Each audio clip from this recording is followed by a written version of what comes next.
Hey guys, today we're diving into another truly horrifying case. If you want to support my channel, make sure to subscribe and stay active. It really helps me out. I'd be super grateful for that. Let's get started. One of the most important people in the tech sector, Forrest Hayes, was discovered dead in Santa Cruz Harbor, California, on November 23, 2013. His death was found on board the Escape, a lavish yacht that he owned himself. When Forrest was discovered unconscious in one of the cabins, attempts to resuscitate him failed. The captain of the yacht called local police informant as the initial responders. A number of perplexing circumstances surrounded the body's finding. Without any indication of struggle, Forrest was discovered laying on his back.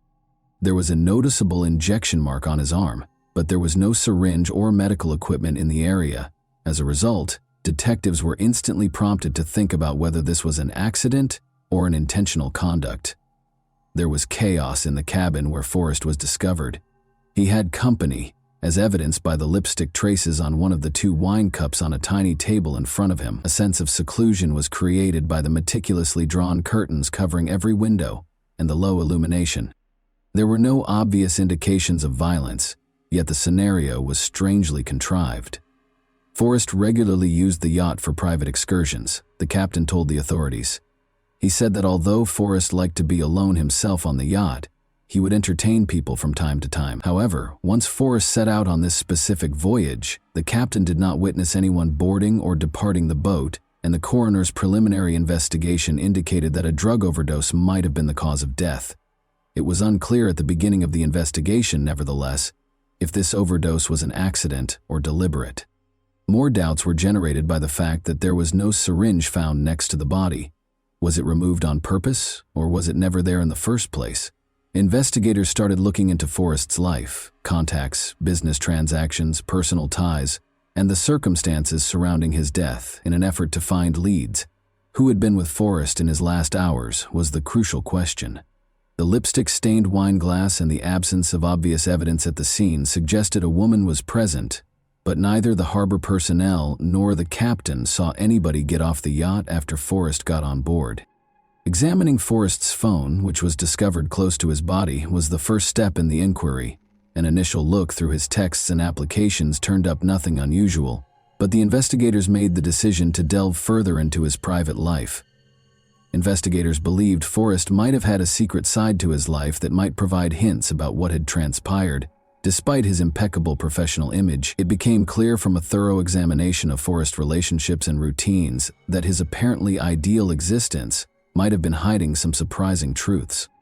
In their efforts to comprehend what happened aboard the Escape that tragic evening, law enforcement made finding these their top priority. On May 10, 1962, Forrest Hayes was born in Dearborn, Michigan.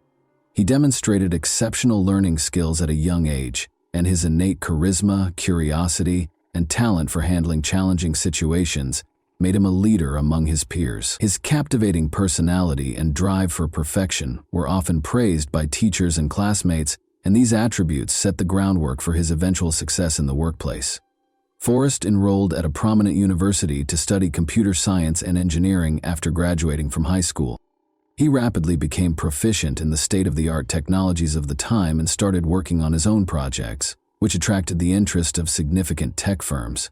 Early in the 1980s, when the information technology sector was just starting to take off, his career really took off.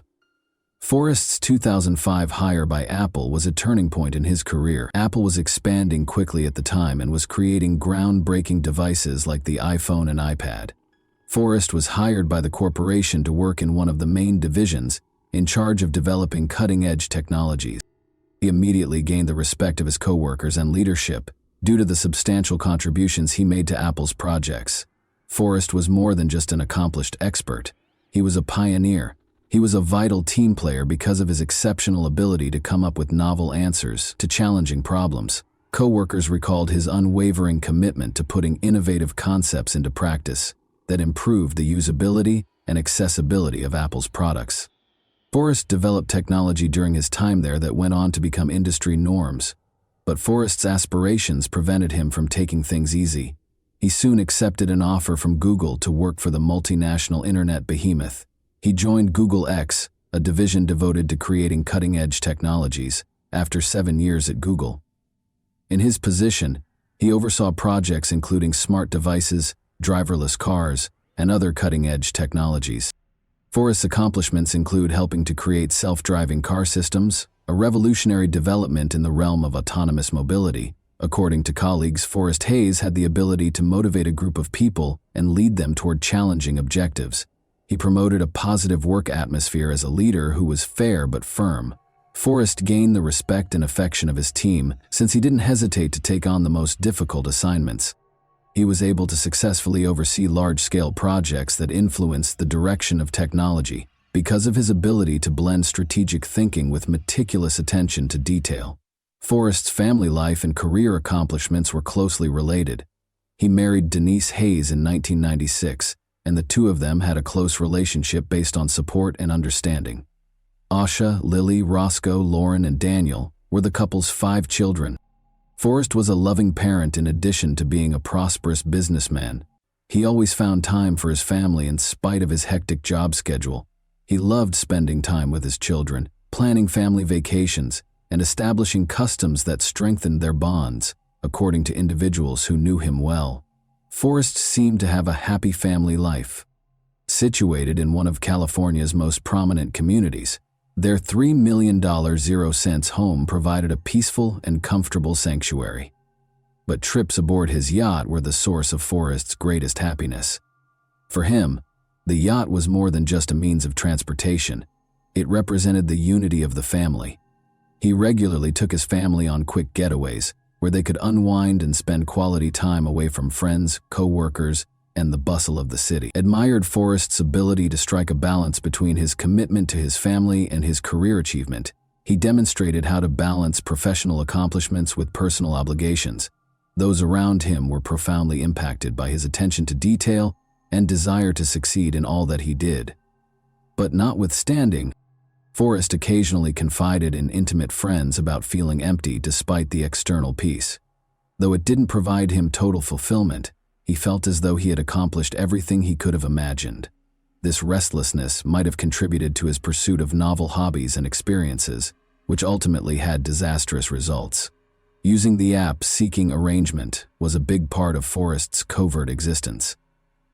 For casual relationships that frequently include financial support, this network connects wealthy people with younger companions.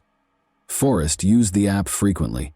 He had been texting dozens of women, setting up meetings and negotiating the conditions of their contacts, according to an examination of his account. These connections went beyond simple friendships. Forrest was renowned for providing his companions with lavish assistance, including meeting in private, paying for their expenses, and giving them pricey presents. His yacht escape was one of those places. After serving as a family vacation boat for brief excursions, Forrest turned it into a private hideaway where he hosted ladies he had met on the app. He was able to avoid unwanted attention since the yacht gave him the privacy he needed. The police eventually learned that the yacht was frequently used for these kinds of meetings from the captain, who was employed by Forrest. He remembered that Forrest sometimes traveled small distances with women or sat with them alone for numerous hours. The captain claimed that this started to happen frequently, but he was prohibited from inquiring because of a confidentiality agreement. Alcohol was frequently consumed during these interactions, and occasionally illegal narcotics were used as well. Conversations regarding obtaining these drugs were discovered in messages on Forrest's phone. Sometimes he asked his partners to bring them along. Unaware of his other existence, his family and co-workers were taken aback by this news. One woman that Forrest had met through Seeking Arrangement attracted special scrutiny from investigators. He set up a rendezvous with her aboard the yacht a week prior to his passing. They drank alcohol during the evening and then took drugs that made Forrest feel ill. Forrest stated in communications following the meeting that he wasn't feeling well but had no plans to cease doing such things. There were 2 realms in Forrest's life. In one, he had a perfect reputation as a professional, a loving husband, and a father. He looked for excitement and a brief reprieve from regularity in the other. His family thought that his yacht vacations were just a stress reduction strategy, and his acquaintances and co-workers were unaware of this hidden side of him. Forrest viewed these private sessions as a means of relaxing from his rigorous work schedule, but they ultimately had disastrous results. His success was formally symbolized by the yacht. Freedom became the place where his premature death and double life met. Investigators and Forrest's loved ones were forced to reevaluate their perception of a man they had assumed to be perfect in light of the facts. Alex, whose real name is Alexandra Catherine Tillman, was born in Canada on April 8, 1987. Leslie Ann and Bart Tillman adopted her at a young age, thus her biological parents were unknown. Alex received a secure and caring upbringing from her new family, complete with a cozy home and stable finances. The family enjoyed a high social status because Bart was an executive at a large corporation and Leslie Ann worked in retail. Alex was raised in a loving home. She aspired to be a writer and excelled academically, particularly in literature. Her teachers were aware of her rich imagination and innovative ideas. She also enjoyed playing sports and took an active part in school tournaments. Parents encouraged their daughter's goals, supported her education, and were proud of her. But for Alex, adolescence marked the start of a string of issues. She first took marijuana when she was 14. Although it was more of a haphazard choice, it eventually brought to a slow entry into the forbidden world. Alex started using lighter drugs at first, but by the time he was 16, he was using harder ones. Her life underwent a significant transformation during this time. She started skipping school, avoiding the sports sections, and separating from her parents, Leslie and Bart Tillman, who did everything in their power to support their daughter. They sought the help of psychologists and brought her to counseling, but things kept getting worse. They sent Alex to a private rehabilitation school in Maine in a last-ditch effort to make things better. This school was well known for teaching teenagers with behavioral issues in a severe manner. The parents believed that removing their daughter from her familiar surroundings would aid in her transition back to a regular life. However, the anticipated outcomes of the stay at the institution were not achieved. Unable to adjust to the new surroundings, Alex quickly went back home and resumed her old way of life. Alex had finally left school at the age of 18. She experimented with many paths, such as journalism, but soon lost interest. She struggled with addictions continually, which prevented her from establishing a personal or professional life. Her attempts to achieve were consistently foiled by a return to medicines. Alex relocated to San Francisco in 2010. She wanted to dedicate herself to the entertainment industry in order to begin a new chapter in her life. She started a YouTube account during this time, posting videos about makeup and her daily life. But the initiative didn't work out, and Alex was disappointed. She looked to the modeling world once more in an attempt to make a name for herself. But after determining that the typical requirements for a lucrative modeling career did not apply to her, Alex decided to specialize on fetish photography. She took involved in picture assignments that emphasized provocation and epotage in the BDSM style. Although this decision helped her establish her audience, it did not result in stable finances. Alex was still battling addictions, living in disarray, and dealing with difficulties all the time. Alex started using the Seeking Arrangement website in 2011. This choice gave her access to wealthy men who could support her financially and provide her access to a more opulent lifestyle. This platform introduced Alex to Forrest Hayes. As was common on the platform, they started their connection by talking about the conditions of their meetings. In exchange for financial support and lavish presents, Forrest was looking for a partner to join him for intimate gatherings on his yacht retreat. He offered Alex the opportunity to attain the stability she sorely desired. Their sessions were informal and frequently included light chat and wine, but as investigators eventually found, their encounters soon took on a new dimension. On occasion, Forrest asked Alex to bring illegal drugs to their sessions, and he paid her extra for doing so. Alex accepted, seeing this as a chance to make more money. They started meeting frequently, and the yacht escape became their main gathering spot. Among the important people in Alex Tillman's background was Dean Riopel, a musician, entrepreneur, and proprietor of well-known nightclubs in Atlanta. Because of their significant age difference, their romance, which started in 2011, immediately attracted attention. Alex was only 24 at the time, while Dean was 51. They both seemed to thoroughly embrace a colorful and intense lifestyle, though, and didn't seem to mind the difference. In addition to being a prosperous businessman, Dean had a strong interest in rock music. His band frequently played at his clubs, which were essential to Atlanta's music culture. Dean was well known for his vivacity, charisma, and passion for an unrestrained lifestyle. Dean took a major role in Alex's life, as she sought both stability and attention. Their relationship reflected the idealized anarchy of rock and roll, wild parties, travel, and a carefree lifestyle. However, there were serious issues underlying their relationship's glitzy exterior. Alex frequently started arguments, according to Dean's friends and co-workers. Their relationship was unstable due to her impulsive behavior, which was made worse by her use of drugs and alcohol. Only a few weeks before to the deadly Forest Hayes incidents, in September 2013, Alex reported Dean to the police for allegedly being aggressive. Officers discovered a completely different scene when they got there, though. Witnesses reported that Alex had been acting strangely that evening. After drinking too much, she made a scene at one of the clubs and attacked Dean, biting his finger and leaving obvious scars. Alex was thus accused of assault and making a false report. This incident brought to light the persistent strain in their relationship, which was collapsing under the weight of constant disagreement, despite their shared affection. On September 24, 2013, a few weeks later, Dean Riapella was discovered at his house, unconscious. After a long night of partying, Alex called emergency services to report that he had passed out. She said she had gone into the restroom for a moment and came out to find him on the floor. When paramedics came, they declared him dead at the scene. An autopsy showed that a heart attack caused by an overdose of illegal drugs was the cause of death. But Dean's family and friends had some qualms about this judgment. They maintained that Dean avoided even simple painkillers and had a great dislike of utilizing medications. The official decision about his death seemed contradictory, given his strong position on the issue.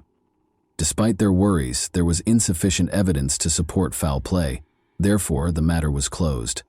Originally deemed an accident, Dean's death came to light again in 2014, when Alex was taken into custody in relation to the Forest Hayes case.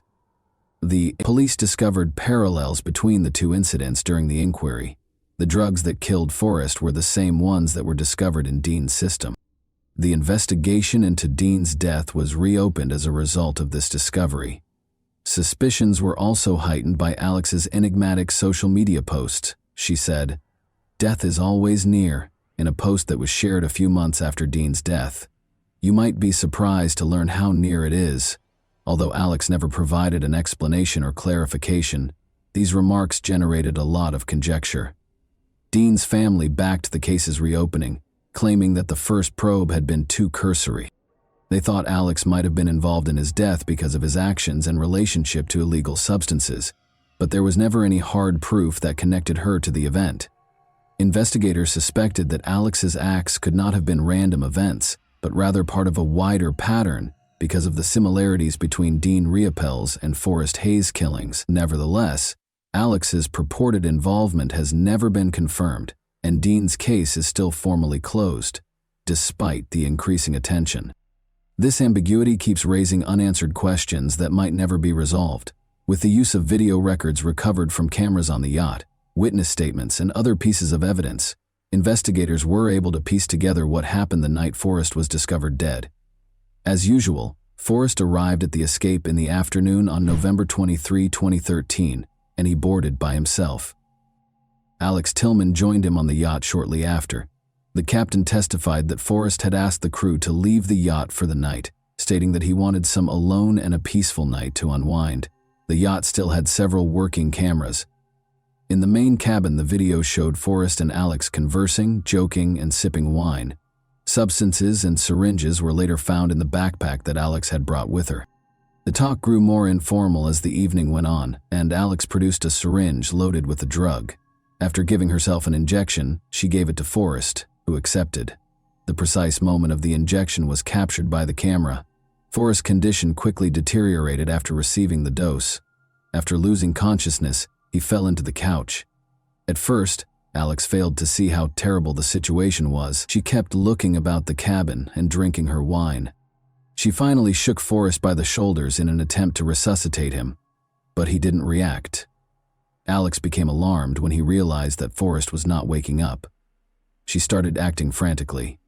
She then scrubbed the wine glass she had used, trying to get rid of lipstick stains, but missing some. While she started to gather her possessions, including the syringes and any leftover chemicals, in an effort to get rid of any possible evidence. She was also seen on camera quickly pulling the cabin's curtains, surveying the area, and making sure there was no obvious sign of her presence left.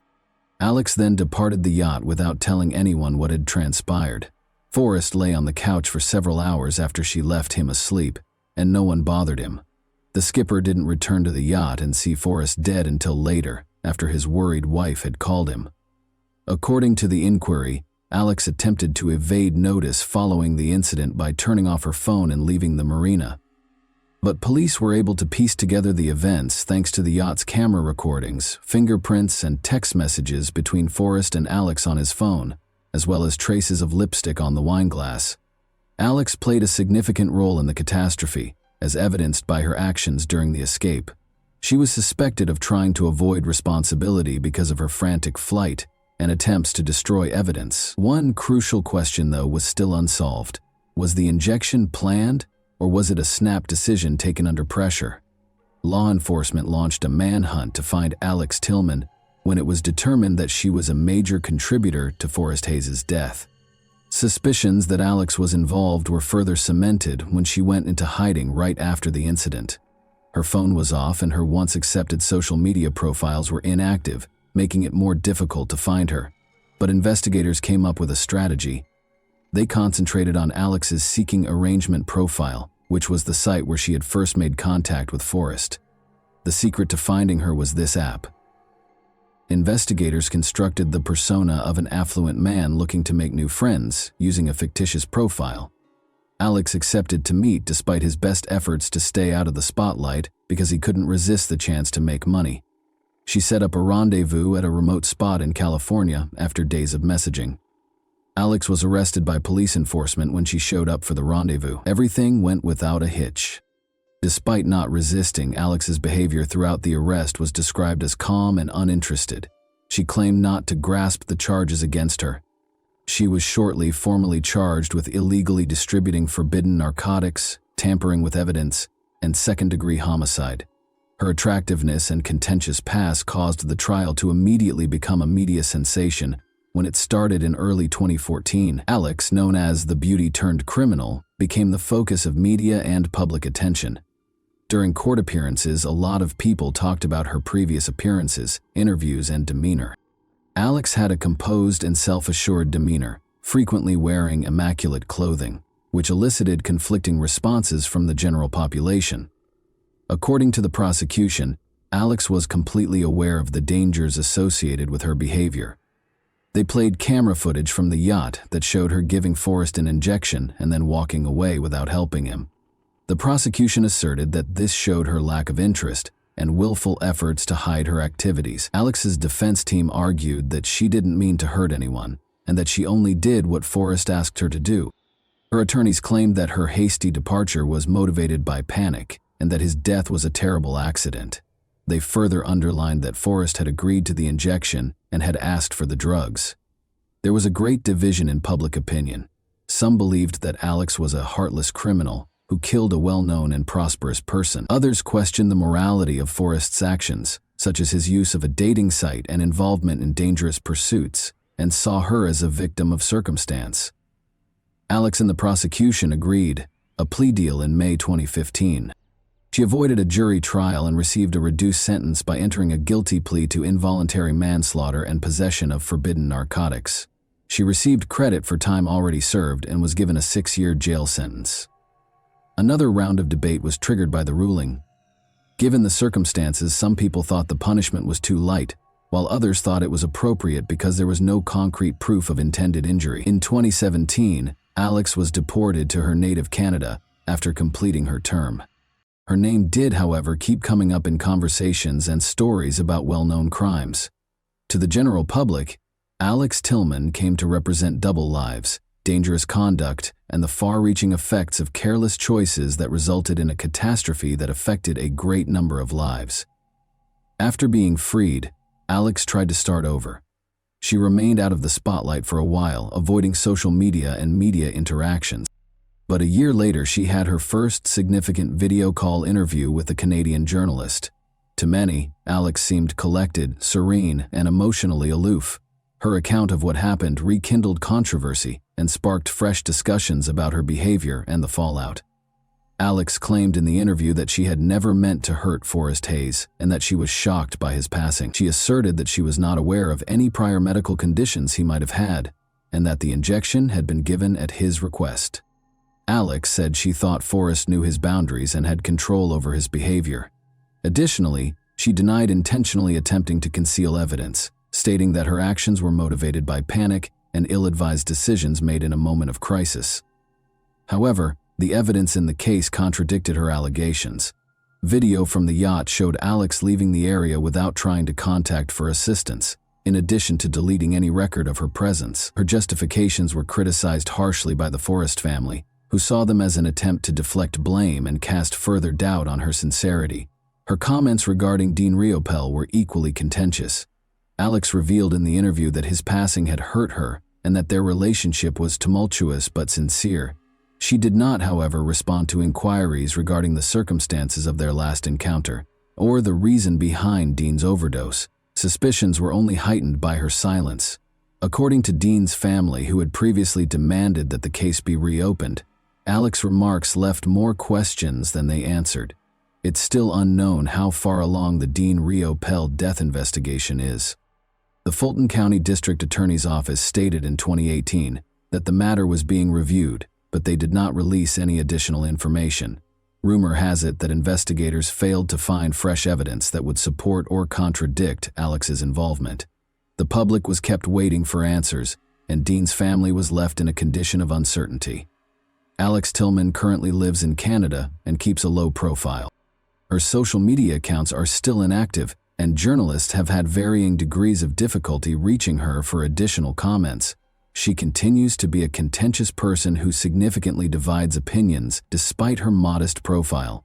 Others view Alex as a cold, cunning person whose actions led to 2 catastrophes, while others regard her as a person caught in the wrong situation. Many issues remain in the situations of Dean Riopel and Forrest Hayes. Dean, were their deaths really unintentional? What part did Alex really play in these sad incidents? Thanks for watching, everyone. Your support means a lot to me, and you can help my channel grow by hitting that like button, dropping a comment, and sharing this video. Your engagement really makes a difference. See you soon.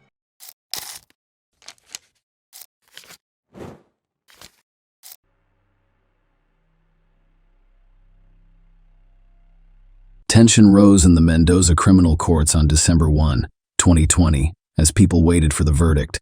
On the dark side of the room, a 32-year-old woman, the black dress with white beads around her neck, sat expressionless, her eyes burning with equanimity and restraint. She prepared to hear the verdict that would seal her fate and leave an imprint on history. Despite the fact that everyone in the room had known this woman for many years, they were now faced with a difficult mystery to solve. Outside the courtroom doors, the judge's approaching footsteps could be heard echoing in the silence and felt in every corner of the room like a heartbeat. It was clear that what was at stake today was not only the woman in the dark's fate, but also the long-hidden truth. A whole story lay behind this woman. With events as enigmatic as she was, the details of this true crime remained hidden, and the trial proved to be a significant challenge for all parties involved. Namado, a small town nestled in the mountains and valleys of Argentina's Mendoza province, was a place where nature revealed its most beautiful colors. In the autumn, the streets were lined with golden leaves, and the mountain peaks were painted orange and red. Namado residents knew each other well, sharing their joys and sorrows, offering support in difficult times, and celebrating significant occasions together. Orlando Angel Aquino and Karen Leyland Oviedo began a romance in this remote location surrounded by mountains and valleys, which would shape Manado and Argentina as a whole. As the streets of the city were surrounded by the colors of autumn gold, they became frozen in anticipation of something long awaited. The fates of the 2 young people in this story intersected. Rolando Angel Aquino, a man with a magnetic personality who can captivate others, couldn't help but notice Karen Leyland Oviedo's exciting days. She was a woman with fire in her eyes, a love of life, and an energy that immediately captivated one's heart. The young couple had similar interests and dreams, and their determination and entrepreneurial spirit motivated them both. This meeting was an accident that provided them with the opportunity for true happiness. In 2016, They began living together and opened their own business, a warehouse in their home.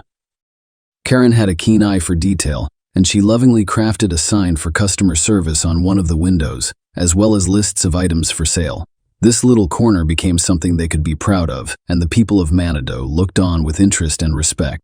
Everyone wanted to know who these young people were and how they had accomplished so much. Many people knew Karen since childhood, but Rolando remained a mystery. No one knew anything about his background except that he was from Bolivia. Rolando not only ran the business with Karen, but he also worked at the Greenland Fair where wholesale fruit sales were conducted. Looking at this couple, it appeared that they had found their own personal paradise on Earth. However, even the strongest and most sincere relationships can be tested, and Rolando was taken aback when he discovered Karen in the car with another man. His reaction was a flash of rage. At that point, he nearly destroyed the car's interior. The picture of happiness fell apart in a matter of minutes. However, Rolando agreed to give them another chance, choosing to forgive and move forward with his beloved. Others saw them as an ideal couple, capable of overcoming any difficulties together. Rolando Angel Aquino is an enigmatic figure from Bolivia, born in 1987. His exact arrival date in Argentina, as with many other aspects of his life, is unknown.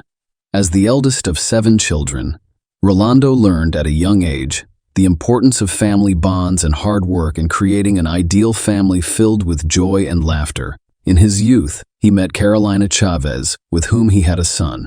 Despite the difficulties, the couple maintained good relations. Later in life, he met a soldier named Soledad, who gave him another son, Elias, but their relationship did not work out. Nonetheless, Rolando remained a devoted father who cared for his children and maintained positive relationships with their mothers. Rolando was physically fit from a young age, maintaining his health through sports and participation on the local soccer team. Colleagues and loved ones described him as a kind and hard-working individual. Rolando got along well with his neighbors, but when it came to socializing, he was always shy. Karen was born on March 30, 1990, and grew up in Manado. She grew up in the same house where she and Rolando eventually established their warehouse. She was well known in the community as an outgoing and open-minded woman. Karen, like Rolando, envisioned a happy and successful family with a caring and loving man. It took her some time to find the right partner. Karen had already attempted to create a happy relationship before meeting Rolando, which resulted in the birth of 2 beautiful daughters. Karen married one of her former partners, Raul or Jada, in 2013 after one of them became a father. However, as time passed, that marriage was on the verge of dissolution, with financial difficulties contributing to the conflict. Raul decided to abandon his family in search of new opportunities, fleeing the city and traveling abroad to avoid any attempts to find him. In the summer of 2019, 9-year-old Elias arrived at Rolando and Karen's house with a lot of ideas for the near future. However, on the morning of July 12, 2019, when Rolando arrived to greet his son before leaving for work, he noticed that the boy was not feeling well. Elias's condition quickly deteriorated, and despite medical staff's best efforts, he died shortly after being admitted to the hospital. His death was attributed to severe poisoning, leaving his parents completely baffled. Karen was devastated by the death of her stepson, Elias, and she cared for Rolando during his mourning. Rolando's pain gradually subsided thanks to Karen's warmth and support. Rolando decided to take a big step forward and proposed to Karen 16 months after Elias died. They married, and Rolando was confident that she would always be by his side. However, their happiness was fleeting. Karen returned home on February 6, 2022, from a beauty salon visit and a gym workout, only to discover Rolando was suffering from serious health issues. The following day, February 7, she discovered an ambulance outside their home, and Rolando, 35, was in critical condition. Despite medical efforts, he died on February 9 from severe poisoning. His sudden death raised suspicions, especially since he was a healthy, active man who participated in sports on a regular basis. Karen had been administering medication to Rolando in order to remove dark spots from his skin. Rolando's system contained a significant excess of calcium oxalate crystals, which is a sign of ethylene glycol poisoning, the primary component of car antifreeze. Authorities prioritized the investigation into Rolando's strange and unexpected death.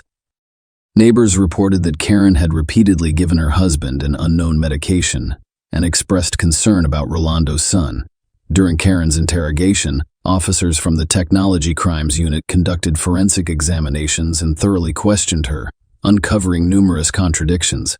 Karen claimed that the medication was for a skin blemish and that she had administered it via IV, but she was unable to provide the vial of the solution, which she claimed the housekeeper had discarded. Further interviews with Claudia Cortez, the housekeeper, contradicted Karen's claims.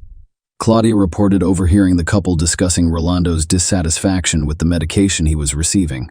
Karen was detained during the investigation, and her cell phone was confiscated. Rolando's family, friends, and teammates were shocked by his death, and rumors of deliberate poisoning began to circulate. Karen's phone's search history contained information about deadly poisons and how to clear search history, as well as records of her ordering ethylene glycol online. This heightened suspicion, and the prosecutor's office charged Karen with intentionally poisoning Rolando with a poisonous substance diluted with orange juice. Rolando's health deteriorated significantly after consuming this beverage, and he died as a result. A series of strange and tragic events in the Aquino family prompted the authorities to take drastic measures. Karen was charged with aggravated murder in mid-February, after sufficient evidence was presented. Meanwhile, suspicions arose about the cause of 9-year-old Elias's death, prompting a new investigation. The prosecutor's office decided to conduct a thorough investigation of the boy's medical history. The mother claimed that Elias was perfectly healthy and active before falling into a coma at his father's house and never waking up. The boy's death certificate stated that the cause was a malfunction of his internal system and cerebral thrombosis. However, investigators remained skeptical that Elias, at the age of 9, could have died from such causes, particularly given his overall health. The prosecutor's office requested information on possible ethylene glycol purchases and received confirmation that Karen bought the poison on July 2, 2019. Shortly before the boy arrived at the Aquino home, Elias's relatives confirmed that Karen insisted on cremating his body. However, the birth mother rejected the idea and chose to bury her son. On March 4, prosecutor Claudia Rios filed new aggravated murder charges against Karen for the poisoning of Elias based on the evidence gathered. On March 14, a judge ordered pretrial detention for the woman who attempted to appeal, but the judge denied it, ruling that she should remain in custody until the trial began. That trial began 10 months later and was a critical step toward resolving this complex and dark story. The long-awaited trial began in Mendoza's criminal court, capturing public and media attention. Karen Leyland Oviedo's nationwide trial began on November 28, 2022. 2 indictments were pending.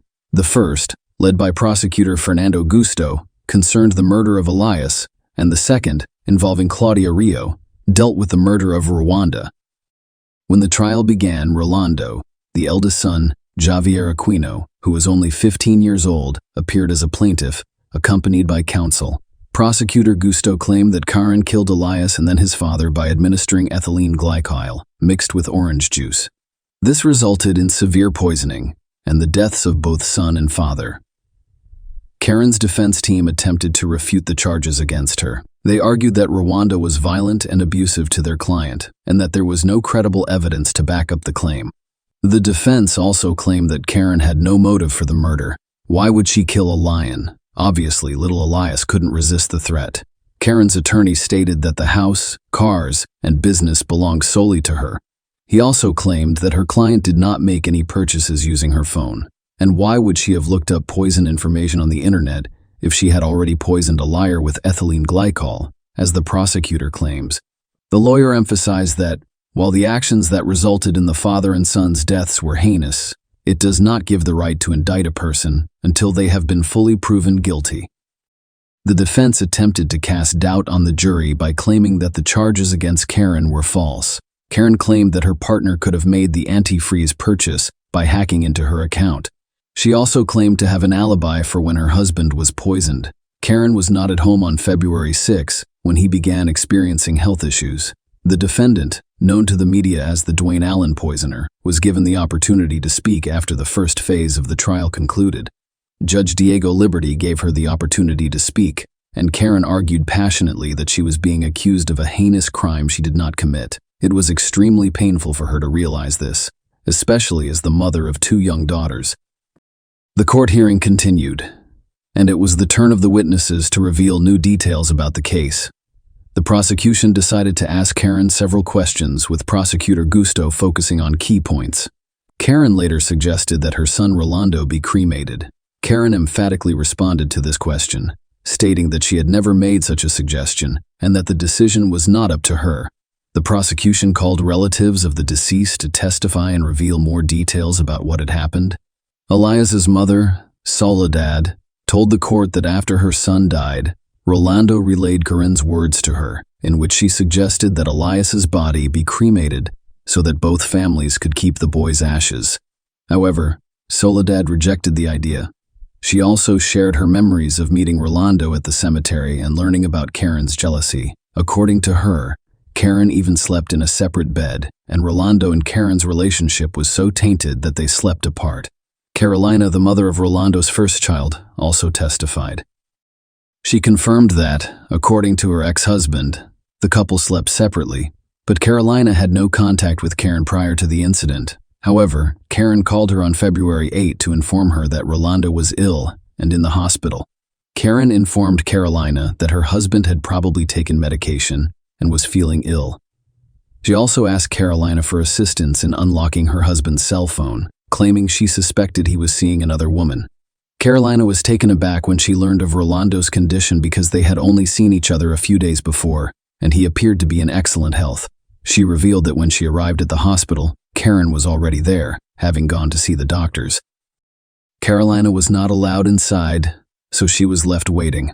Later, as she was leaving the hospital, Karen informed her that no one else was present and everyone had left.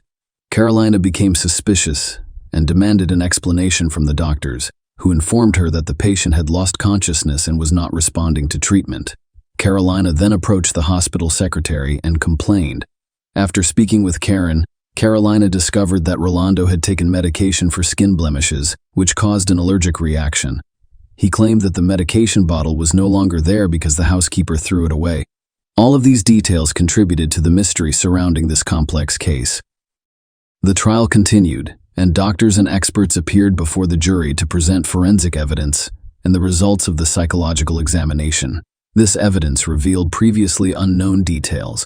Dr. Ivana Marinelli, a pediatrician at the hospital, described how she cared for Elias in July 2019 when he was admitted.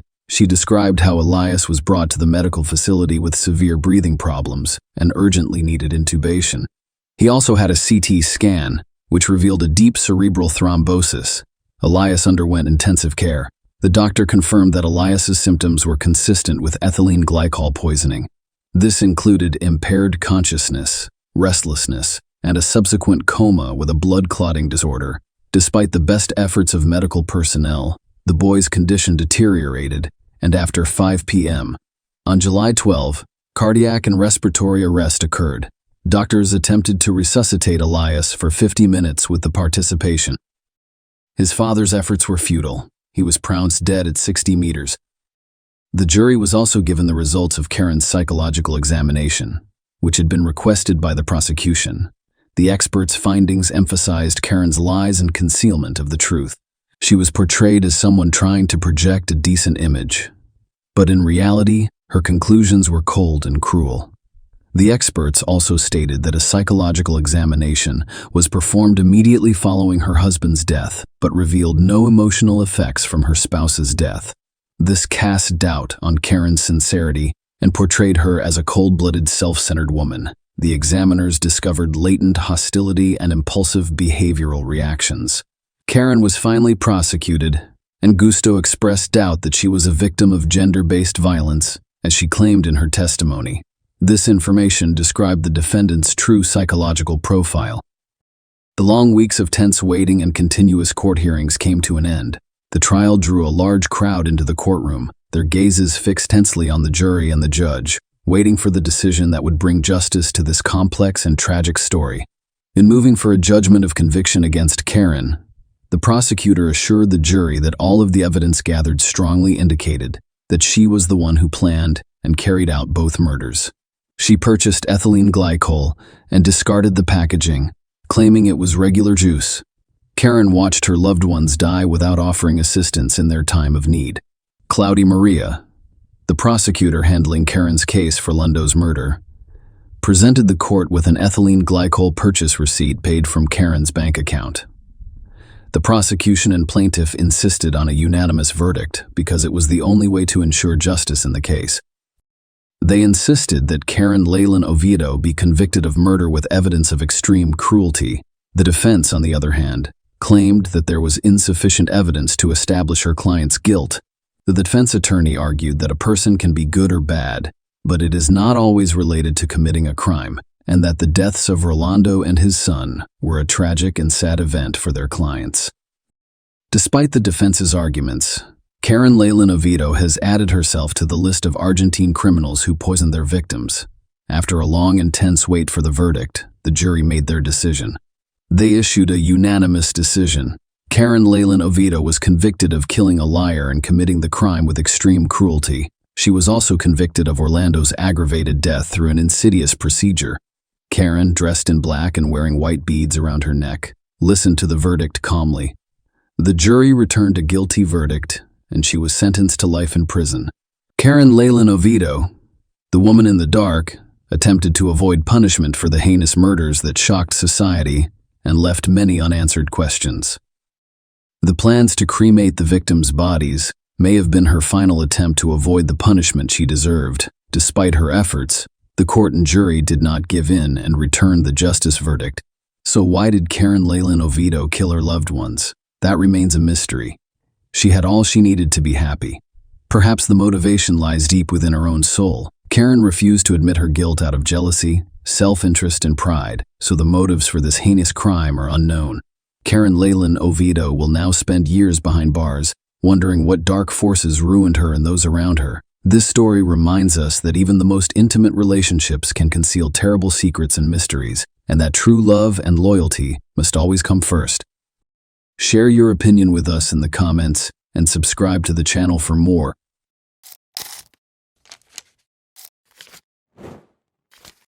Hey guys, welcome to my channel, and today we're going to take a look at another horrible case with you.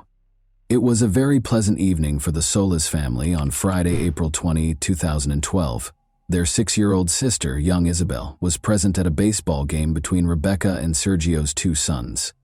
The family went home after the game, which lasted until 10 o'clock.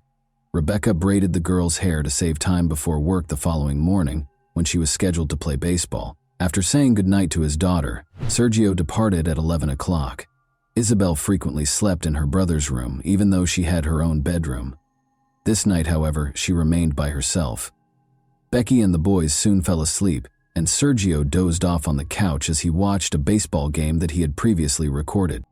The man woke up at 5 and walked slowly to the bedroom. When he went to sleep beside his wife, the house was calm and quiet. Rebecca left for work at the medical center 2 hours later. The woman heard nothing and saw nothing out of the ordinary in the house.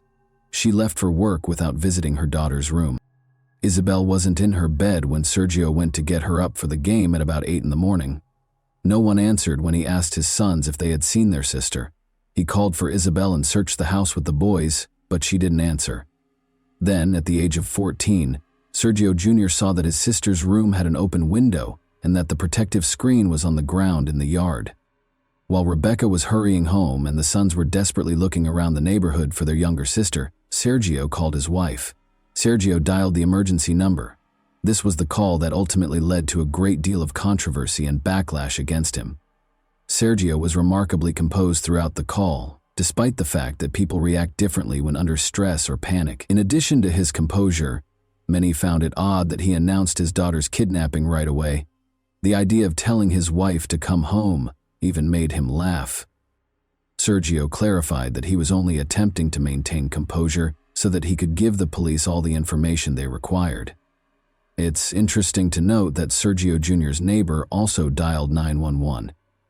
He was obviously upset and trembling, unlike his father, but he also said right away that his sister had been abducted and that they would not be able to locate her. Rebecca, who had also been in a state of panic and despair upon arriving at her house, was then given the phone. She she was able to provide a detailed account of the attire her daughter was wearing prior to going missing. In fact, the girl's bedroom window had a protective screen on the ground in the yard when the officers arrived. It had a big hole in it, like it had been made with a tool.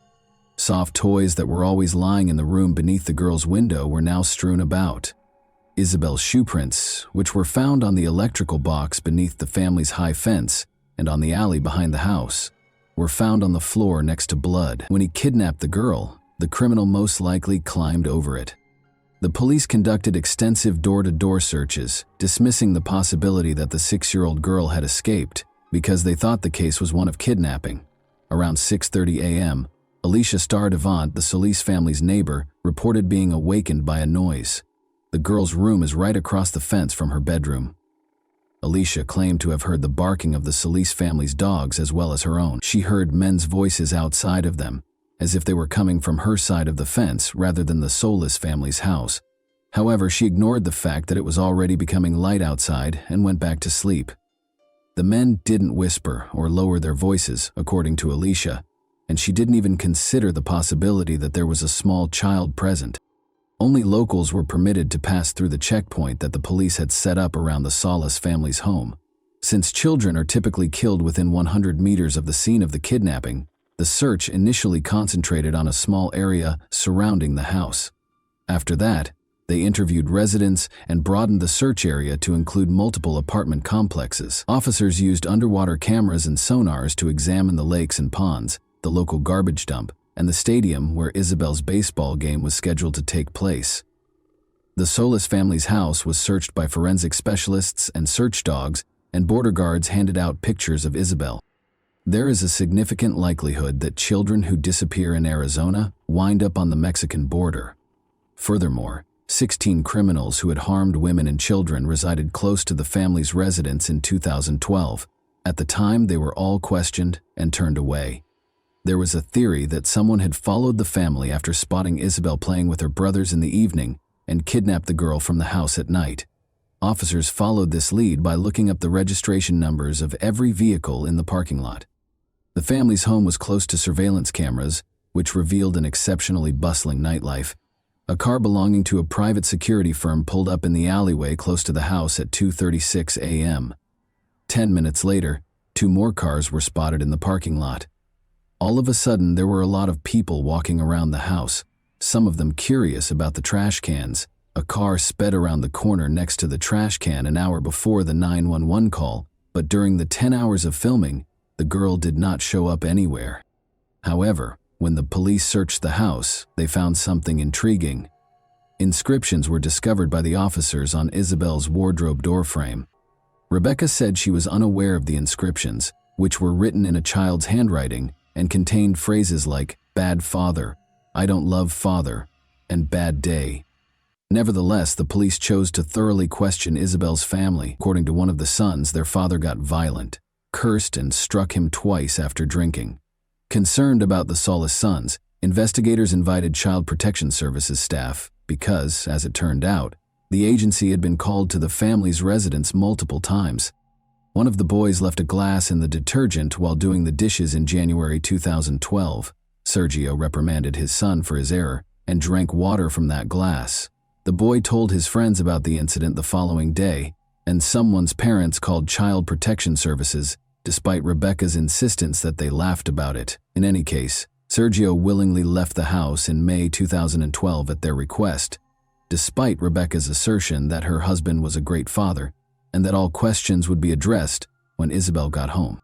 Sergio was able to return home to his wife and sons after the incident was quickly resolved, but the family was disappointed that the investigation produced no findings. The police kept focusing on them, Sergio in particular, even though they were never named as suspects. "It feels like the investigation never went beyond this house," the man later said. "That is the reason it is so distressing." They therefore engaged private investigator Jerry Snyder to look into Isabel's kidnapping objectively, and he suspected Rebecca's cousin Justin Master Mourinho. Initially, Justin spoke to reporters and conducted interviews as a spokesperson for the family. However, 2 weeks after Isabel vanished, he sent his car to Florida, hired the top attorney, and departed without responding to inquiries from the police or media. The private investigator found such behavior odd. Furthermore, Justin still had the key to the house after living there for a long time with the Solis family. According to one version, Justin might owe someone money because he had previously spent the night in Isabel's room. The criminal would come for him, but instead of Justin, they would find Isabel in the room and take her as leverage, or as ransom. Sebastian Hartsfield, a friend of his, is certain that Master Mourinho made the correct decision and would have left as well if he had the money. The problem is that Justin was fed up with the public's and media's invasive attention. Sebastian claimed that he and Justin spent the night of the kidnapping together. He reluctantly acknowledges that he and Justin smoked and drank all evening because it was April 20, National Cannabis Day. Sebastian is certain that his friend is innocent, even though there was a 6-hour lapse while they were sleeping, and he is unsure of Justin's whereabouts. The police chief stated that the investigator the family had hired had no evidence, but the police were certain of Justin's innocence when they finally questioned him. It is noteworthy that Sergio's daughter was abducted for ransom and that he was also suspected of owing money to criminals. Isabel was at the age when family members most frequently kidnap children. Sergio kissed her goodnight at 11 o'clock, the last person to see her after she was abducted from the house where only her family members were present. He failed the polygraph exam. Furthermore, the dog's nighttime barking serves as an indirect indication that a family member was involved. How could an outsider be aware of the girl's room location, the fact that she wouldn't be sleeping in her brother's bedroom, and the fact that her room would be dog-free? Her bedroom was usually where at least one of them slept. How could the kidnapper have known exactly how to get past the street security cameras? However, aside from suspicion, neither Justin nor Sergio were connected to the crime. Isabel was where? Rewind to the morning of July 23, 2012, when 3 distress calls were received by the rescue service. A young girl called to report that she had been kidnapped. "He's coming," she said, mentioning Isabel's name and identifying the district in which she was located, before the call ended. The officers searched the designated district but were unable to locate anyone. 2 sisters, ages 9 and 11, lived in the apartment complex where they traced the call. The sisters had just chosen to pull a practical joke. Despite the commotion, the calls were promptly released. However, the city had to pay $4,700 in officers' wages for the search in the district the girls had designated because of their joke. The police made multiple attempts to raise awareness of the case after this incident, such as posting a picture of Isabel's potential appearance years later. However, the case remained unresolved for years in spite of all efforts. Who took Isabel hostage? Was she taken by someone the family didn't know who came in through a window? Did Justin think about kidnapping Isabel in order to demand a ransom because he was in debt, but the kidnapping didn't work out? Are there relatives hiding what happened to her? And was one of her brothers complicit? Or is the biological father of Isabel more knowledgeable than he claims to be? Unexpectedly, the case made a breakthrough on February 8, 2017. Melissa called the FBI and said they should talk to her fiancé, Christopher Clements, regarding Isabel's disappearance. They should speak with him because, allegedly, he might know something about the girl's disappearance. But Melissa was unable to elaborate. It was easy to find Christopher because he was incarcerated on robbery charges. Christopher assured the agents that he was aware of Isabel's location, but he insisted on a bargain in return for information on her whereabouts. In Isabel's case, he demanded complete immunity, the dismissal of his charges, and the return of his seized Acura Honda. He reassured them that only he and a member of the Solis family are aware of the girl's fate. He made hints that Sergio was aware of and complicit in his daughter's kidnapping. Christopher informed them that at a nearby pawn shop, Sergio was observed giving Mexican gold coins to a customer. After an alleged altercation, Isabel was taken to collect the money her father owed for the pilfered coins. Regardless of how much the agents probed him, Christopher stayed away from specifics and spoke in general terms. The man refused to back down, a deal in exchange for information. He achieved his goal. After negotiating, the prosecutor's office dropped the robbery charges and gave the car back. On March 3, 2017, the police and FBI discovered Isabel's remains after the man gave them the location. Rebecca and Sergio Solis had to confront the sobering realization that Isabel had permanently departed. Any hopes they had of a joyful reunion were dashed. Christopher Clements did not, however, get the freedom he had hoped for from the agreement. He was instead taken to the Maricopa County Jail, where he was accused of committing another robbery. Full immunity, which Christopher insisted on in Isabel's case, was not provided by the agreement. Investigators started looking into the man's past in greater detail. He committed first-degree violence when he was 16 years old, beginning his criminal career. Ever since, he had been in trouble on several occasions. The man's ex-wife claimed that Christopher was compelled to sleep in the car until they left, frequently brought girls home from strip clubs, and was obsessed with adult films. He was employed at a shopping mall just 2 kilometers from Isabel's residence when she vanished. Detectives definitely looked into Sergio's relationship to the local pawn shop that Christopher had mentioned. 2 months prior to Isabel's kidnapping, they learned that 21 gold coins had been taken from a woman's home, and they assumed Christopher was the thief. Hours after the theft, he was seen on the security camera entering the pawn shop, delivering the items, and taking the cash. Sergio's involvement or any connection to the case was not implied in the video. Christopher was probably merely researching the charges against Sergio that were reported in the media and speaking with agents in an attempt to discredit the girl's father. A search warrant for the home where Christopher and his fiancée Melissa previously resided was among the many that the police were issued. Investigators discovered a sheet of plywood in one corner of the yard, beneath which was a plastic container filled with ashes and a number of gory finds, such as a faded, lilac child's hooded hoodie and a very young child's school assignment with the name Mercedes on it. She was Isabel Mercedes Solis in full. On Christopher's devices, they also discovered explicit images of girls between the ages of 3 and 13. His computer was searched for Isabel Solis, unsolved cases in Arizona, and child killer acquitted. According to a former acquaintance, Christopher discussed the Isabel case and hinted that there might be evidence in his car's trunk. Thus, its return was essential. The vehicle, a Honda Acura, was reportedly given back to the man in return for details regarding Isabel's location. Although Isabel's cause of death is still unknown, the same acquaintance claims that she was suffocated and that chemicals were poured over her body. The man recalled that Christopher had concealed pictures of the Solis house in a Bible in his room and showed them to him. In addition to obtaining a warrant for this Bible, investigators did discover images of the house. After 2 months, the Tucson police chief declared that they had a suspect, Christopher Clements, 36, who was accused of 2 murders. The problem is that when Christopher told 2 agents on March 3, 2017, where they would find Isabel, he pointed out a crucial marker, a stack of tires that obviously did not appear there in a single day. The agents were immediately alarmed by this instruction, because the police had discovered the body of a teenage girl from Tucson near that same tire pile a few years prior. Maribel Gonzalez was the girl's name. Isabel had been missing for 2 years when a rescue service dispatcher received a terrifying call in June 2014.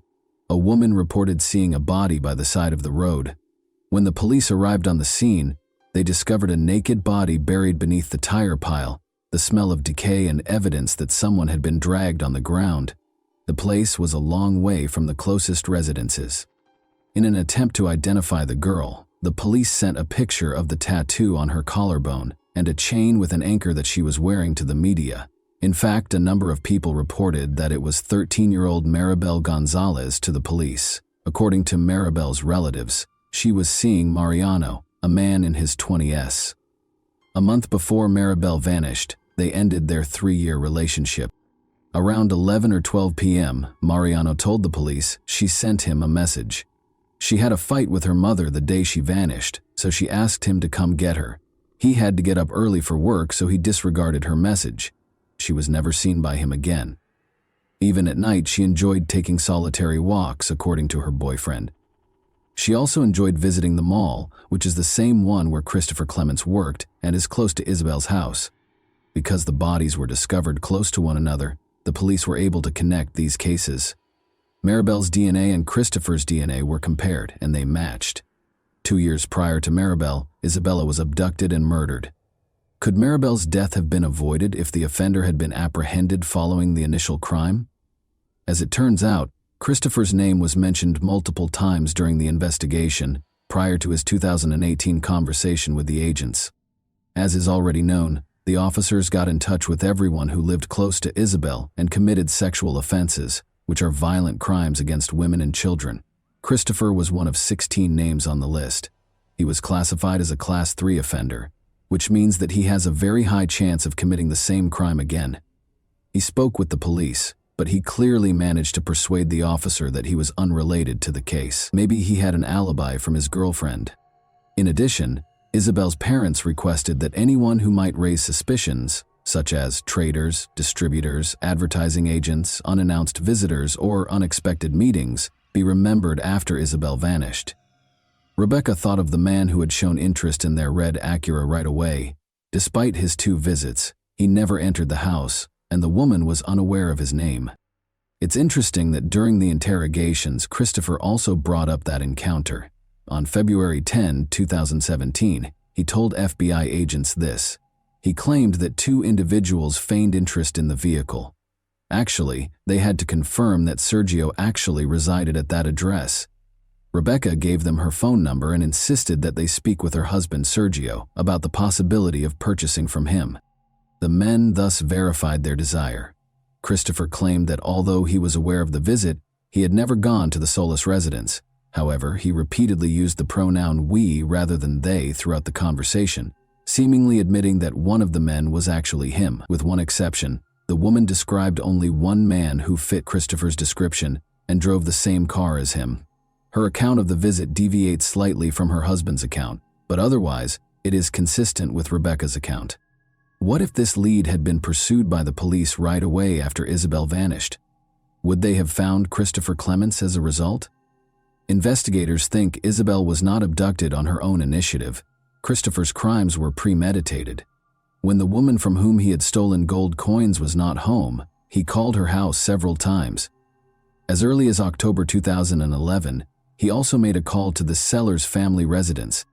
Christopher washed his car and changed his phone number the day after the kidnapping. He usually pays about $10.35 to have his car cleaned, but this time he paid $110.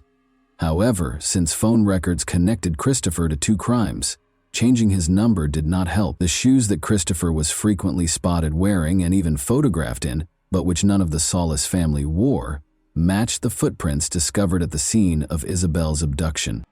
Investigators also examined images on his devices and discovered a small snapshot. It was a selfie of a man who resembled Clements, sitting in the front seat of a car, and a young girl who was lying on the back seat and looked a lot like Isabel. Rebecca and Sergio saw the picture. The woman acknowledged that the girl looked like Isabel, but the poor quality of the picture prevented her from being certain. When Melissa, his fiancée, saw the picture, she started to shake, despite Christopher's claims that the child in it was his son. The child did not seem like her own. The 1.5-year-old boy with the fair hair did not look like the child in the picture. Rather, it resembled a girl with dark hair who had her hair braided, a style that Isabel's mother had adopted shortly before the abduction. The defense contended that Christopher was not carrying his phone when he made those calls. The footprints were first identified as work boots, and the blood in Isabel's bedroom most likely existed prior to the kidnapping. In order to prevent the prosecutor from presenting evidence for both crimes at once, Christopher's attorneys were successful in their efforts to have the Isabel case and the Maribel case tried separately. But since he had already been convicted of Maribel Gonzalez's murder, this did him little good. He is still awaiting trial for Isabel's abduction. And that wraps up today's chilling story. If you enjoyed this video, don't forget to like and subscribe so you never miss a new upload. Also, let me know in the comments what part of this story shocked you the most. Thank you for watching, and I'll see you in the next video.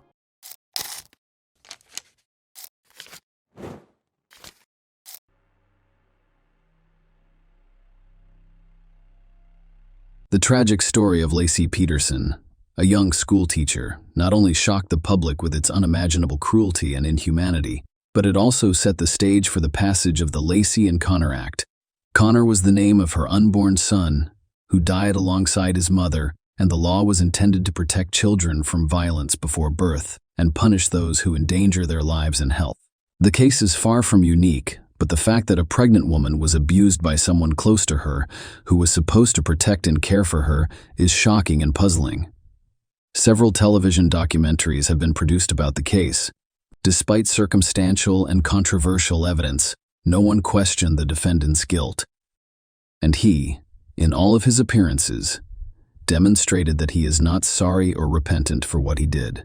This is one of those stories that gives you chills all over. But let's try to figure out how the guy who was considered a model family man decided to commit such an atrocity. Who was Laci Peterson? Laci Denise Peterson, maiden name Rocha, was born in May 1975 in Modesto, a small town in the central part of California. Dennis Rocha and Sharon Anderson had known each other since high school, and their teenage romance resulted in marriage and the birth of 2 children, Brandon, the eldest, and Laci, the daughter. Curiously, the mother named her daughter after a local beauty queen that she admired. The family owned their own farm, so the children learned to work in the fields and care for animals from a young age. The girl was extremely close to her mother. They worked together to create a beautiful garden filled with flowers and fruit trees. Then Laci considered connecting her future life to this occupation and pursuing a specialized profession. When the kids were still small, the family faced a crisis, and no matter how hard the spouse tried, they were unable to save the marriage and soon divorced. By mutual agreement, the children continued to live with their mother in their hometown. 2 years later, Sharon remarried. Her chosen one was a childhood friend named Ron Grant Ski. Ron treated his wife's children as his own, and in fact replaced their birth father, who was uninterested in the heirs' lives following the divorce. The girl even started calling him Daddy. A few years later, the couple had a daughter named Emily Laci, who grew up to be a kind, sociable, and open girl. She always had a large group of friends. She did well in school and was a member of the cheerleading team. After graduating from high school, the dark-haired beauty passed her exams and was accepted into the prestigious California State University. She decided to pursue her childhood dream of becoming a landscape designer. Laci has always been a creative person who enjoys drawing, so she found her chosen profession, which is Scott Peterson. Scott Lee Peterson is also a California native, but he was born on October 24, 1972, in the large metropolis of San Diego, in the southwest of the state, to Jacqueline Helen Latham and Arthur Lee Peterson. The boy grew up in a fairly well-to-do family, and from a young age, he knew nothing to refuse. His father owned a business that produced packaging materials, and his mother ran a designer clothing store. By the way, her boutique was located in Hollywood. Among the regular customers were several celebrities. Scott's difficult personality began to emerge in childhood. He enjoyed being the center of attention, did not tolerate bans or refusals, and was described as a spoiled, capricious, and even arrogant child in school. The boy began playing golf at a young age and considered pursuing a professional career in the sport. He was friends with Philip Mickelson, also known as Lefty, the future professional golfer who was ranked second in the world in 2012. As a teenager, Scott was one of San Diego's best athletes. Following graduation, the young man enrolled in one of Arizona's universities, where a promising athlete paid for half of his education. However, Peterson was unable to receive a diploma because he was expelled for inappropriate behavior following a raucous potluck, already consuming strong alcohol in the presence of other students. After months of deliberation and searching for a suitable location, the young man applied to the University of California, where he initially intended to study economics but later changed his mind and transferred to the Faculty of Agriculture. By the way, Scott took the educational process very seriously and responsibly this time, becoming an exemplary student, because his parents threatened to leave him without a job if he was expelled again. Scott and Laci, a love story. Young people met while studying at university. Scott began working part-time in one of the local coffee shops, where he also worked as a waitress alongside a former classmate and close friend of Laci. Laci frequently stopped by to eat and see her friend, and when she noticed the handsome young man, Scott noticed the smiling petite brunette and began to give her his full attention. One day, Laci went to the coffee shop but didn't see her friend. She decided to ask Scott what was wrong. They quickly started talking. However, because Scott had to work, Laci wrote her phone number on a napkin so they could contact each other later. Scott called her back that evening, and Laci was thrilled. After speaking with him, he informed her mother that she had contacted her future husband. A few days later, He asked his new acquaintance out on a first date, and Lacey readily agreed. It's worth noting that Peterson had another passion besides golf, fishing, so he invited Lacey to go deep-sea fishing in an open body of water. She accepted the offer, but she became seasick on the boat, forcing the couple to quickly return to shore and family life. Nonetheless, after that not-so-great first date, the couple began to meet, and a few years later, they decided to move in together. Scott had finally abandoned his dreams of a professional sports career and decided to start his own small business. In the summer of 1997, he used the startup capital to help his parents. After Lacey received her diploma, the couple held a traditional wedding with a white dress veil and vows at the altar. They only invited family and close friends to the celebration. And as a venue, they chose the popular Sycamore Mineral Springs Resort, which is located on the ocean in Western California. Following their wedding, the couple moved to San Luis Obispo, a small resort town between Los Angeles and San Francisco.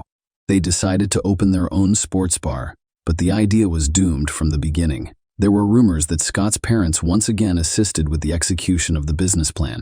However, they later denied it, claiming that their son was a poor businessman who they discovered while he was still attending university. Anyway, the couple's business was not very successful.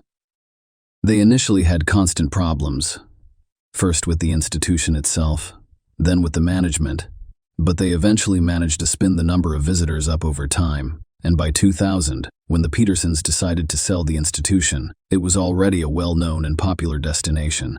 The couple decided to settle in Lacey, their hometown, and start a family. They bought a small, cozy house in a good neighborhood, a car, and a dog.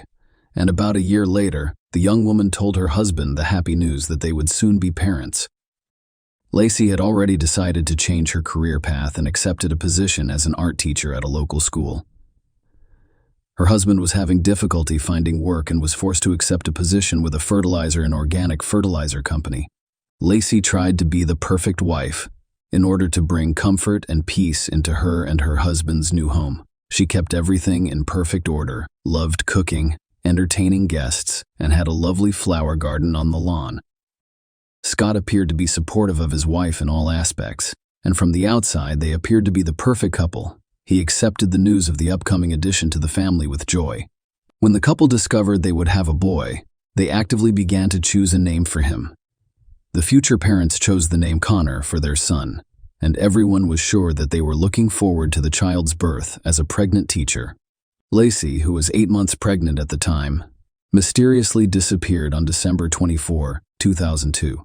Lacey's mother and stepfather, who had been unable to contact her throughout the day, raised the first alarms. She did not answer the phone or return calls, which was unusual for her. As it turned out, the husband had been unaware of his wife's whereabouts the day before. She had visited her parents as well as the beauty salon where her sister Amelia worked. She was cheerful as she prepared for the Christmas and New Year's Eve celebrations.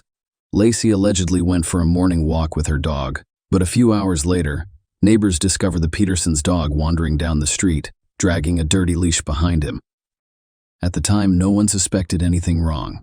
The neighbor, he said, simply thought the dog had escaped, so we took him to the owner's backyard. For the evening, the concerned parents called the police and reported him missing, requesting that they begin searching immediately because Lacey was pregnant, and if she was in trouble, she required assistance as soon as possible. However, she was never found that day or the next. A day later, word of the missing teacher spread throughout town, prompting hundreds of volunteers to join the search. People combed the area, pasting flyers with portraits of the girl and organizing search pages and social networks where they posted detailed information about the missing mother and stepfather.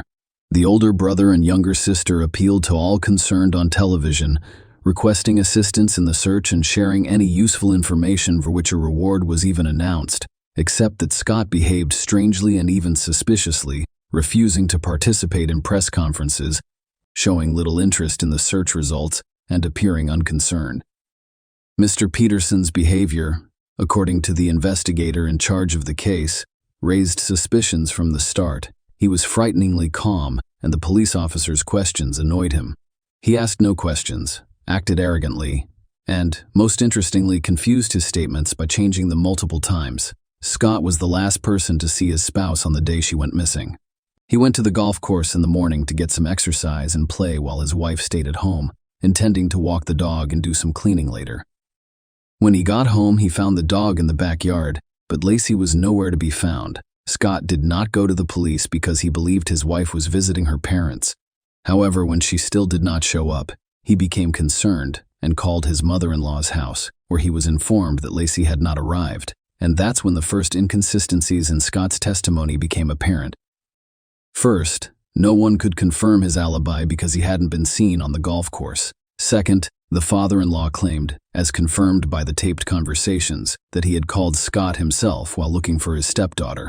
But he replied that he had no idea where she could be. Peterson then abruptly changed tactics, stating that he had changed his mind about playing golf and instead planned to go fishing at a secluded location in Berkeley Harbor.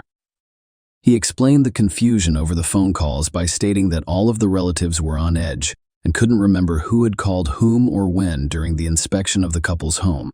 A strange and frightening detail was discovered. Lacey's purse, which contained her house keys, phone, and some cash, had gone missing. She wouldn't have left the house without at least taking her dog for a walk to the nearby park. How would she lock the front door?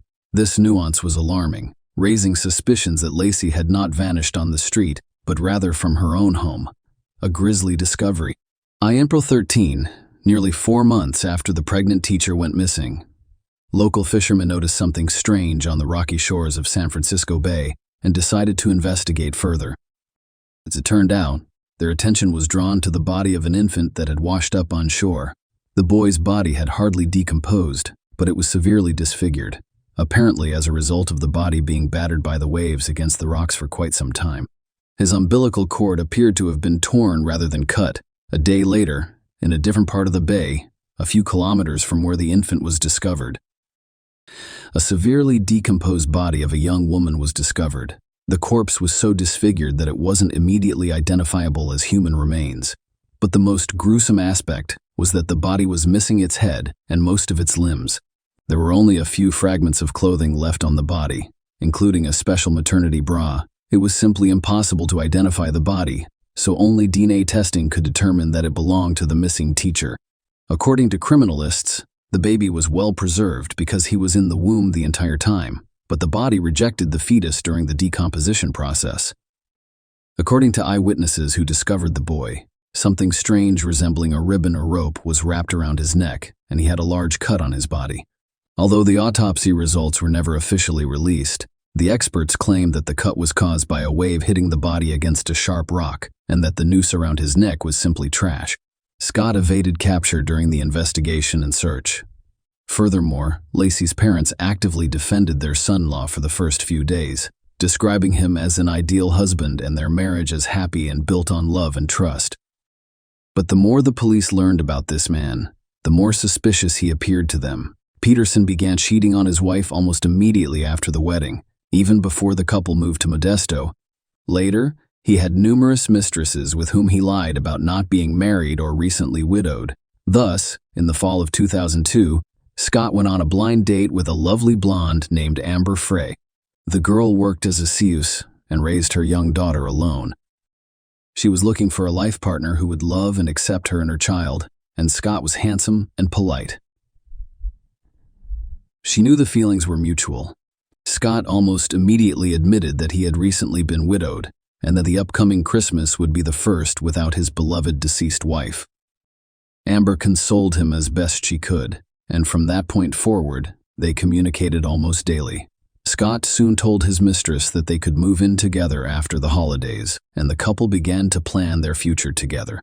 True, Scott stated that he has never wanted to have his own children and plans to undergo a sterilization procedure known as a vasectomy, but he was also prepared to raise daughter Amber as his own.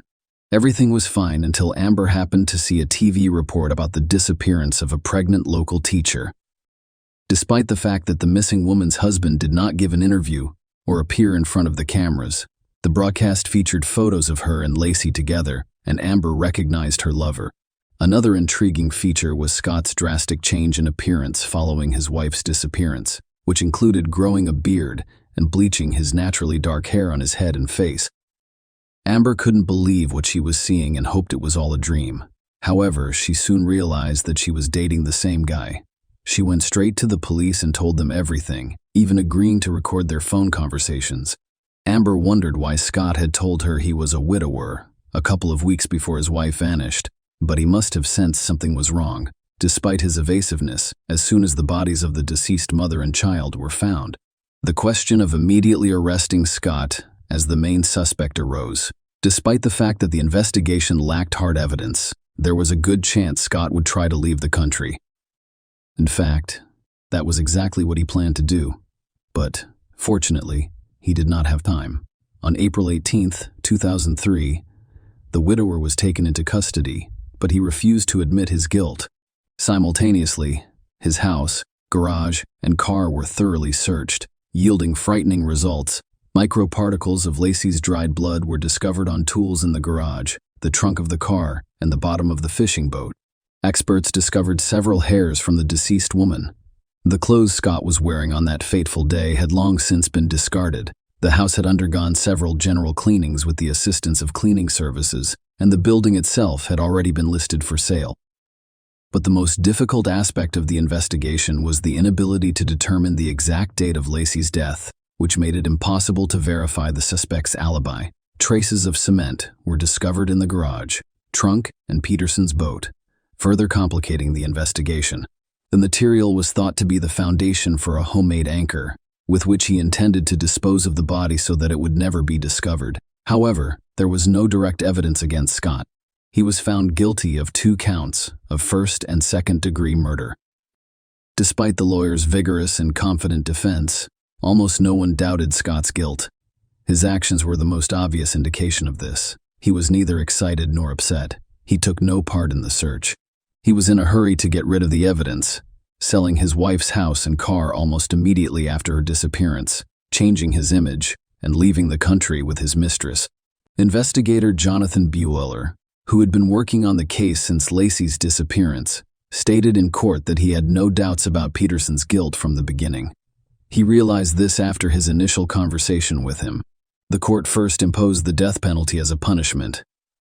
However, after an impressive number of appeals, the sentence was changed in 2021 to life in prison with no chance of parole. In addition, the court redirected the deceased's mother to receive $250,000 in life insurance for Lacey, which was originally assigned to Scott. This high-profile case horrified the public and highlighted the importance of protecting unborn children from violence, as they may become victims of similar crimes. Thus, in the spring of 2004, the Lacey and Connor Act was signed in the presence of the deceased woman's parents and sister. 3 years after the tragedy, Sharon Rocha wrote a biographical book called In Memory of Lacey, a mother's story of love, loss, and justice, in honor of her daughter and grandson.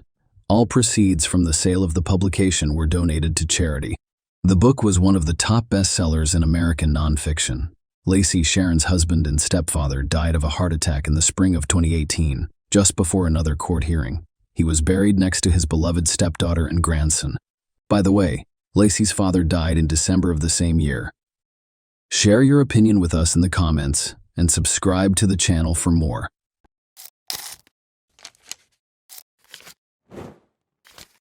Hey guys, welcome to my channel, and today we're going to take a look at another horrible case with you.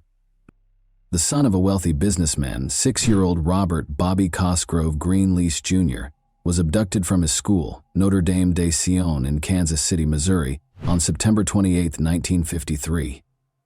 As the authorities began a large search for the young boy, the city was engulfed in panic and commotion, but the abductor eluded capture. Soon after, Bobby's family started getting a flurry of phone calls and letters demanding an outrageous sum of money in exchange for their son's safe return. The case's twists and turns became even more startling as it attracted national notice. Who was responsible for the abduction? Was it a stranger or a member of the family? Would Bobby's family ever be reconciled with him if he were ever discovered alive? We are examining Bobby Greenlease's unsettling situation today. So let's go straight to the riddle without any more ado. With a population of over 500,000, Kansas City is situated in the western region of Missouri. It is Missouri's biggest city. With a variety of eateries, retail establishments, and entertainment venues, The Kansas City Power and Light District is one of the city's most recognizable attractions.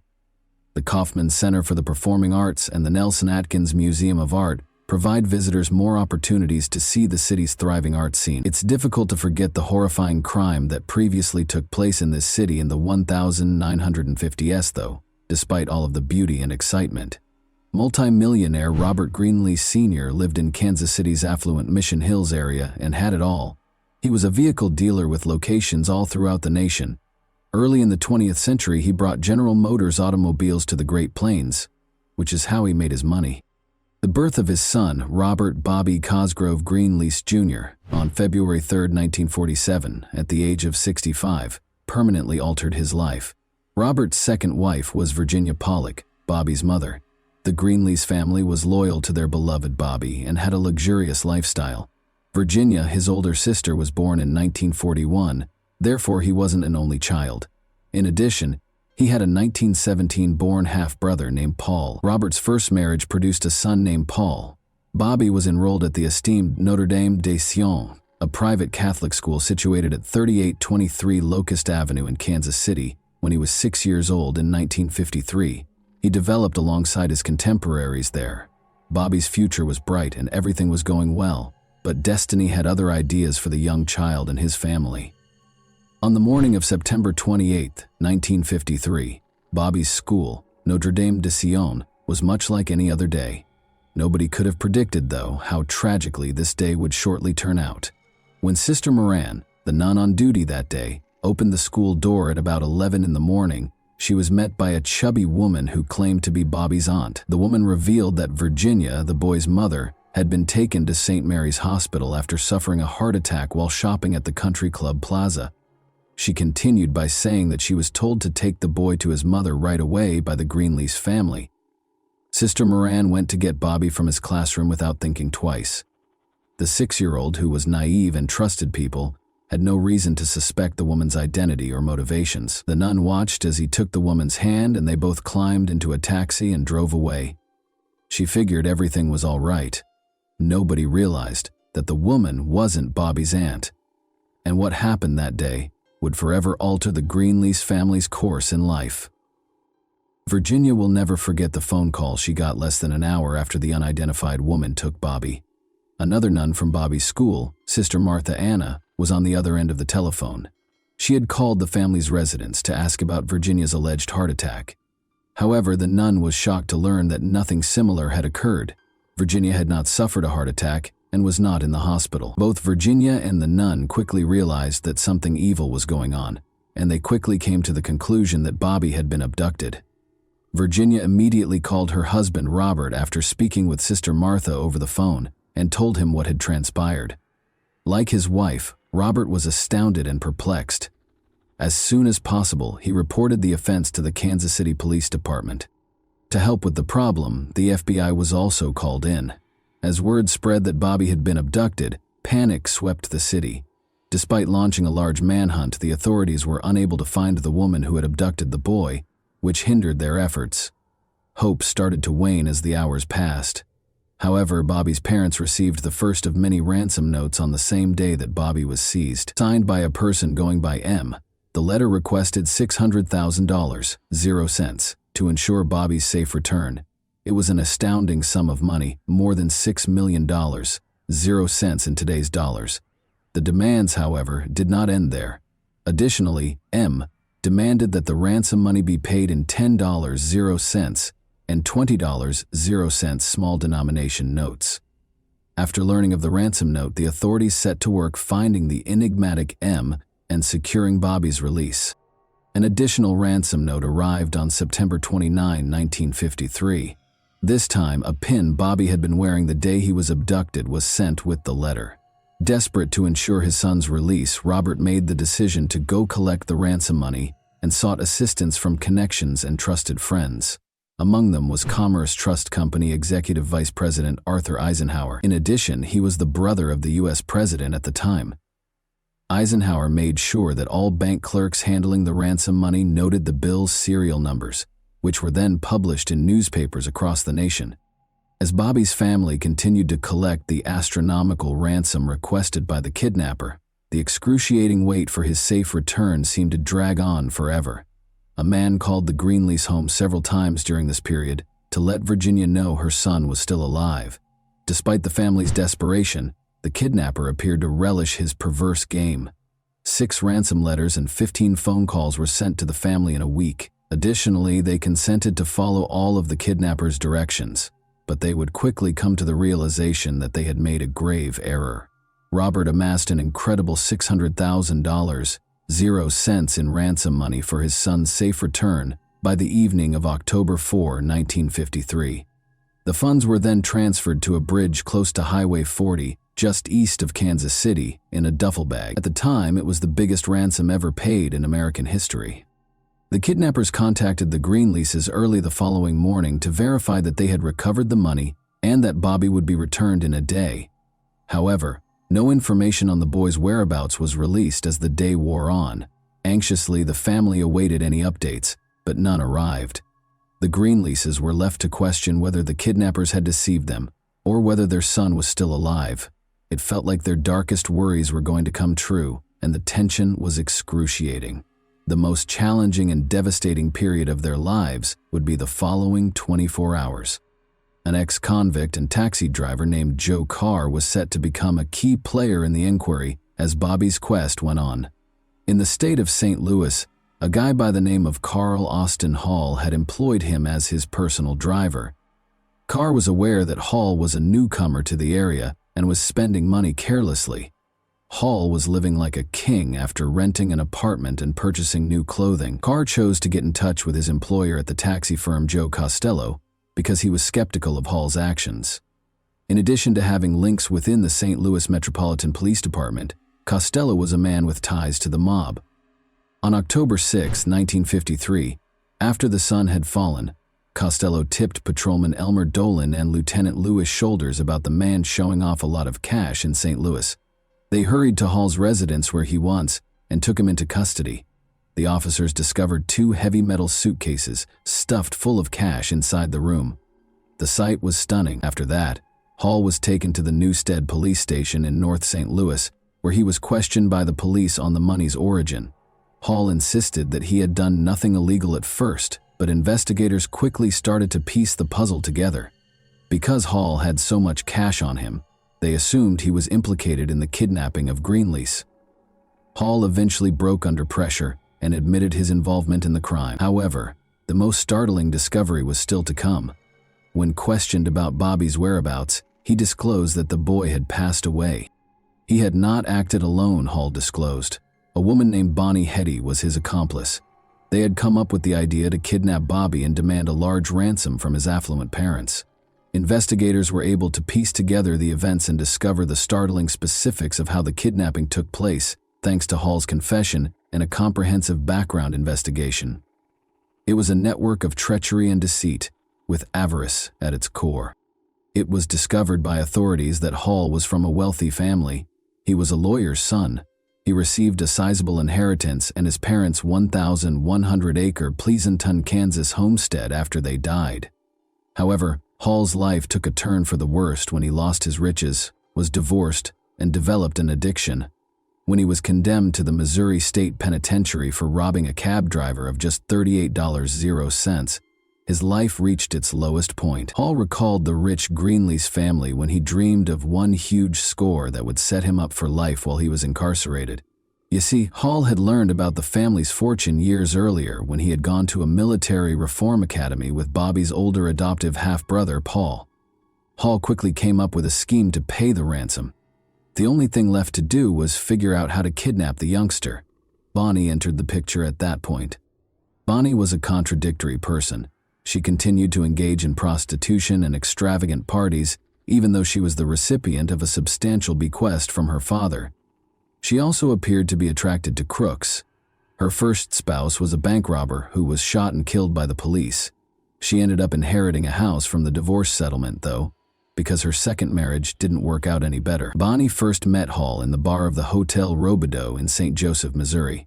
Their fortuitous encounter signaled the start of a sinister and perverse collaboration, which could have been the result of fate or simply the cosmos coming into harmony. Hall gradually told Bonnie about his perverse plan over the course of the months, and to his relief, she was all too willing to join in. Thus, like two ravenous wolves pursuing their prey, Hall and Bonnie started following the Greenlease family in the summer of 1953. In an attempt to identify a vulnerability to take advantage of, they observed the family going about their everyday activities. They initially intended to kidnap the Greenlease's daughter, Sue, but they quickly came to the conclusion that Bobby, their 6-year-old son, would be a simpler target. The stage was prepared for the kidnapping that rocked the country to its foundation, because they understood they had to move quickly if they wanted to score the big score. Pretending to be Bobby's aunt, Bonnie had taken him up from school without causing any trouble. After that, Hall was waiting at a pharmacy when Bonnie and Bobby were dropped off. Hall took charge and led them to an empty field in Overland Park, Kansas, across state borders. Bobby was left alone with Hall, who had no intention of keeping him alive, after Bonnie exited the car and went a short distance. Hall initially attempted to kill Bobby with a piece of rope, but the rope was too short. Hall struck Bobby in the face, knocking out one of his teeth out of frustration and rage. Hall took out his .38 caliber revolver and shot Bobby at close range when he slumped to the floor of the automobile. After being kidnapped, Bobby did not live for more than half an hour. Both Hall and Bonnie realized they needed to remove the evidence after committing the horrible act. They wrapped Bobby's lifeless body in a trash bag and traveled to Bonnie's house in St. Joseph, Missouri. Then, in order to hide the smell of the corpse, they gently buried the bag in a grave that had been prepared in the backyard. They covered the bag with a lot of lime. In an attempt to pass the grave off as a flower garden, Hall then covered it with chrysanthemums. Now, Hall and Bonnie quickly fled to St. Louis across the state as soon as they had the ransom money. Hall had bought 2 metal suitcases there to hide the cash. In addition, he and Bonnie discovered an apartment on Arsenal Street overlooking Tower Grove Park, where they reveled in their newfound wealth by drinking excessively. As the evening went on, Bonnie's intoxication finally overcame her, and she fell asleep. Hall had another plan, and this was the ideal time to implement it. He snuck out of the flat with the rest of the loot in the middle of the night, after placing $2,000, 0 cents, in Bonnie's purse. Hall then picked up a sex worker called Sandra O'Day on the taxi ride to the Coral Court Motel in Marlboro, Missouri. Before he was arrested, he intended to utilize Sandra's assistance to distract the police. Hall arranged for her to travel to Los Angeles so that he could mail the Greenlease family a letter he had written. By doing this, he would have diverted the police's attention. According to stories, Sandra was the one who reported the ransom money that Hall was carrying around to the police when she allegedly saw it. However, it's unclear if this is true or not. It is also thought that Hall purchased a shovel and 2 trash cans. In order to conceal the ransom money, he then rented a car and drove it to a location in St. Louis County along the Merrimack River. However, Hall kept the money with him since he was unable to locate a suitable place to bury the cans. Shortly after this, he was taken into custody. Police took immediate action after all of these revelations were made public. In the apartment where Hall had left her, Bonnie was found and taken into custody. They both faced the full weight of the law for their crimes after being charged with capital murder and kidnapping. Bobby's remains were found where they had been buried on October 7, 1953. Family members and neighbors came together to grieve the untimely death of this defenseless boy at a sad burial conducted at St. Agnes Catholic Church 2 days later, on October 9. As a victim of one of the most horrible murders in American history, Bobby was buried with sorrow and tears in his eyes. Since the crime had crossed state boundaries and was therefore a federal prosecution, punishment was swift for the 2 kidnappers. Hall and Bonnie entered a guilty plea to the accusations against them when they appeared in court on October 30, 1953. After only 1 hour and 8 minutes of deliberation, the jury recommended the death penalty. Hall and Bonnie accepted their fates on November 19, 1953, less than a month later, and neither attempted to challenge the decision. Just 81 days after the kidnapping, on December 18, 1953, they were both put to death in a Missouri gas chamber. Hall was 34 years old, and Bonnie was 41 when they passed away. There were several complexities in the aftermath of Bobby's kidnapping and death. The Greenlease family may have found closure with Hall and Bonnie's execution, but it also exposed a shocking truth. Now, just half of the ransom money was found when Hall was taken into custody. Unaccounted for was $312,000, 0 cents in total. The cops that arrested Hall, Patrolman Dolan, and Lieutenant Shoulders were suspected of stealing the missing funds. At first, though, they denied this, saying they had delivered all the cash to the police station. They ultimately faced federal charges and were found guilty of perjury. Shoulders received a sentence of 3 years in jail on April 15, 1954. Dolan, however, was sentenced to 2 years in prison. However, this was not the end of the story. Shoulders unexpectedly passed away in 1962. Shoulders and mob boss Joe Costello had actually stolen half of the ransom money, Dolan told the FBI after this. It wasn't until Shoulders and Costello were dead that Dolan finally told the truth. He had been too afraid to speak up earlier for fear of reprisals. In July 1965, President Lyndon B. Johnson pardoned Dolan for his assistance. This was the conclusion of Bobby's tragic story. We are reminded when we consider the terrible events of 1953 that Bobby eventually received justice, albeit at a high price. We have to keep asking ourselves, how can we stop catastrophes like this from occurring again? What can we learn from Bobby's story, therefore? And how can we apply this understanding to create a society that is safer and more equitable for everyone? And that wraps up today's chilling story. If you enjoyed this video, don't forget to like and subscribe so you never miss a new upload. Also, let me know in the comments what part of this story shocked you the most. Thank you for watching, and I'll see you in the next video.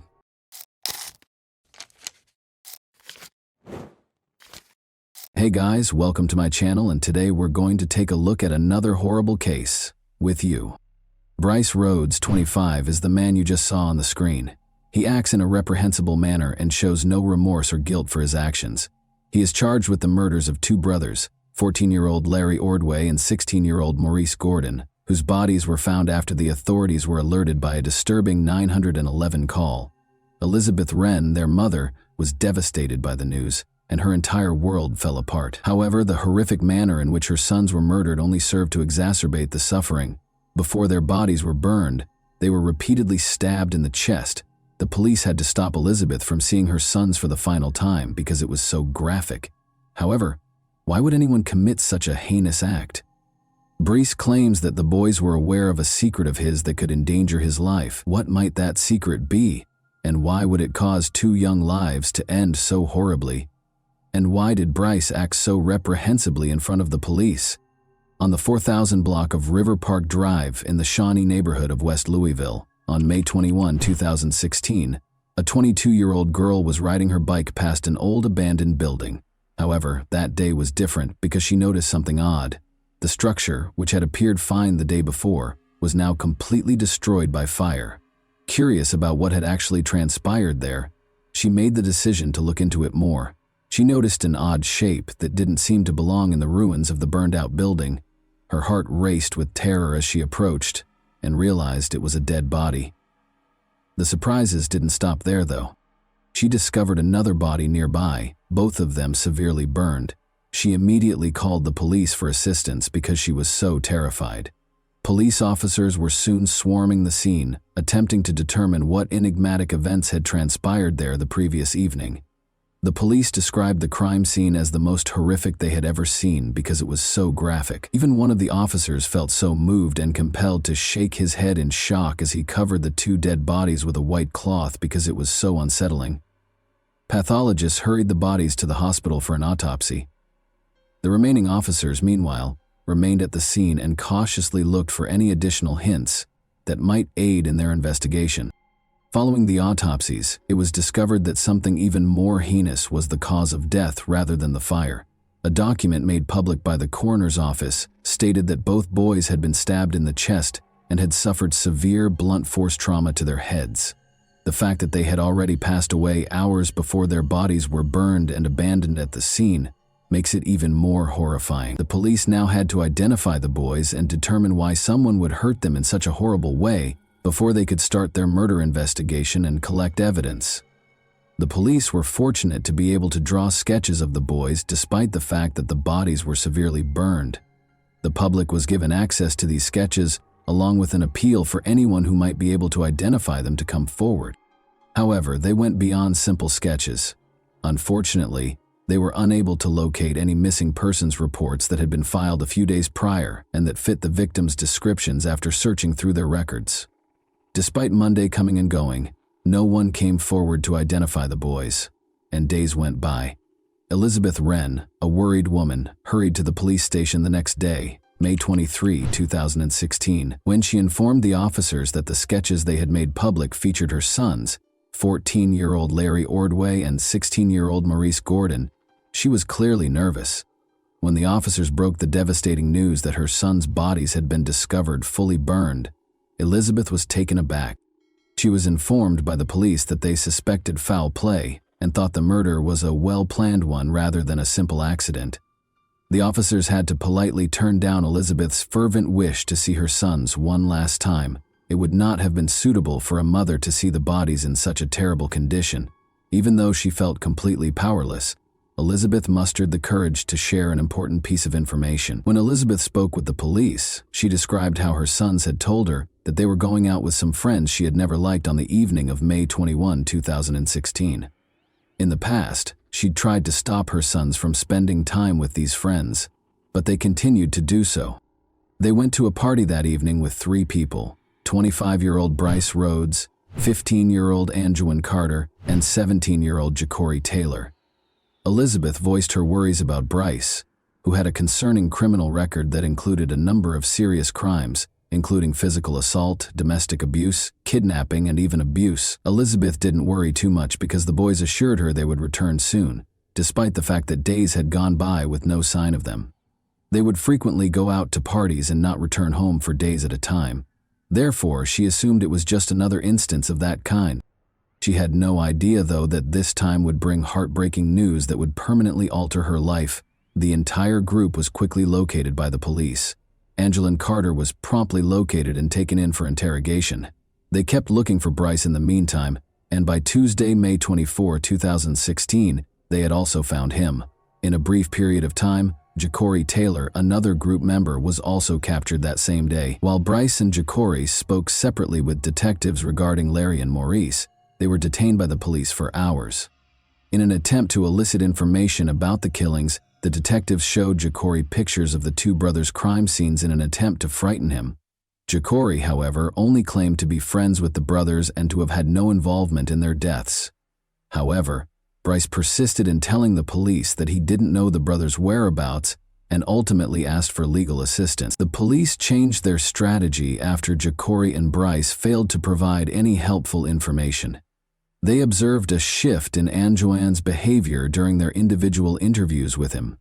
Anjuan eventually talked about what had actually transpired on the evening of May 21 at that point.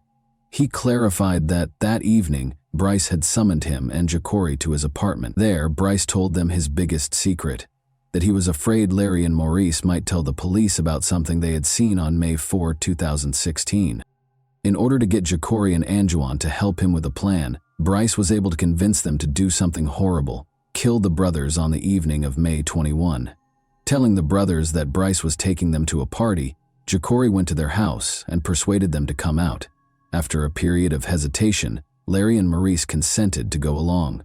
They promised their mother, Elizabeth, that they would return later that evening as they left the house. Since his mother was out of town that weekend, the group had driven to Bryce's house, which he shared with her. Like any other party, the boys settled in and started hanging out and having a good time, but Larry and Maurice were unaware that something sinister was simmering in the background. Unexpectedly, a dispute erupted among the group, ruining the enjoyable party atmosphere. Ja'Cory accused the brothers of stealing money from Bryce, according to Anjuan, who told the police. Maurice became enraged when Ja'Cory confronted him about the theft. The whole situation escalated when Maurice felt threatened and sensed danger, reaching for a knife to protect himself and his brother. Ja'Cory lunged in and took the knife away from Maurice when he saw him carrying it, according to Anjuan. After that, they both succeeded in subduing the brothers and belting them. To prevent either brother from defending themselves, they separated Larry and Maurice, leaving Larry in the bathroom while Bryce brought Maurice to his knees in the living room. Bryce insisted that Maurice ask for forgiveness, even though he pleaded for their lives.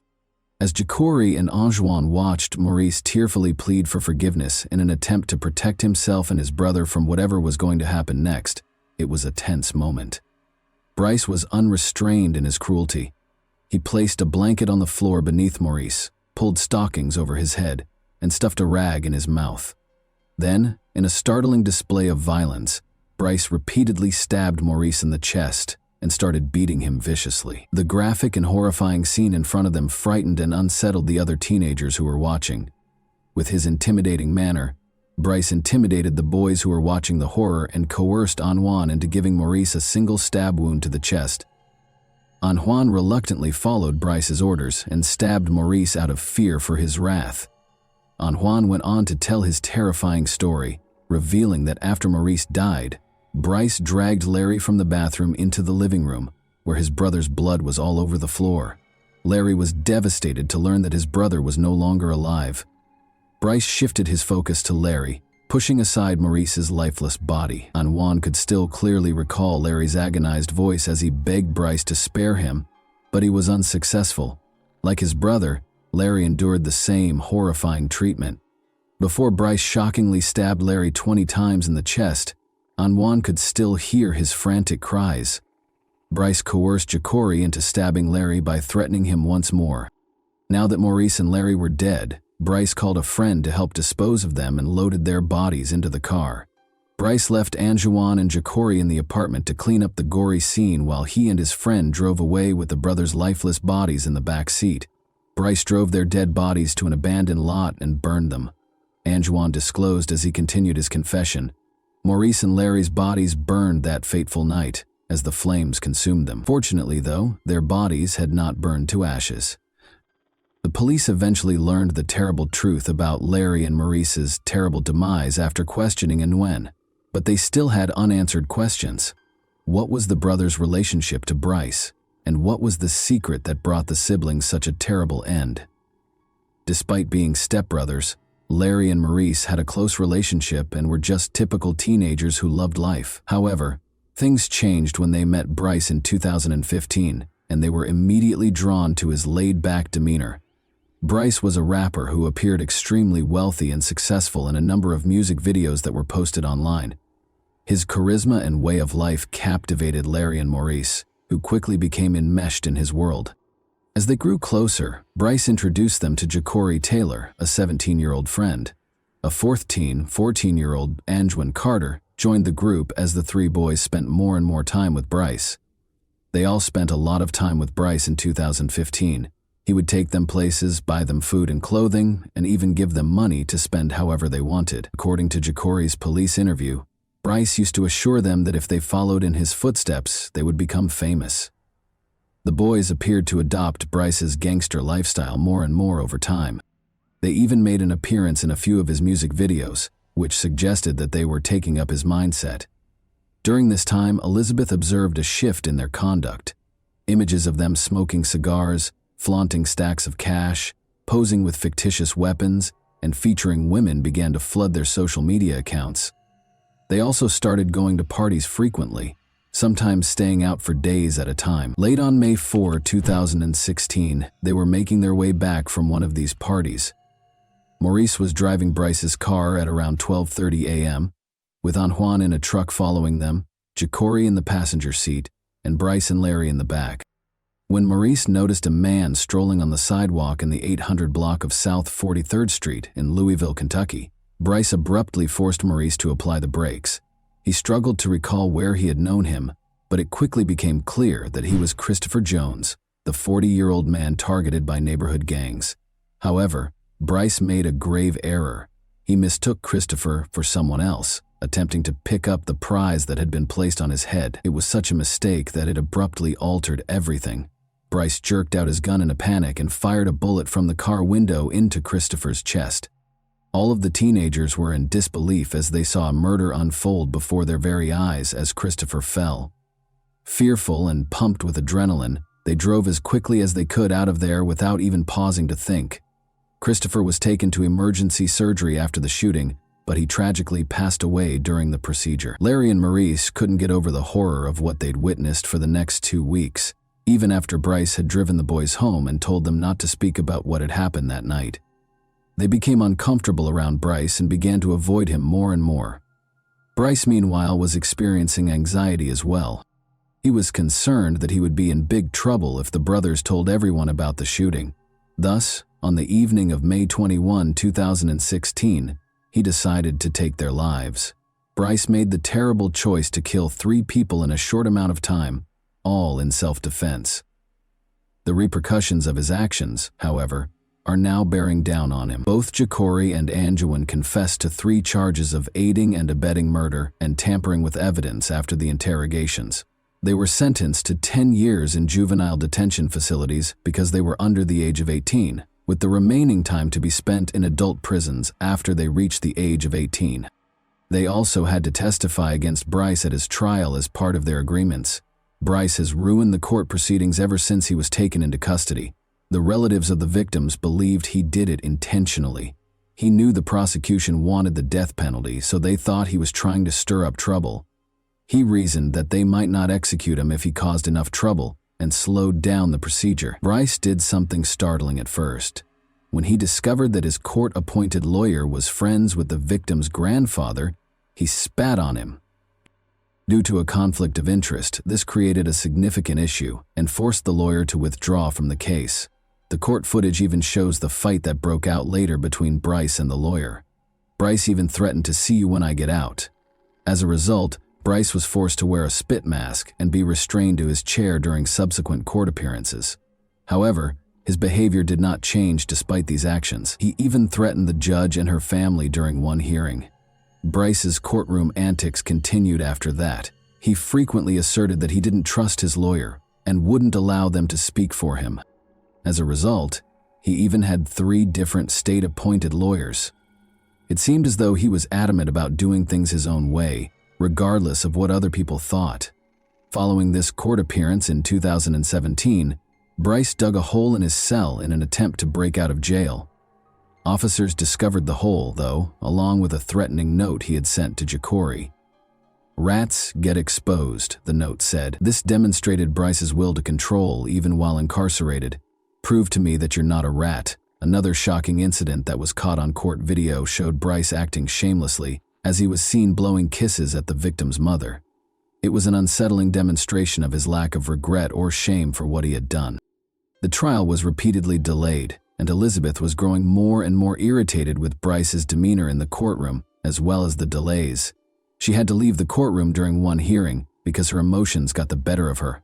She later told reporters that she was still grieving over the loss of her 2 boys to this monster, even though she was attempting to find forgiveness through her faith. Her description of Bryce as ill and a demon made clear how deeply she felt pained and angry with him.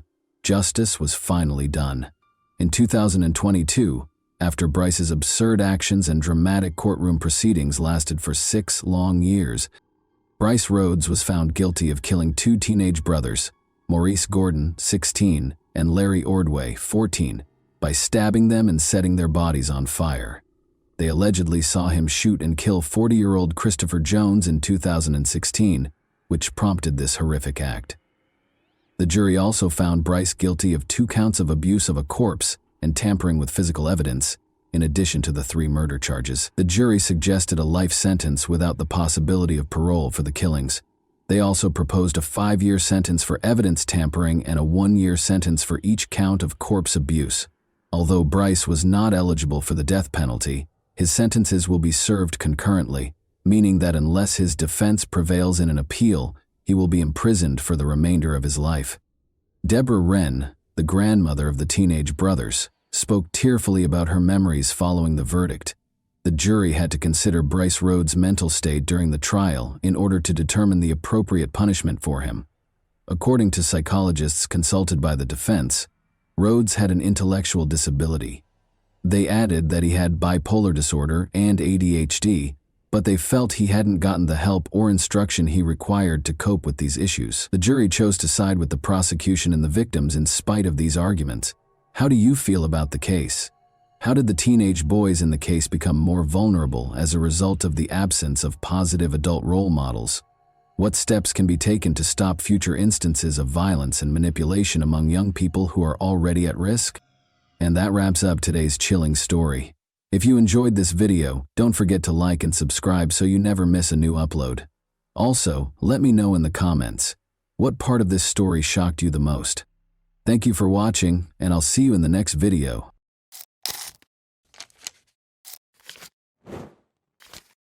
Hey guys, welcome to my channel, and today we're going to take a look at another horrible case with you. Today we'll talk about what happened in Maine in 2016. While her husband Luke was shopping at Walmart, Valerie Tiemann, 34, vanished from the parking lot. There was no sign of Valerie when he got back in the car.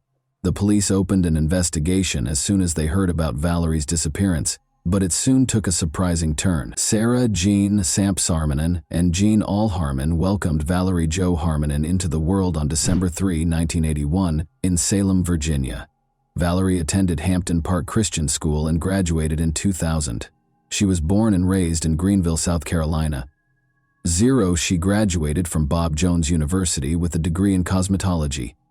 She was well known for her gregarious demeanor and warm smile. Valerie was well known for her passion for speech and theater. She played the flute and piano and loved music. Valerie worked in pageants, spas, and salons using her cosmetology skills. She helped people look and feel their best in order to support them. Valerie had been seeing a man named Matt Guccio. When Valerie was around 22, they met through a mutual friend. In many ways, they were too dissimilar. Matt was more reserved, but Valerie was gregarious and happy. However, they did not find this difference problematic.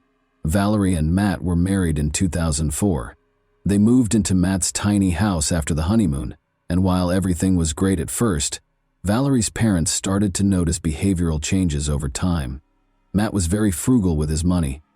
To have some personal savings, Valerie had to open a different bank account. Matt's behavior changed more and more over time. He attempted to exert total control over Valerie's life and held her responsible for all of his and their family's issues. She endured a great deal of emotional suffering and a lot of things, but patience has its limits. Matt and Valerie got divorced 10 years later. Valerie wanted a new chapter in her life, and Luke Tiemann opened it. He helped Valerie move past her past issues. Luke spent 10 years in the army. Valerie saw him as a trustworthy man who cared for her family while he was in Iraq and Afghanistan. Valerie was starting to look happy again. Valerie was once again smiling and full of joy as she had been 10 years before. Luke and Valerie entered into marriage on June 6, 2014. They relocated to the Fairfield home of Luke's parents.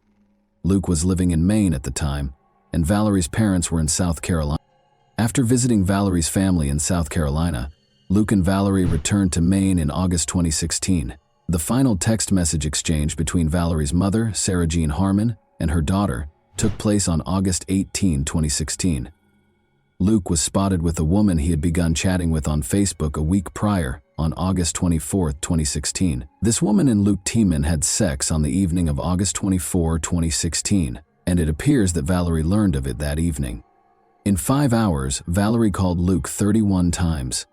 A mutual friend of Luke and Valerie reached out to the latter through Messenger on August 26, 2016. Valerie was told by a friend that Luke was getting sucked into other women and claiming that they were no longer together. Valerie replied in multiple messages that, although it was heartbreaking, everything would work out because God has a timing and he would never find a better woman than her. She also said that he had lost her the following month in 2016. Luke Tiemann moved into the home of a woman with whom he was having an affair and told Valerie, his wife, that Valerie had fled with another man. Every week, Valerie would call her parents in South Carolina, but now they were unable to get in touch with their daughter for over a week. They couldn't get in touch with their daughter because she didn't answer their calls or texts. Luke was decided by Alan Harman and Sarah Harman. Speak with Luke. They texted him to inquire about his and Luke's well-being. The following day, Luke replied, "We are good. Thank you, love her so much." Another 13 days have passed, but Valerie's parents still can't contact Luso. They call Luke's father. They were shocked by the man's response. Valerie had been missing for approximately 2 weeks, according to Luke's father. In addition, he consulted Valerie's parents about what to do with her belongings.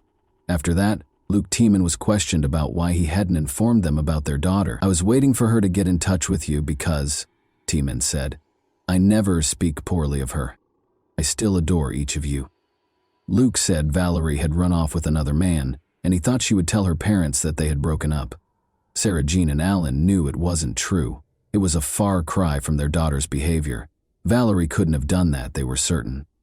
They also thought she would have called them, since she was aware of their concerns. Alan reported a missing person to the Fairfield Police Department the following day, September 9, 2016. Investigators began by visiting Valerie's parents, who were the residents of Luco Tiemann. They spoke with Laurel Tiemann, who told them she didn't know where they were. Since Valerie was, the detectives left without finding out where Laurel Tiemann's were. Because of Laurel Tiemann's domineering behavior, Valerie's parents felt it was difficult for their daughter to share a home with her. Laurel packed everything she owned in trash bags after Valerie was gone for 2 weeks. It was a clear representation of Laurel's daughter-in-law. She wasn't worried about Valerie at all. All she wanted to do was get rid of her things so they wouldn't occupy space in the house. The police meant to find Luke Tiemann and ask him a few questions, but they couldn't locate him. He didn't show up at his home, and his parents said they didn't know where their son might be. However, 5 days after Valerie's disappearance, Luke took the initiative to call the police himself. He claimed to have heard that the detectives were interested in speaking with him. When and under what circumstances he had last seen Valerie was one of the questions the detectives asked him. About 2 weeks ago, he and Valerie went to the local Walmart to buy some food, and he said that the response was really strange. While he went shopping, Valerie remained in the car in the parking lot. He finished his shopping and went back to the car, but Valerie was gone. According to Luke, he tried to find Valerie and promised to take her back by calling and texting her after leaving the store and realizing she wasn't there. Luke also disclosed that Valerie and he were approaching the end of their marriage. He claims that Valerie once brought up another man in a conversation, and he thought she was having an affair with him. Luke didn't know the man's name or where he lived. He believed Valerie had fled with him. The police appealed to the public through the media because Valerie's family was not aware of Luco Tiemann's existence. They asked anyone who has seen Valerie in the past few weeks to report it to detectives by posting a picture of her. From Valerie's disappearance from the Walmart parking lot to the disposal of her possessions in garbage bags, the whole story seemed strange. The fact that Luke Tiemann did nothing to find his wife was another intriguing element of the narrative. He might have been too preoccupied with another woman. On the day that Valerie vanished, investigators visited Luke Walmart, where Luke and Valerie were. There were surveillance cameras inside the building as well as outside. Consequently, it was simple to verify Lou's story. Examining the CCTV footage took the investigators over an hour. They were in for a surprise. Lucy did not see Valerie or Luke Tiemann in any of the recordings. Luchin implied that Luch had lied to the police. The police were now aware that he was concealing something. The investigators chose to have a face-to-face conversation with Luke. They did not, however, reveal all of the information they possessed. They thought he would embellish or alter some of Lucci's testimony. It was no secret that Lucci was seeing another woman, Billie Jo Goodman. The fact that he was unfaithful to Valerie was not denied by him. He claimed that his relationship with Billie Jo was an effort to move on from Valerie's breakup. She was in a number of failed relationships. She thought she could start a future with Luke Tiemann when they first met. Another question now faced the investigators. Is it possible that Valerie acted as a mediator between Lucas and Billie Jo? Maybe these two chose to get rid of everything that might interfere with their plans in order to begin a new life. Billie Jo spoke with the police. She thought Louis had already separated from his wife. She claimed to investigators that she had no knowledge of Valerie Tiemann's disappearance. Meanwhile, one of the residents gave the police a tip. In one of the parking lots, the man had discovered a driver's license in the grass. The driver's license that was discovered belonged to Valerie, and this parking lot was adjacent to Billie Jo's house. Many people were suspicious because Valerie's driver's license was located close to her husband's new girlfriend's home. Few people think that on September 19, 2016, 10 days after Valerie's father, Alan, reported her missing to the police, Valerie fled with another man, leaving behind all of her possessions and discarding her documents. Luke Tiemann spoke with the news center Maine about the police. When he got back, Valerie wasn't in the car. He told reporters about Walmart. He didn't know Walmart had security camera footage. His story was not supported by footage. Without a doubt, after hearing Luke Tiemann's words and seeing his actions, each of you has drawn your own conclusions. On September 20, 2016, the following day, this case took a surprising turn. K.S. Luke warrant was obtained by detectives for the Fairfield property owned by Luke's parents. This was, after all, Valerie's last known residence. During the search, police dogs that are trained to detect human remains participated. His stream, and the land lot were to be checked. After searching the woods behind the house for about 5 minutes, a police dog discovered something. As the officer dug through the dirt with his hand, he noticed a shoe protruding from the ground. He was joined by other officers, who also began digging while wearing gloves. They discovered the body of a woman, wrapped in a blanket, and buried it with a number of odd items.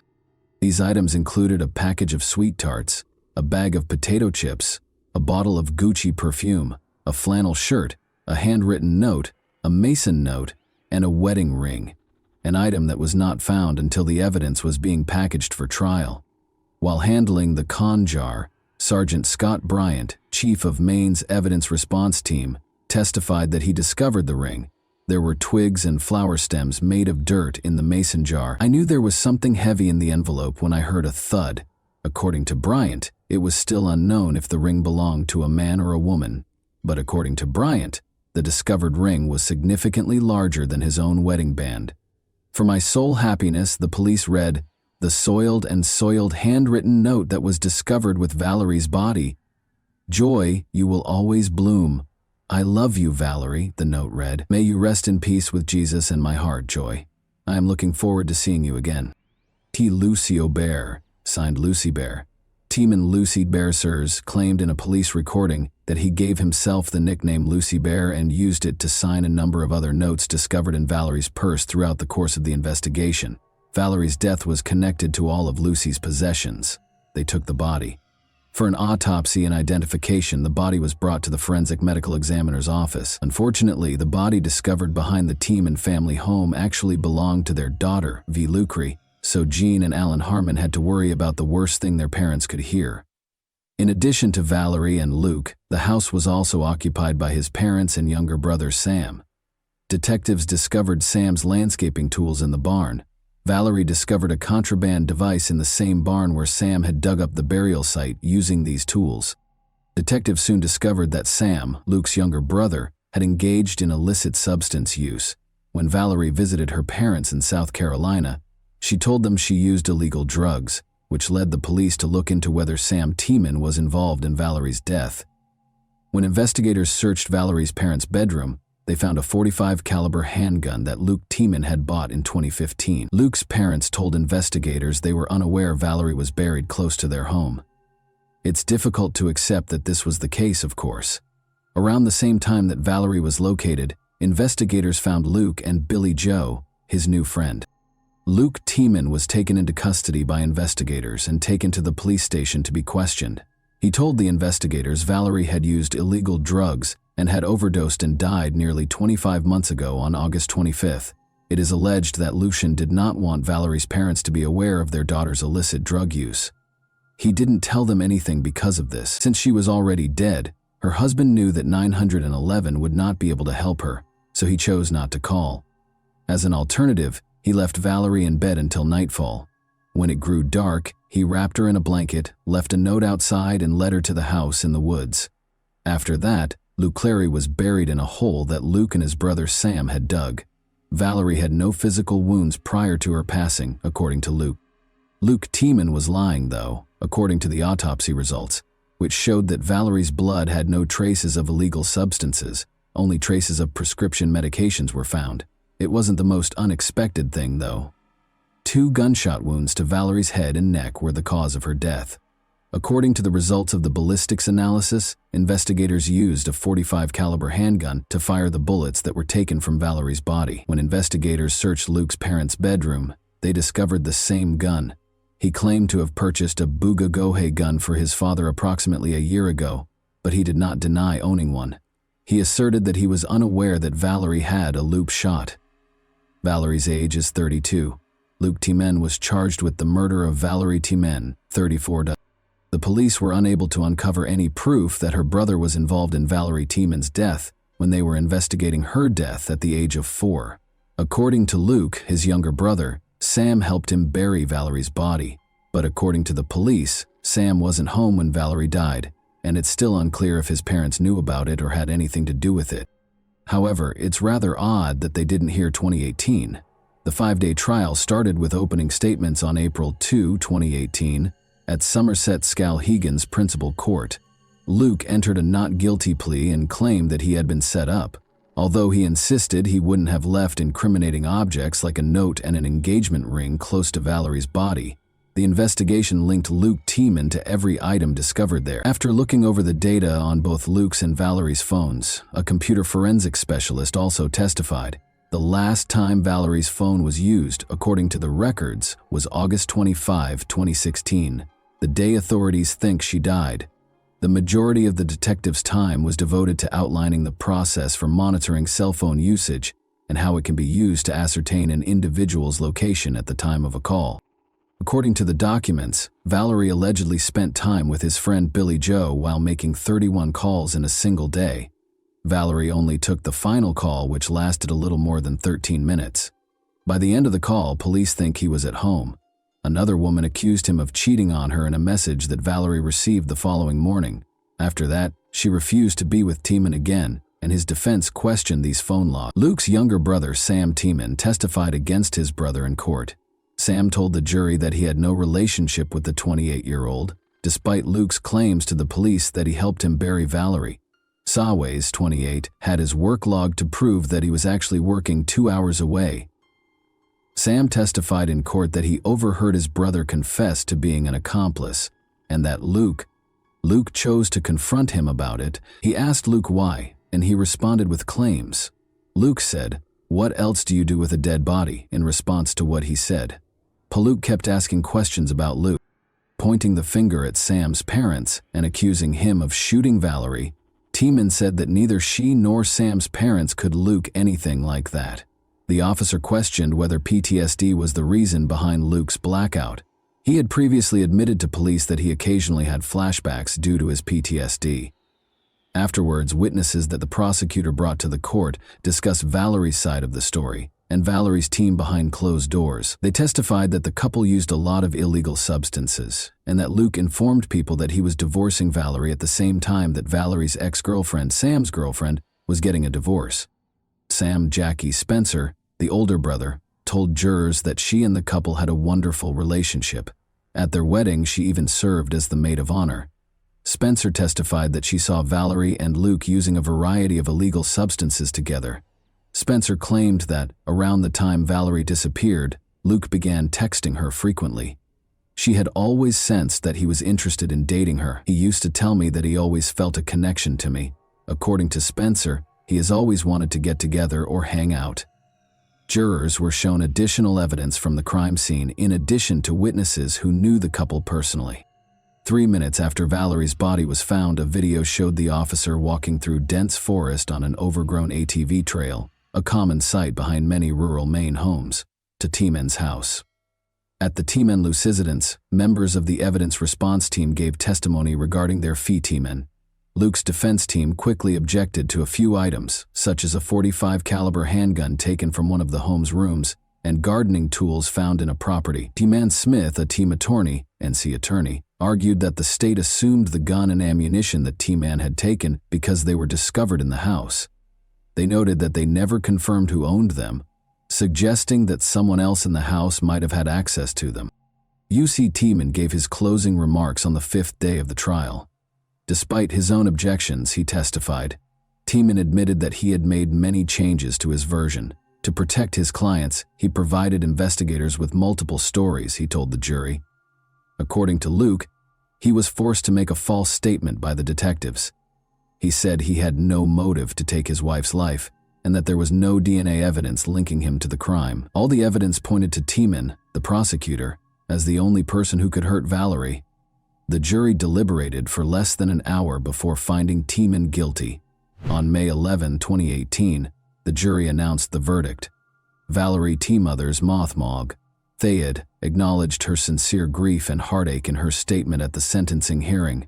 Luke is an evil-hearted man who should be sentenced to life in prison because of his persistent denial of the events, which disgusts me greatly. In addition, Luke's mother spoke for her son. She requested that the court take into account Luke Ken Tieman's entire life. She said, "I don't ask you to ignore evidence, but I ask you to consider the whole person and balance justice with me." When his parents pleaded for the judge's pity, Tiemann sobbed. His mother, La Tiemann, claimed that her son was changed after returning from 3 combat tours in Iraq and Afghanistan. "I'm asking for understanding," she said, adding that she wasn't trying to use post-traumatic stress disorder as an excuse. Valerie's parents wanted Luke Tiemann to receive a life sentence, but he was given a 55-year sentence. The attorney for Harmon's family was shocked to learn that Demon's defense did not use post-traumatic stress disorder to obtain a lighter sentence for him. Demon changed his testimony once more, but this did not help him either. Demon appealed, but it did not have the desired effect while he was incarcerated. Why, in your opinion, did Luke Tiemann bury Valerie's body with other items? And that wraps up today's chilling story. If you enjoyed this video, don't forget to like and subscribe so you never miss a new upload. Also, let me know in the comments, what part of this story shocked you the most? Thank you for watching, and I'll see you in the next video.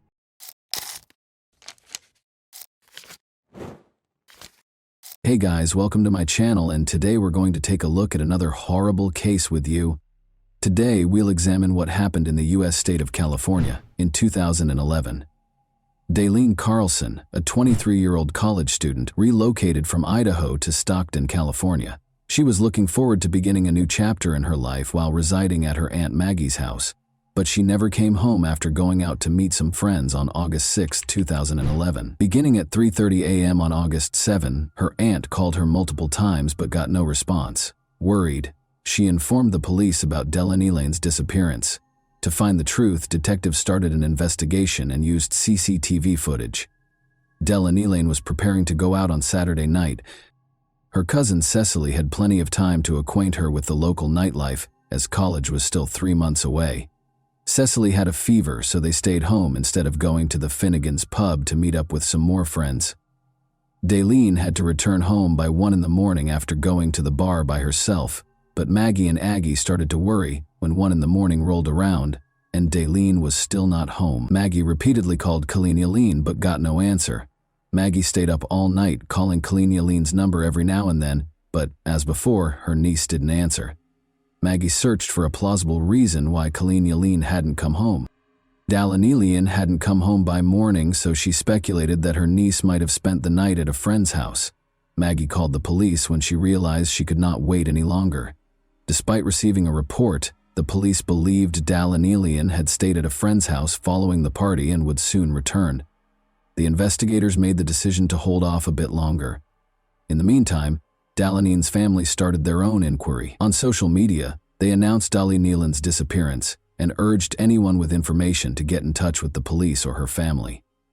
The day after Daylene Elaine's disappearance, August 8, 2011, the police opened an official investigation because her family suspected something terrible might have happened because it was out of character for her to simply vanish without warning anyone.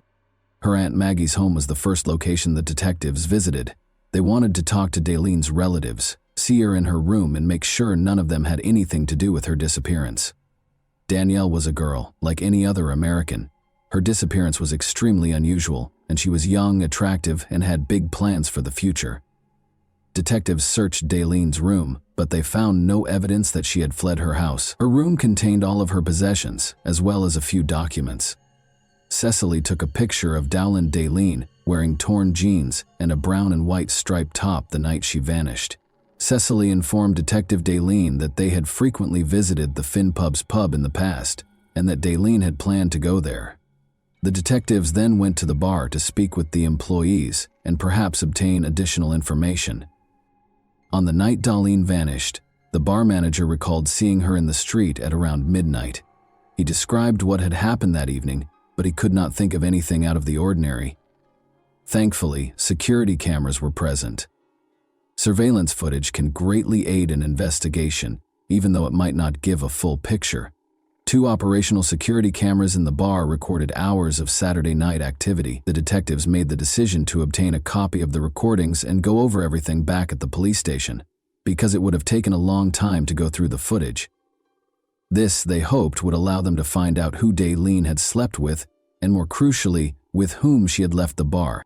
At first look, the tape appeared to be normal. On the street, young women and men congregated, smoking and chatting. It appeared to be a typical Saturday night in a pub, but they are drawn to one girl in particular.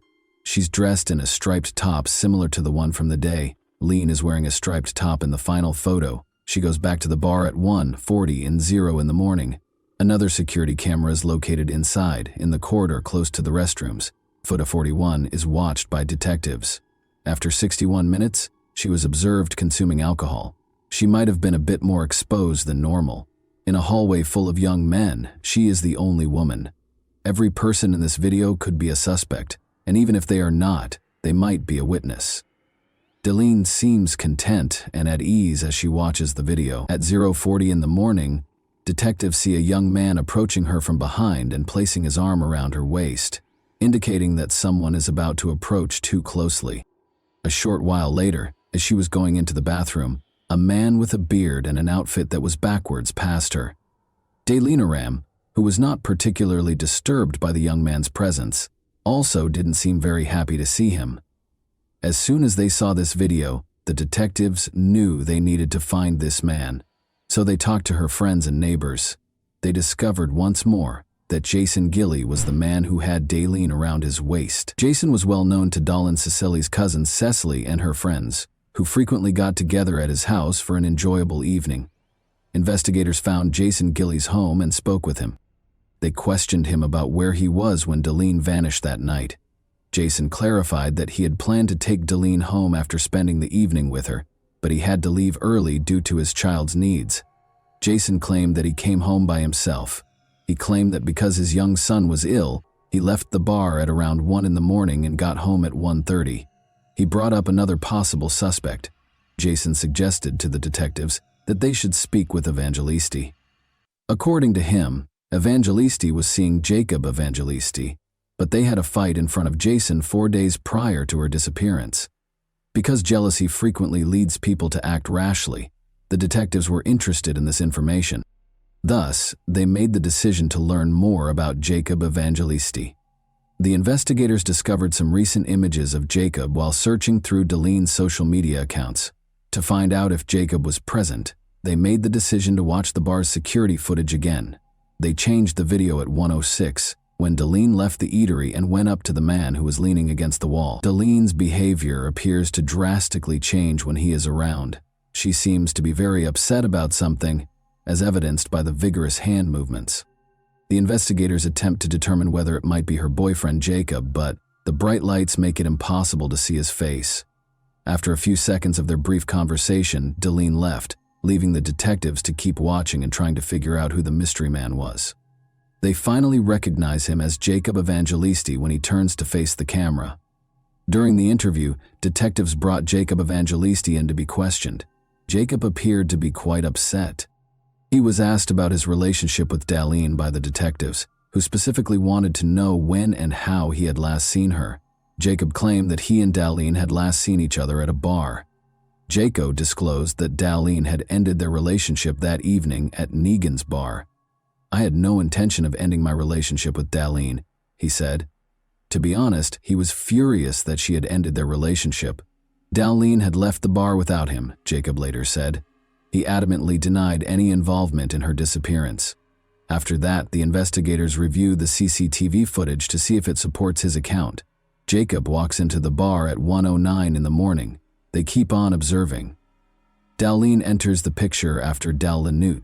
She seems to be bidding one of the patrons farewell. She then exits the frame at 1:15 a.m.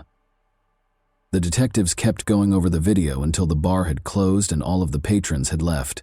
The lights go out at 2:38 a.m. When Day Nether appears again, the parking lot is almost deserted. It appeared that Jacob was responsible for Deline's disappearance at this stage of the investigation. Investigators have not yet found any evidence that her disappearance was the result of foul play, but it's possible that he just couldn't move on from the fact that she had left him.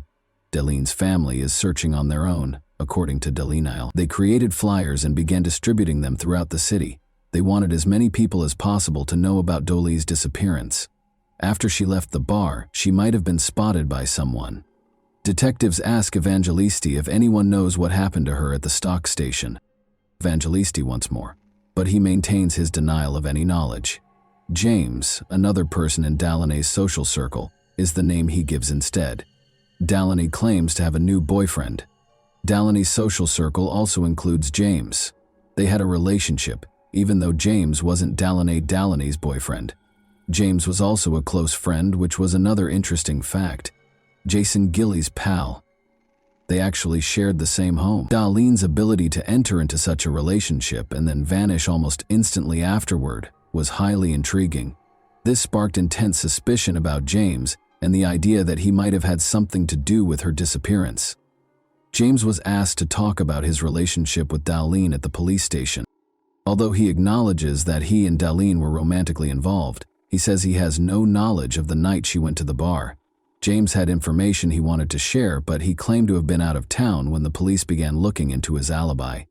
He informed investigators that Darlene texted him to let them know she was with a new man after she disappeared.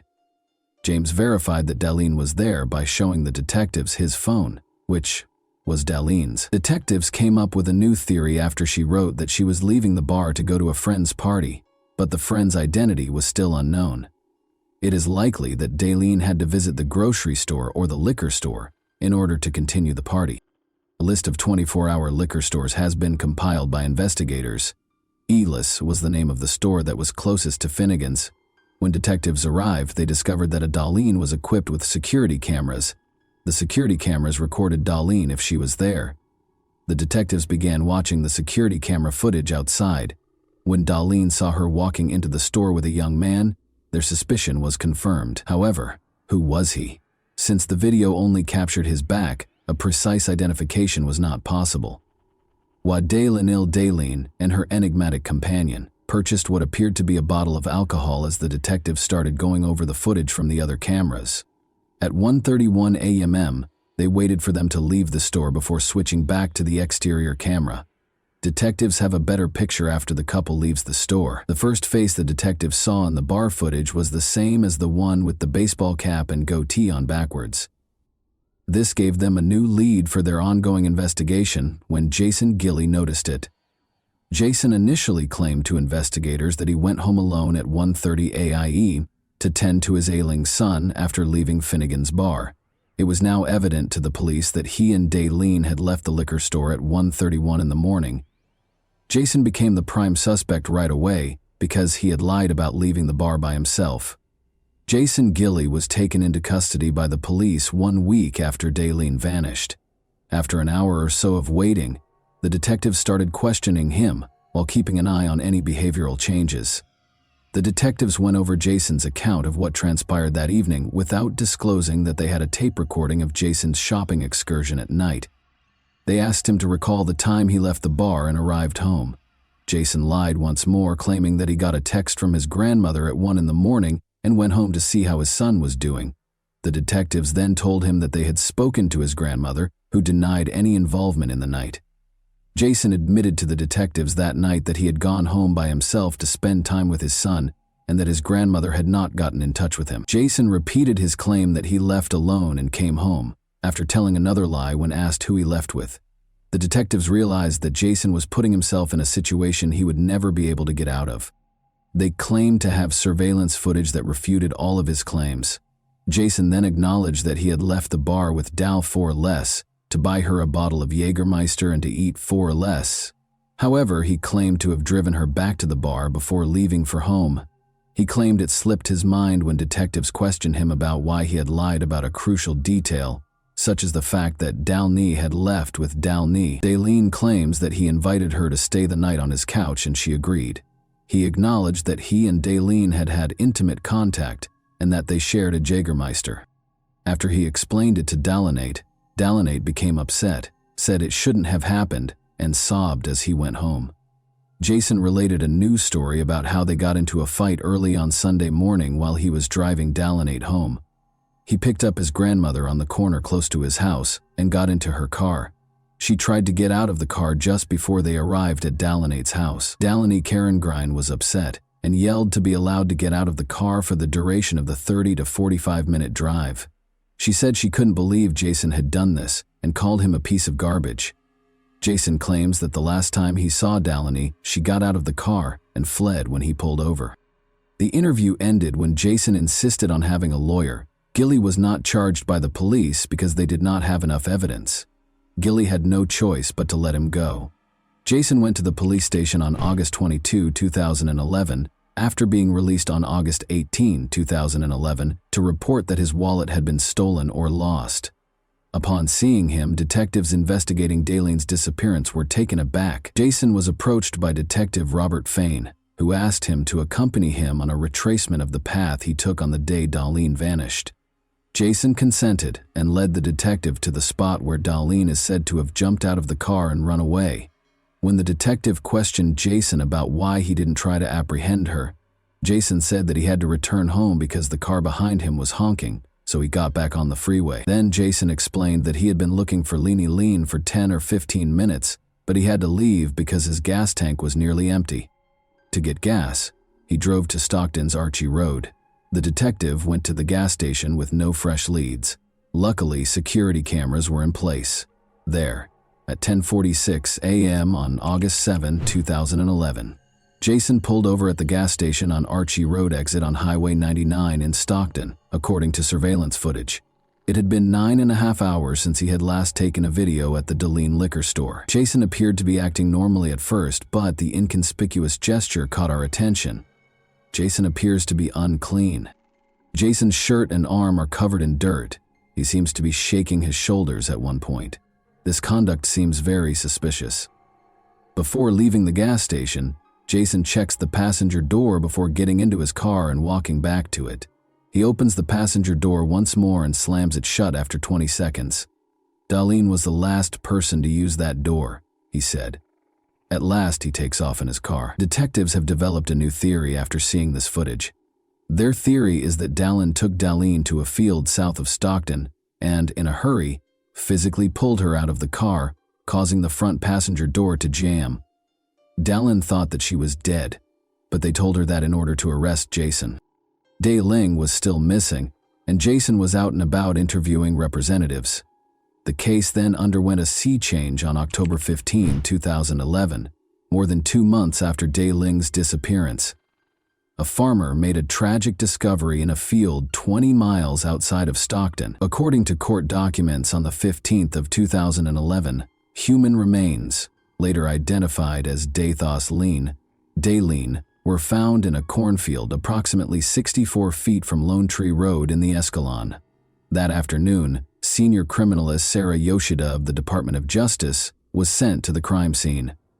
A skull, ribs, jaw, vertebrae, and bones from the feet and legs were among the many bones discovered by Yoshida. She also discovered a clump of hair and a human torso. Cases of .522 caliber cartridges were discovered just southeast of the location of the human remains, and a black bra was discovered between the remains and Lawn Road. Dr. Bennett Omalu, the medical examiner for San Joaquin County, arrived at the crime scene at approximately 9 p.m. that evening. He ordered an 18-inch excavation of the ground beneath the body as soon as he saw it. After securing the soil in a body bag and x-raying it, we discovered 222 caliber bullets in the excavated soil. An AUI was conducted on Dalene's remains by Dr. Omalu. He claimed that Dalene was shot in the cornfield where her remains were discovered, and that either the bullets passed through her body and lodged in the ground just beneath her, or they remained inside the body and fell out as it decomposed. In either case, there was a gunshot wound to the backhead. Based on the location of the gunshot wound and the fact that Dalene's fingernails, jewelry, and nails were tangled in her hair, Dr. Dra Omalu believed that when Dalene was shot, she had her hands and fingers wrapped around her head. Omalu came to the conclusion that Dalene's death was caused by a gunshot wound to the head, with gunshot wounds to the trunk also playing a role. Additionally, he believed that her body's decomposition supported her death on August 7, 2011. In the murder of Dalene, investigators had a top suspect.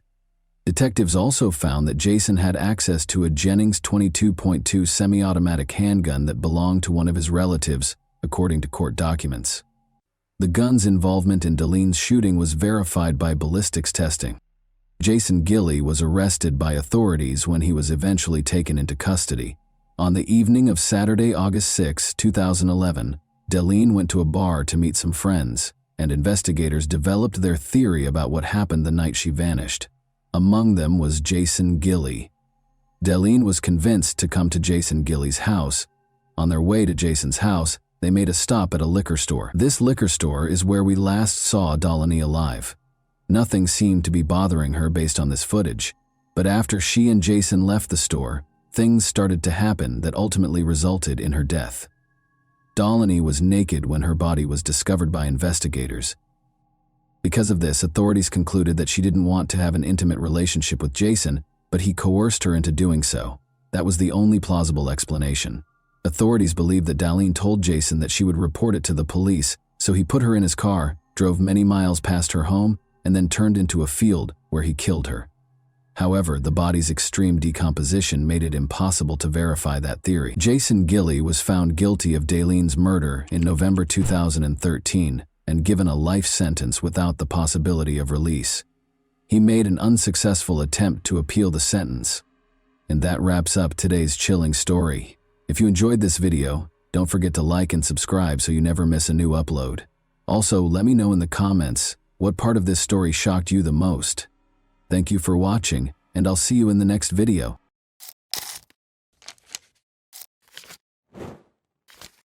Hey guys, welcome to my channel, and today we're going to take a look at another horrible case with you.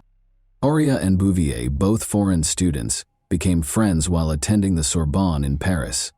The girls studied the history, social and political movements, and culture of the region because they were fervent about foreign cultures, particularly those of Latin America. Horia was 24 years old and was born in Morocco. She chose to set aside her books and travel to Argentina after finishing her thesis on the subject. At 29, Cassandra was accustomed to seeing the world, so she accepted her friend's invitation with pleasure. After packing their bags, the girls set out on a journey across the Caribbean basin, Central America, and South America. The friends traveled to Salta, a province in northwest Argentina with a fascinating history, geography, and social scene, in July 2011. The terrain varies from tropically dry plains in the east to snow-capped peaks in the west. Curiosity-driven students can explore and study the architecture, which includes churches and cathedrals constructed during the colonial era. It is important to note, though, that Salta upholds conservative traditions, much like many northern provinces in the nation, and most likely throughout Latin America. The distinctions between social classes are noticeable, and the Catholic Church has a big impact on people's daily lives. A small number of powerful families have dominated politics for many years. It should be noted that the details will become clearer as this story develops. Since they intended to return to Buenos Aires, Cassandra and Horia checked into a hotel in Salta on July 15 and left to explore the sites without unpacking. A popular tourist destination, Salta is renowned for its low crime rate and welcoming locals, particularly to visitors. The natural reserve known as Quebrada de San Lorenzo is Salta's main draw. The girls bought tickets to the reserve at precisely 4:23 p.m. on July 15. Instead of hiring a guide, they went far into the forest. They were expected to get in touch with their families from Buenos Aires and let them know which city they would be visiting next, but there was no word from them. Unable to handle the uncertainty, their families contacted Cassandra and Horia's Argentinian acquaintances on the 19th and requested that they call the police. 2 weeks later, a group of visitors from a nearby town followed the French girl's path. Although it was not uncommon in this region, they reached the reserve rather late in the evening. One of the tourists broke away from the others at around 6 p.m. in order to locate a private area in the thickets. He saw what appeared to be a body there. He screamed and hurried back to the group to tell them about his discovery, after approaching and verifying that it was, in fact, a body. Around 10 p.m., the police showed up at the reserve. The tourists had only noted that the body was close to a viewpoint. They had not marked the precise spot where they discovered it. As a result, the police first had trouble finding it in the dark and among the thickets. The body was eventually located, but before they could start their work, they found 2 more victims a short distance away. It was the 2 French tourists who had gone missing. Given that many people in the area hunt for food, the police came up with a number of theories, one of which was that the girls might have been unintentionally shot by a local hunter. thus locals were the target of the search. Francisco Tojeder, a tourist guide for horseback riding, was taken into custody by the police. But since there was no proof linking him to the crime, he was freed a few days later. The police needed a scapegoat to placate the public, so his wife told the media that her husband was arrested only because they were impoverished. The police told the media right away after the bodies were found that they had been lying in the forest for roughly 3 days. There were several theories as to what might have happened to the girls during the remaining days when they were reported missing, because they had retained their tickets to the reserve for the 15th. There was conjecture that they were abducted, held captive, and subsequently disposed of. The police later explained that the girls had been lying in the reserve close to the viewpoint for 14 days before they were killed. There were rumors of violence against the girls because of Cassandra's ripped clothes, and Horia's pants and underwear being pulled down to her knees. This was verified by the autopsy. The tourists were sexually assaulted, severely beaten, and then shot with a .22 caliber gun. The police discovered a matching shell casing in the reserve. They went back to the reserve's entrance after determining that the girls had successfully gone for a walk. There weren't many people there because it was getting late, and the weather wasn't suitable for strolls. The perpetrator or perpetrators obviously approached their victims at that point, and one of them assaulted Cassandra. The girl was kneeling in front of her killer when she was shot in the head, following the abuse she had endured. After witnessing Cassandra's murder, Horia made the decision to persevere. She struggled with at least one attacker, as evidenced by the clump of hair that remained in her clenched fist. Then, based on the investigators' assumptions, the girl was shot and ran down the slope from the height. It went through her shoulder and struck her in the back. The criminals departed, thinking Horia was done as well. She tried to crawl back to the trail, but she was still alive.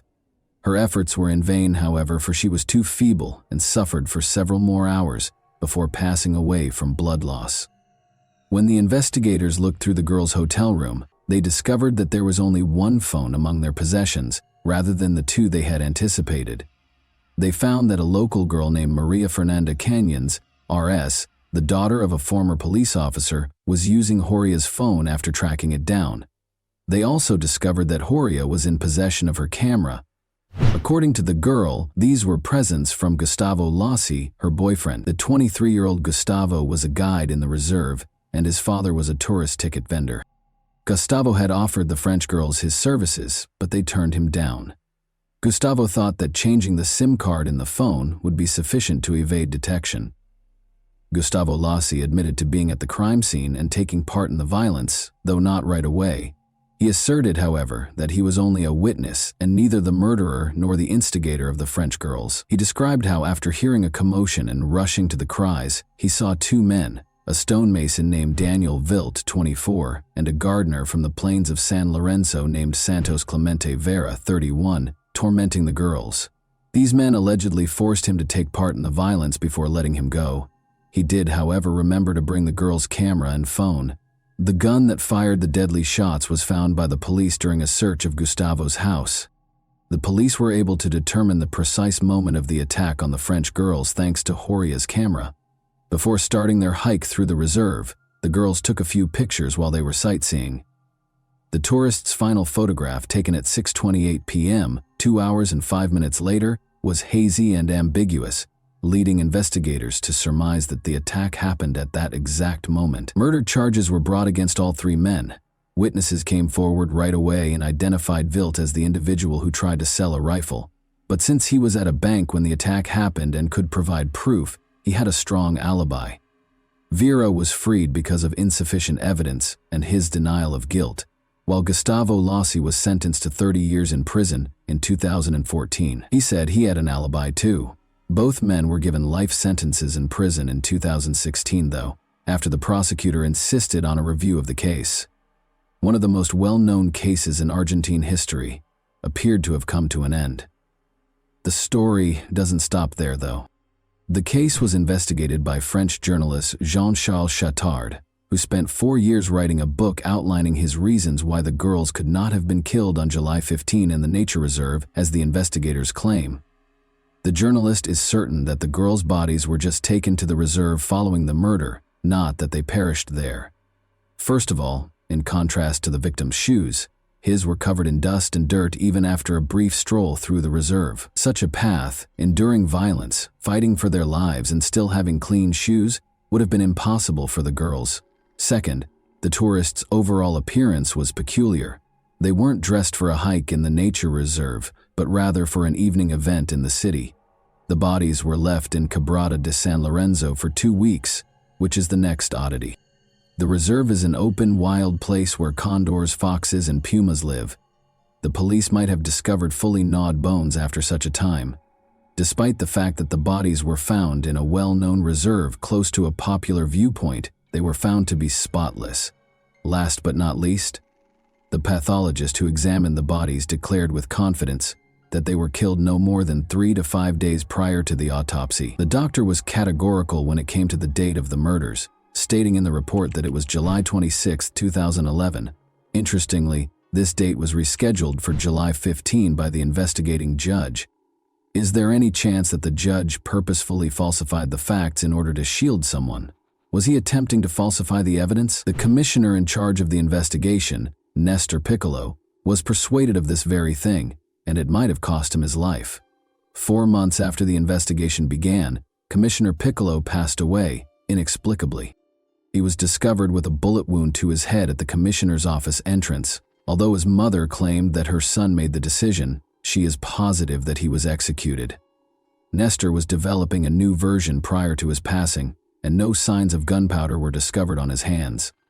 Clemente Vera claims that Gustavo Lassi is merely an accomplice of the true criminals, who are representatives of the province's upper classes, and that he is innocent. Many people, including the judge and powerful local families, were concerned about Nestor's investigation because they did not want the truth to be revealed and could not permit the deaths of the French girls to come to light.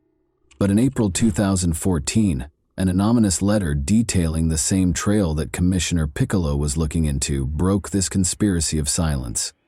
The families of the victims in France received the letter. After obtaining a copy, Chittard followed up on this lead. A woman who was afraid to testify in court wrote the anonymous letter by hand but did not sign it. After several months, Chittard was able to locate the witness. It turned out to be a girl who frequently hangs out with a select group of powerful people in Salta. She was aware that since the 2 tourists had been invited to a party hosted by the city's affluent youth on July 15, 2011, they could not have been murdered in the nature reserve.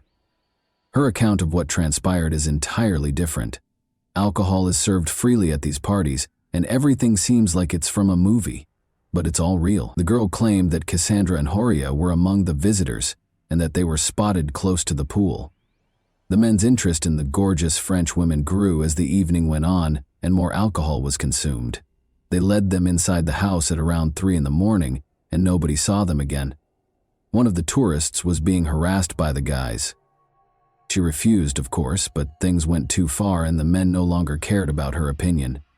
In order to keep the truth from coming to light, the guys chose to murder both of them after her friends saw what transpired. They took their time, though, torturing the victims for days before killing them. The witness gave the precise address of the alleged incident, a villa in Buena Vista, the city's most upscale neighborhood where ministers, deputies, and affluent foreigners live. Since the villa is frequently rented out to private parties, it is typically not occupied permanently. Additionally, the French women were last spotted in a pool. The villa's location, directly beneath the bodies, is the most fascinating aspect, though. A secret trail leads to the nature reserve's lookout point behind the house. If the witness's account is accurate, the girls' bodies were transported through that path during the night and dumped in the thickets of the reserve. But how could such a crazy situation that was taking place in full view at a party be kept a secret for so long? According to the witness, it can be explained by the fear that actual criminals instill in anyone who has the audacity to speak up. She claimed that the son of a deputy who assaulted the French woman was responsible for organizing the party. He severely beat her when she attempted to flee. The politician's 2 other sons also participated in the attack and subsequent killing. Today, during his most recent election campaign, the deputy's face calmly gazes down from a number of billboards. It should be noted that one of his sons became a politician, just like his father. One judge who oversaw the initial investigation expressed a great deal of interest in the story told in the anonymous letter. but the politician declined to comment on these claims. He thinks it has everything needed to bring about justice. The judge who later took over the case, however, had no plans to look for additional offenders. He blames the deaths of the French women on the provincial justice system and thinks that the family must have a lot of power to influence the police. The witness's account that he witnessed the two French women departing the nature reserve on July 15 is given more credence in the updated version. This implies that the crime might have taken place at a different time and location than the investigators maintain. Regarding the hazy photos purportedly taken during the assault in the nature reserve, Cassandra's father, Jean-Michel Bouvier, sent them to a specialist who thinks they were altered with a photo editing application. The lighting and shot angle are not as accurate as the picture shows. The families of the victims in France no longer hold the legal system to any standards. Jean-Michel Bouvier examined his daughter's body and performed his own independent DNA analysis. The most private areas were found to contain the DNA of Gustavo Lossi, 2 other men, and 1 woman. The sample from Clemente Vera was nowhere to be found. Uncertainty surrounding the ownership of the remaining samples raises concerns about Gustavo Lossi's actual involvement in the attack on the girls, as well as the identities of the other participants. Meanwhile, Clemente Vera's parents' modest house still stands in the center of San Lorenzo, just a few hundred meters from the location where Cassandra and Horia's bodies were discovered. They struggle to make ends meet after their son's arrest, because they are too old to work the land or take care of the animals. Many locals, including Clemente's wife and parents, maintain his innocence. They think his only fault is that he didn't have the money to hire lawyers and lived close to the crime scene. The fact that there is no evidence linking him to the crime in the case files makes it all the more tragic. According to him, the police demanded a confession to the murder, beat him, and threatened him and his child. They searched his home for any incriminating evidence after he refused to comply, but they were unable to find any. Regarding this, Santos Clemente Vera complained to the Supreme Court of Argentina in 2017 and was given permission for a case review in June 2020. He hopes that a new trial will be held and that he will be found not guilty. It's interesting that Cassandra's father believes he is innocent. After conducting his own investigation, attending all of the hearings and visiting Argentina several times to learn more about the case, he came to the conclusion that Vera was not guilty of the crime. As a result, he apologized to Vera while he was incarcerated and launched a social media campaign to secure his release. Bouvier worries that while an innocent person is still incarcerated, the case review process is taking an unreasonably long time. On November 25, 2013, the International Day for the Elimination of Violence Against Women, a monument honoring Cassandra and Horia, was formally unveiled in Salta. In response to Jean-Michel Bouvier's request to take on this piece, Salta-born sculptor Alfredo Garzon, who lived in Paris, created a face with an agonized expression, eyes, and an outstretched hand. Alfredo was able to capture the anguish, terror, and suffering that the girls endured in a very potent image. The bodies of the victims were discovered in the San Lorenzo ravine, where the sculpture is situated.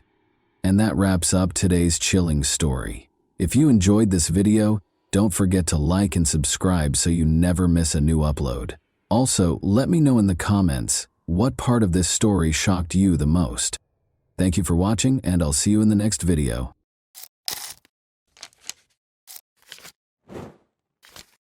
Hey guys, welcome to my channel, and today we're going to take a look at another horrible case with you. Arthur Labinjo Hughes, then 7 years old, would give up on life at this very moment. 5 hours later, the world would hear the most tragic story on the internet, that of Arthur Labinjo Hughes, after an emergency 999 call was placed. He was discovered in a state that could not be explained by a fall, even though he had fallen and struck his head. He was remembered for his superpower, his smile. If one could ask for one last thing, despite having numerous guardian angels around him, Arthur was imprisoned by pure evil during COVID-19 and spent every day of his life in hell. Soon, the Midlands, England Police Department would find horrifying hidden footage and videos that they would prefer not to view. June 17, 2020 was the date of the call. The voice on the line was panicked. 6-year-old Arthur Labinjo Hughes had fallen down the stairs. When paramedics arrived, he was having trouble breathing. Arthur's life slipped away in spite of all the attempts to save him. Before the doctors noticed something that would haunt them for years, it appeared to be a tragic accident. Horrible injuries were found, which contradicted the caller's account. Arthur's severe brain injuries had caused his death. According to the doctors, the damage was comparable to an automobile accident. Even the on-scene paramedics observed numerous bruises on his body, in addition to severe head trauma. Amidst the frantic words and background noise of the 999 call, the truth was concealed in plain sight. Everyone would be shocked to learn the true story of Arthur's tragic demise when the recording was played again, this time with more discerning ears and a greater sense of suspicion. Something much darker now echoed what had once seemed like desperation. Emma Tustin, 32, the stepmother and caregiver of 6-year-old Arthur Labinjo Hughes, was the female voice on the call. Emma was the only person who saw Arthur's final moments because his father, 29-year-old Thomas Hughes, was not there when the alleged accident happened. She was also the one who explained how Arthur got hurt and escorted him to the hospital. However, there was a problem with the doctors. They called the police because of their suspicions, and detectives soon began requesting Emma's first formal statement. The thinking step was the punishment area that Arthur's stepmother Emma and father Thomas had created for him. He could stand there and think about what he had done. Because of his actions, Arthur often found himself there, Emma said. However, Arthur was particularly impolite and violent on the night of June 17, 2020, the day he passed away. Emma started crying as she described the mischievous child who had mistreated her. She asserted, like many other stepmothers, that her love was not returned. However, the narrative did not match Emma's story, which remained mostly unchanged from the details in the 999 call. Although more research was necessary, the results would reveal a disturbing truth that would haunt the investigators for the rest of their careers. By 1 a.m., Arthur was placed on life support. After determining that there was nothing more that could be done, life support was turned off the next day. A forensic analysis conducted as the investigation progressed showed that Arthur had more than 130 distinct wounds, from head to toe, in varying stages of recovery. Each and every part of his small body was injured and bruised. Long-term physical stress caused his thymus gland and one kidney to shrink significantly. However, a total detachment of the retina in his right eye and bleeding on the brain were the cause of death. The experts had no idea that this was only the beginning. He had extremely high sodium levels when he was first brought to the hospital. These levels did not change 7 hours later, suggesting that his body was unable to adequately absorb the excess salt he had consumed. According to estimates, Arthur would have needed to eat 6 tablespoons of salt in a single day, or more likely, be poisoned with high amounts of salt over a number of days to reach such sodium levels. Torture was evident from the autopsy report and the injuries sustained. However, that wasn't even the reason this case was the most well-known in Middleton. It was the horrifying findings that had not yet been made during the inquiry that had the public's attention like a wildfire. Authorities were tracking down the sadistic monster who had committed the unthinkable after discovering the unspeakable horror inflicted upon the defenseless child. Behind the story of the tearful Emma and the restless Thomas, there was little question that something was amiss. Across the nation, rumors were circulating, but it quickly became clear that these were more than just conjectures. Discovering the atrocities that had taken place behind the scenes was the difficult part. A search warrant for Emma's 2-bedroom home, where she lived with her boyfriend Thomas Hughes and their children from prior marriages, was swiftly obtained by the Middleton police. Apart from a CCTV camera placed in the living room, nothing seemed especially noteworthy at first glance. Investigators were informed by Emma and Thomas that it was done to keep an eye on Arthur and make sure he didn't hurt himself. The investigators were unaware that the recordings held terrible secrets they would have preferred to ignore when they took them for additional analysis. Heartbreaking details of little Arthur's last hours were captured on CCTV, including scenes that would have horrified anyone who saw them. This unsettling video was captured just a few hours prior to Arthur's purported mishap. Arthur pleaded with Blake to come and save his life. Who were these individuals that Arthur was depending on in the final stages of his life? Blake was Thomas Hughes's brother and Arthur's uncle. When Arthur called for his family outside of Emma and Thomas, he was seen to be weak, frail, and hardly standing. Detectives contacted Arthur's grandparents and Uncle Blake during the hours that these recordings were being examined. In addition to being open, the family had a lot to share. The date of Arthur's birth was January 4, 2014. He was among the happiest kids you could ever meet just a year ago. He was a huge supporter of Birmingham City Football Club and loved superheroes. Those who knew him said he was intelligent and vivacious, but as the grandparents dug deeper, it became evident that Arthur was a contented but unlucky child. Thomas and Olivia Labagno-Halcrow, who met while engaging in drug activities, are his parents. Olivia entered a new toxic relationship with Arthur after the parents divorced, but Arthur stayed with her. She had taken an alcohol awareness course and met a man named Gary Cunningham. Gary and Olivia both used violence against one another. In February 2019, this toxic relationship tragically came to a head when Olivia killed Gary by stabbing him 12 times while intoxicated. The fact that young Arthur saw the murder was the most startling aspect of this incident. Olivia received an 11-year sentence in 2020. Little Arthur moved in with his father, Thomas, and grandparents, while the mother was serving her sentence. His grandparents and his Uncle Blake were the main sources of the love he had experienced. For Arthur, this was the safest period of his life. The trail of misfortune started with a simple date, but the wave of good times would soon subside. Thomas, his father, went on a date with Emma Tustin, a woman he had met online. Detectives discovered that Emma had a history of unpredictable and attention-seeking behavior as the investigation progressed. When her boyfriend threatened to break up with her in 2013, she leaped from the top of a multi-story parking structure.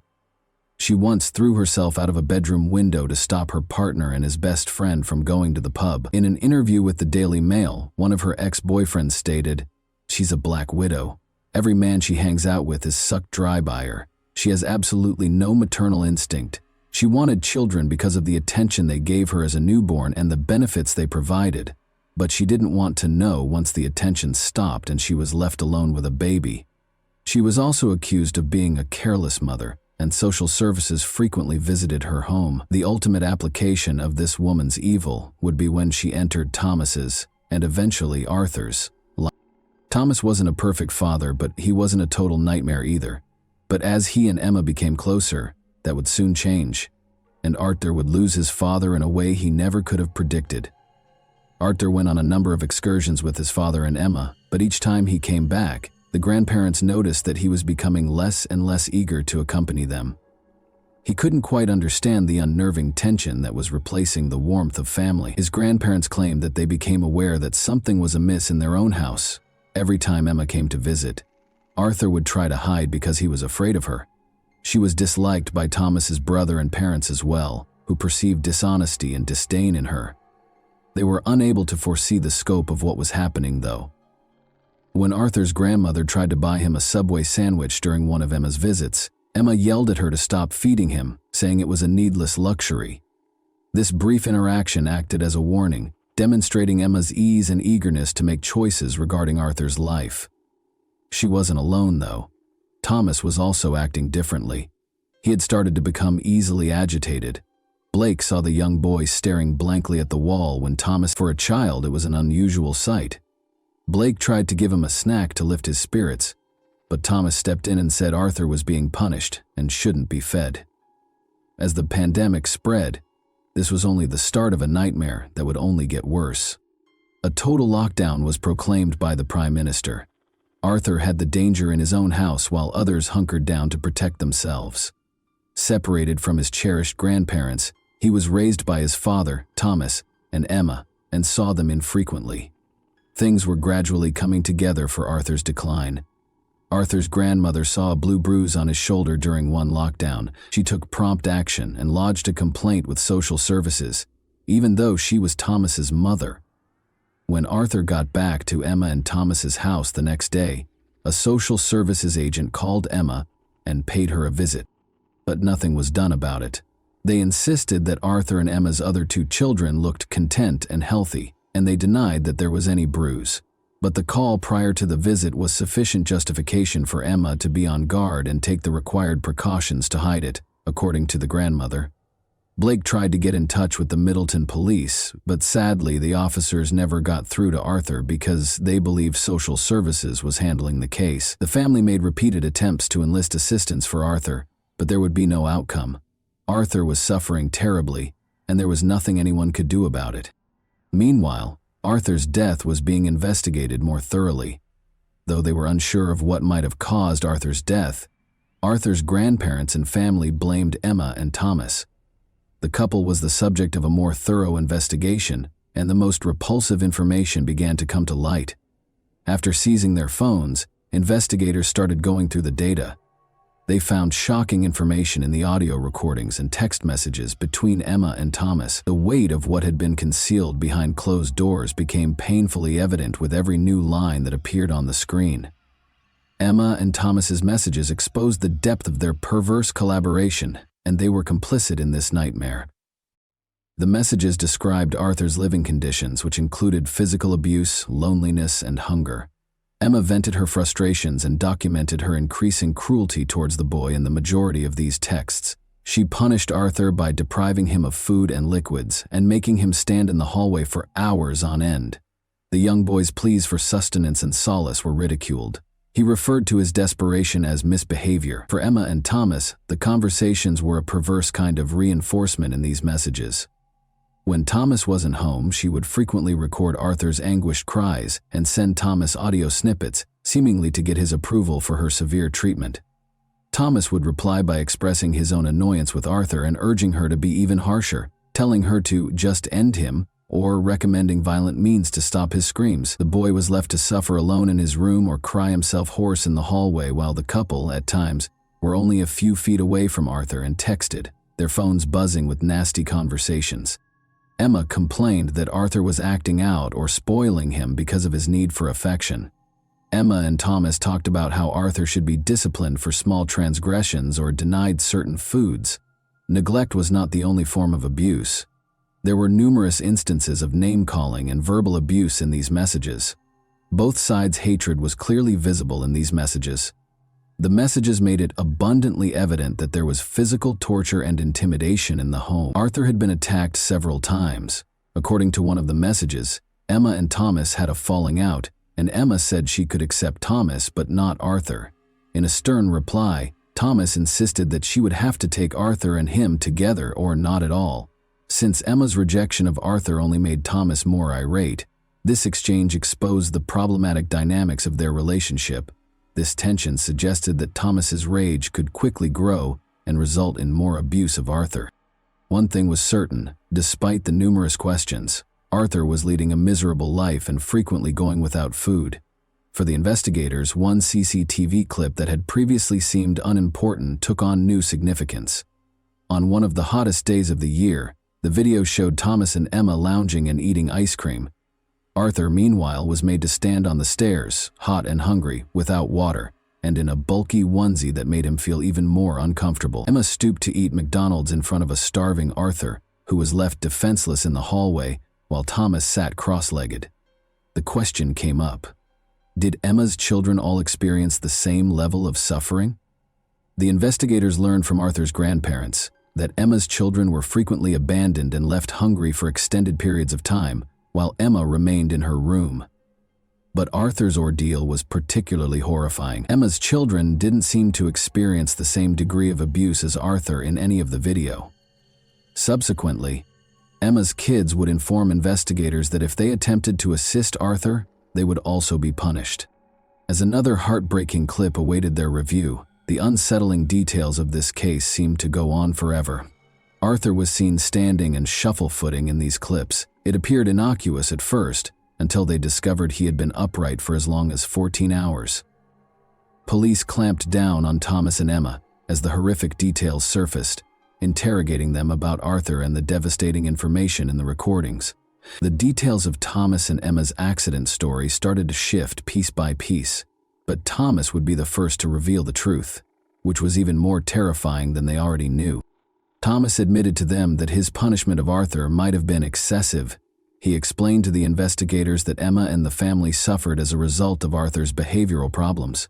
Thomas was going to disclose that he had studied torture techniques used during interrogation, techniques that cause the most pain without leaving scars or bruises, even though it was difficult to comprehend what offense a 6-year-old could have committed to warrant such a punishment. What actually took place on June 17, 2020 then? But did Arthur's body simply give up after all this suffering? No. The case's reality was straightforward and cruel. In fact, the reality was even more horrible. Arthur was left behind as usual, weak and starved, while Thomas had gone to the grocery store with Emma's kids. Emma texted Thomas that Arthur was causing trouble and instructed her to discipline him, even though Arthur couldn't have done anything that she couldn't manage on her own. In a matter of hours, Emma made the decision to act independently and guided Arthur to his demise. Emma repeatedly slammed Arthur's head against the wall, knocking him out by the time Thomas got back. After several unsuccessful attempts to get Arthur to get up, Emma called 999 and told them that Arthur had beaten himself before falling. Thomas blatantly admitted to the investigators that he was to blame and that Emma ought to be released. He explained to them that Arthur died because he was unable to control him and was subsequently carried away. Emma wasn't at fault. From Middleton to Parliament, the unsettling case rocked the nation. The authorities eventually realized that Emma and Thomas had lied after Arthur died, and the injuries were obviously not self-inflicted. Both were taken into custody and accused of killing Arthur. At Emma's trial on December 3, 2021, the judge gave the following account of the deadly assault. You, Tustin, committed the last act of killing. You gave him a shake that caused his head to flex and become hyperextended on his neck while repeatedly striking it against the wall or the floor. Your degree of violence caused his body to be subjected to forces comparable to those involved in a high-speed traffic accident. Emma was found guilty of murder and given a life sentence with a minimum of 29 years in prison because of the severe and devastation of her injuries. Thomas Hughes, who did not witness the deadly assault, was convicted of manslaughter and given a 21-year prison term. It was announced in December 2020 that their sentences would be examined to determine whether they were excessively light, potentially resulting in longer terms for both. Only the 2 youngest of Emma's 4 children from prior relationships were still living with her when she first met Thomas. Emma had already been reported to social services multiple times by that point because of worries about the welfare of her children. But she had mastered the art of controlling these circumstances. She would use emotional strategies, crying and playing the victim whenever social services came to visit. The authorities would always depart without doing anything more. Although social services had always been mentioned in the story, their non-participation was an unexpected plot twist. How come Arthur's ongoing suffering went unnoticed despite social services getting involved in this case so early? How did social services contribute to Arthur's demise in your opinion? What, in your opinion, ought to have been done to save young Arthur from his cruel destiny? And that wraps up today's chilling story. If you enjoyed this video, don't forget to like and subscribe so you never miss a new upload. Also, let me know in the comments, what part of this story shocked you the most? Thank you for watching, and I'll see you in the next video.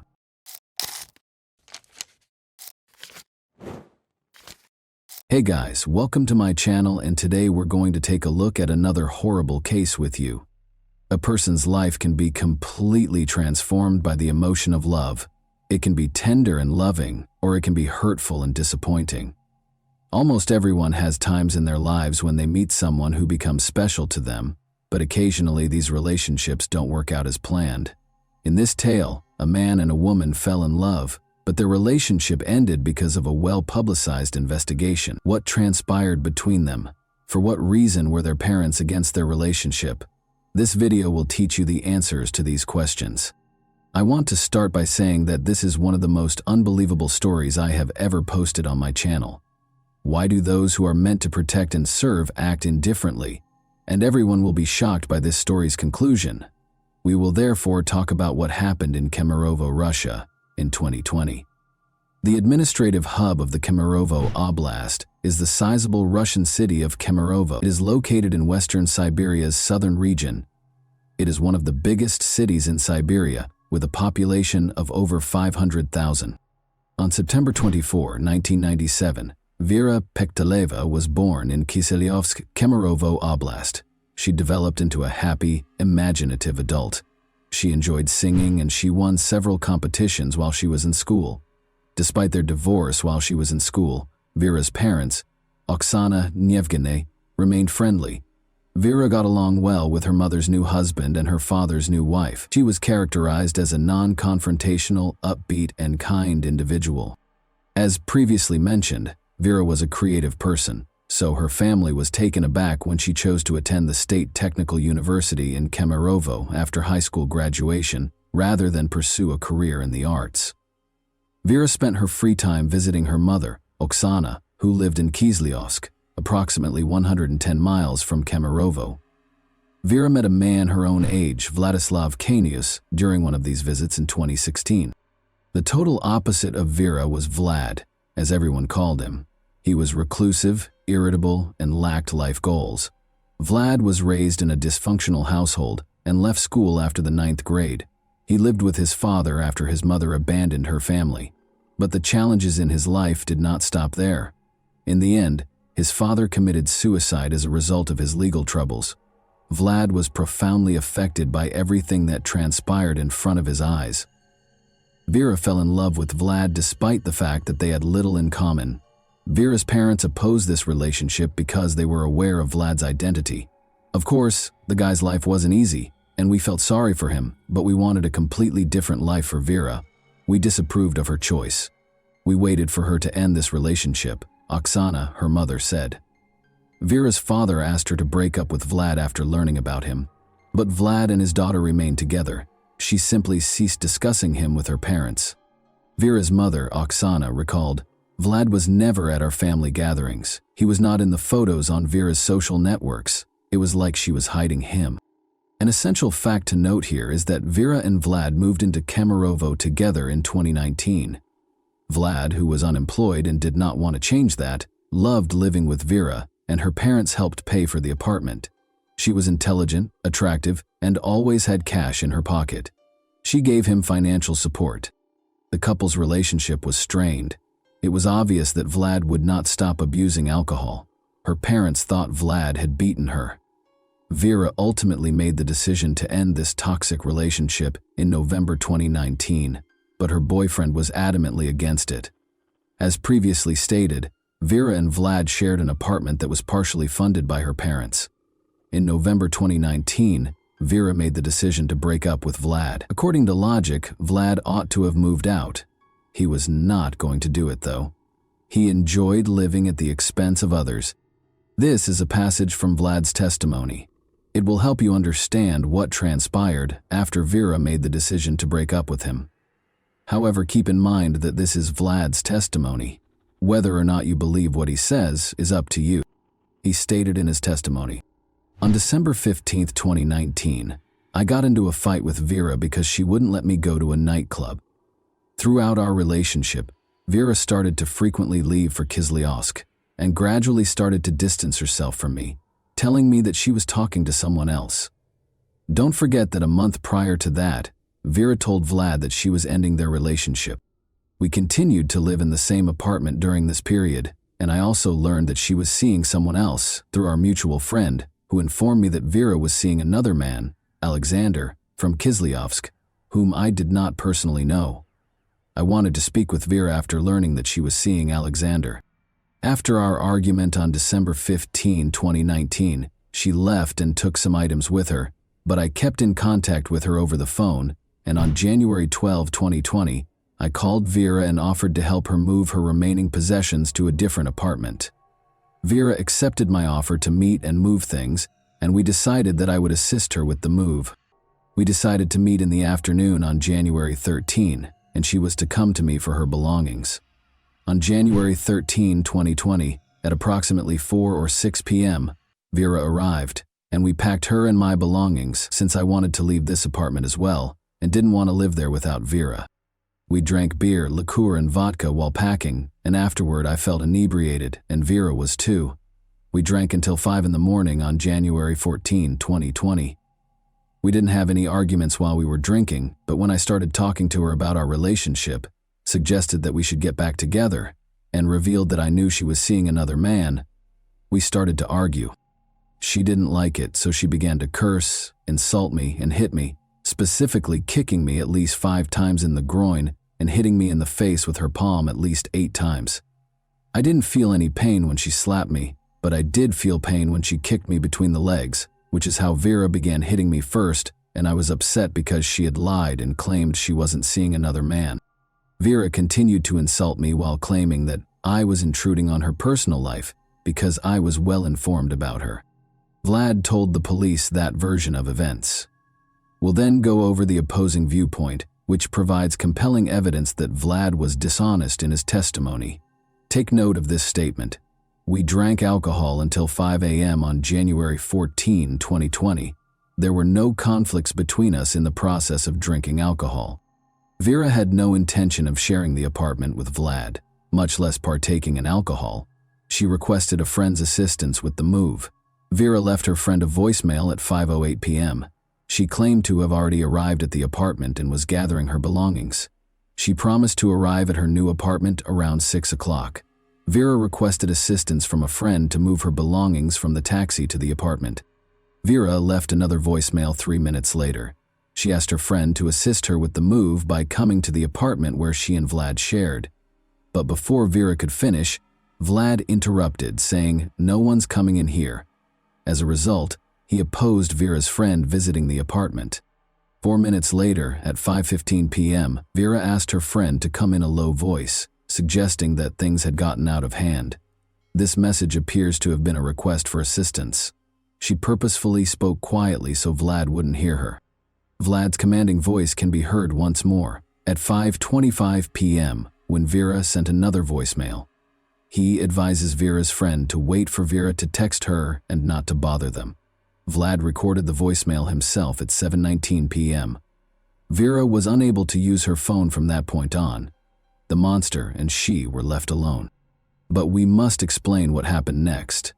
The dreadful screams emanating from apartment 738 began to wake up the neighbors on the same floor at around 3 in the morning. A witness referred to the events as a massacre. 15 people gathered in the hallway outside the apartment because the screams were so loud. Among them was Vlad's brother. Since his brother had previously threatened to kill Vera, he recalled Vlad's words and understood that they would have to smash down the door. Since the apartment's door was iron, the neighbors began gathering tools to pry it open. Vera's heartbreaking sobs had been coming from the apartment all along. Eventually, the emergency service calls that people made were included in a different investigation. 30 minutes later, the police were still nowhere to be found. The event ended at 6:30 a.m. People called the police during these 3.5 hours, but nobody responded to Vera's call for help.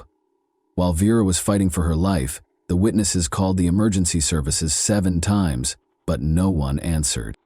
Vlad was the last person to speak to them from behind the door. The neighbors eventually located a crowbar in a nearby parking lot and broke down the door after he said, "Vera, forgive me. I love you very much." Vlad was in the restroom by now, and Vera was already dead. He was inebriated. 112 operators were discussing life, laughing, drinking tea, and were extremely upset that they were being bothered, while Vera was suffering a terrible death at the hands of her ex-boyfriend, and the neighbors were futilely attempting to contact the police for assistance. It was only after Vera's death that the police showed up. They will later allege that one car ran out of gas and that no officers were available because everyone was attending to other calls. Consequently, the police officers who were on duty that evening and the 112 operators were also put on trial. The police station video was released while the investigation was underway, but translating it into English is pointless.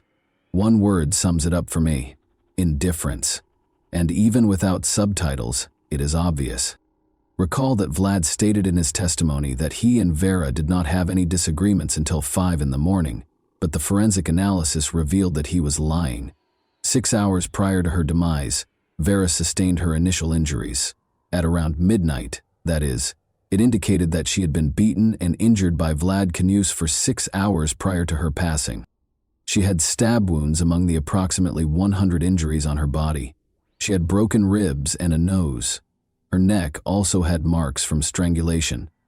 And prepare yourself if you were surprised by the police's inaction. You won't be any less surprised by what happened next. At the funeral of Vera Pekulova, over 1,000 people showed up. not everyone could be accommodated in the church. Vera's mother, Oksana, claims that despite the funeral home's 4-hour makeup attempt, she was still unable to identify her daughter. Her injuries were that severe. Vlad Kanyas, meanwhile, was providing his version of events to the investigators. Naturally, he made an effort to minimize his involvement in this crime. Regarding that evening, he stated, "She didn't like it when I brought up our relationship, suggested that we get back together, and told her that I knew she was seeing another guy. She then began to curse, insult me, and hit me, specifically kicking me at least 5 times in the groin and hitting me in the face with her palm at least 8 times. When she slapped me, I didn't feel any pain, but when she kicked me between the legs, I felt pain. This is because Vera began hitting me first, which infuriated me because I knew everything about her, and she lied when she said she wasn't seeing anyone else. She kept insulting me during this time, so I became enraged and struck her with my palms several times, hitting her head about 4 times, but with little force.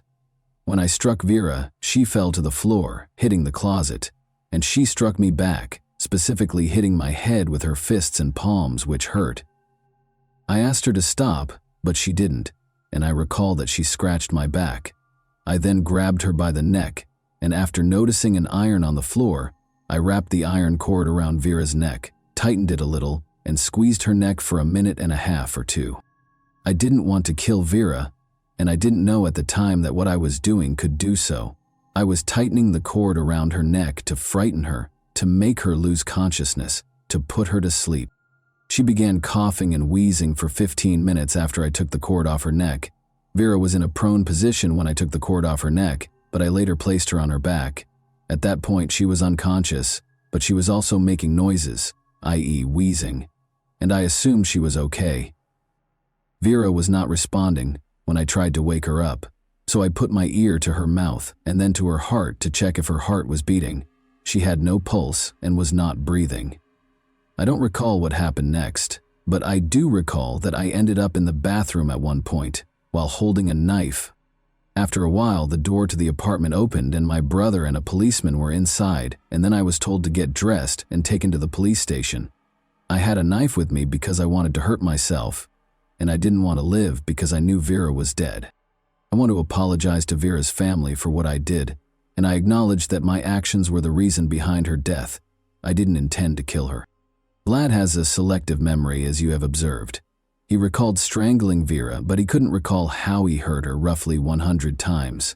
Furthermore, it was unclear how Vera, lying on her stomach on the floor, could have scratched his back and punched him in the face. It also became evident during the interrogation how Vlad's brother got to the scene of the crime. He lived in a different city after all. Vlad told the police the following. "I called my brother. I told him about what happened. I told him that Vera wasn't breathing, and my brother told me to call an ambulance and give her CPR. I tried to give her first aid. I tried to give her CPR and cardiac massage. He called his brother around midnight and threatened to kill Vera, according to information uncovered during the investigation. When questioned again about Vera's injuries during the second interrogation, he responded as follows. I admit that I caused Vera all of the injuries listed in the report, and I did not count the number of blows I delivered, but I may have been responsible for the injuries the expert discovered on her body. I don't recall how many times I struck her, but I believe it was the same amount. She screamed and insulted me during our argument, and I didn't like hitting her. When I did hit her, I didn't like her screaming, so I wanted her to stop talking. At the time, I didn't consider her suffering." Vlad Kanyas added that he and Vera had agreed to be intimate that night. Since it was impossible to prove the opposite, the charges associated with this were eventually dropped. Negligence charges were brought against emergency service providers and police officers. Unbelievably, they were not suspended from their jobs while the investigation was underway.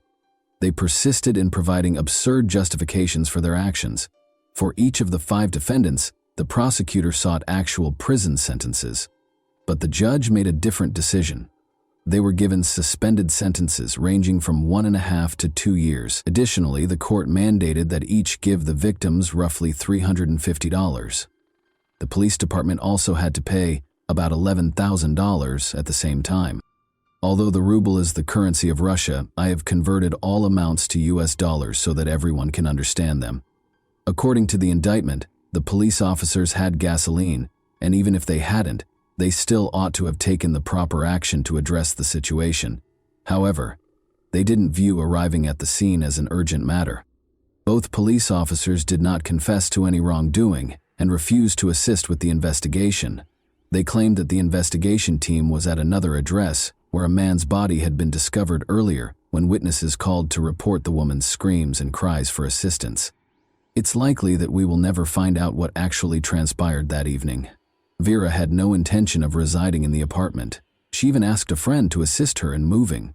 Thus, there is every reason to believe that Vlad poured alcohol into Vera's mouth while she was unconscious, or forced her to drink it. He had time to devise a story that would demonstrate that everything that occurred was accidental. Vlad Canius was given a 17-year prison sentence by the court in the summer of 2022. He partially acknowledged his guilt. Additionally, he was mandated to make a compensation payment of roughly $45,000. Vera's parents were shocked by what transpired next. Since they felt that 17 years was a very light sentence for what Canius had done to their daughter, they intended to appeal the decision. But Vlad was not even imprisoned for a year. Pictures of Canius in uniform were broadcast on the network in November 2023, and it was revealed in April 2023 that he had been pardoned by the president following 6 months of involvement in the war. You are all aware of the nature of the conflict Russia is currently embroiled in. Additionally, he was released from having to compensate Vera's parents in any way. In Russia, Vera Pektaleva's case has generated a lot of interest. Not less poignant was the news of Vlad Canius's pardon. The Russian president's press secretary said the following about it. There is a specific process for pardoning, and we have discussed it on numerous occasions. The first step is for the convicted individual to confess to his guilt. The Federal Bureau of Prisons makes the initial decision, followed by the regional level, the federal district, the Central Commission, and finally the president, who receives the documents for review. This is one method, and there is another in which prisoners, including those incarcerated for severe offenses, redeem themselves on the battlefield by using blood under shells and bullets. When Vera's parents found out that the person who killed their daughter was free and could start over, it's difficult to imagine how they felt. Such a chance will never come to their daughter. She was not given another chance. And that wraps up today's chilling story. If you enjoyed this video, don't forget to like and subscribe so you never miss a new upload. Also, let me know in the comments what part of this story shocked you the most.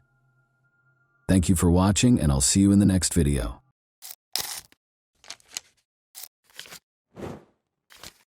Hey guys, welcome to my channel, and today we're going to take a look at another horrible case with you. The nation was rocked by the disappearance of Adam Walsh from Hollywood, Florida, on July 27, 2981. He vanished from a nearby Sears store, and the ensuing investigation was beset by misunderstandings and errors, leaving detectives frustrated and with dead ends. Adam's family was left in despair when police were unable to piece together a clear timeline or motive despite a plethora of leads. What serious errors occurred during this investigation, and how did the pursuit of justice come to a standstill? Let's examine the specifics. Reeve and John Walsh welcomed Adam Walsh into the world in Hollywood, Florida. He was a normal child who made his parents happy, loved baseball, and was quiet. But after going missing on July 27, 1981, when he was 6 years old, he became well known.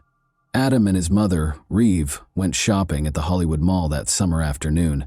They went directly to the Sears store after entering the mall via the north entrance. Reeve was there with a specific goal in mind: to ask questions regarding a lamp that was for sale. She left Adam at a kiosk with Atari 2600 video games, where a number of other boys were gathered and playing the games, to keep him occupied while she took care of her business. Around 12:15 p.m., Rev finished her questions in the lamp department and went back to the kiosk where she had left Adam. Adam and the other boys were gone, and she was shocked to find this out. Rev was overcome with fear, as any parent would be when they lose sight of their child. She was told by a store manager that the boys had gotten into a fight over who would get to play the video games first. A security guard responded to the commotion by telling the boys to leave the store.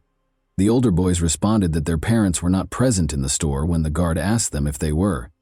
This implied that Adam, who was quieter and younger, probably lacked an adult companion to provide him with support at that time. Adam was a shy kid, and Rev later surmised that he might have been too scared to speak up when the security guard was questioning him. She thought the guard likely didn't realize Adam was alone, because he thought he was one of the boys. The security officer forced Adam to leave through the same door that the other boys had used to enter the store, the Sears West entrance. Adam's parents were increasingly worried about his safety after he went outside because they thought he had lost contact with the group and was now alone in a strange place. As the minutes went by, Rev frantically looked around the toy section for Adam, but was unable to locate him. Her panic increased in intensity with every second that went by. She asked the store staff to shout his name over the loudspeakers in a last-ditch effort to find him, hoping that if Adam heard it, he would come back to her. She kept searching the store, calling out his name and searching every hallway in the hopes of finding him while she awaited a response. She happened to run into Jean, her mother-in-law, who volunteered to assist in finding Adam right away. They searched the store together, asking staff and other customers if they had seen him. But after searching for more than 90 minutes and calling on Adam several times without finding him, Rev realized that time was of the essence. She had a growing fear in her heart that something horrible had occurred. She made the difficult choice to call the Hollywood police at 1:55 p.m. with a heavy heart and a sense of urgency. She had no idea that her worst nightmare was going to come true. A massive search for her son was launched in response to this call, with ground crews searching the area for any hints and helicopters hovering overhead. A horrifying find was made in a drainage canal next to the Florida Turnpike, close to Vero Beach, on August 10. On closer examination, two fishermen saw what appeared to be the head of a baby doll floating in the water, but it turned out to be a child's detached head. They called the police right away, horrified. The Indian River County Sheriff's Office sent Detective Ralphie Latimer Jr. and a deputy to the scene to conduct an investigation. Regretfully, no additional remains were discovered during the canal search conducted by divers from Indian River County and St. Lucie County. Adam's parents, meanwhile, continued to hope that their son was still alive. They were left to look for him by themselves, heartbroken and feeling totally powerless. The FBI's National Crime Database at the time allowed reports of stolen vehicles including horses, but there was no mechanism in place for missing children. Because of this, law enforcement was unable to communicate important details about missing children, giving the impression that Adam might be anywhere. Adam's parents made a public plea for their son's safe return on the Good Morning America television show on the morning of August 11th. In the hopes that their message would strike a chord with viewers and inspire anyone with information to come forward, they shared their anguish and desperation. Additionally, they promised a $100,000 reward for any leads that could lead to Adam's location. This outreach emphasized the gravity and urgency of the situation and was a component of their attempt to engage the community in the search. The medical examination was essential in identifying the recovered remains as the investigation progressed. Adam's dental chart and the severed head discovered in the canal were thoroughly examined by the coroner's office. One notable similarity that emerged from this comparison was a filling on the cheek side of a lower left molar. This distinctive dental feature verified that the remains were, in fact, those of Adam Walsh. The coroner then conducted an autopsy to ascertain the cause of death. Adam had died from asphyxiation, according to the examination, which indicated a lack of oxygen because of an obstruction of the airway. This suggested that the act was violent and planned. In addition, the condition of his remains indicated that Adam had most likely passed away a few days prior to his head being found. Adam's death was officially declared a homicide by the coroner, which horribly confirmed the worst suspicions. Despite thorough searches of the canal and the surrounding areas, the remainder of Adam's body was never found, which presented a major challenge to the investigation. The nation was shocked when Adam's head was found 130 miles from his Hollywood home. People were saddened and deeply disturbed by the heinous crime. The way the Hollywood Police Department conducted the investigation into their son's disappearance infuriated John and Reeve Walsh. They believed the case was not handled with the necessary urgency from the beginning, which resulted in a disjointed response that made them feel powerless. John took action to bring attention to Adam in those early days. He held press conferences, distributed flyers featuring Adam's photo, and contacted the local media to request information. In addition to finding Adam, they wanted to force a more exhaustive police investigation. They argued for a thorough investigation of every lead during their meetings with law enforcement. They persisted in trying, but the police's lack of cooperation demoralized them more and more. John became a vocal critic of the investigation as a result of his frustration, which eventually influenced his subsequent public policy work. Their message was further amplified by John Walsh's hosting of the 1988 premiere of the television program America's Most Wanted. The program developed into a potent vehicle for bringing attention to wanted criminals and missing children, in order to encourage viewers to pay attention and report any information they may have. Each episode included segments on current missing child cases. In addition to educating the public about the realities of child abduction, the series gave law enforcement a way to ask for community assistance. The life of convicted serial killer Otis Elwood Toole was filled with violence, abuse, and chaos. Toole was born in Jacksonville, Florida, on March 5, 1947. His early years were characterized by an abusive mother who dressed him in girl clothes and called him Susan, an alcoholic father who abandoned him, and a maternal grandmother who exposed him to satanic rituals and practices. His older sister and a neighbor next door were among the many family members and acquaintances who sexually assaulted him. With an IQ of 75, Toole was categorized as having mildly disabled intellectual capacity. Due to his epilepsy, he frequently had grand mal seizures. Toole visited gay bars and became a prostitute as a teenager. At the age of 14, he allegedly committed his first murder in 1961 after being coerced into having sex by a traveling salesman. In the 9th grade, Toole left school and started living on the streets of the southwestern United States, earning a living through panhandling and prostitution. Toole, then 17 years old, was arrested for loitering in August 1965. Although there is little evidence of his activities after this arrest, authorities believe he drifted around the southwestern United States between 1966 and 1973, making a living through panhandling and prostitution. Toole was implicated in the 1974 murder of Patricia Webb, a 24-year-old woman in Nebraska. He left Nebraska shortly after and briefly made Boulder, Colorado, his home. His stay was brief, though, as he quickly emerged as a leading suspect in the October 14, 1974 murder of 31-year-old Ellen Holman. Toole's private life was a mystery in the years that followed. He hitched a ride in the American South and drifted back to Jacksonville in early 1975 D. Toole married a woman 25 years his senior on January 14, 1976, but their marriage didn't last long. When his wife found out he was gay, she left him 3 days later. Later on, Toole disclosed that his marriage was an attempt to conceal his actual sexual orientation.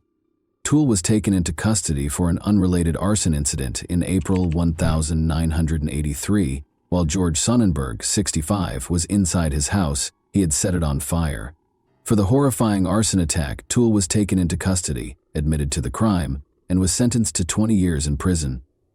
Toole, however, stated at his trial for killing George Sonnenberg that he only signed the confession to be sent back to Jacksonville and did not set the house on fire. He was given a death sentence for first-degree murder, but it was later reduced to life in prison. Toole, who was already serving a prison sentence for 2 unconnected killings, shockingly admitted to killing Adam Walsh on October 21, 1983. John Walsh, Adam's father, was convinced that Toole had committed the crime despite the lack of hard proof. According to Toole, he promised Adam candy and toys to entice him into his white 1971 Cadillac sedan DeVille, which had a noticeable dent on the right bumper. At first, Toole said, Adam was quiet and cooperative as they traveled north on Interstate 95 toward Jacksonville, but as time went on, Adam started to get anxious. In a shocking development, Toole said he struck Adam in the face. He claimed that when things became more heated, he hit Adam once more, knocking him out. Toole continued north on the Florida Turnpike to an abandoned service road north of the Raid Bar Road overpass in northwest St. Lucie County while Adam was hurt. Toole used his car's seatbelt to strangle Adam to death after realizing he was still alive. He then allegedly used a hatchet to decapitate Adam after dragging his lifeless body out of the car. Toole later stated that he destroyed Adam's remains in an old refrigerator as part of his disposal process. He claimed he wanted to adopt Adam after he got back to Jacksonville, but that plan wasn't seen as feasible. The blood-stained carpet from the car, the hatchet allegedly used in the murder, and eventually the car itself were among the important pieces of evidence that police lost during the course of the investigation. This evidence loss was a major blow to the investigation. However, Toole was never formally charged or found guilty of Adam's murder because there was not enough tangible evidence. Toole initially admitted to the crime, but later recanted his admission, casting doubt on the case. In addition to depriving Adam's family of the justice they were entitled to, this lack of accountability also raised grave questions regarding the efficiency of the investigation and the handling of evidence in such dire circumstances. There are serious concerns regarding Ottis Toole's possible involvement, because multiple witnesses located him in the Hollywood region in the days preceding Adam's disappearance.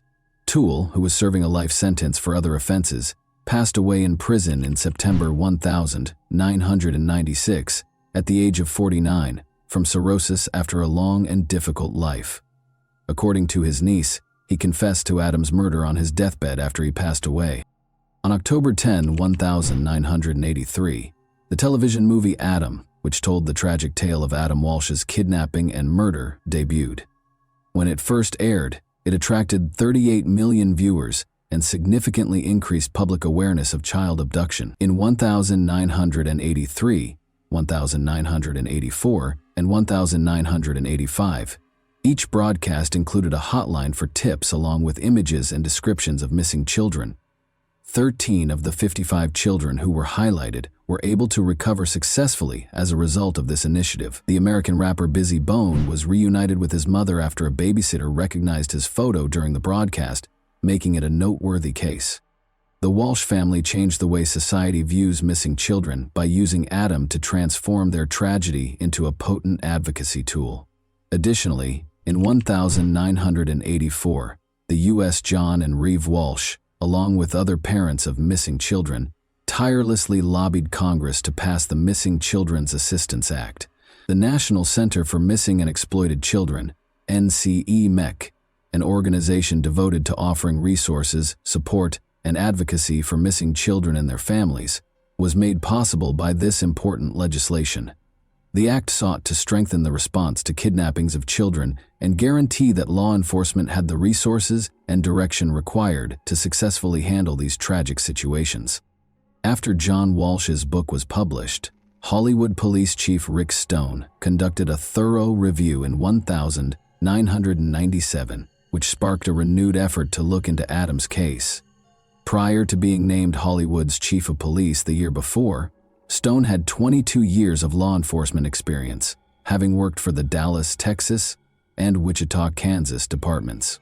Stone carefully examined the evidence, even going back to Toole's recorded interrogations by Hollywood detective Mark Smith, even though the crime had taken place 16 years prior. After reviewing, Stone came to the conclusion that Toole had killed Adam with proof beyond a reasonable doubt. Toole and Henry Lee Lucas, his partner, had admitted to or linked themselves to over 200 murders, many of which turned out to be untrue. The majority of Lucas's confessions were actually discovered to have been forced by the police, which further calls into question the veracity of Toole's statements. After Adam Walsh's father called the America's Most Wanted hotline to voice concerns about his son's pedophilia, Jeffrey Dahmer was named as a suspect in the case in 2007. At the time of Adam's kidnapping, Dahmer had resided in Miami Beach, which is close to Hollywood. Both recognized Dahmer from pictures following his arrest, and witnesses claimed to have seen a suspicious young blonde man at the Hollywood Mall on the day Adam vanished. Furthermore, just before Adam's severed head was found, a truck driver claimed to have seen a man driving a blue van close to a canal. However, police rejected his account. John Walsh voiced doubts about any link between Dahmer and the murder of his son, pointing to a dearth of evidence, even though Dahmer denied any involvement in Adam's case. Due to his 2-week absence from home in 1981 and the installation of a new seat cover in his vehicle soon after Adam's disappearance, Edward James, another suspect, sparked suspicions. Investigators cleared him after a voice stress analysis revealed no deceit. Only incomplete dental records were used to identify the child, and there was no autopsy report. Even though the Walsh family acknowledged Otis Toole's guilt, these unanswered questions cast doubt on the case's legacy. With John Walsh at his side, Hollywood Police Chief Chad Wagner declared the case closed on December 16, 2008. The police came to the conclusion that Otis Toole was the murderer following an outside review. Following Adam's tragic story, legislative efforts kept changing. On July 25, 2006, the Adam Walsh Child Protection and Safety Act was passed by President George W. Bush, who signed it into law a few days later. This historic act strengthened punishments for violent crimes against children, put policies in place to prevent human trafficking, and created a national database for convicted juvenile offenders. The Adam Walsh Reauthorization Act, which was introduced in 2016, made sure that programs established under the 2006 Act had the money they needed to continue their essential work. This law, which was a part of the Survivors' Bill of Rights, demonstrated a strong dedication to protecting children. Even though Adam Walsh's passing is a tragic chapter in American history, his narrative has sparked important change. And that wraps up today's chilling story. If you enjoyed this video, don't forget to like and subscribe so you never miss a new upload. Also, let me know in the comments, what part of this story shocked you the most? Thank you for watching, and I'll see you in the next video.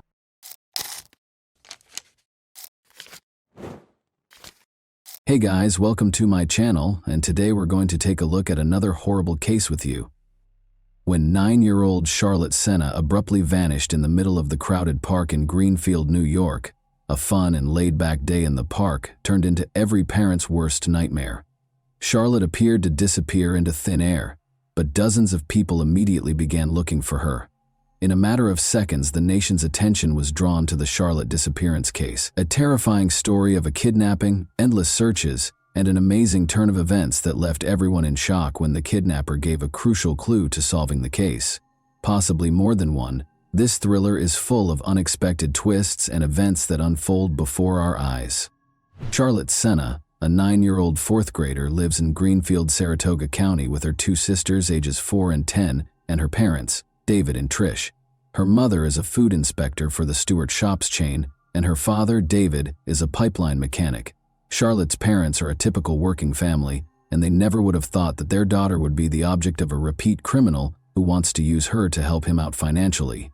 Evidently, though, nobody is immune to the nightmare that has become reality. Charlotte was having a picnic with her family and friends on Saturday, September 30th, 2023, at Morrow Lake State Park, which is only a 15-minute drive from their house. The 6,250-acre park is named for Morrow Lake and is located 70 kilometers north of Albany, New York. It is a well-liked recreational destination with boating and fishing opportunities, a sandy beach, 158 picnic areas, walking trails, and amazing dense forested areas. Its easy access to other resort towns draws tourists from all over the state. David and Tricia Senna, Charlotte's parents, made the decision to unwind with a sizable gathering here. Charlotte and her friends went cycling around lunchtime. She was about to head back to the camping area after a few rounds when she promised her friends that she would complete one more lap alone before joining the others. The time was around 6:15 p.m. back then. Her parents, however, became aware of her absence 10 minutes later. Other park visitors quickly joined them as they started looking for her and addressing her by name. To assist in finding the child, people got up from their tables and left their food. The area where she vanished became chaotic.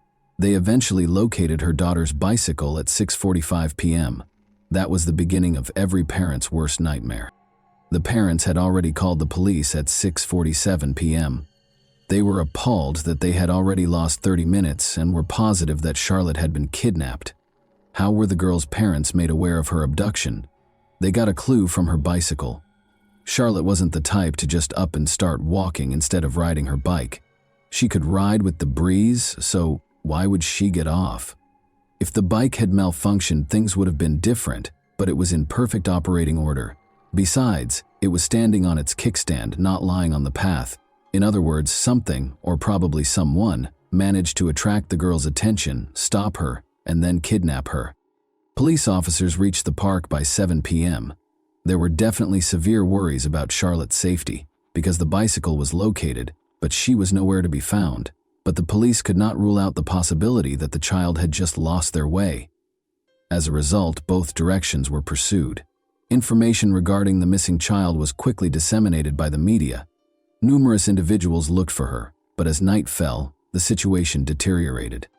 Over 100 people had already begun searching the park by Sunday, and another 300 joined them the next day. They looked through a number of phones near the park. Luckily, visitors had to register and pay an entrance fee, which allowed the police to interview everyone who had come to the park for recreation.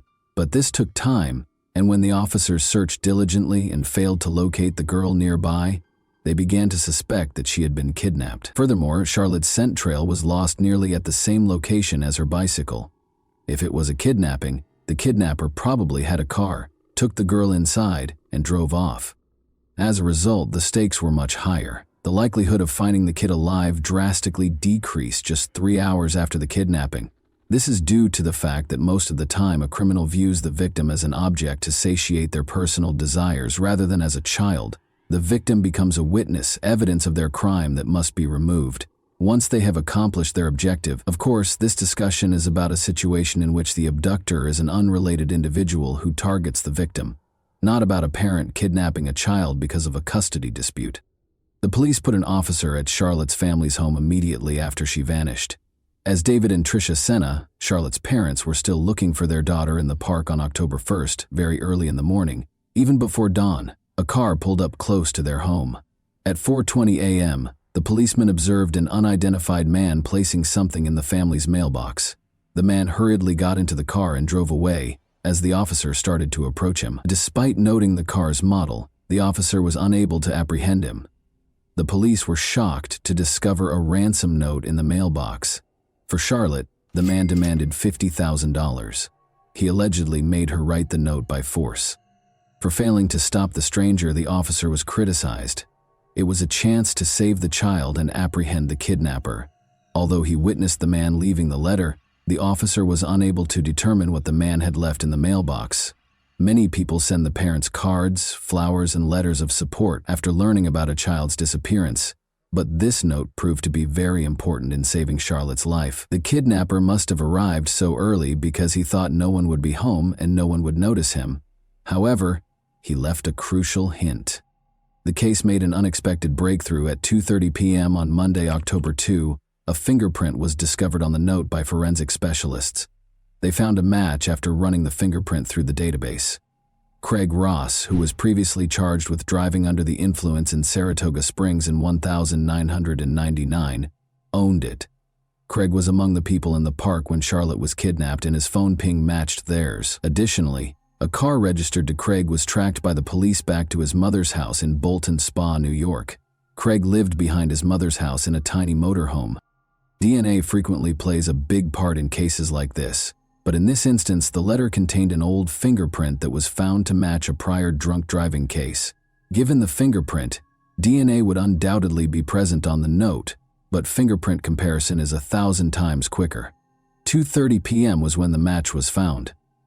The FBI and police had already encircled Craig's home by 6:30 p.m. When a child's life was on the line, they didn't need a warrant. Craig's neighbors said they never expected to see something like that, and that the suspect's capture was more akin to a crime thriller. Approximately 6 p.m., about 200 meters from their home on Monday, Charlene and her 11-year-old daughter Bella spotted a number of police officers. Around 6 p.m., a neighbor of Craig's reported that she saw 2 cars stop on her lawn and went outside to eject the rude drivers. Then, out of the cars came police officers fully armed and wearing bulletproof vests. At least 15 police and apprehension team vehicles gathered close to Craig's residence. Armed with weapons and flash grenades, at least 30 officers in full uniform poured out of them and went into action right away. The neighbors at the time found it incomprehensible that their neighbor was detaining the missing girl against her will. But when they saw a convoy of police and FBI cars close to their homes, an ambulance and a helicopter hovering overhead, all of their doubts were dispelled. When the suspect was apprehended, the neighbors were afraid he would rush them and kidnap them and their kids. However, The officers took prompt action and prevented the situation from getting out of hand. Craig was taken into custody after 20 members of the apprehension team barged into the house. During the arrest, he resisted and was slightly hurt. The man was only wearing his underwear when they caught him. It was difficult to find the girl. She was also covered and concealed in the man's bedroom in a tiny closet. Charlotte realized right away that the officers were there to save her. When she realized that everything would be all right and that she would soon be seeing her parents and sisters, it was an extremely emotional moment. The girl was wearing a sweatshirt that was too big on her, which is interesting. One can only be thankful that Craig's motivation was financial, given that he was wearing his underwear and the girl was wearing a sweatshirt. Even though he had complete control over her, he could have done anything he wanted with the girl, and the rescue effort would not have ended as happily. The authorities notified Charlotte's parents that their daughter had been saved, was alive and unharmed at 6:32 p.m. According to Craig's neighbor, she saw Charlotte's face and exclaimed, "It's her! She's there!" as she watched Charlotte being loaded into the ambulance. The woman acknowledged that until her mother showed up and reassured her daughter that Charlotte was safe, she longed to embrace and hold her. Over the course of these few days, the girl became like family to everyone who had been worried about her. Everyone, including the police officers, prayed for her and hoped she would return home safely. As everyone saw the successful operation to free kidnapped Charlotte, they all exhaled, celebrated, gave each other pats on the back, and congratulated one another. The police officers' discovery of the potential kidnapper was a startling moment. Their two objectives when they stormed the house were to capture the kidnapper and save Charlotte's life. In this instance, things turned out better than anyone could have imagined. The criminal has been apprehended and the girl is safe and unharmed. But what if money hadn't been his motivation? It would have been too late by the time they recognized him. The mere thought of it is terrifying. Charlotte was taken to the hospital right away, and following a medical examination, her family was allowed to return home. Charlotte is in excellent health, aside from the evident shock following the kidnapping.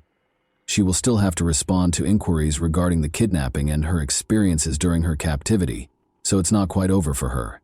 To prevent Charlotte from experiencing more trauma, investigators will enlist experts who are trained in communicating with young victims. A significant development in the 3-day search for the girl was revealed to the media at a press conference on October 2. Craig, 47, faced first-degree kidnapping charges on October 3rd, the very next day. He had previously dealt with the police. First of all, he was arrested for driving while intoxicated in 1,999. His fingerprints were taken at that time and added to the police database, allowing the authorities to connect him to Charlotte's kidnapping. After he was arrested for second-degree stalking in 2016, his girlfriend sought a restraining order against him a year later, after he tried to strangle her by grabbing her by the neck. The police were looking into his involvement in violence against his 12-year-old relative just 1 month prior to Charlotte's abduction, but the case was closed.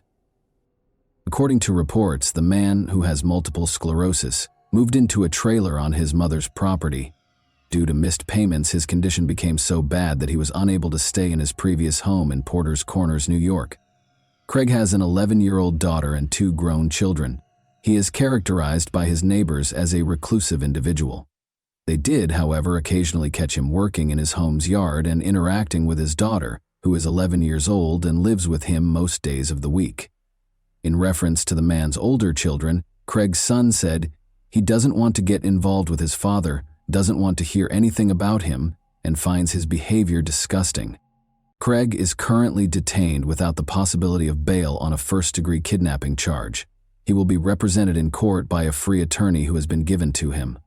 Although the motive for the kidnapping is not officially stated, based on the ransom note, it is reasonable to assume that money was a major factor, even though the police are not very forthcoming with information.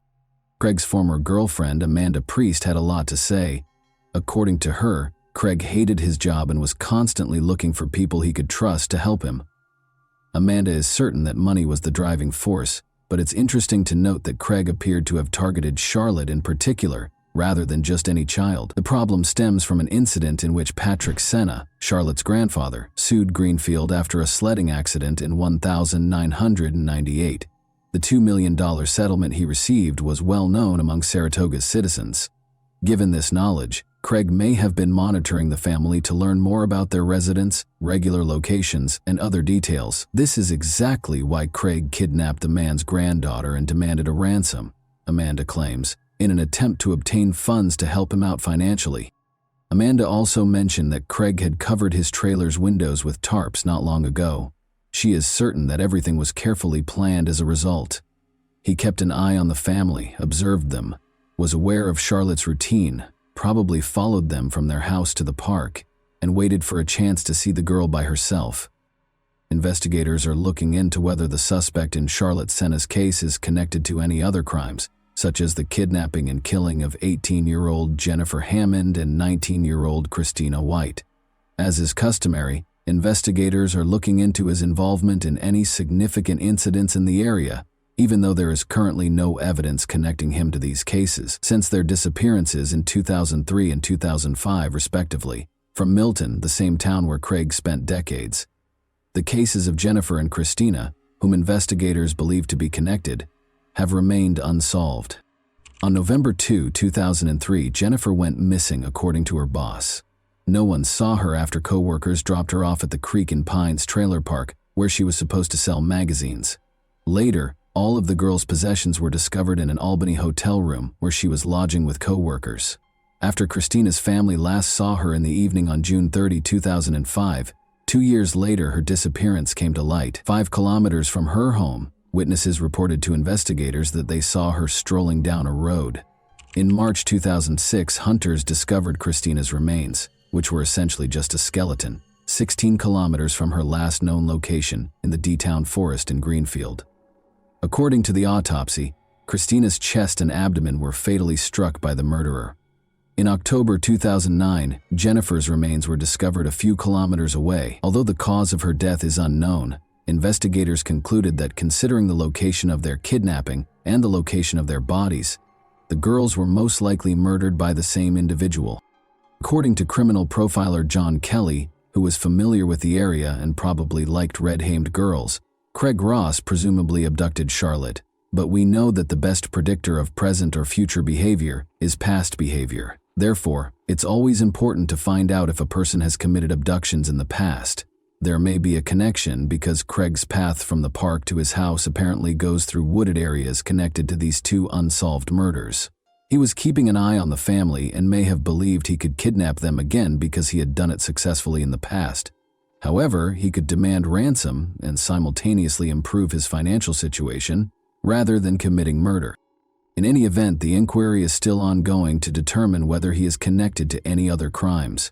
He has been questioned by the police in the interim to determine whether he was keeping an eye on Charlotte and whether his motivations extended beyond his need for money. The Senna family thanked everyone who put in so much effort to bring their daughter home. Naturally, they expressed their relief at Charlotte's return home and recognize how lucky they are that things turned out this way. They are aware that not all kidnapped children make it back home safely. And that wraps up today's chilling story. If you enjoyed this video, don't forget to like and subscribe so you never miss a new upload. Also, let me know in the comments what part of this story shocked you the most. Thank you for watching, and I'll see you in the next video.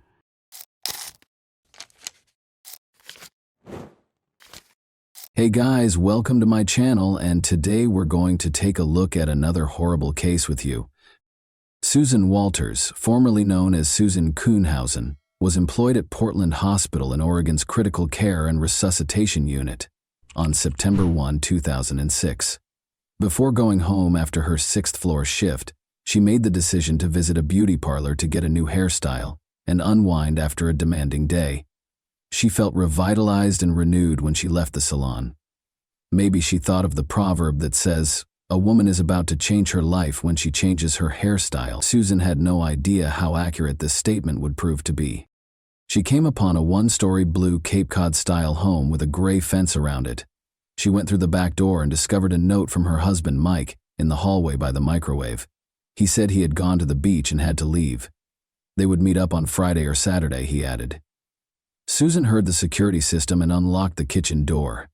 After deactivating it by entering the code, she proceeded to the front door and emerged into the front yard. Susan gave herself a minute or two to check the mail outside on this warm, clear September evening, When she finally removed her shoes and went back inside, she saw that the bedroom was unusually dark. She always drew back the curtains in the morning, so this was out of the ordinary. But she brushed it off, assuming she had been rushing and had forgotten, and moved on into the room. Out of nowhere, a man emerged from behind the bedroom door. He was a huge giant that suddenly materialized, standing 180 centimeters tall and weighing about 90 kilograms. He had on a baseball cap pulled down over his eyes and a striped shirt. His long gray hair was pulled back into a ponytail that was concealed beneath the cap, and the rest of his face was entirely covered by a gray beard and mustache that made him appear even more menacing. Susan was most horrified to see that he was wearing yellow rubber gloves and that he had a hammer in one of them. Most people would instinctively run away if they saw a stranger in their bedroom wielding a hammer, but Susan could not be considered a normal individual. She was 51 years old and had spent 30 years working as a nurse in the critical care and intensive care units, so she understood how difficult it was. She had subdued patients who had taken illegal substances, dealt with wounded men who were writhing in agony, and learned how to deal with any of those situations while maintaining composure. She routinely received self-defense training, just like other hospital nurses. They knew how to escape a grip or sidestep a blow. Susan had gained self-confidence through years of training, so she didn't flee when the stranger tried to hit her with the hammer. Rather, she sprang at him. She was aware that if she got close, the hammer's swing would be much weaker. One blow to her temple, however, proved to be very painful. "Who are you? What do you want?" she yelled as loudly as she could, overcoming the pain. But he didn't stop or respond. Susan's knees ached from multiple surgeries, and she was significantly shorter than the man at 164 centimeters, but she weighed more than the stranger. Susan threw her body at him, hoping to take advantage of this. He pushed her back against the wall, but he didn't fall. Then he said the one and only thing he would say that night: "You are strong." Susan felt her body tingle with adrenaline. She suddenly understood that the stranger had come to her house to murder her rather than rob her. His intentions were obvious, and she wasn't going to wait for it to happen, even though she didn't know why or who he was. For the second time, Susan shoved him. She yelled, "Who sent you?" once more. The only answer was silence. Luckily, the woman was able to knock the hammer out of his hand, and then hit him 3 or 4 times in the head. Susan caught him by the throat as he recovered control of the instrument. She interrupted his breathing with her hands and repeated, "Who sent you here?" The stranger's face first turned red, then purplish, and then nearly blue. In a panic, Susan released his throat. She just wanted to get out of there because she was tired and in pain. However, the man caught up to her before she could escape the bedroom and enter the small hallway. Her lip was smashed when he pushed and struck her. Even now, she is plagued by the memory of what transpired next. Susan looked down at the floor and thought she was going to die as he stood over her with the hammer. However, people needed to know that she battled for her life if death was her destiny. She was unable to describe how she did it, but she was able to knock the man down on the floor beside her and began biting him so that, should she die, her killer would be identified by her tooth marks. She rolled with the man on the floor, biting his hand, his thigh, and even ripping his pants zipper to get to his groin. For her, though, even that was insufficient. She felt the man's clothes with her hand in an attempt to find any identification or proof that she could conceal in a closet or beneath the bed for the police to find. For a full 14 minutes, the struggle went on. "Tell me who sent you here and I'll call an ambulance for you," she yelled as she threw her left leg over the intruder, climbed on top and put her left arm around his neck. He remained silent.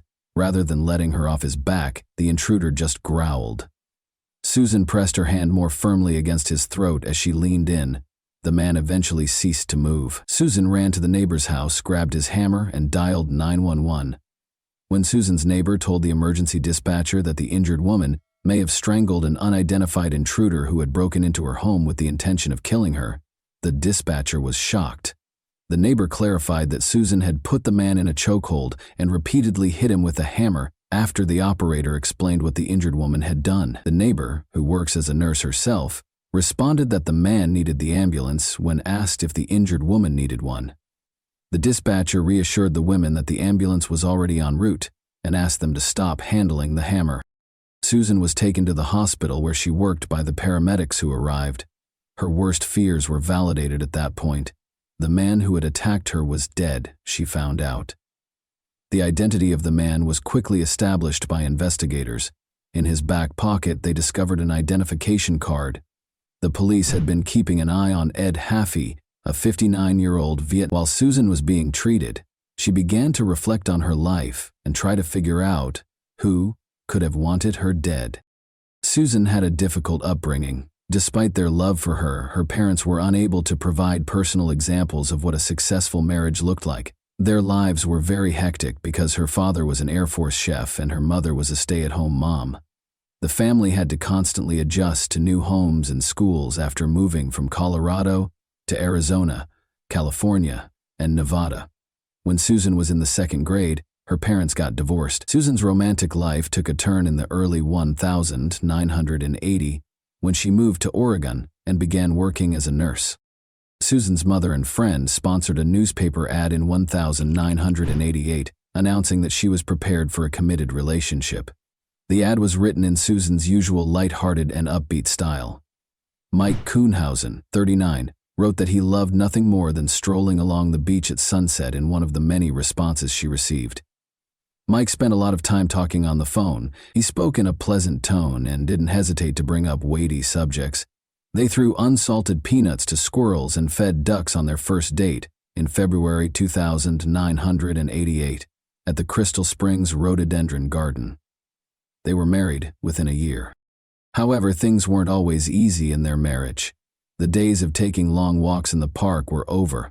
Although Susan was the primary provider for the family, her husband disapproved of her spending time with friends and insisted on an accounting for every dollar spent. Susan soon discovered that her husband had never been content and didn't think he could make her happy, and they didn't have any kids. Mike eventually got a job at a business that sold adult videos at one of its locations. However, Susan decided she had had enough after 17 years of marriage. Although she no longer wanted to live with her husband, she still cared for him. She desired to experience joy once more. She asked him to leave the house in September 2005. Mike went to live with his father. That being said, they remained friendly, and he frequently came over to visit Susan's cats. As a result, Susan made the grave error of failing to update the locks or the alarm code, which was 1,210 the day of their wedding. Susan went home to collect her belongings the very next day following the attack, accompanied by her friend Helen Ballone. A backpack that shouldn't have been in the basement was discovered by Helen. Like any other basement, Susan's was filled with a wide range of items, so the police were unaware of the backpack. Dessert syrup, diabetes medicine, $200 in cash, a journal, and a receipt for a payment made to Ed Haffey were all found inside the backpack. The diary entry, from September 4, 2006, states that Mike was supposed to get a call from the man. Mike's new mobile number was also included. According to the autopsy, Haffey had taken a nearly fatal amount of illegal drugs prior to breaking into Susan's home. Although his family told the police that he was a successful tennis player and came from a wealthy family, the man had recently been living in a trailer. But 15 years ago, Haffey did something horrible. He planned the murder of Georgia Lee Dutton, 39, his ex-girlfriend, in 1991. Near Roseburg, in the Umpqua River, her body was discovered. After acknowledging his guilt, Haffey was imprisoned for the next 9 years. He relocated to Portland after being released in November 2003, where he naturally began looking for work. When Mike Kuhnhausen hired him to clean the floors of an adult video store in July 2004, he discovered it. The police learned that Mike had traveled to the coast and stayed at the Lincoln City Inn on the day of Susan's attack. He went back to Portland during the night and bought a Taurus .357 Magnum revolver from a pawn shop the next day. Mike ran away after leaving a parting note at his father's home on September 8 that read, "All I wanted was to be loved, and every time I achieved that, I ruined everything." His arrest warrant was issued by the police. He was arrested on September 13 in the Kaiser Sunnyside Medical Center parking lot, where Mike said he planned to go to the psychiatric clinic for assistance. He expressed to the officers his sense of meaninglessness in life. His claims of innocence were not taken seriously by the police. Mike Kuhnhausen had lost his job a few weeks earlier and was living on the streets. Mike knew that Susan had named her brother as the beneficiary of her insurance policy in case she passed away. But Mike and Susan had paid off the $300,000 mortgage on their home, and if Susan passed away, it would still belong to him. Mike first claimed he didn't even know Haffey, but the detectives had already gotten company records to support their claim. Mike acknowledged that he was acquainted with Ed Haffey, but that did not imply that he had done anything wrong. Other evidence, however, surfaced that suggested the two men were conspiring. Records from the security system indicated that someone had turned off the alarm while Susan was at work, but there were no indications of forced entry into the house. Mike denied allowing Haffey to enter the house, but he did say he had turned it off when he left the note. However, Haffey's former accomplice called the police on September 18 to report that Haffey had asked him to participate in an insurance fraud scheme. He described how he and Haffey met with the town's contractor, Mike Kuhnhausen, who offered the man $5,000 in exchange for helping Haffey murder his wife. Naturally, the man declined. Another witness reported to the police on November 17 that he had escorted Haffey to a parking lot where he met a bald man. After the assault on Susan, he saw the man's picture on the news a few days later. Mike Kuhnhausen was the one. Despite Mike's best efforts to deny it, the evidence against him was growing, and on August 30, 2007, he admitted to ordering the murder of his wife. "You wanted me to share a life with you until death do us part. Turns out, you were hoping the sooner it happened the better. If I believed you deserved to die, I would have had the courage to do it myself," Susan said on the stand during the trial. Mike was sentenced to 7 years in prison. Susan filed a lawsuit for $1 million right after the sentencing to make sure he wouldn't have enough money left for another contract. The scheduled date of Mike's release was September 14, 2014. His former spouse was prepared for it. The new Susan, who had once been lively and daring, became very wary. She sat with her back to the door in restaurants. She started taking a different route to work, and she would circle the block for a while if she thought someone might be pursuing her in an attempt to ward them off. In Portland, she relocated to a new home on a gravel-lined dead-end street where she could hear footsteps if someone came to the window or door. She also practiced shooting in the garage next door. "I'm serving a life sentence for choosing the wrong husband," she quipped. Susan did everything she could to make sure Mike would never be able to harm her, but her ex-husband was never given the opportunity. 92 days prior to his release, he passed away from cancer on Friday, June 13, 2014. The prisoner's letters reveal that he only confessed to the crime in order to avoid a longer sentence and never really admitted his guilt. Mike thought he was the true victim of the incident. Susan acknowledges that she mourns his life, which he could have had if he had only let those who loved him into his heart, rather than his departure. She also laments that he passed away in prison, far from all of his loved ones. Since it is difficult for a victim of crime to get the information they need, Susan looked for information about Mike's release and her rights following his release while he was incarcerated. As a result, in 2017, she and the district attorney's office developed Case Companion, a free website devoted to helping local crime victims. It provides answers to all of the victims' inquiries concerning the legal system. Victims can also follow the defendant's court dates, sentencing information, and the date of the convicted person's release after the district attorney's office files charges. Susan kept up her nursing career until December 2014. Since saving lives was the focus of her work, she was long perplexed as to why her coworkers referred to her as a hero. They called her a hero not because she killed someone, but because they want to believe that if they were in a similar situation, they would also be able to survive, her supervisor explained to her. Susan can't recall what happened without crying, even after all these years. She acknowledges that she thought of Haffey's family right away after learning of his passing. Everyone has someone who loves them. Children, a wife, a mother, a father. The worst part of what happened is not that someone tried to kill me, but that I had to kill someone to survive. But I'm not ashamed because I didn't choose his death. I chose my life. I chose to live. Although what happened was terrible, no one in this family thinks poorly of you. You did what you had to do, and by doing so you protected many from a similar fate. Susan finds comfort in helping others, knowing that they can also survive after an attack. Aunt Ada Duffy wrote her a letter in 2010 after learning about her suffering. "If you can't run and can't hide, you have to fight," she states. "You can't know that you won't survive." And that wraps up today's chilling story. If you enjoyed this video, don't forget to like and subscribe so you never miss a new upload. Also, let me know in the comments, what part of this story shocked you the most? Thank you for watching, and I'll see you in the next video.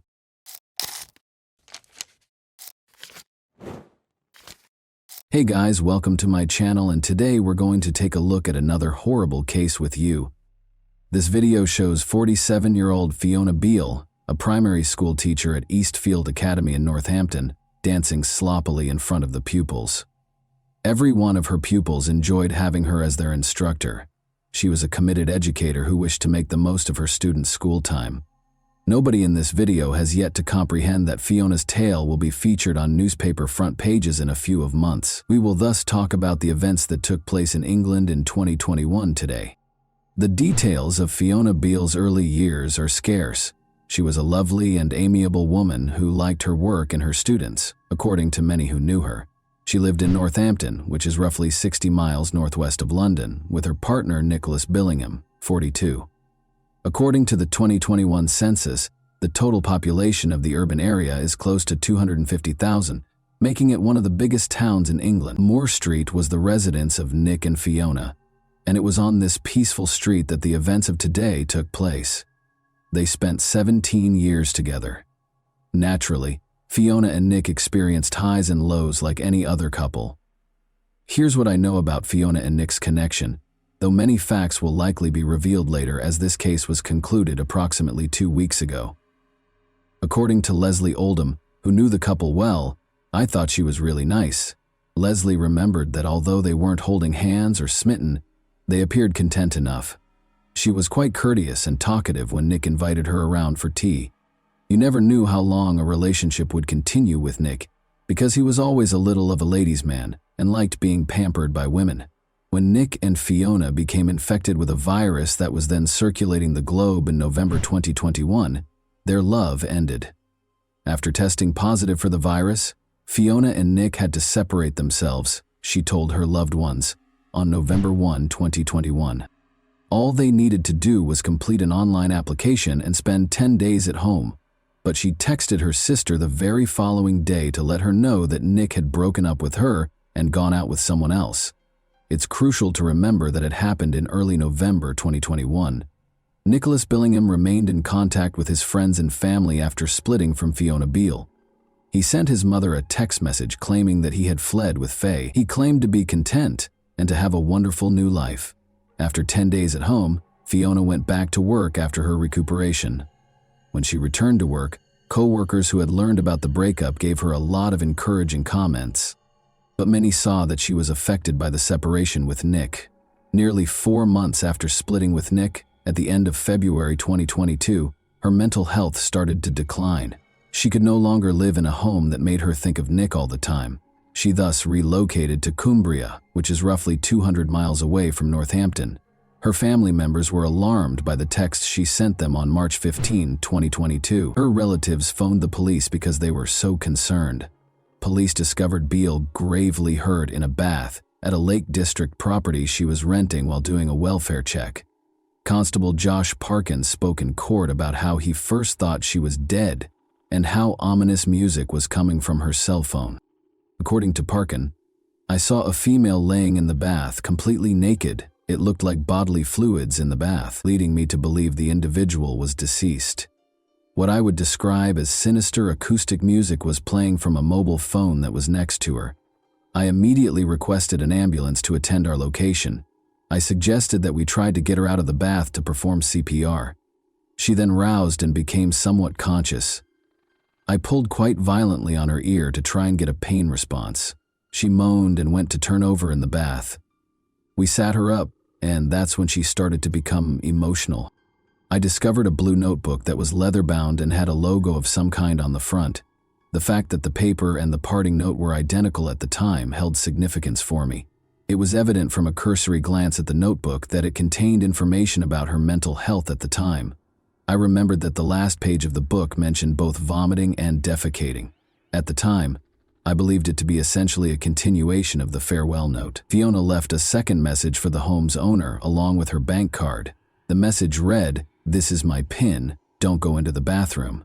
Fiona was taken to the hospital by ambulance, and as the doctors treated her, the cops took a closer look at her notebook. They discovered something evil there. Constable Lawson rejected the notes as ramblings, even though they seemed to describe Beale killing someone. He also stated that he did not think anyone had been killed at that point. The notes seemed to be ramblings, he claimed. In a statement, Constable Roy Williams, a colleague, stated that he too thought the notes were ramblings, but that there were some extremely unsettling elements. I believe these comments to be a delusional fantasy, as Beale appeared to be having a mental health episode. Because of the book's substance, we were unable to overlook the statement. She said her long-term partner was not a very nice man, and that she had killed him. Fiona wrote in her notebook, "Everything changed last year. You be sweet to them, especially your wife. My husband wasn't sweet to me. I suppose I ought to explain what happened to get me to this point. My mental health had been deteriorating. Whenever he was cheating, he would up the ante on belittling, moaning, and criticizing. I have to confess. Okay, here goes. October 2021, he spat on me and threatened me during intimate contact. I thought about leaving, but the things he said and did fueled my dark side. I call her Tulip 22. She's reckless, fearless, and efficient. Ruthless. I started plotting as Tulip 22 after he'd gone to bed. I could no longer sleep in the bed due to my breathing being too loud, or I moved too much, or I was snoring.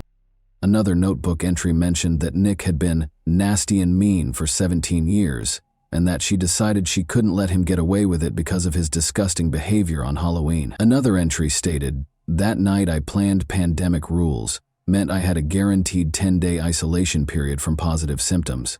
I called the school administration on Monday and said we'd tested positive and had symptoms. He went to work.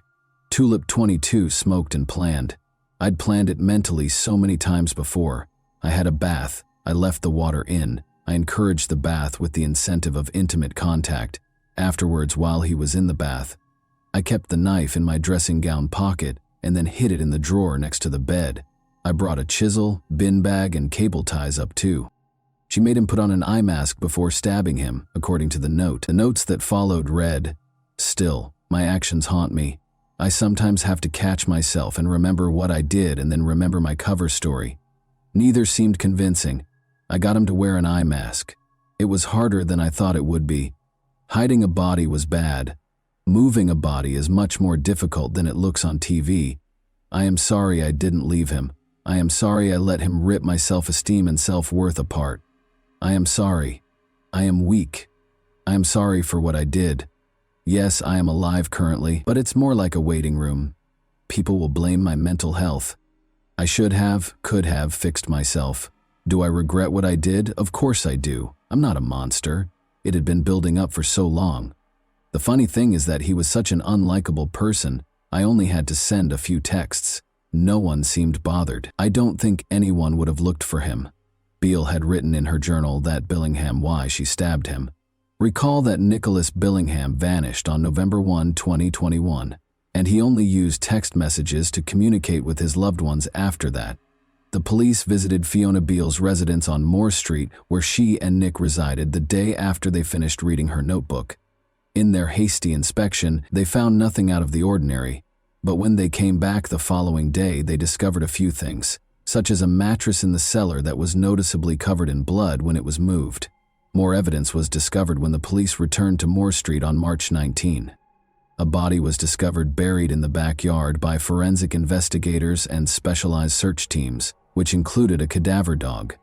Buried beneath bark, chippings, soil, wooden sheeting, concrete building blocks, bricks and planks, plastic bags, rubble, mortar, polystyrene, laminate flooring, and pieces of fabric and vinyl recovered from a constructed structure concealing the body. Billingham's remains were discovered wrapped in carpet. The eyes were covered with a sleep mask. On the inside, the words, "This is my morning after face," were printed. According to the police spokesperson, he was not given any dignity or opportunity to die because of the way he was wrapped in cables, hose pipes, plastic bags, and construction debris. It displays complete disdain. One day after the body was found, a post-mortem was performed. It has been determined that he was killed by a single stab wound to the right side of his neck, which cut the esophagus and trachea and crossed the right jugular vein. Moderate force would have been needed for this. It is impossible to rule out severe force. Fiona Beale was taken into custody by the authorities on March 22, 2022, and accused with killing Nicholas Billingham. When Nick's family learned of his passing, they were crushed. Fiona's use of Nick's phone to text them and his buddies startled them. One of these texts was shown to reporters by Nick's mother, Yvonne Valentine. "Nick has been taken from us far too early and will always be in our hearts," said Nick's family in a statement. "We've been overwhelmed with offers of kind support and words of comfort from so many beautiful people, and know that he will be sadly missed by all his friends, family, and loved ones. Our heart aches for Nick. He was a gorgeous little boy, and we have so many cherished memories of him growing up, and we're so proud of the man he became." Fiona Beale's co-workers and her students' parents were shocked to hear that the adored teacher had a darker side. "We are particularly mindful of the impact this news will have on the children, and we'll be doing everything we can to support both pupils and staff as we work through this difficult time together. This is an appalling tragedy that will shake our school community to its roots, and it's at times like this that we must rally around each other, support each other, and be kind to each other." The administration of the school where Fiona worked issued a statement saying, "We were shocked and saddened to hear that one of our teaching staff has been charged with a very serious offense and is now remanded in custody." Nick passed away on November 20, 2021, after the police began their investigation. In the days that followed, Fiona made every effort to conceal any evidence of the crime she had orchestrated. Fiona understood that by informing everyone that she had the virus, she would have 10 days to avoid being bothered. She allegedly falsified the test results in order to complete an online application form. Fiona never took the test, according to the evidence. She claimed to be suffering from the crippling effects of the virus following the murder, yet her conduct during those 10 days were incongruous with those symptoms. Using her deceased partner's and subsequently her own Amazon account, she purchased a number of cleaning supplies, including for Venetian blinds, a new mop and bucket, ultra-heavy-duty bin bags, a new mattress, bedding, clothes, wall art, and mirrors. The cleanup began as early as 1:07 a.m. on November 2. She added 3 rolls of duct tape to a Tesco order that included many cleaning supplies later that same day. She bought a stainless steel digging shovel, heavy-duty long gardening gloves, a galvanized incineration bin, garden leaves, and a wood burner at 2:19 p.m. She eventually purchased other items to dispose of the body, as well as numerous items for her personal comfort and delight, including apparel, scented candles, shampoos, chocolates, and soft furnishings. Fiona went shopping nearly 2 weeks after killing Nick.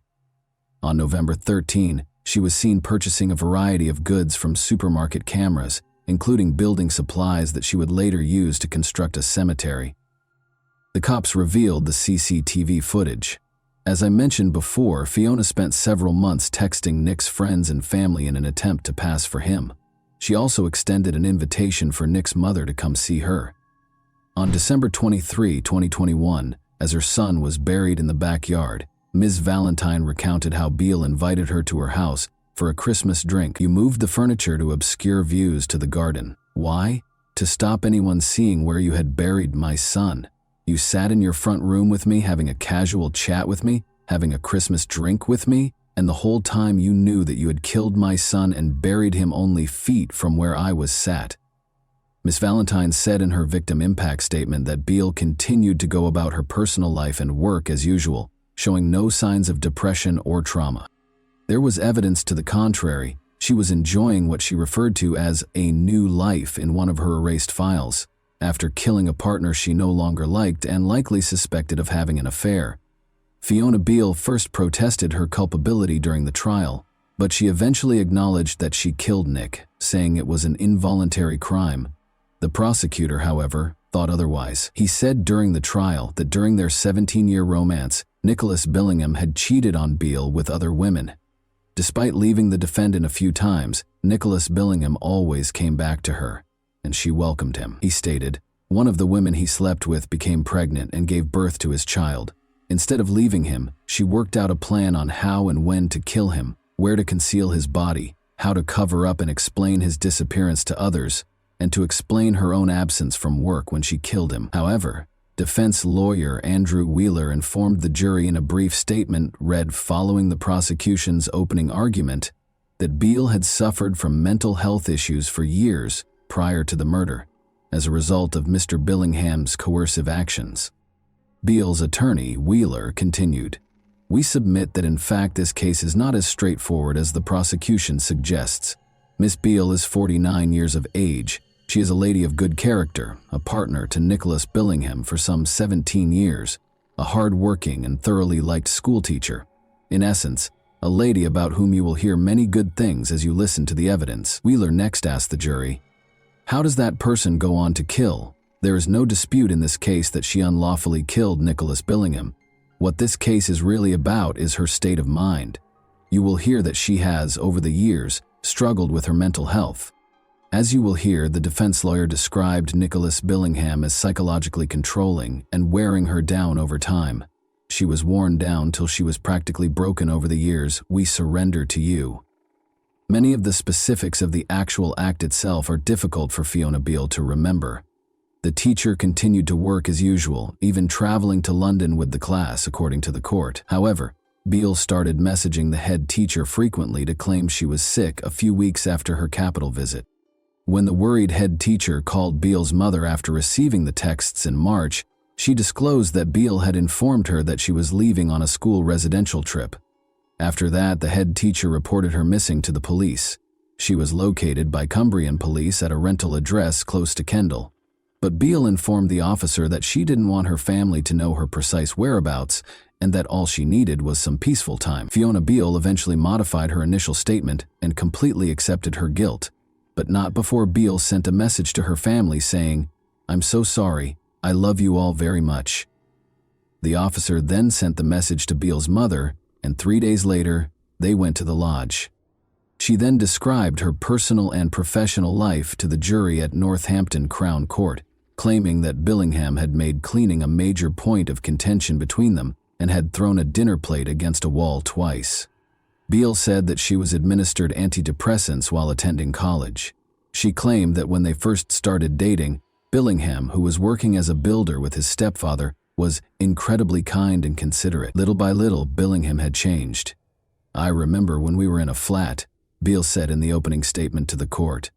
"I had left a cloth with cleaner on it, and it stained a worktop. It didn't seem really serious, but then cleaning became a huge issue throughout the years, and rather than laughing things off, I would get told off." Beale also mentioned that everything had to be exactly how her partner wanted it during mealtimes. Beale said, "I couldn't tell you when it started. It just got worse, and it lasted till the end. Items placed in cupboards had to be placed facing outwards. While there were a couple of occasions when he threw a plate of dinner at the wall, I lost a lot of confidence. It started with joking that I wasn't doing something, and then it just crept into being nasty about it." She also revealed that prior to killing Nick, she had threatened to kill him so that he couldn't do to another woman what he did to her. Nick's mother, Yvonne, spoke after the guilty plea, saying it was painful to know that her son's killer offered her a drink as he was buried a few feet away. "How you could hate someone that much to do what she did. I can't believe it," and apparently, his last word was "why" when she stabbed him in the neck. And that wraps up today's chilling story. If you enjoyed this video, don't forget to like and subscribe so you never miss a new upload. Also, let me know in the comments, what part of this story shocked you the most? Thank you for watching, and I'll see you in the next video.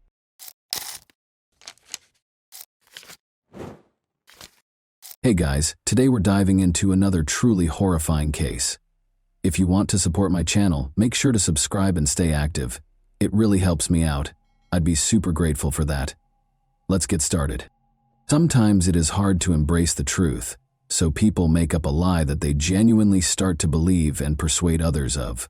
Truth is something that exists in reality and corresponds to the actual state of circumstances. To celebrate the new year, 11 young men and 1 girl gathered in a hotel room. You'll think, strange collaboration, and you'll be correct. But hold on. One information will totally alter your perspective. Since all of the men at this party belong to a sexual minority, the 12 friends who got together to celebrate the year 2021 did so with great joy. In fact, they celebrated so well that on January 1st, the company had to take the only girl to the hospital, where doctors declared her dead. However, who was she? How did she pass away, and did anyone face charges related to her demise? However, everything is in order. You'll realize why we began this story with the idea of truth, as we dive into the previous party, practically minute by minute, and learn what transpired on that fatal night. Thus, John Paul de la Serna arrived at the 4-star City Garden Grand Hotel in Manila, the Philippine capital, around 11 a.m. on December 31, 2020. 9 additional men booked into rooms 2207 and 2209, which were on the same level, during the day, and Christine de Serra checked in later. Shortly after midnight, John Paul Kalili, the hotel manager, joined the merry company. The focus of New Year's Eve night was dancing, having a good time, and drinking a lot of alcohol. When Rommel Galida awoke at approximately 10 in the morning, she saw Christine dozing off in the bathtub. He wrapped a blanket around her and returned to his slumber. She was unconscious and starting to turn blue when he woke up a few hours later.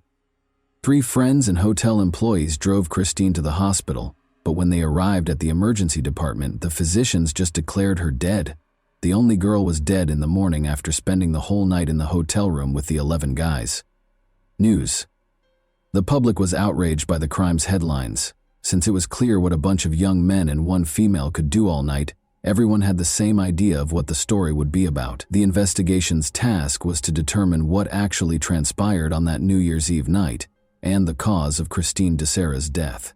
Born on April 13, 1997, Christine Angelica de Serra was raised in Barangay San Isidro, General Santos City, into the prosperous household of John Nestor de la Serna and Sharon Rose Faba de la Serna.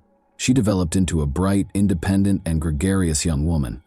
For her 3 siblings, Monica, Chloe, and JJ, Kristen was a devoted sister. She relocated to the bigger and more promising city of Davao, which is located on the shores of the bay of the same name.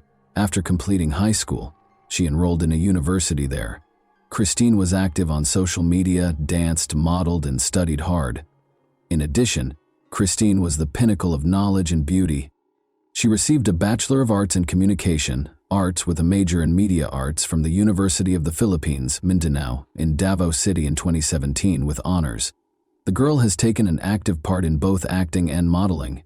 She faced off against 8 other contestants for the title of Ms. Silve Davao 2017 in the Davao City Mall run by the New City Commercial Corporation. In June 2018, she placed 2nd. From September 2017 until January, she took part in the yearly fashion show.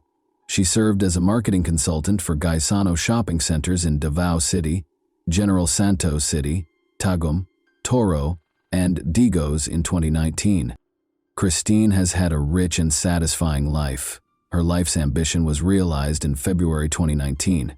She relocated to Manila in order to begin working for Philippine Airlines subsidiary, PAL Express, as a flight attendant. Desserts from Christine. December 28, 2020, was my last flight as a flight attendant.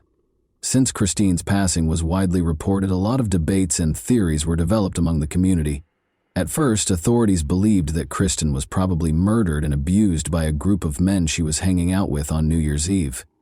Makati City Police charged 11 men with assault and murder in the early stages, despite the lack of autopsy results and a toxicology report. The case was deemed closed by the Philippine National Police. Suspects were identified and charges were brought against those arrested. Although 3 of the partygoers were arrested, after turning themselves into the police, the forensic medical report provided the primary explanation for Christine's death. On January 3, 2021, Forensic Medical Officer Police Major Michael Nick S. Sarmiento oversaw the autopsy of Christine's remains at the Rizal Funeral Home in Pasay City. After the body of Christine de Serra was examined, a forensic report was released, concluding that the ruptured aortic aneurysm was the cause of death. But it also noted a linear abrasion on the girl's right thigh, along with bruises on her right arm, right thigh, knees, ankles, and right foot. During the genital examination, deep-healed cuts and abrasions were also noted. A special investigation team was established to investigate the crime according to the National Capital Region Police Department. However, Christine's family refused to believe that a lively young girl could pass away too soon from natural causes. The family of Christine de Serra revealed at a news conference on January 5, 2021, that they had read the autopsy report indicating that she died from an aneurysm. They did, however, claim that the autopsy was not complete and asked for another one. The deceased's parents have been attempting to figure out how Christine's aorta was torn. After all, the aneurysm was caused by violence or abuse, according to the police and the DeSera Family Council, so it was not a natural death, and the offenders ought to face consequences. All 11 of the guys who spent the night with Christine were recognized by the prosecutor's office. She worked with some of them. Christine was meeting other young men for the first time. They were friends of her friends. As it happened, this party was started by Christine. She organized this party with her friends and had reserved the hotel room herself a few days beforehand. Although she was aware of her daughter's friendship with men, her mother Sharon never voiced any opposition. In their family, it was accepted as normal, since Kristen had always found it easier to interact and form friendships with men. It also became customary for her and her pals to meet up because they rarely took holidays at home. Kristen was able to call her family shortly after midnight each year to wish them a happy new year and to let them know about the event that was going on at the Makati Hotel. The family was able to observe Kristen's pals in the festive setting during the video conference. New rumors regarding the abuse claim have surfaced, though. The authorities were able to piece together the events of the case virtually minute by analyzing the hotel lobby footage, which served as the primary evidence of the occurrence. Note that Christine DeSera reserved room 2209, which was the designated location for the party. In the late afternoon, the major action starts to take place. Christine moves from room 2209 to room 2207 at 11:21 p.m. The company goes back to their accommodation around 11:38 p.m. At 2:50 a.m. Christine goes last and is seen holding her shoes in a glass. Christine enters room 2207 while holding Valentine's hand, a new acquaintance. A hotel worker brings an extra mattress to room 2209 at 2:52 a.m. and while they are at a neighbor's house, and Valentine goes with Christine to her room. Valentine is clearly intoxicated based on her demeanor. She is carrying a bottle in her hand and has an overly easy walk. The couple enters around 3:15 a.m. after the companions pause at the door and Christine gives Valentine a short kiss before the man swiftly pulls away. 6 minutes after Christine had rushed out of her room and into her neighbor's room, one of the guys departs. He goes to 2209, presumably to give his pals a call at 3:22 a.m. In the next room on the right side of the corridor, Christine DeSera is seen talking to another man, while 2 more males pass by. She appeared distressed. After giving one of her friends a sudden embrace, Christine and her friend vanish completely from the camera's field of view. John Della Serna is seen escorting Christine back to the first room at 4:13 a.m. The camera catches Christine at the room's entrance once more, at 4:22 a.m. At 27:07, what brought her back there is unknown. After she nearly collapses, a man who resembles John Della Serna grabs her by the waist and brings her to room 2209. At 5:05 a.m., Christine appears to be somewhat inebriated. As Christine flees from a man who resembles Louis de Lima, the camera records her giggling. Later, they are outside of room 2207. At 6:23 a.m., Christine walks inside room 2209 with him and appears normal. For the final time, Christine appears on video alive. She is cognizant as Valentine carries her from room 2207 in his arms. Although the night was undoubtedly filled with events, the most significant reality is still hidden behind the scenes. The party went on until dawn, at around noon when Christine was discovered comatose in the bathtub. Her buddies continually tried cardiopulmonary resuscitation while carrying her to the ground. They tried unsuccessfully before calling the front desk for assistance. The head of security and the hotel management entered the room a few minutes later. Christine was lowered to the hotel's first floor using a wheelchair. Christine was escorted to the hospital by Romel Galita. Regretfully, the doctors simply mentioned the girl's passing. Romel delivered the dreadful news to Christine's mother over the phone. Despite the fact that it appears to be a fun party and that it is difficult to fit so many people in one room, the investigators suspected that the young people were using illegal substances to increase the effects of the alcohol as they frantically moved from room to room throughout the night. Some of the inmates stated, when questioned, that just whiskey and tequila were used during the party and that no other illegal substances were present. It is important to note that the investigation's initial focus was illegal drugs because, according to one of the detainees' testimony, Christine had concerns about the drink's composition and hypothesized that someone might have added an unidentified chemical to spike them.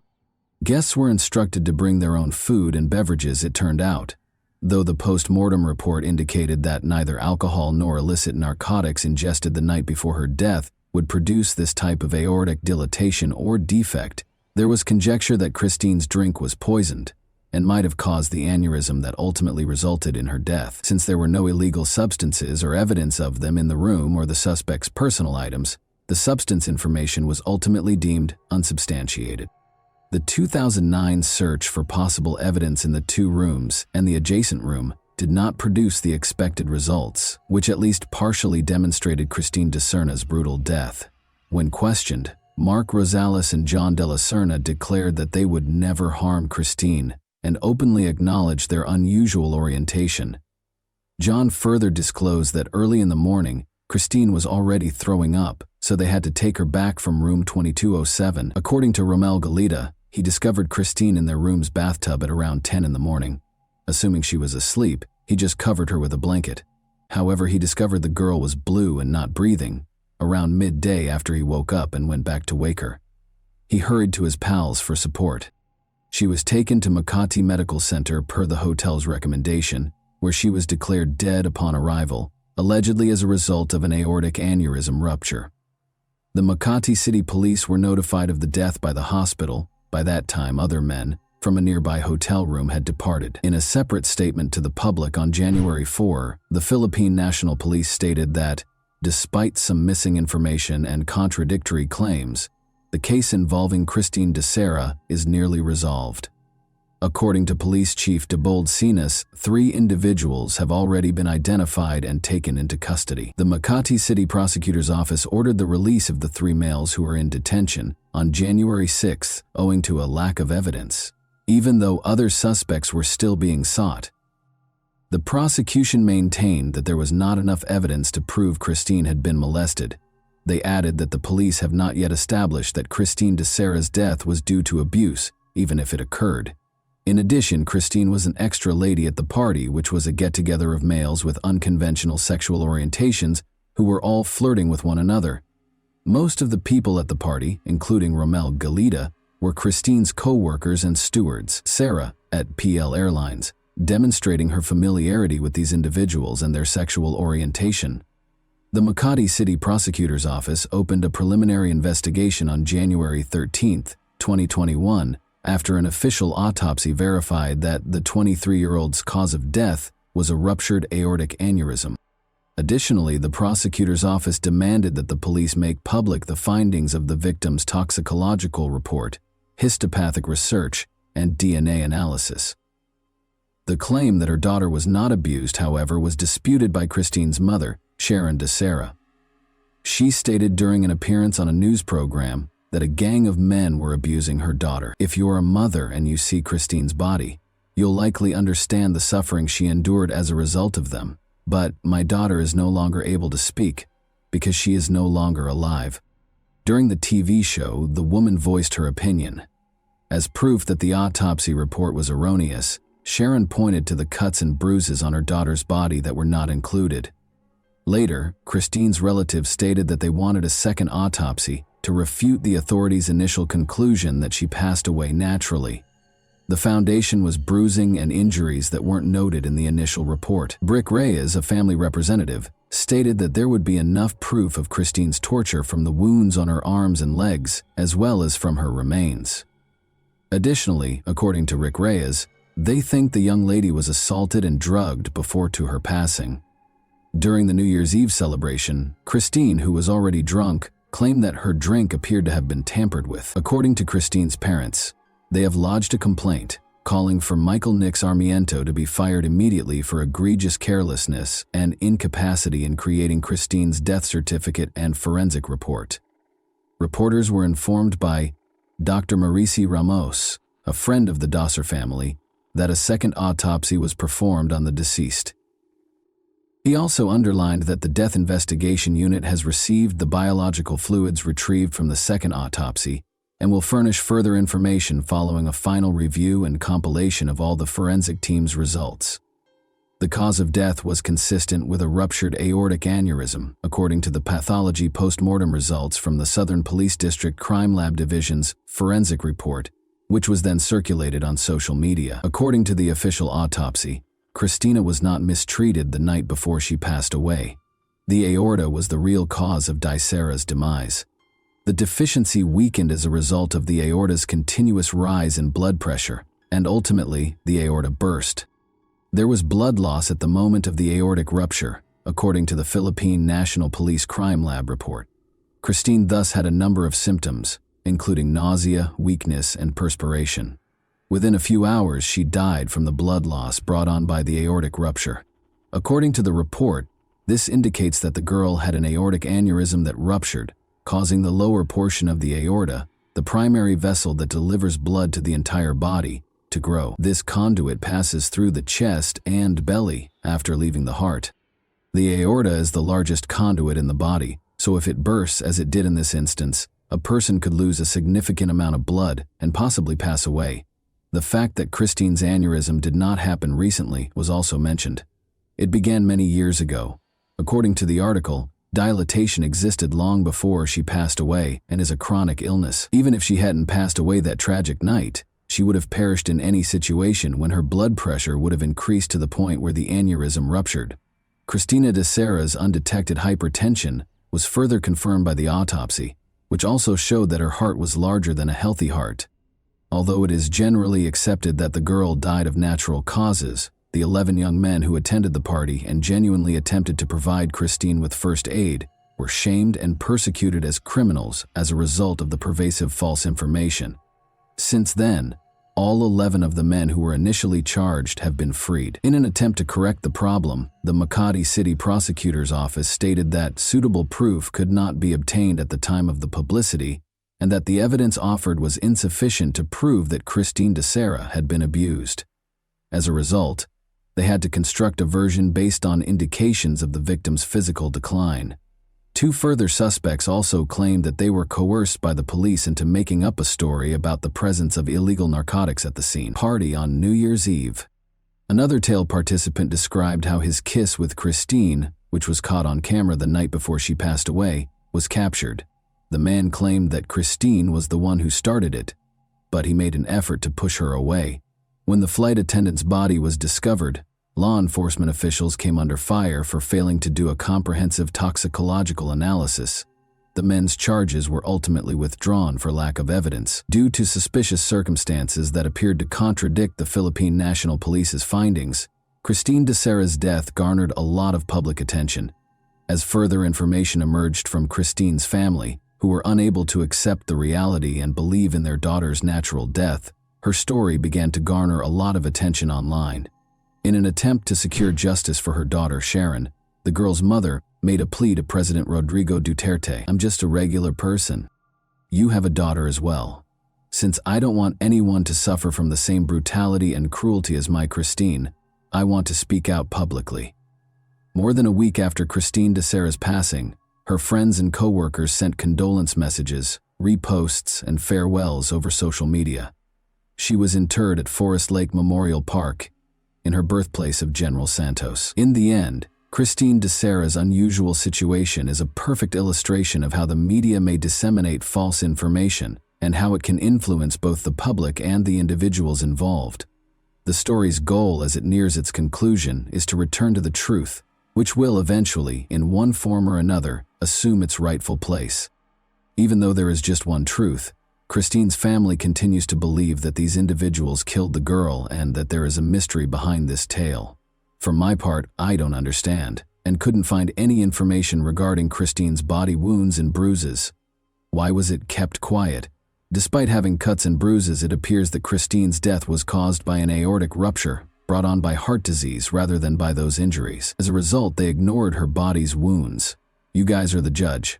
However, I think there are a lot of strange and inconsistent things in this case. I hope Christine's family comes to terms with the irreversible loss, because young men, guilty or not, will spend the rest of their life remembering the same depressing tale and coming up with justifications. Thanks for watching, everyone. Your support means a lot to me, and you can help my channel grow by hitting that like button, dropping a comment, and sharing this video. Your engagement really makes a difference. See you soon.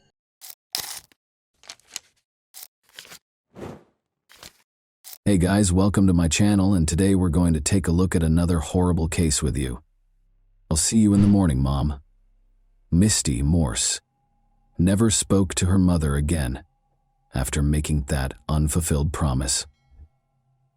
What would motivate someone to take such action? How will Misty Morse never spoke to her mother again? Now is the time to start looking for answers. On April 10, 1978, Misty April Morse was born in Springfield, Ohio. When her family finally relocated to Indian Harbor Beach, Florida, it was a significant turning point in her life and gave her the opportunity to develop and discover new interests. Misty had an exciting and adventurous childhood in the Sunshine State, but when her parents divorced in 1996, her life took a dramatic turn. Misty and her mother, Linda, moved to a new house in Brevard County following the divorce. She stayed close to her father in spite of the change. Misty found work at a number of local bars and clubs during her late teens and early 20s, working a variety of jobs to make ends meet. After some time, she made the decision to continue her education and enrolled in a nearby college. Misty was characterized by friends as an adventurous, carefree young lady who never took life too seriously. When Misty got home from work early on July 22, 2000, she started preparing for a night out with a friend. Linda, her mother, was also up, getting ready for her 3 a.m. shift. Misty got a few brief phone calls while she was chatting with her mother. Misty promised to see her in the morning, as she said goodbye after the call. She had no idea that this would be her final farewell. Misty wasn't home the following morning when her mother got home. At first, she didn't give it much thought, assuming Misty must have spent the night at a friend's house. Misty had not returned or gotten in touch after another day. Her mother started calling Misty a lot out of concern. Misty rarely checked in, especially if she was going to be gone for a day or two. Fearing that no one had seen or spoken to her, her mother contacted Misty's friends and then her father.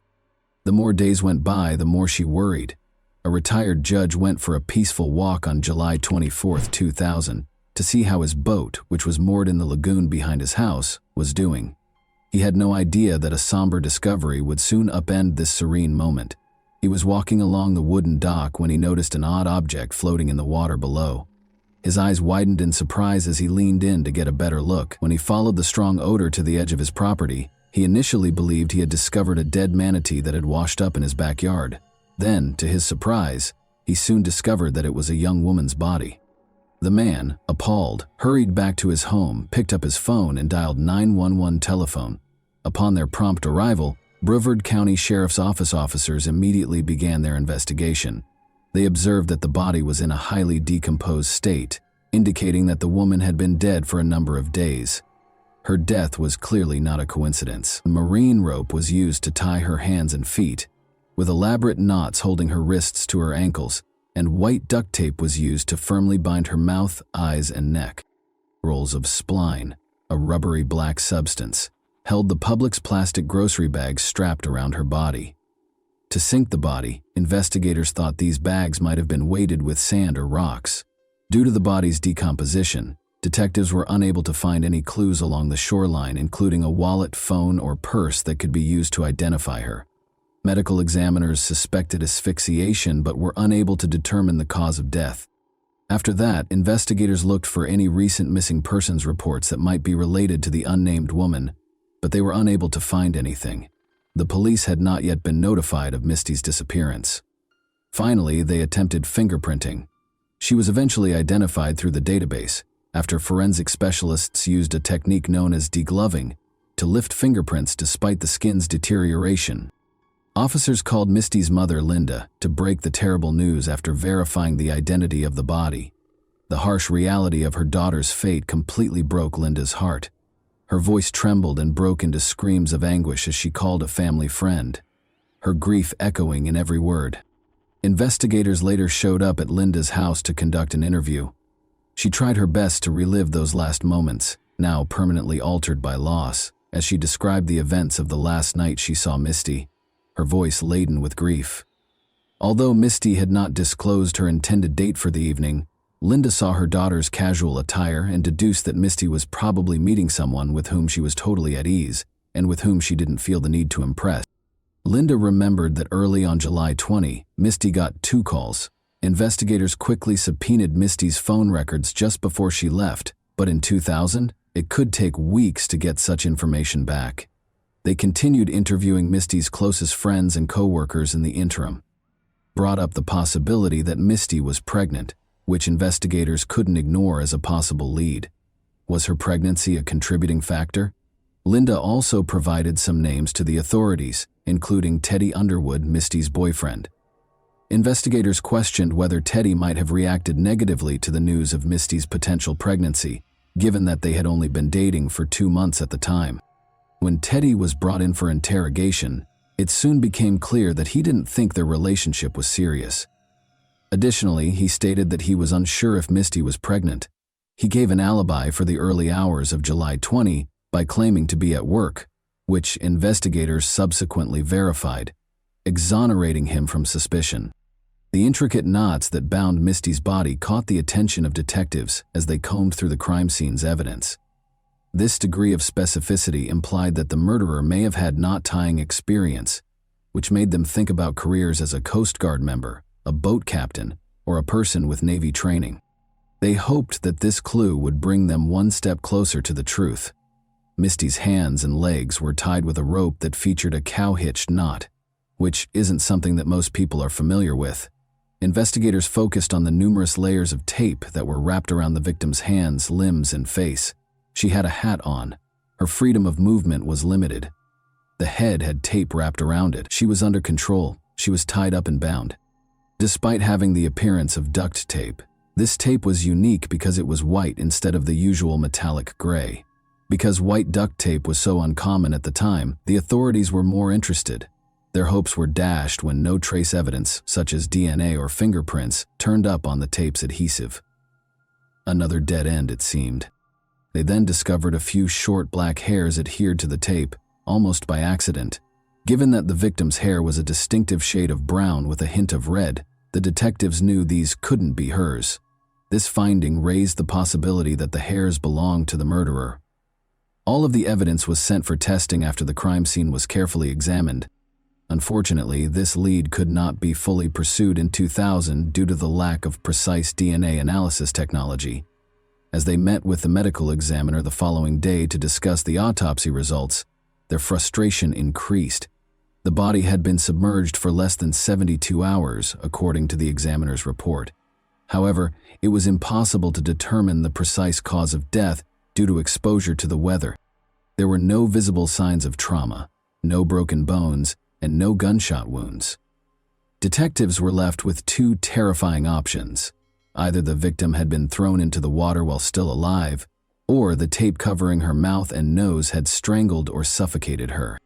In an effort to reduce the number of suspects on their list, investigators continued to interview people. Linda recommended that they investigate Bobby Cooper, whom Misty had recently met at a house party. Given that Bobby had visited their house only a few days prior to Misty's passing, Linda was especially wary of him. Bobby, though, was promptly disqualified as a suspect. He didn't match the murderer's description. He didn't own a boat, he hadn't been in the military, and he had no criminal history. Bobby's interview, however, proved to be a pivotal moment in the investigation. Brent Huck, Misty's ex-boyfriend, gave the detectives a name that appeared to fit the profile they were looking for, even though he wasn't the murderer. Investigators tracked down Brent Huck, who resided on South Merritt Island, just south of the location where Misty's body was found. After receiving a tip from Bobby Cooper, Brent accepted their invitation to participate in an interview.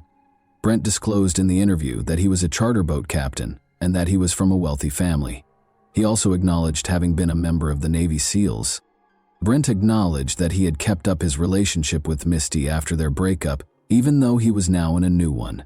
Brent admitted that he was the likely father of Misty and that he had spoken to her the night before she vanished in the early hours of July 20, 2000.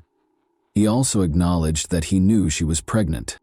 Brent was a prime suspect because of his background as a former Navy SEAL and charter boat captain, his relationship with Misty, and his contemptuous demeanor during the interview. After that, Brent gave the authorities permission to search his house. When investigators arrived, they saw a Rottweiler with short black hair that matched the duct tape that was used to bind Misty. According to Brent, Misty gave him the dog as a gift. A roll of rubber spline, which is usually used to weatherproof windows, was found during their search, an odd item for a home. Red flags were raised by this and other items discovered in Brent's bedroom and kitchen that matched evidence from the crime scene, such as white duct tape and Publix bags. Outside, Brent gave officers permission to search a boat he claimed was his, which was anchored in the nearby waterway. They discovered matted hair next to a fishing rod holder and 2 hair strands on the floor. The boat's ropes were identical to the kind that were used to restrain Misty. When investigators questioned Brent after gathering the evidence, he said something startling. There couldn't be an explanation for a woman tied up and thrown in the river. He was further implicated by this statement, which disclosed knowledge of information that had not yet been made public. The state attorney was reluctant to file charges because, in his opinion, the circumstantial evidence was not strong enough. He maintained that commonplace supplies like rubber spline, rope, and duct tape could be found anywhere, and that Misty's hair on the boat might just indicate that she had paid Brent a visit. Both the investigators and Misty's family were extremely frustrated by this setback. Authorities persisted in their investigation in the hopes of a break, unfazed. Pet DNA became admissible in court in 2002 after a landmark decision in a California case. The black dog hair discovered on the duct tape was compared to Brent's dog's DNA by investigators, and the results verified that they were a match. The state attorney's office decided to move forward with the prosecution after receiving this crucial piece of evidence along with the mounting circumstantial evidence. Brent Huck was taken into custody and accused of killing Misty Morse on October 23, 2002.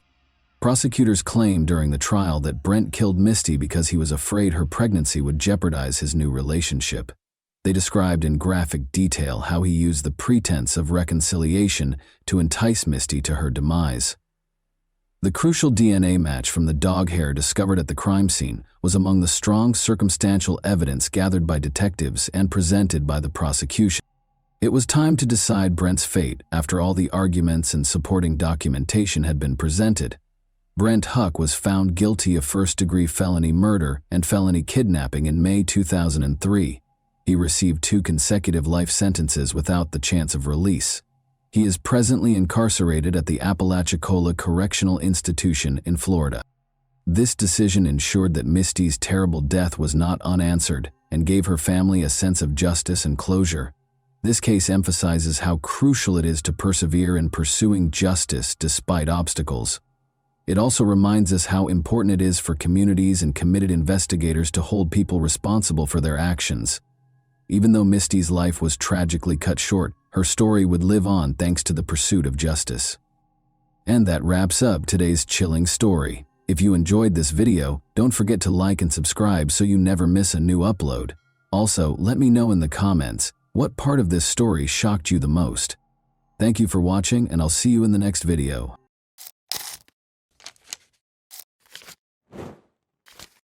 Hey guys, welcome to my channel, and today we're going to take a look at another horrible case with you.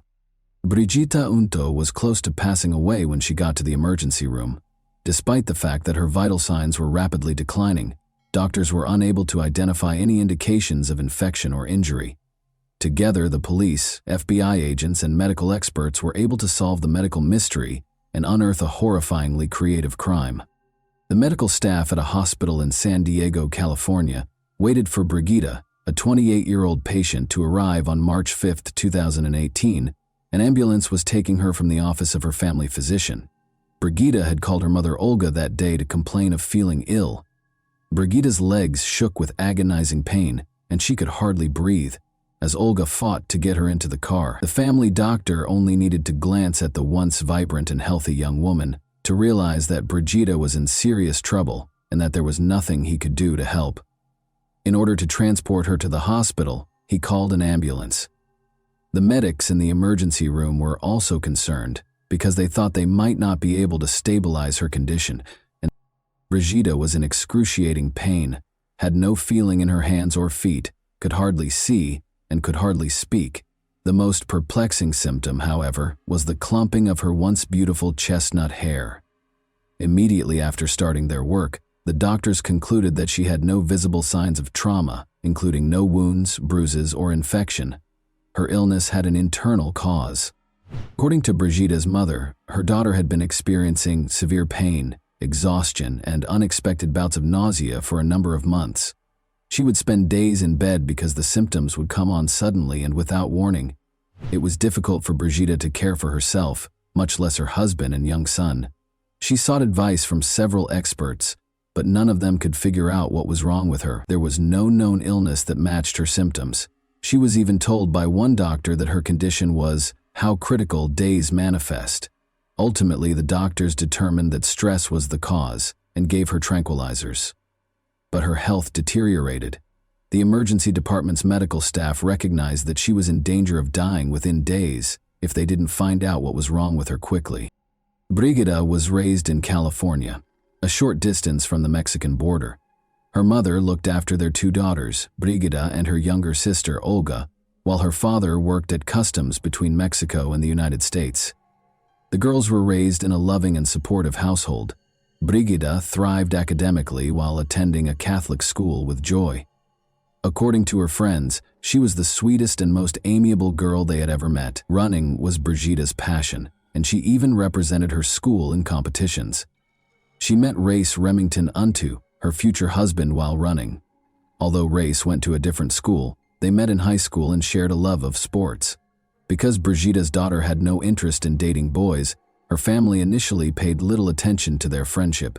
She spent most of her time studying and playing sports, but over time, the young couple began dating and became more involved with one another. Race was able to bring out Brigitte's more daring side, and they quickly became inseparable. Race had a very lofty ambition. He wanted to enroll in the Annapolis-based United States Naval Academy. It was a difficult task because the student acceptance rate was less than 8%. In addition to doing well in school, the candidate had to work on personal growth, play sports, volunteer, be involved in the community, and much more. Remarkably, Race was accepted into the academy and relocated to Maryland to start his studies. The young couple kept up their long-distance romance. Race was eventually diagnosed with a hernia, though, which didn't fully heal. Despite having to leave the academy, he was able to find employment in the Navy as an electrician. Brigitte, meanwhile, went after her own goals and became a teacher. Following 7 years of dating, Brigitte, 25, and Race, 24, were married in 2014. They welcomed their son shortly after. Brigitte thought that everything in her life was going as planned, and she was completely content. She lived a short distance from her parents, had a wonderful child, and a loving, caring husband. She could never have predicted the extraordinary and agonizing turn her life would soon take, though. Dr. Jeff LaPointe, a certified toxicologist, was one of the emergency department doctors at San Diego Hospital. This was unusual. Like a great detective, Dr. LaPointe followed the trail of clues that might help him figure out what was happening to Brigitte. He was a true medical detective. Was an autoimmune disease killing her? No, that was not confirmed by blood tests. Is it possible that she has cancer? No. But among all the symptoms, hair loss was the most noticeable. This was a result of treatment rather than the illness. Brigitte had been exposed to a toxic chemical, according to all the symptoms. But which one and how? It wasn't cesium, cadmium, or arsenic, because hair loss wouldn't be caused by these heavy metals. But thallium was the one material that could. Thallium was employed as a depilatory agent at the beginning of the 20th century.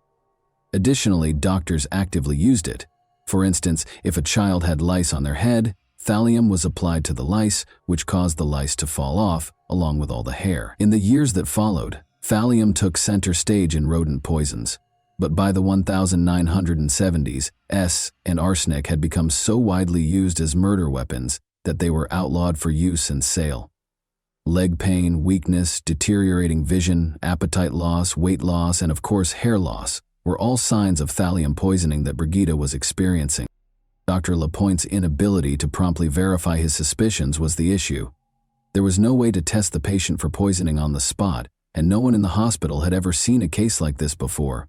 The results would be available in 3 days, which Brigitte might not have, and the samples needed to be sent to another lab. This was the start of the race against time. In order to get an expedited analysis, Dr. Lapointe began phoning each agency. The antidote would be desperately needed, even if the doctor's suspicions were confirmed and Brigida had thallium poisoning. But getting the antidote, which was aptly named Berlin Blue, proved to be more difficult than he could have imagined. Since Berlin Blue is a blue pigment used in paints, we have all seen it.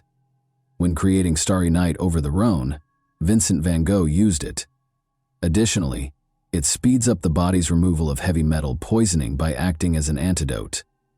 Though blue paint is available at the closest art supply store, it is nearly impossible to find medical-grade Berlin. Despite calling every pharmacy, naval medical officer, and clinic, Dr. Lapointe was only able to locate the antidote at one warehouse, a classified warehouse located in Los Angeles.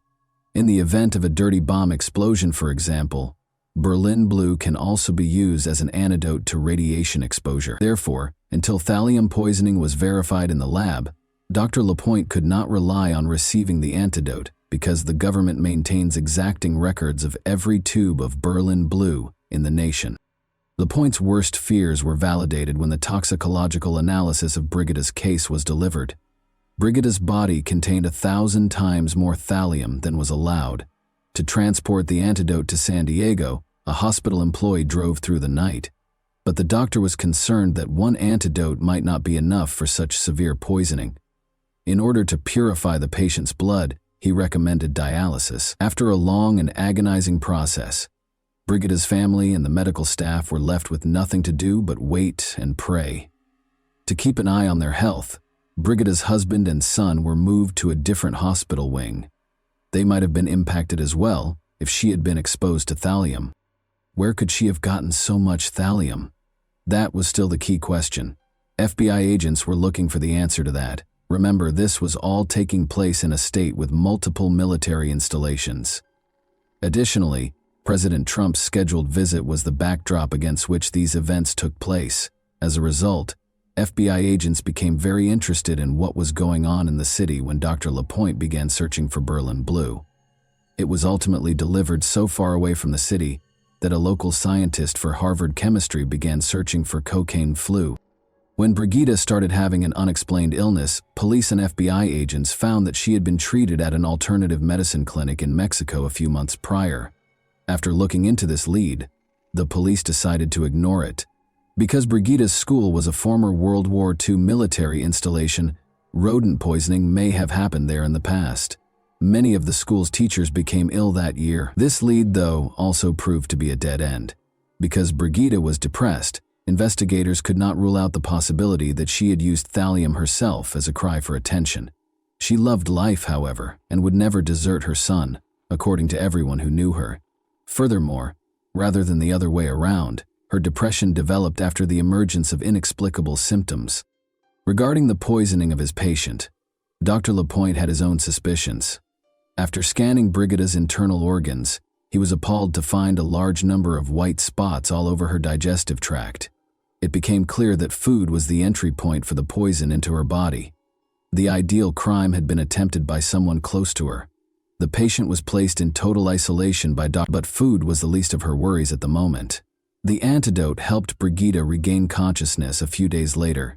She was unable to sit or move, and all of her hair had fallen out. But she was still alive. She was unable to identify anyone who would want to hurt her. Nonetheless, the police were aware that poisoning is always a private crime carried out by a close friend or relative. The fact that Brigida's husband and child were unharmed was also intriguing. Her husband, parents, and sister were all willing to assist with the investigation when the police spoke with them. Her husband, Race, complained that he was unable to put himself in his wife's shoes to ease her pain. Investigators sensed that he was lying, even though he said what they wanted to hear. Additionally, the medical staff observed that he asked odd and occasionally inappropriate questions and didn't seem as concerned. When her husband was suspected of being involved, Brigida became enraged and strongly denied it. She maintained that Race had taken care of their son and taken her to the hospital while she was ill, and when she didn't have the strength to get out of bed, he would cook. But what the investigators discovered during their chat with Brigida gave them the chills. Race had a rather peculiar pastime. He liked to gather rare poisonous plant seeds. After Brigida was hospitalized for 16 days, the police became interested in this and gathered enough information to search their house. Race, looking a little agitated, opened the door. He voluntarily turned over all of the family's devices, including laptops and phones, when the detectives asked him to. They were unable to ignore the fact that the device's entire search histories had just been erased. The police discovered 2 books, Criminal Poisoning and The Poisonous Handbook, despite the purportedly erased data on his phone. The Poisonous Handbook claims that thallium allows the poisoner to manipulate the rate at which their victim perishes. As the patient gradually deteriorates for unclear reasons, the poisoning manifests as a medical mystery. Race's vehicle yielded even more fascinating findings. In a tiny compartment in the spare tire, they discovered a packet of exotic seeds and an acetone canister. Additionally, just before the police arrived, their mother saw Race throw away a black garbage bag, which Brigida's sister handed over after retrieving it from the trash can. Receipts for exotic seeds, including cerebra dollar, prayer nuts, and tick seed, as well as a variety of equipment for grinding and filtering them, were found inside. Stated differently, everything required to produce rare poisons. The man had clearly already tried to crush tick seeds to extract ricin, a poison that is poisonous to mice but harmful to people if swallowed or inhaled. Although the detectives' suspicions increased, no thallium was discovered in the car, yard, or house. As a result, Race could not be arrested. They had no choice but to inform Brigida of their suspicions and request that she refrain from going home. Despite her continued incredulity, she did not object to the investigation's continuation. As they dug further, the investigators found a potential motive for the murder. One of Race's lovers thought he was a widower. He misled her by saying he was a Navy SEAL and that he wanted to work in the poisoning division of the FBI. Race led a double life, going so far as to have another affair and confessing to the woman that he was married. He didn't think twice about taking his young son on their dates, and the boy had become so attached to the woman that he called her mom. But in order to avoid having to share custody of their son, he wished that his wife would be struck by a bus. Why the woman wasn't alarmed by this is unknown. Even so, it was obvious that the man wanted to break up with Brigida. However, as a devoted Catholic, she had informed him prior to their marriage that she did not support divorce and that their union would be lifelong. Her unfaithful husband taking this ending so literally was not something she could have predicted. Race was asked to take a polygraph test by the detectives, but he failed horribly. He didn't try to deny the results when the polygraph examiner told him, and he admitted to everything. Race claimed that in August 2017, he placed 3 online orders for thallium. He started by making his wife a sandwich for breakfast in an effort to incorporate it into her meal. He used her weight to determine the thallium content. Brigida felt ill the following day, but it didn't kill her. She began to get better. Race increased the amount of thallium in the soup by a small amount in December of that year. Once more, he failed to get the desired result. He concealed the poison in a sandwich once more, in January, and increased the dosage 5-fold. He planned to murder Brigida in a few days. She started to lose her hair, felt awful, and was in terrible pain, but she persisted in fighting for her life. Race confessed and was taken into custody. He entered a guilty plea to 3 attempts to kill his wife 8 months later. His attorney attempted to claim that Race's judgment was impaired due to a spinal injury he sustained while serving in the Navy. This defense, though, was ineffective. He was given 3 life sentences, ranging from 21 years to life, on March 14, 2019. In October 2033, he might be eligible for parole. He will only be incarcerated for 14 years and be released before turning 42, if he is fortunate enough to be successful in his first attempt at freedom. Brigida finally had the opportunity to speak to her husband directly during the trial. She stated, "I wanted to believe that I knew the man I married 3 years ago, the man I had been dating for nearly 10 years. I wanted to believe that he would never harm me. I am horrified by the thought that he could be responsible for attempting to kill me. How could you do this to the mother of your child? Why do you think you have the right to decide that I am not a worthy mother for your son? How could you decide that the way to end our marriage is by slowly killing your wife, watching her suffer for months? I cared for you, and I loved you."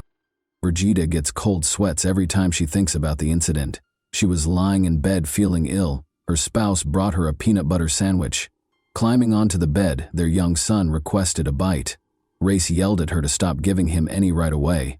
Although Brigida is unsure if the sandwich contained thallium, she thinks her son was at least close to getting seriously poisoned. Brigida eventually got a divorce from Race, even though she was reluctant to acknowledge it. She continues to experience nerve damage, leg weakness, and persistent exhaustion. She is slowly getting better, though, and has resumed her job at a special education school. She acknowledges that finding a way to connect with each student is now much simpler for her. Once unable to walk, Brigida is now trying skydiving, running, and living life to the fullest.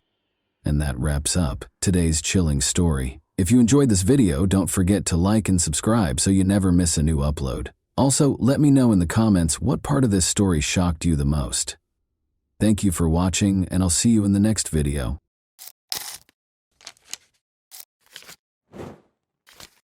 Hey guys, welcome to my channel, and today we're going to take a look at another horrible case with you. This video examines what happened in 2003 when 37-year-old Sandy Rozo came home from a night shift at a bar. Her boyfriend, who was sleeping on the second floor, heard some loud pops just as she was ready to exit the car after pulling into the garage. After seeing what he saw, he went to the garage and dialed 911. There were multiple suspects in this dark case. The perverse desire to possess and control seemed to be the driving force behind this crime of passion. The charming city of Pinellas Park, which is located outside of Tampa, Florida, is well known for its lush surroundings and gorgeous beaches. Both working-class and affluent residents make up the community. Although there is some crime in the area, it usually takes the form of minor offenses. The most frequent infractions are drunk driving and auto theft. But in 2003, something happened here that scared the locals. On a Saturday night, the day after the 4th of July, neighbors said they heard pops shortly after 11 o'clock. Since it was the 4th of July weekend, it was anticipated that there would be fireworks and other noises for a few days. Nobody was particularly alarmed by the noises, though, until one local realized that the pops weren't celebrating. Troy Edwards reported hearing what he believed to be the popping of firecrackers and dialed 911 on 11.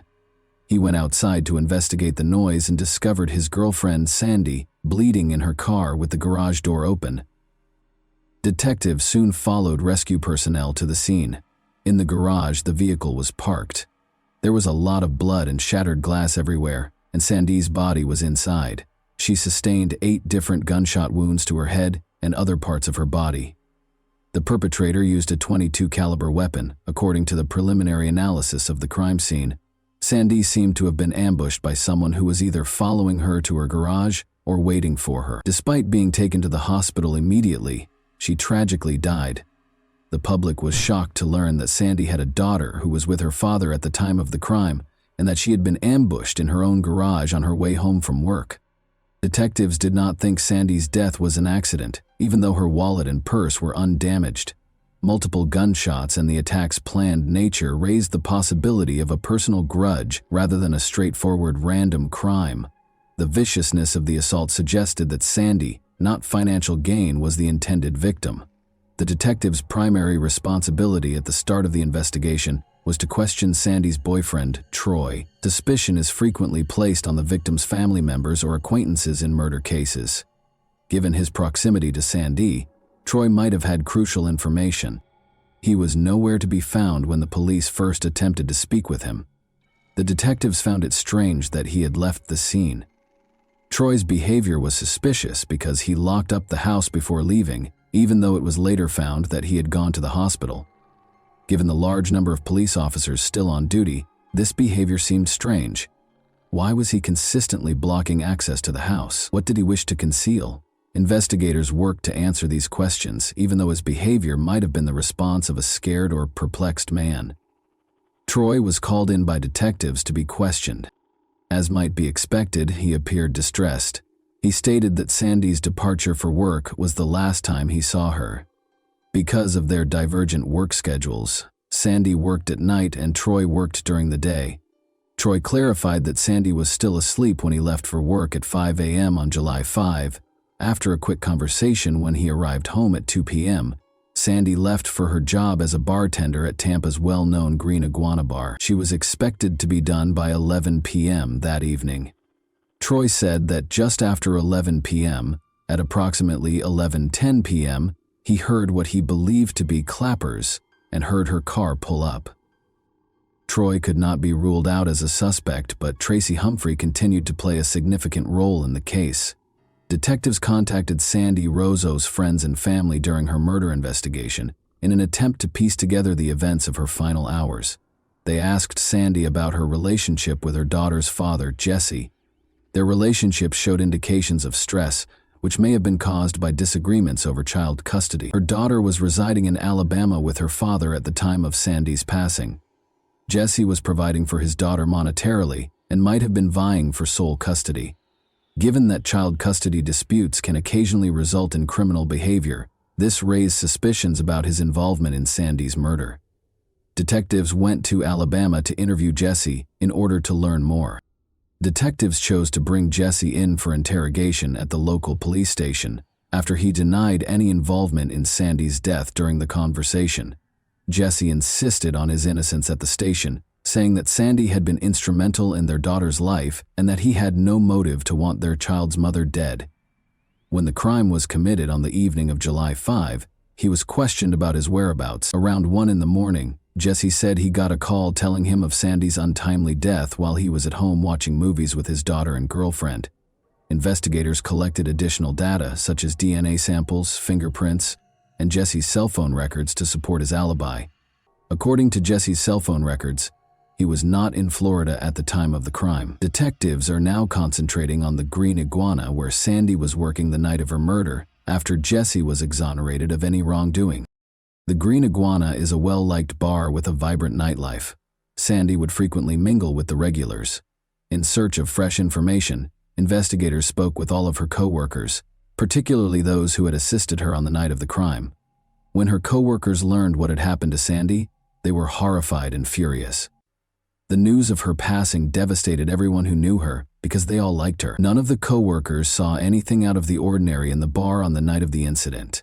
Sandy left work at approximately 10:45 p.m., and shortly after, a witness observed her leaving the parking lot. Investigators followed Sandy's route from work to her home, which took about 25 minutes, in order to piece together the timeline of her last day. This chronology implied that Sandy went straight home after leaving work, so she should have arrived home at approximately 11:10 p.m. Although Sandy's co-workers painted a different picture, investigators started asking them about her personal life. Troy, the man she lived with, described their relationship as strong. They said Sandy occasionally felt more like Troy's roommate than his girlfriend. According to this information, Sandy might have thought about ending her relationship with Troy. When it became clear that Troy was telling one story while Sandy's friends and co-workers were telling another, the detectives turned their attention back to Troy. Sandy had intended to talk to Troy about dating other people, according to co-workers at the Green Iguana. It's possible that Troy acted irrationally and injured Sandy because his feelings were hurt. Although Sandy was appreciative of Troy's stability, it appears that she didn't love him as much as he desired. A classic case of a crime of passion, in which the perpetrator feels that no one else can have you if I can't. This unrequited love may have been the driving force behind the crime.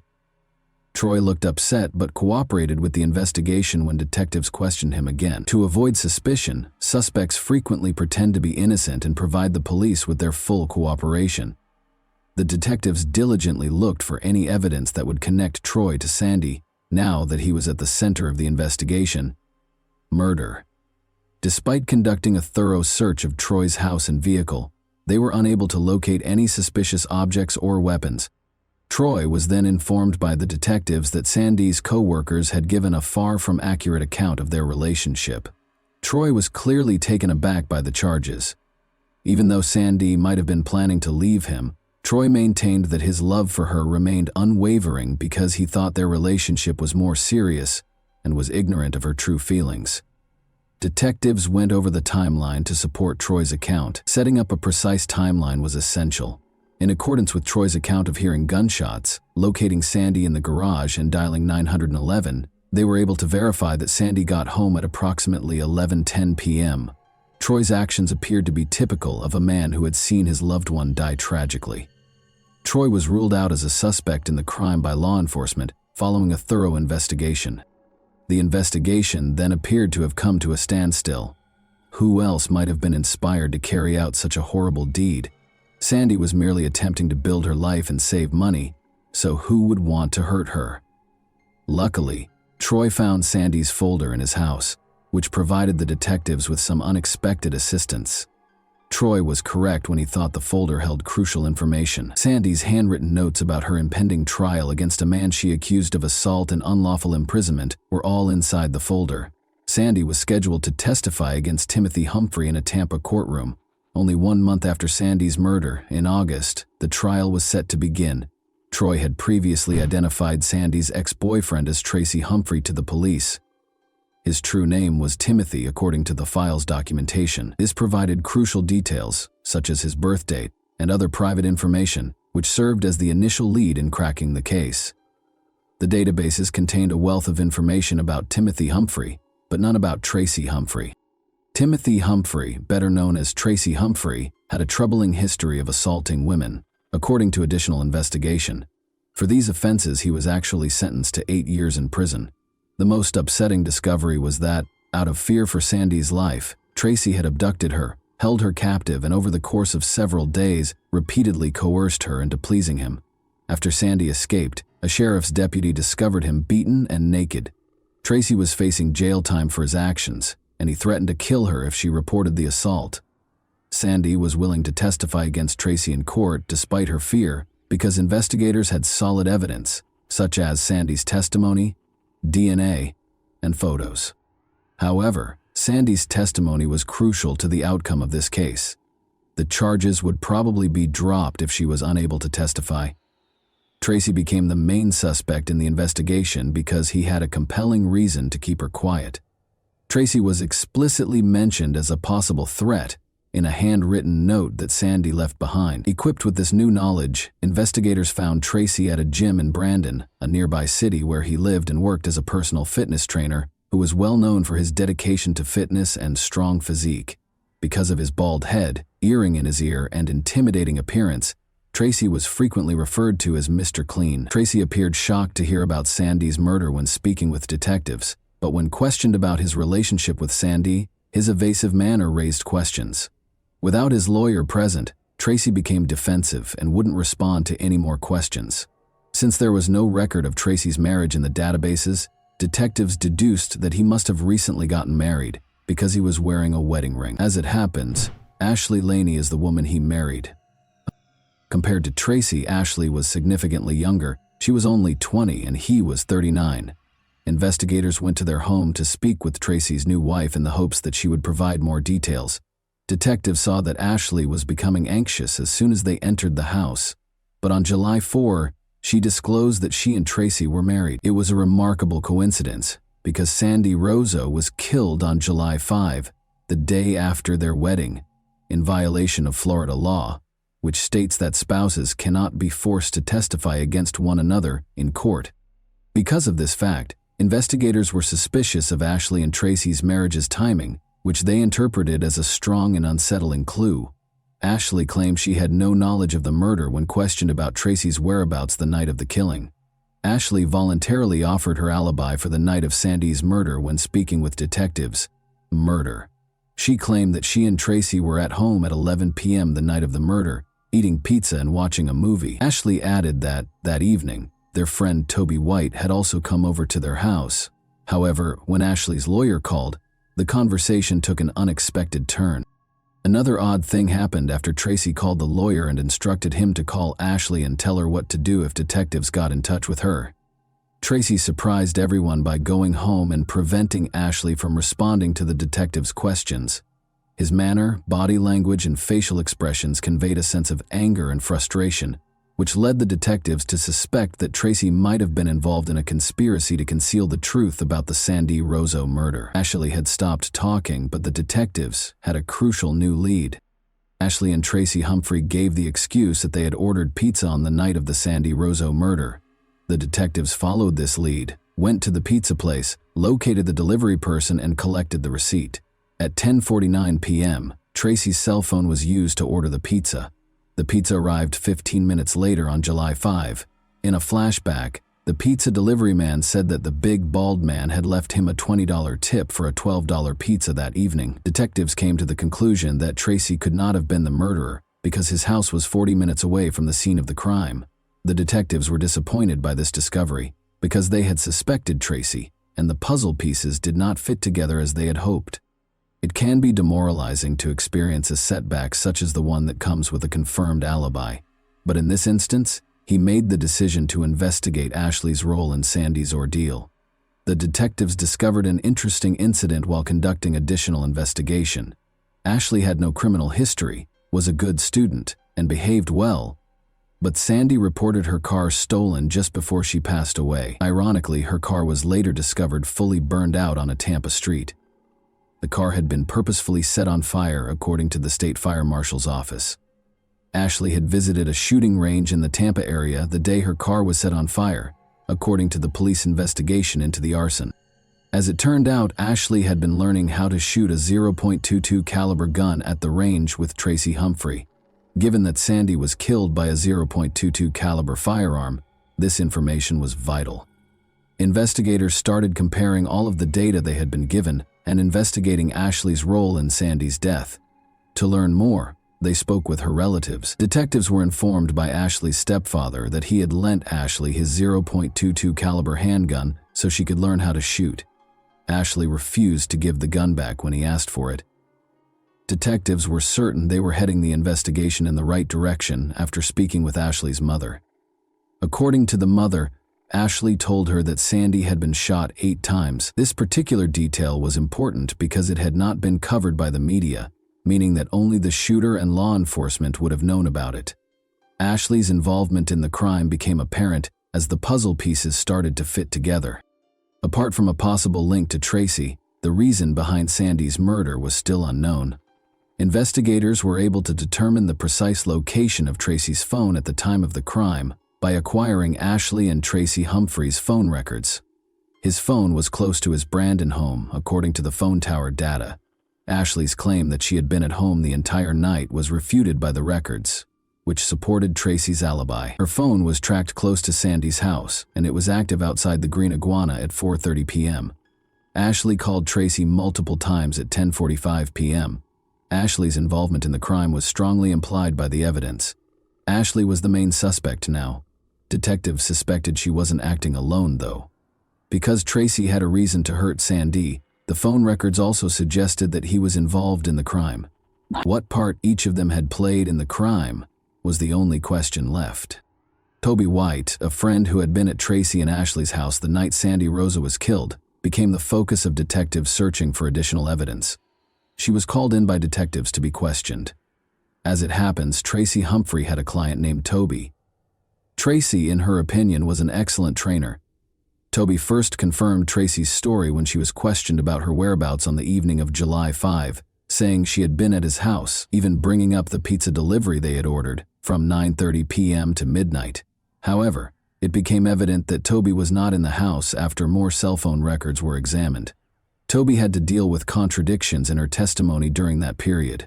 Toby changed her mind and told the truth after being threatened with criminal charges for perjury, a crime that carries a jail sentence. At Tracy's request, she gave a false alibi and told detectives that she hadn't seen Ashley or Tracy Humphrey that night. Looking back, Toby saw that Ashley and Tracy had lied to her about their role in the killing. Ashley Humphrey was taken into custody on December 18, 2003 for Sandy Rosa, Tracy's first-degree murder.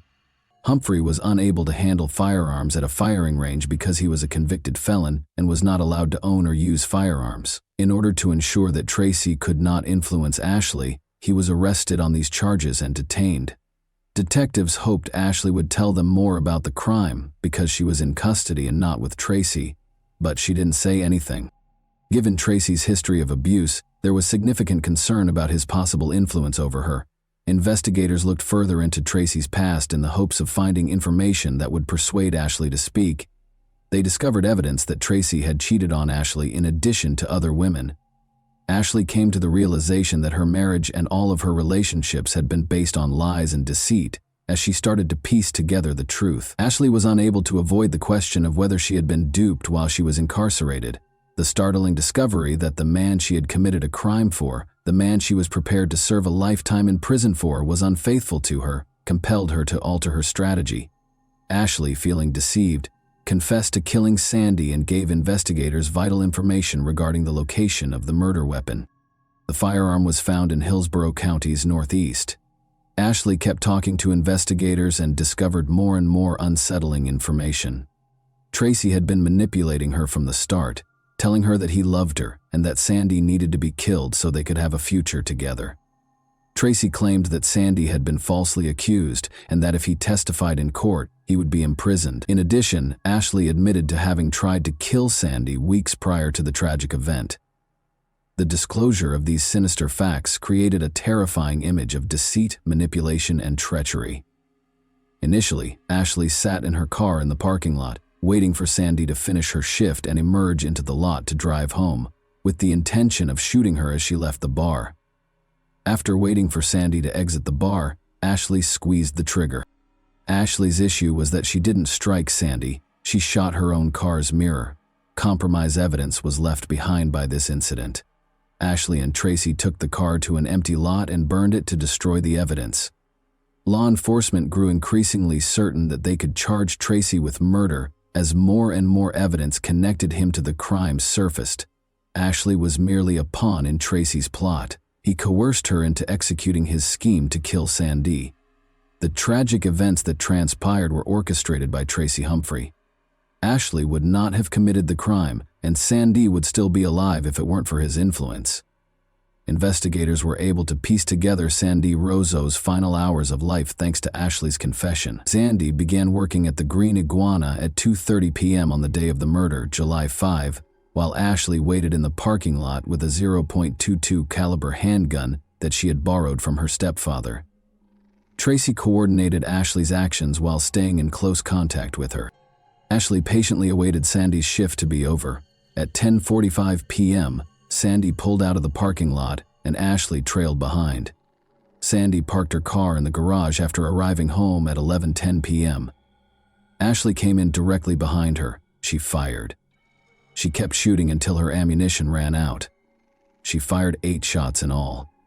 Ashley called Tracy and informed him that Sandy had passed away as soon as possible. To help the delivery man remember him, Tracy placed an order for a pizza and left him a generous tip. Ashley accepted a plea deal of 25 years in prison in exchange for testifying, and Tracy was given an alibi in return for her cooperation. Many questioned the fairness of Ashley's sentence against Tracy Humphrey, arguing that on March 10, 2006, a life sentence would have been more appropriate. Ashley Humphrey received a 25-year prison term. She revealed a shocking revelation 14 years later. On ITV's Killer Women, Ashley Humphrey told Piers Morgan that she was the one who thought of the plan to kill Sandy Rozo, not her husband Timothy Tracy Humphrey, as she had stated in court. "What if she didn't appear in court?" I proposed. That's where it began, according to Ashley. And it got worse. It was me who said it first. I'm not sure why I allowed him to enter my thoughts in that manner. Ashley might have received a much harsher punishment if she had admitted to the scheme at the outset and had not accepted a plea deal to convict her husband. She is presently a prisoner at Quincy, Florida's Gadsden Correctional Institution. On December 13, 2028, when she turns 46 in February, she is expected to be released from prison. Timothy Humphrey was found guilty of murder by a jury in 2006. He received a life sentence without the possibility of release. He was also given a 15-year sentence for trying to flee. Because of his aggressive and domineering personality, Humphrey thought he could get away with it, but he would live out the remainder of his days in prison, where he would ultimately die. Everyone in the Sandy Rozo family wanted this to happen. And that wraps up today's chilling story. If you enjoyed this video, don't forget to like and subscribe so you never miss a new upload. Also, let me know in the comments what part of this story shocked you the most.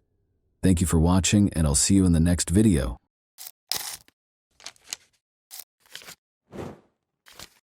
Hey guys, welcome to my channel, and today we're going to take a look at another horrible case with you. On December 3, 1981, Rhonda Casto was born in the tiny Washington town of Gig Harbor. She was raised in a loving, supportive family that encouraged her in everything she did. Rhonda had a bright personality that was evident from a young age. She was driven, ambitious, and tenacious.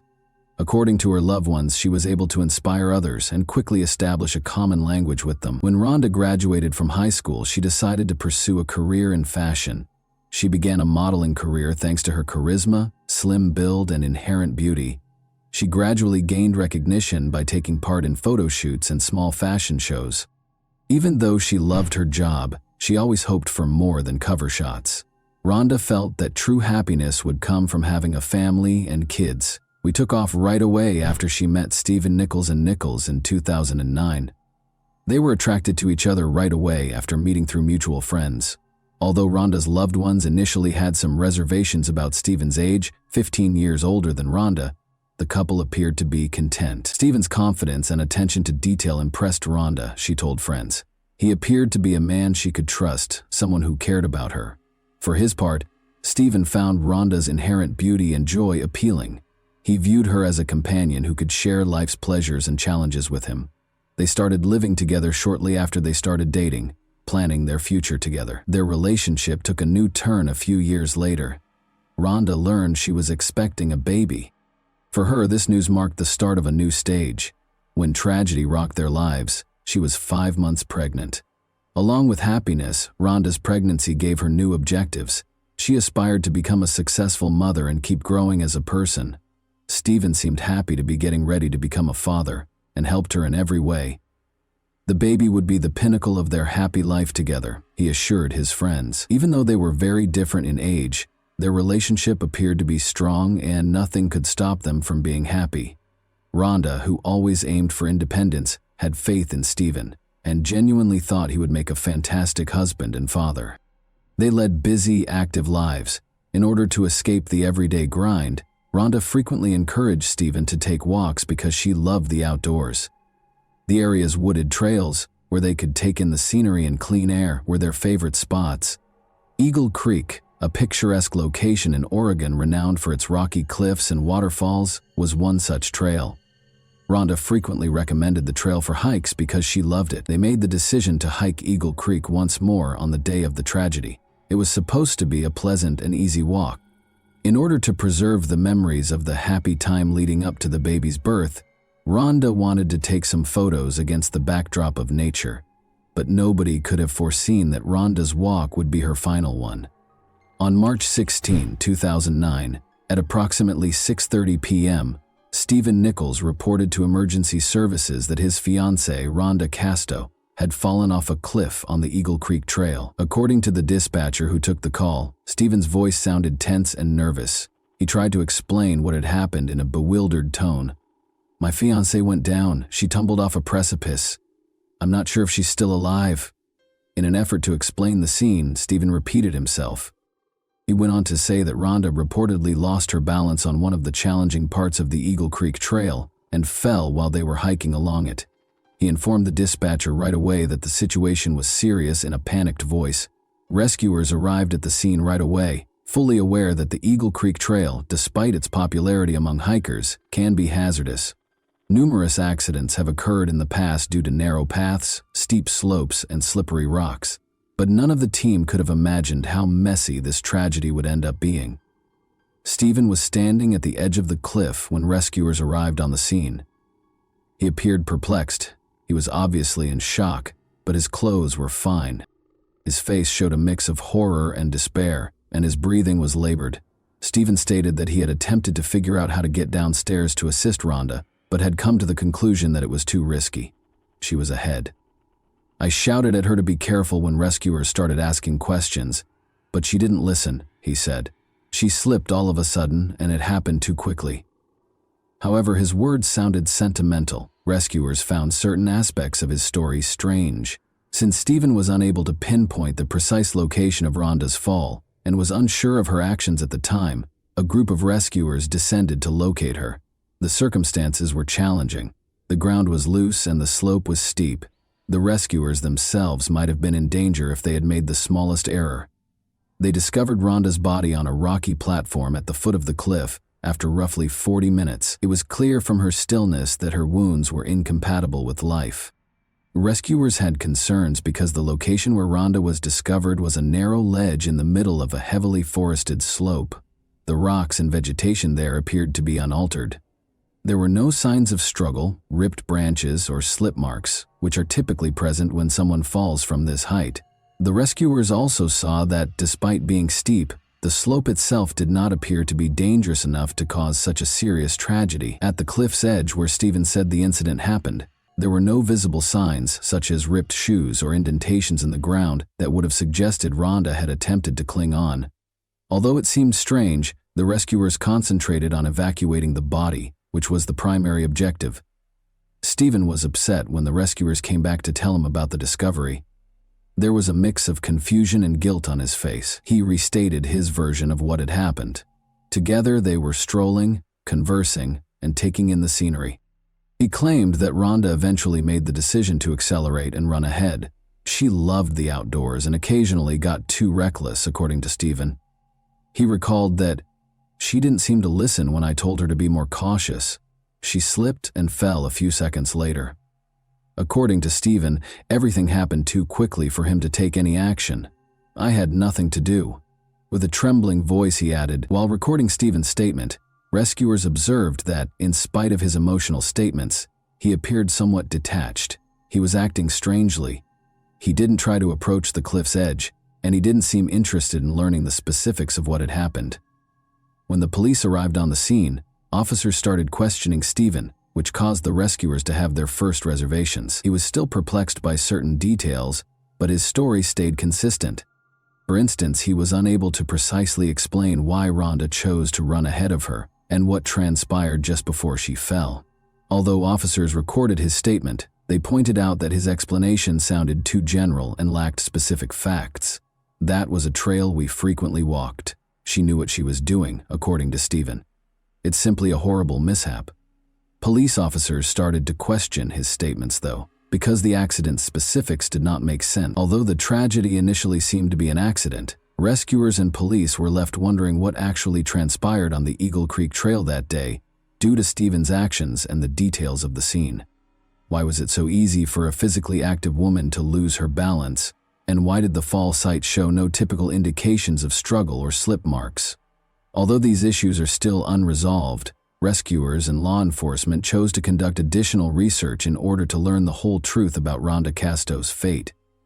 Numerous questions were raised right away by the Eagle Creek Trail tragedy, and Oregon police, understanding the complexity of the situation. Rhonda Casto's death seemed to be an accident at first, but as the incident's specifics and Stephen Nichols' actions became more apparent, suspicions started to grow. The investigators were aware that the clue was concealed not only at the accident scene, but also in the lives of Rhonda and Stephen. Therefore, every facet of their relationship, as well as any indication of potential conflict or motivation, needed to be carefully examined. The identification of potential witnesses was the first stage of the investigation. Eagle Creek is a well-liked hiking destination, particularly on a day with clear, warm weather. People who were on the trail at the time of the tragedy were contacted by police.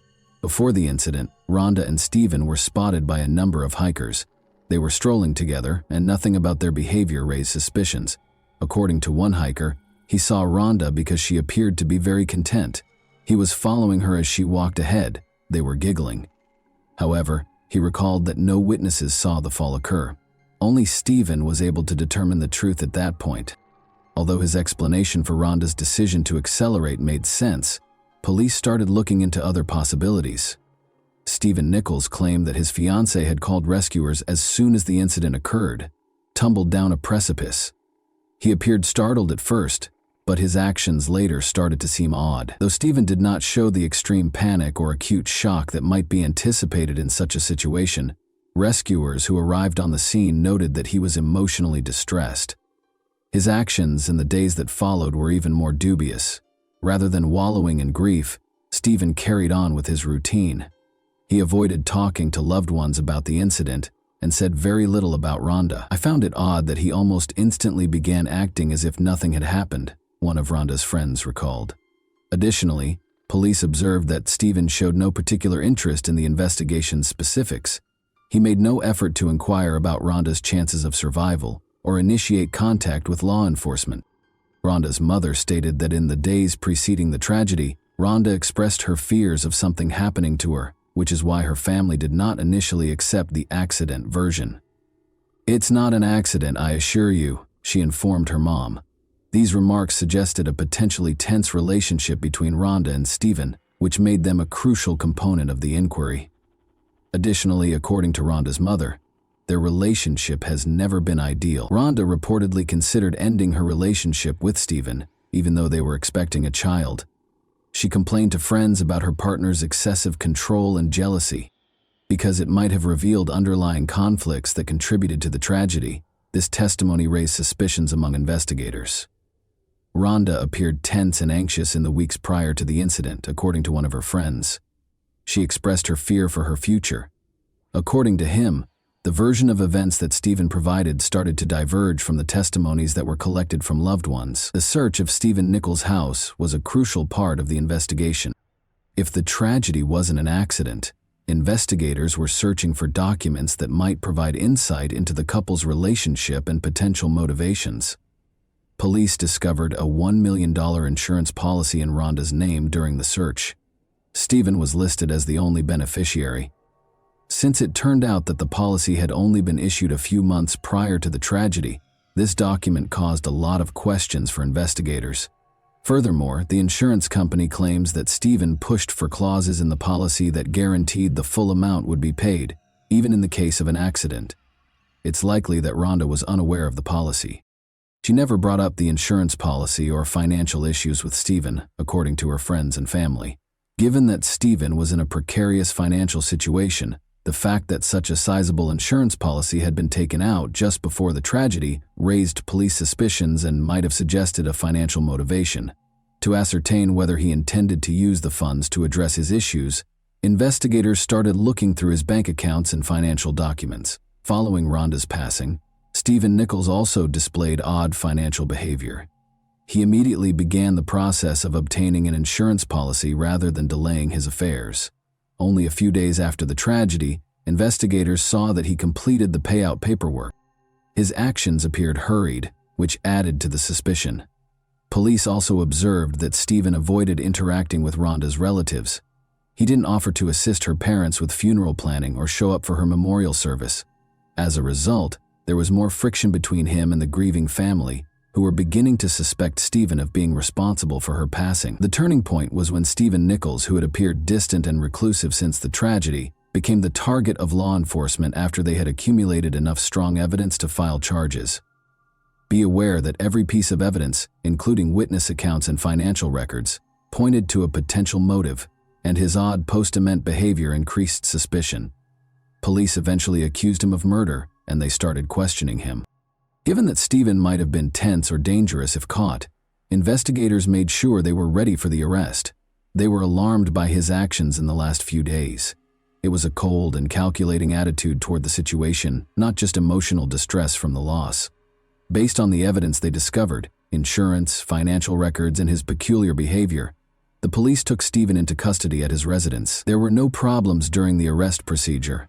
When Stephen was told of the charges, he reacted calmly. He wasn't hostile, made no harsh remarks, or attempted to flee. There was nothing that could surprise him when police told him he was accused of murder. His face was unbreakable.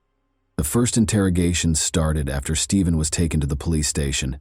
He initially flatly denied any guilt. He asserted that his version of events would remain unchanged when questioned about what had transpired. "I was unable to save Rhonda when she fell. An accident occurred." He persisted in claiming that he was unable to foresee the tragedy and that the incident was an accident. But even though he was certain of his innocence, investigators started to show him evidence that contradicted his account. The police attempted to approach the case more subtly in an attempt to persuade Stephen to confess, rather than immediately accusing him of murder. His own words were being used against him as they meticulously crafted his story. Stephen became anxious during one of the interviews after the investigators presented him with financial records and other supporting documentation. Following the tragedy, police insisted that his actions were out of the ordinary. They highlighted his rash insurance buying decisions his odd conduct following Rhonda's passing, and other questionable incidents. When an investigator asked Stephen why he had started taking out insurance so quickly, it was a pivotal moment. The man smiled nervously and said something that was practically a confession. "I didn't think it would happen so fast," he said, not seeing right away that what he said might have been taken as an admission of his actual motivations. It was a crucial statement that provided the police with a crucial lead. Although Stephen persisted in claiming that the tragedy was an accident, his arguments started to falter. "You're saying you didn't expect it to end so quickly," the investigator persisted. "You mean you didn't believe Rhonda would pass away?" Since more investigation showed that psychological pressure was a factor, this incident gave the impression that Stephen may have eventually acknowledged his guilt, even if not outright. Perhaps unknowingly, Stephen started to give in to the weight of the evidence. He grew more reclusive, avoiding direct responses and questions about his behavior on the day of the tragedy, even though he had no intention of acknowledging what had happened. In the meantime, the investigators engaged experts and kept elaborating on specifics. Rhonda died from injuries that were obviously not possible to have resulted from an unintentional fall, according to the forensic report. Because of the severe impact that caused these injuries, investigators started to believe that Stephen was most likely to blame for her passing. But in spite of everything, Stephen refused to acknowledge his actions. He repeated his version of events, claiming that he had no idea what was going to happen and that everything had happened by accident. The police understood that gathering reliable evidence would require time and effort, making this a challenging case. In the end, investigators collected all the evidence required for charging. In addition to Stephen's own actions in the days that followed, they also incorporated forensic evidence, Rhonda's insurance policy, documents proving Stephen was the only beneficiary, testimony from her family and friends, and proof of financial motivations. The tragedy served as a crucial component of the inquiry as well. The fact that he processed the insurance payment without hesitation and without displaying the typical human response to losing a loved one astounded the investigators. As a result, the charges had a solid foundation thanks to all of these facts, and the investigation took the case to trial. The trial of Stephen Nichols marked the end of a protracted investigation into Rhonda Casto's unexplained death on the Eagle Creek Trail. Investigators and prosecutors developed a case that they felt demonstrated the tragedy was not an accident. After years of meticulous work, the trial's unexpected conclusion, however, caused a public uproar and raised numerous concerns about the true circumstances surrounding Stephen Nichols' 2015 arrest. According to the investigation, the woman's death was the result of deliberate actions. Prosecutors asserted with confidence that Nichols had a purpose, a plan, and the intention to carry it out. A $1 million insurance policy that was put in Rhonda's name just months before she passed away was a crucial component of the prosecution's case.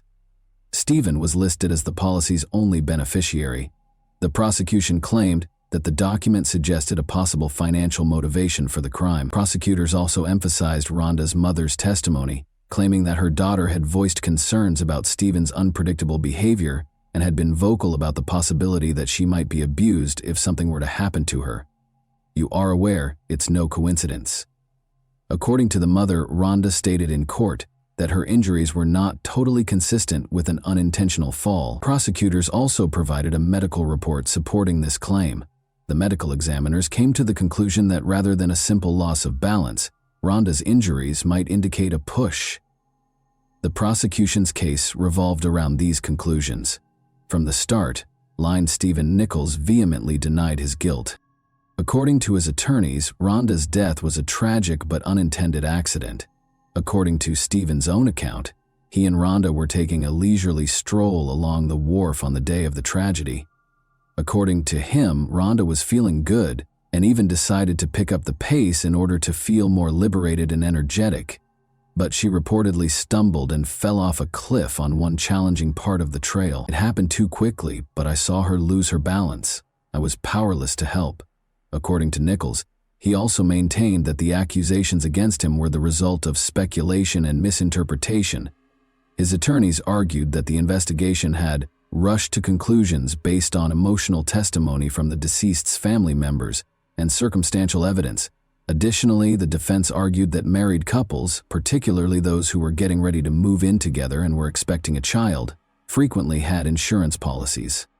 They maintained that the execution of such a document did not demonstrate criminal intent, and that its mere existence did not establish that Stephen had harmed Rhonda on purpose.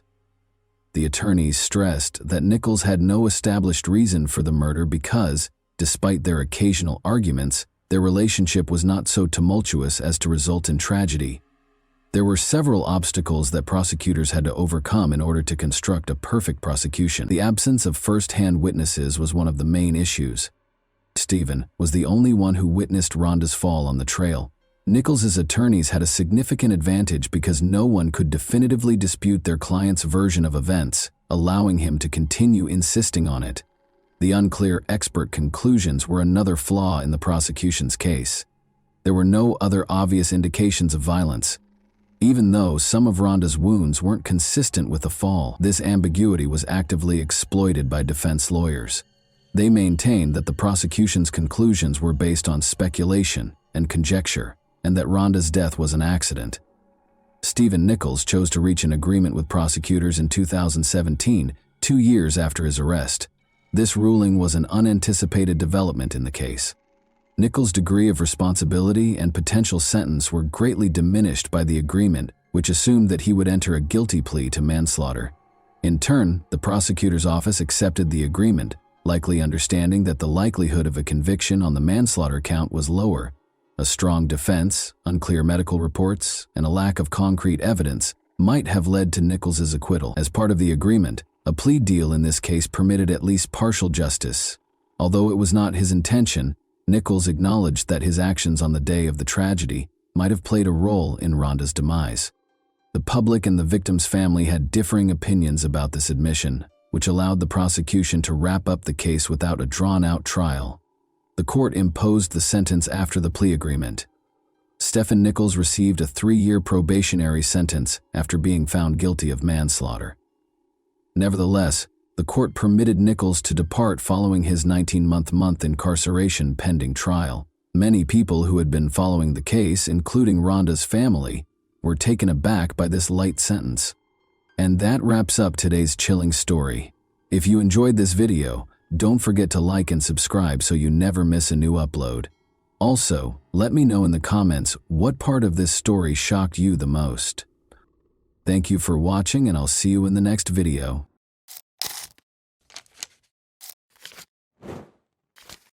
Hey guys, welcome to my channel, and today we're going to take a look at another horrible case with you. Have you ever pondered how one choice, one accident, and all you knew and loved can suddenly turn life into a nightmare? I'll tell you about a day that began normally but ended in a way that nobody could have foreseen. Consider this. At 3 in the morning, the doorbell rings. You expect to see a neighbor or perhaps a courier who has the wrong address, but instead you see the man you believed was forever gone from your life. The air in the room is suddenly heavy, his hands are clenched into fists, and his eyes are filled with anger. What are you doing? Will you freeze, knowing that this is your final error? Or will you scream and flee? Alina Shiket's journey started when she came to the conclusion that love shouldn't be painful. She moved on from everything, but when he returned, everyone who knew her was shocked by what transpired. In 1997, Alina Shiket was born in Russia. When she was 7 years old, she and her family relocated to Pennsylvania in the United States. She was a lively and curious youngster from birth. She picked up English fast and developed an interest in science and the arts in school. She was regarded as a gifted and driven young woman who consistently pursued her objectives. Her responsiveness and friendliness were her defining traits. She frequently assisted her peers and took part in charitable activities. Alina enrolled in the University of Pittsburgh to study biology after graduating from high school. She was motivated to work hard and study because she wanted to become a doctor. Alina was well liked by her classmates and numerous friends, who characterized her as a cheerful individual who was always willing to offer guidance and support. She stood out from her friends because of her kindness and quest for fairness. Alina's pride and support came from her family, particularly from her parents, Ian and Ellie. She was the focal point of their lives as an only child.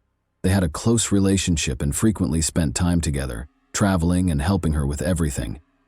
The Shikets had never experienced such worry as they did in October 2017. 20-year-old Alina's parents, Ian and Ellie had become used to her incessant texts and phone calls. Their kid was always in contact, particularly when they shared plans. However, the quiet that's surrounding their house on this particular day took on a new, ominous color. Even the morning before they were to be brought together for a significant occasion, the annual charity marathon in which they took part, Alina had just vanished from view. They were passionate about the breast cancer campaign, and Alina was constantly at the center of these gatherings.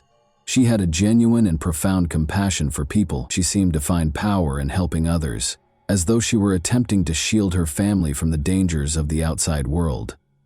But she didn't arrive that morning. There were no missed calls or messages. Every minute seemed like an unending torment. Unable to control the mounting worry that was coursing through her body, Ellie was always scrolling through her phone. The automobile seemed to be moving at a snail's pace, and Jan, who was seated behind the wheel, tried to maintain composure, but his quivering hands and fixated gaze revealed his growing concern. They were on their way to Alina's apartment rental on the University of Pittsburgh campus. Long hours of waiting for something unthinkably awful grew out of what should have been a 30-minute drive. Without even looking back at her husband and their dog, who were silently staying in the car, Ellie hurried to the home. As though it were trying to escape, her heart thumped in her chest. She pressed the doorbell quickly, her hands shaking. The few seconds of waiting seemed to drag on forever. The house was so quiet that it seemed as though the walls were closing in on you. When Ellie and Jan arrived at their daughter's house, the usual warmth and noises of life were vanished, leaving behind the icy silence of unsolved problems. Even the air seemed to have become heavier, as if the whole world had frozen in expectation of something terrible. To make one final call to Alina, Ellie took out her phone once more. The lengthy rings rang in her heart, each one piercing it more deeply like shattered strands of hope. Nobody could have predicted that a seemingly normal morning would become the Chiquette family's greatest nightmare. Ellie had been frantically attempting to contact her daughter just 30 minutes prior. She was now standing in front of Alina's locked door. The dull sound of her fists hitting the wood echoed throughout the house, but there was only quiet in answer. Her voice wavered and erupted into a cry as she called her daughter's name once more, but she received no answer at that very moment. Something inside her broke. Realizing that things had gotten out of hand, they panicked. Ellie called out for Jan. Fear gave him the strength to act, and he rushed into the house. He was aware that time was running out, an excruciating length of empty minutes every second. The sensation of approaching doom intensified with each blow to the door. The door finally gave way, opening with a jarring noise that allowed them to enter a scene they were neither ready for. Alina's neighbor, Zach, had been observing from the stairwell. All of a sudden, he felt alienated from this tragedy that was developing. The only reason he took the automatic step back was to protect himself from the horror that was suddenly leaking out of the still room. Ellie and Jan were met with a quiet that was no longer able to conceal what had transpired as soon as the door opened. Like a scene from a nightmare, the room was covered in dark stains. The walls and floor were marked by something unimaginable, as though the blackness had engulfed the light itself. At first glance, parents were unable to recognize their own daughter because of the horrifying sight of Alina's face. Ellie's voice broke the stillness and echoed through the home, causing the walls to vibrate as she yelled. Unable to comprehend the horror before him, Jan stood next to her, motionless. Nothing seemed to be able to return the world to normal at that point. It looked to have stopped. The dog added to the pandemonium that had taken over the house by barking hysterically when it sensed its owner's worry.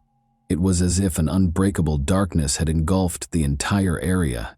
Jan eventually moved forward, but his legs were trembling as Ellie continued to scream. He was at a loss for what to do. The terror that had infiltrated their home left no one knowing how to handle it. When Zach heard the cries, he summoned up the bravery to go into the room. He hesitated to go through the doorway, knowing that what had transpired would permanently alter the course of this family's life.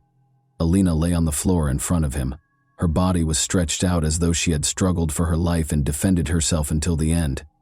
As like something or someone had stolen not just her life but also her identity, half of her face was utterly deformed. With a start, Zach reached for his phone and dialed 911. His fingers were shaking as though the air had grown heavy and thick. The silence of the Saturday morning was soon broken by the sound of sirens. The fictitious quiet of the neighborhood was broken by the sound of sirens that were getting louder in the distance and filling the now empty streets. The paramedics, solemn and determined, hurried to the door as the ambulance screamed to a stop in front of the house. Every second felt hostile as their footsteps reverberated through the strange and chilly house. Ellie, who was still motionless at the entrance, welcomed the paramedics with a face that immediately made them realize that this woman would never be the same. She could hardly guide her trembling hands toward the room. As they passed the paramedics entering the darkened room, Jan, still mute and overcome, watched from the door. The gloomy scene is made even more intense by the draperies, which hardly let any light in. They dropped to their knees next to Elena's body. Everything moved swiftly, almost robotically, as they looked at each other and checked for a pulse. Time seemed to slow down for Jan and Ellie, even if it only took a few seconds. Their entire world fell apart as one of the paramedics shook his head. Ellie lost it, as though attempting to go back in time and bring her daughter back. She collapsed to her knees and let out a scream. Shock nearly paralyzed Jan. He did what he could. Even though he no longer felt like he had a firm foundation beneath him, he tried to keep his wife on the ground by embracing her. For a little while longer, the paramedics stayed in the room, getting ready to declare the death formally. However, that revelation felt like a sentence to Ellie and Jan, a blow from which they would never fully recover. Neighbors turned to watch as the roadway was illuminated by blue and red police lights. A group of people started to assemble, some of them muttering, some looking around anxiously, and some taking out their phones to take pictures. Alina Shiket's home was already surrounded by barriers and cop cars, and curious bystanders gazed at it, as if to protect the world from the terrible reality that awaited them inside the doors of that house. Officers with gloomy expressions were erecting barricades and gradually separating the crime scene from the rest of the city. The investigation was personally led by Police Chief Scott Schubert. He and a group of investigators carefully inspected the scene, taking pictures of me, a broken mirror, an overturned table, and every inch of the room. The haphazardly dispersed victims on the floor all indicated a frantic struggle. Alina died from multiple hits from a blunt object, the medical examiner's report stated. Every detail of this heinous act of aggression shouted rage, terror, and despair. It was not a calm crime of passion. Outside, rumors were circulating quickly. The throng was still expanding and the conversation was getting louder. While some had heard about her lover and others were aware of the tumultuous nature of their relationship, nobody could have foreseen how horribly it would end. A crime that would soon dominate conversations around the area had upended the customary tranquility of this suburban neighborhood. Matthew Darby, a young and talented basketball player and Alina's ex-boyfriend, was already a prime suspect in the police's eyes. Matthew's attractiveness with women was as well known as his performances on the collegiate court. He was always surrounded by prosperous, self-assured, and charming people, but beyond that polished facade, particularly with regard to Alina, were deeper, harmful impulses. Beginning at a Greensburg University, their friendship swiftly developed into a passionate romance, but jealousy and control gradually replaced the pleasure. After she moved to a different university, things began to shift. Alina made an effort to put her education first, make a fresh start, and break free from the toxic attachment. She ended the relationship, but Matthew was unable to cope. When Alina was gone from his life, his confidence collapsed, and his fury became overwhelming. On September 20, 2017, he began calling her non-stop and finally went too far. Hands shaking, Alina reported it to the police. Like a scene from a horror film, Matthew had climbed through a second-story window to break into her house. Even in her worst dreams, she couldn't have guessed that it was him. Yet she had heard someone scaling the drain pipe. With rage in his eyes, he stormed into her room and accused her of betraying him, ignoring his calls and leaving him. Roughly pushing her into the bed, his hands clamped down on her shoulders and squeezed her wrists until the bruises lasted for days. Feeling both relieved and afraid, she submitted the report, thinking she could finally stop him and that justice was on her side. She went to court with Jan and Ellie. Although the restraining order against Matthew seemed like a positive move, the courtroom tranquility was all too short. As the judge ordered his arrest, Jan and Ellie clutched her hands tightly. Alina's family believed that the horror that had plagued their daughter in recent months would come to an end when he was arrested for unlawful entry. But their dreams were quickly dashed. Alina was forced to confront her anxieties alone after Darby was released on $10,000 0 cents bail, a negligible amount in the legal system. Ellie and Jen were unaware that this would be the sign of impending doom. The house where they had sought solace became the scene of a tragedy a few days later. The oppressive feeling of dread that had pervaded the atmosphere for so long came to pass in the most terrible manner. Every action the detectives performed that day was tinged with the knowledge that crucial opportunities had been lost, and that Alina had not received the proper protection. Ellie had stopped crying as she stood behind the police tape. A mask of shock and disbelief froze her face. Jan held her hand as he stood by her. Alina's world never really left Matthew Darby. Every step she took was obscured by his shadow, which seemed to follow her. Zach, Alina's neighbor, subsequently acknowledged that he frequently witnessed Darby loitering outside her home. He felt like he belonged there. Zach recalled that he had been watching the catastrophe unfold without comprehending it, but he realized it too late. As if stalking Alina, he had witnessed Darby lurking in the shadows for hours on end, silently observing through the windows, never letting her leave his gaze. She blocked his number and changed passwords in an attempt to get away from him, but he always managed to get into her life. Once more, Matthew's jealousy was unquenchable, tearing apart anything that didn't comply with his demands like a ferocious animal. Zach once saw Darby yelling at Alina outside her windows in the middle of the night. There was mad jealousy and anger in his words. Every altercation seemed planned, and he became more vicious with each blow. Darby had taken over Alina's virtual world a month before to the catastrophe, hacking her accounts and removing likes she had given to other guys. The virtual world had to be exclusively his. Alina made an effort to establish limits with Virtue, but it wasn't enough, Matthew. Nobody was aware of what was going on behind closed doors on the evening of September 20. A weird sound, as if something had snapped, reached Zach's ears. He didn't give it much thought. In old houses, things break all the time. But then, there was a scream and a smashing bang. It was a terrified, despairing cry that broke through the night's silence. Zach was unsure of what to do. Hoping for a response, he posted a message to the house's group chat, but nothing came up. It felt as though time had stopped. Zach wouldn't find out until much later that Matthew Darby had already broken into the house and started attacking Alina while the neighbors were asleep. Alina's phone records, which had vanished from her residence following the crime, were being examined by police. The data showed that she had been frantically attempting to save herself by phoning for assistance between 4:15 and 4:55 a.m. Alina's phone was traced to Route 76 close to the village of Irwin, and the most recent contact was placed from Darby's number. It was an unanswered last call for assistance. Police received a statement from a cab driver who became involved in this gruesome case. Around 4:21 a.m., he claimed to have driven Darby to Oakland's Seal Street and Ward Street crossroads. Darby begged him to wait for a few minutes, but that quickly increased to 10, and then 10 more. The driver started to feel nervous, and he continued to experience fear. He eventually departed without his travel companion. Something was horribly off. The police kept reviewing the security footage in the meantime.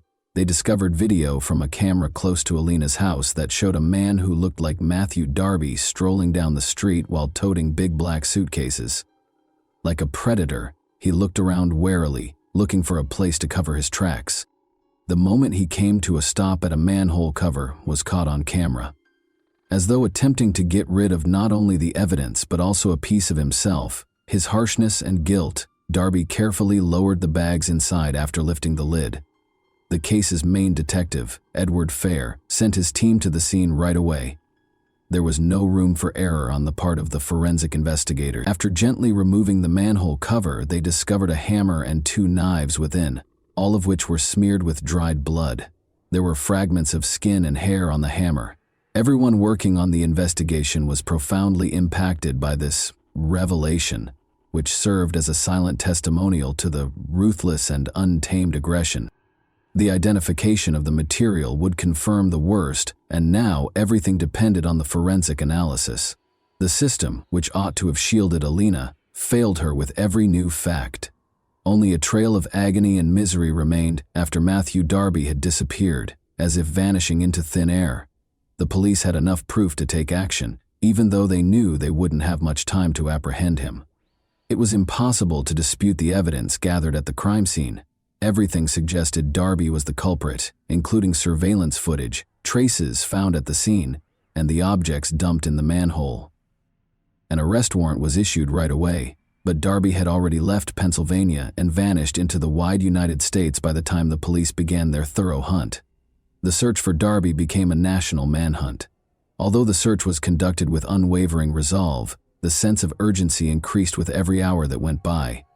In the small South Carolina town of Myrtle Beach, Darby's luck finally ran out after a few days. A bystander alerted the police right away after spotting a suspicious individual trying to enter a property through a window. A man whose look matched the description given by witnesses was discovered by officers as soon as they got on the scene. Darby attempted to flee, his fear showing in every step, but the officers outran him. He provided false identification after being caught, which only made matters worse. His identification was verified by security footage and witness statements after his attempt to pose as a fugitive failed. Darby was charged with giving false information to the police, which added another charge in South Carolina and further compounded his case. He tried to persuade the judge of his innocence, but his request for bail was turned down. Fearing that he would try to escape again, the judge decided to keep him in detention and delayed his request for extradition so that he could speak with his lawyer. Another drama involving Alina's memory and the suffering of her loved ones was taking place in Pennsylvania while Darby was still being held. In Pittsburgh, Alina's friends and classmates organized a protest. To show support for her parents and to promote awareness, hundreds of people gathered outside the courthouse, knowledge of an issue that had been neglected for too long. Signs with the words, "Say no to domestic aggression," and "Love shouldn't kill," in strong letters, were held by people. Many participants donned purple shirts, which are symbolic of the fight against domestic abuse, and the words, "Our Russian Princess," which Alina's friends had given her, were printed on the back. This was a painful and unifying gesture that conveyed their rage at a system that had let their friend get hurt. Along with the demonstration, campaigners and Alina's family worked to have a new bill passed. Domestic abusers would be subject to electronic monitoring under Alina's law. In addition to paying tribute to their daughter, they did this in an effort to stop future tragedies of this kind. Already on the table for consideration, the bill became a symbol of hope that no one else would have to deal with such a harsh reality. Prosecutors were now providing more thorough evidence in the courtroom, all of which pointed to Darby's deliberate acts. Duquesne University security camera footage from the night before the crime was one of the most important pieces of evidence. It was evident from the video that Darby was trembling as he walked across campus and looked over his shoulder. According to a policeman on patrol that evening, Darby appeared anxious, probably even a little drunk. Using the excuse that he needed to charge his phone, he tried to enter the student union building. However, there was something concerning about his actions. The officer had a strong suspicion that Darby was hiding something, since he kept looking around as though he was frightened someone was following him. With each new piece of evidence and every videotaped moment, the court was getting closer to its inevitable conclusion. The name Matthew Darby had come to represent suffering, unfairness, and the pursuit of truth. The time a picture of him in a beer-lagered striped shirt on the campus elevator was revealed in court. His doom was all but certain. When he was arrested, the same clothing was discovered with him. There was not much space for doubt because of the prosecutors. Around 4 in the morning, Darby got a cab and left the university campus to go to Alina's neighborhood. The evidence left at the crime scene, the spooky traces of a fight, and the late-night break-in all made sense. The defenders, however, refused to give up. David Sri, Darby's attorney, attempted to refute every piece of evidence. He maintained that someone else might have called the cab using Darby's account, and that the security camera footage was insufficient to prove his identity.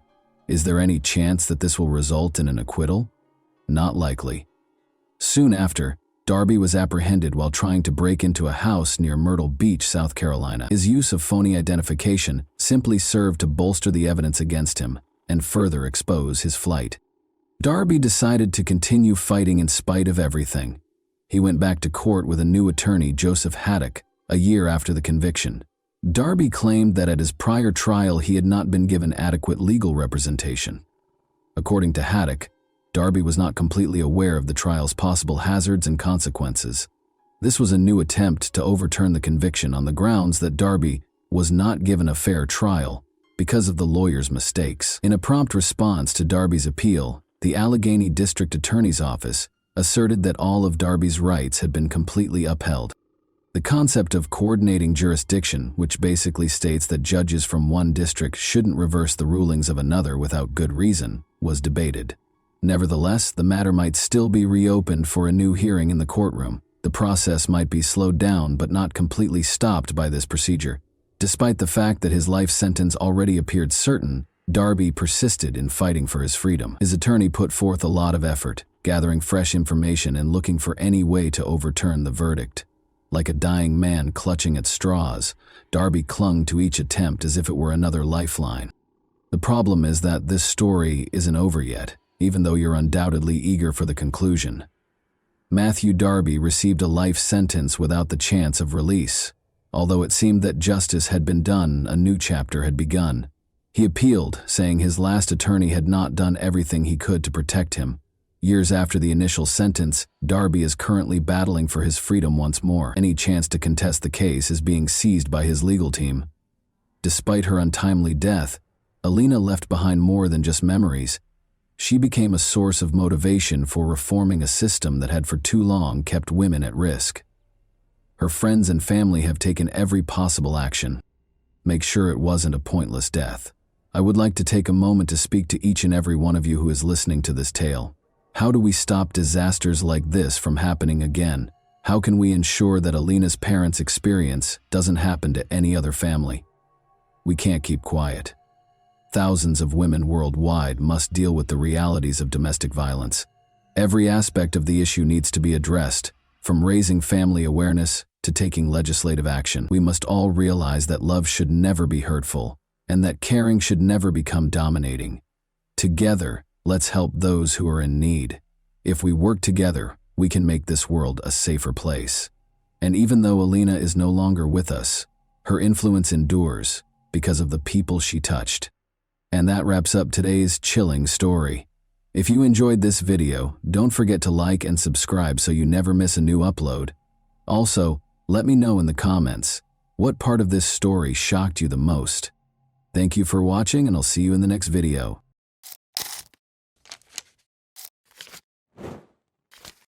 Hey guys, welcome to my channel, and today we're going to take a look at another horrible case with you. Tim Hack and Kelly Drew, two 19-year-old high school sweethearts, went missing on August 9, 1980, after attending a wedding celebration at Concord House in Concord, Wisconsin. Searchers discovered a pair of pants, Tim's car with his wallet inside, some ropes, and a pair of women's undergarments strewn over Concord over the course of the following few days.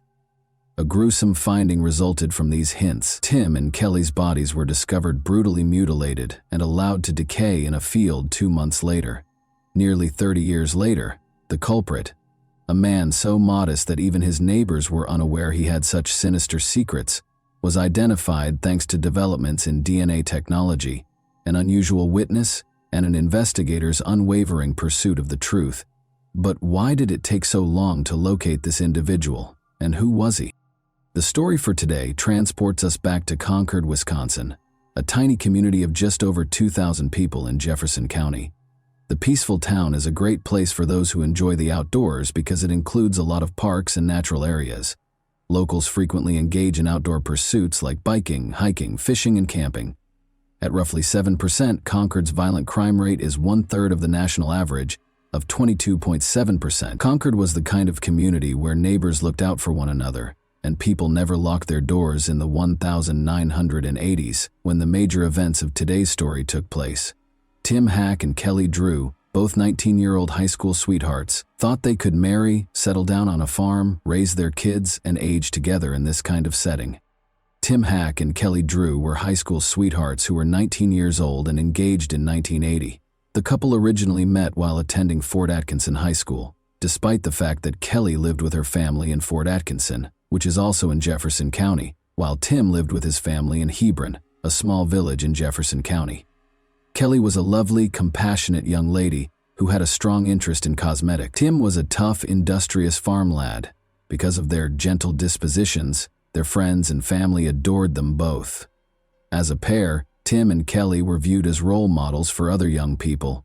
Tim began working as a farmer after high school, and his best buddy was a tractor known as the Lonesome Loser. Kelly, meantime, attended beauty school and recently graduated in 1980 with the goal of becoming a beautician and hairstylist. Tim and Kelly went to a wedding reception at Concord House in Wisconsin on August 9, 1980. After the reception, the couple was supposed to go to a carnival with some friends, but they never did. They departed the reception on August 9, 1980 at about 11 p.m., the last time anyone saw them alive, when they were still nowhere to be found or heard from on the morning of August 10, 1980. Tim's father, David Hack, reported them as missing. David discovered Tim's brown Oldsmobile in the Concord House parking lot that same day. Tim's jacket, checkbook, and wallet with $67.00 were all locked inside the car. About 3 miles from Concord House, Kelly's pants and underwear were discovered on the side of the road on August 15th, together with male bodily fluids. By the side of the road, they also discovered some ropes that had been tied by a person who seemed to have military experience. The case took a significant turn when these garments were found. Finding a couple who might have just decided to run off and have a romantic break was suddenly no longer the goal. Instead, it was to try to find them alive, since they were probably in danger. Approximately 2 months later, a group of squirrel hunters from Milwaukee were located approximately 7 miles from Concord House in the Ixonia, Wisconsin area. They discovered Kelly Drew's severely decomposed bones while strolling through a forested area along a railroad track that ran parallel to Highway 16 east of Watertown. She had no clothes on. They discovered a fully clothed male body around 100 yards distant, which they determined to be Tim Hack's. Both of them died by homicide, and the case, which is now officially a homicide, was known as the Sweetheart Murders. Because no murder weapon was discovered at the site, police were unable to determine the cause of death right away. Nevertheless, the medical examiner discovered ligature marks on Kelly and stab wounds on Tim's body, indicating that he died from strangling and stabbing. Kelly's wrists and ankles had ligature marks that were consistent with being bound. Damage and bug activity near Kelly's throat suggests that she was strangled. Additionally, the bodily fluids discovered on Kelly's clothing pointed to assault. Because the Sweetheart Murders had all the makings of a fantastic tale, it began to garner national attention. Police were unable to identify the perpetrator or killers of 2 adolescent sweethearts who seemed to have been killed in a mindless act of violence. In order to determine whether someone might have despised the couple enough to murder them, they started their inquiry by speaking with everyone who knew them. Everyone who attended the wedding celebration, including the Concord House employees who were on duty that evening, was also questioned by police. Edward Wayne Edwards, a handyman employed at the Concord House, was one of the employees that was questioned. According to Edward, who lived in a campsite next to the Concord House close to Interstate 94, he had not seen the pair and was not even at the Concord House when they vanished. He said he was shooting deer in the woods around here, but when the police questioned him about it, they discovered that he had a broken nose. He said he had acquired it while hunting deer. Given that it was August and Wisconsin's deer shooting season began in November, the detectives found it strange. In September 1980, Edward left Wisconsin with his wife and 5 children after being questioned by the police. Eyewitness reports of a filthy-looking van that had been parked close to Tim's car in the Concord House parking lot, meantime, provided investigators with the most promising lead. Around the time Tim and Kelly were last seen, witnesses said they saw the van abruptly and suspiciously drive away. That was the case with Edward's vehicle, where he frequently kept a .357 revolver. However, authorities had limited options for investigating that lead in the absence of a license plate number or compelling evidence linking him to the crime site. The investigation's remaining leads abruptly stopped. The case fell cold once the file was put away. One of the investigators in charge of the initial investigation, Richard Lewell of the Wisconsin Department of Justice, requested that the case be revisited in 2008, 20 years after Tim Hack and Kelly Drew were murdered. Lewell had been obsessed with the case for nearly 3 decades. He wanted to settle the case as soon as possible because he was getting near to retirement. In an interview, he stated, "As I was reaching my retirement age, DNA was making drastic leaps and bounds. The scientific and technological developments over the past few decades gave him the confidence to pursue the case at this time." His vigorous approach to the matter demonstrated his newly discovered confidence. Llewellyn suspected that the killer's name would be on file because the police had previously interviewed him during the early phases of the investigation. He simply needed to locate it. Llewellyn searched through the paperwork, witness accounts, and interview tapes for 2 months before identifying Edward Wayne Edwards. In addition to having the resources and opportunity to conduct the murders, Edwards' decision to relocate his whole family out of Wisconsin soon after being examined by the police prompted suspicions. Llewellyn's suspicion that Edward was the murderer led him to enlist the help of a group of cold case investigators. They discovered that Edward had been a very challenging person to live with when they spoke with his neighbors during his time in Concord, Wisconsin. He was a restless, short-tempered man who frequently thrashed his wife and kids without warning. He was essentially a monster, they said. In 2008, his 37-year-old son, John Edwards, said of him, "I don't think he knew how to control his emotions. There was some type of rage there." Edwards' daughter, Belicio Edwards, called the police in April 2009 with alarming information. She claimed to have knowledge of certain details regarding the cold case murders of Tim Hack and Kelly Drew that she thought would aid police in wrapping up the case. Her father, Edward Wayne Edwards, a former Marine with a lengthy criminal past, was one of the men she was closest to. Yet this knowledge implicated him. April was an inquisitive youngster growing up, and the most intriguing mystery to her was her father's peculiar existence. She had always wondered about her father's lifestyle and the reasons behind the family's frequent moves. She recalled that they had moved from Concord, Wisconsin, around the time of the unsolved killings of Tim Hack and Kelly Drew, and she saw the news report about them one day when she was an adult. Finally, the pieces were coming together, and she had a gut feeling she needed to call the police. 1933 saw the birth of Edward Wayne Edwards in Akron, Ohio. He had to live in a nun-run orphanage after losing his parents when he was a small child. After experiencing emotional and physical abuse throughout his stay at the orphanage, Edwards became a restless and disobedient adolescent. By the age of 17, he was incarcerated at a juvenile detention facility after multiple run-ins with the law for minor offenses including shoplifting and breaking and entering. Edward was released from juvenile incarceration in 1951 at the age of 18, provided that he enlisted in the United States Marines. However, Edward vanished and had to be dishonorably discharged from the Marines after only a few months of service. He wasn't prepared to abandon the life of crime, and Edward was soon imprisoned for robbery once more. At the age of 22, he broke out of Akron's jail in 1955 and proceeded to loot petrol stations around several states. For the remainder of his 20s and 30s, Edward would live as a fugitive, traveling the nation and performing odd jobs as a handyman, ship docker, and vacuum cleaner vendor. It is clear from his autobiography that Edward relished his fame at this time. He claims that because he wanted to be renowned, he never attempted to hide his name or use a pseudonym while conducting his crimes. Edward was incarcerated again in 1960 at the age of 27, this time for trying to pose as a federal officer. But after he broke out of the jail where he was being held in Portland, Oregon, the FBI listed him on its 10 most wanted list in 1961. Edward was apprehended by the authorities in 1962 and sent in the United States Penitentiary Leavenworth. Nevertheless, he was released on parole in 1967 due to his good behavior. In his autobiography, he credited a kind guard at Leavenworth with helping him grow. Following his release from prison, Edward married and started giving motivational speeches.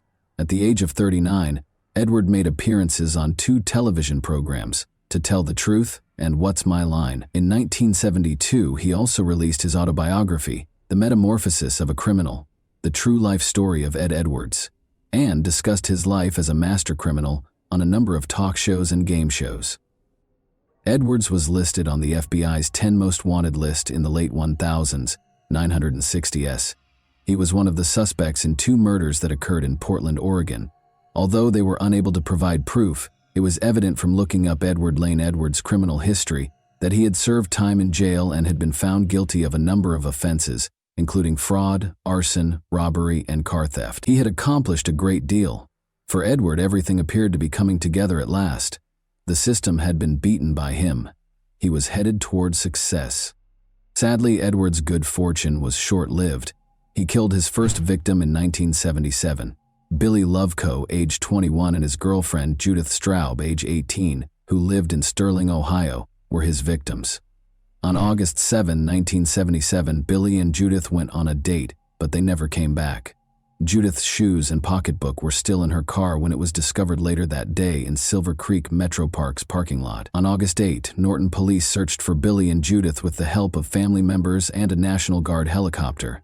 Their bodies were discovered by the search team in the dense weeds close to Metro Park. A 20-gauge shotgun had been fired at them directly. Edward got away with the killings because police at the time were unable to link him to the case of Billy and Judith. Additionally, these killings set a pattern that would be followed by Tim and Kelly's murders. At the age of 49, Edward was incarcerated again for arson in Pennsylvania in 1982. In 1993, however, he sent a letter to the FBI asking for his criminal history records for cities in 19 states, demonstrating his continued pride in his criminal achievements. The data were purportedly for a new book he was writing about criminals like Jimmy Hoffa, Charles Manson, and Tony Provenzano that he had met while incarcerated. Edward killed his third person in 1996 when he was 63 years old. His victim was Danny Boy Edwards, a 25-year-old foster son who spent 7 years living with him in Burton, Ohio, before he was brutally murdered. Danny Boy served in the U.S. military, Army. In some way, Edwards persuaded him to leave the service and go home. Edward killed him with 2 gunshots to the face after tricking him into going into the neighboring woods when he arrived home. Danny Boy's body was left in a shallow grave by Edward. Eventually, a hunter discovered it there and informed the police. However, Edward also got away with killing Danny, just like he did with his first round of killings. In addition to the well-known Zodiac deaths, Edward may have been responsible for 15 more murders. John Cameron, a retired homicide investigator, also thought Edward was behind the Zodiac murders and other well-known unresolved cases. These statements, however, are regarded as conspiracy theories because they have not yet been validated. At the age of 77, Edward Edwards died on April 7, 2011, at the Corrections Medical Center in Columbus, Ohio. He died naturally, which was a rather kind conclusion to a heinous crime spree that left 5 people dead and many grieving. On August 31, 2011, Edward was scheduled to be executed by lethal injection, but he fled. Even though Edward was apprehended and subsequently convicted guilty of killing Tim and Kelly, their relatives have not exactly been comforted by this development. Norma Walker, Kelly's mother, stated, "Instead of getting closure, Edward's arrest ripped open old wounds. You hope this day would come, but now that it's here, it's really hard. Everything starts all over again. All the memories come back. He robbed me of my daughter. Robbed me of my Christmases, birthdays, weddings, everything families do together." Tim's family was satisfied knowing that their son and his girlfriend's killer had been apprehended. David, Tim's father, expressed gratitude for the DNA evidence that proved Edward was the murderer and stated he was simply relieved it was ended. Through her podcast, The Clearing, Edward's daughter April Belicio, whose tip led to the cold case's conclusion, now dedicates her time to assisting the families of victims with unresolved cases in finding closure. She looks into unsolved homicide cases and works to have them reopened by the police. Edward Edwards, the murderer of Tim Hack and Kelly Drew, brutally ripped away their promising future. The serial killer Edward had no personal grudges against the pair. It is all the more terrible since they simply happened to be in the wrong location at the wrong time. Some people think Edward evaded justice by passing away from natural causes a few weeks before his scheduled execution, despite the fact that he was eventually captured and given a death sentence for his crime. What are your thoughts about that? Did Edward receive his just deserts?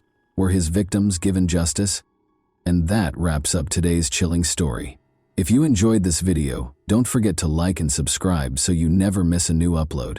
Also, let me know in the comments, what part of this story shocked you the most? Thank you for watching, and I'll see you in the next video.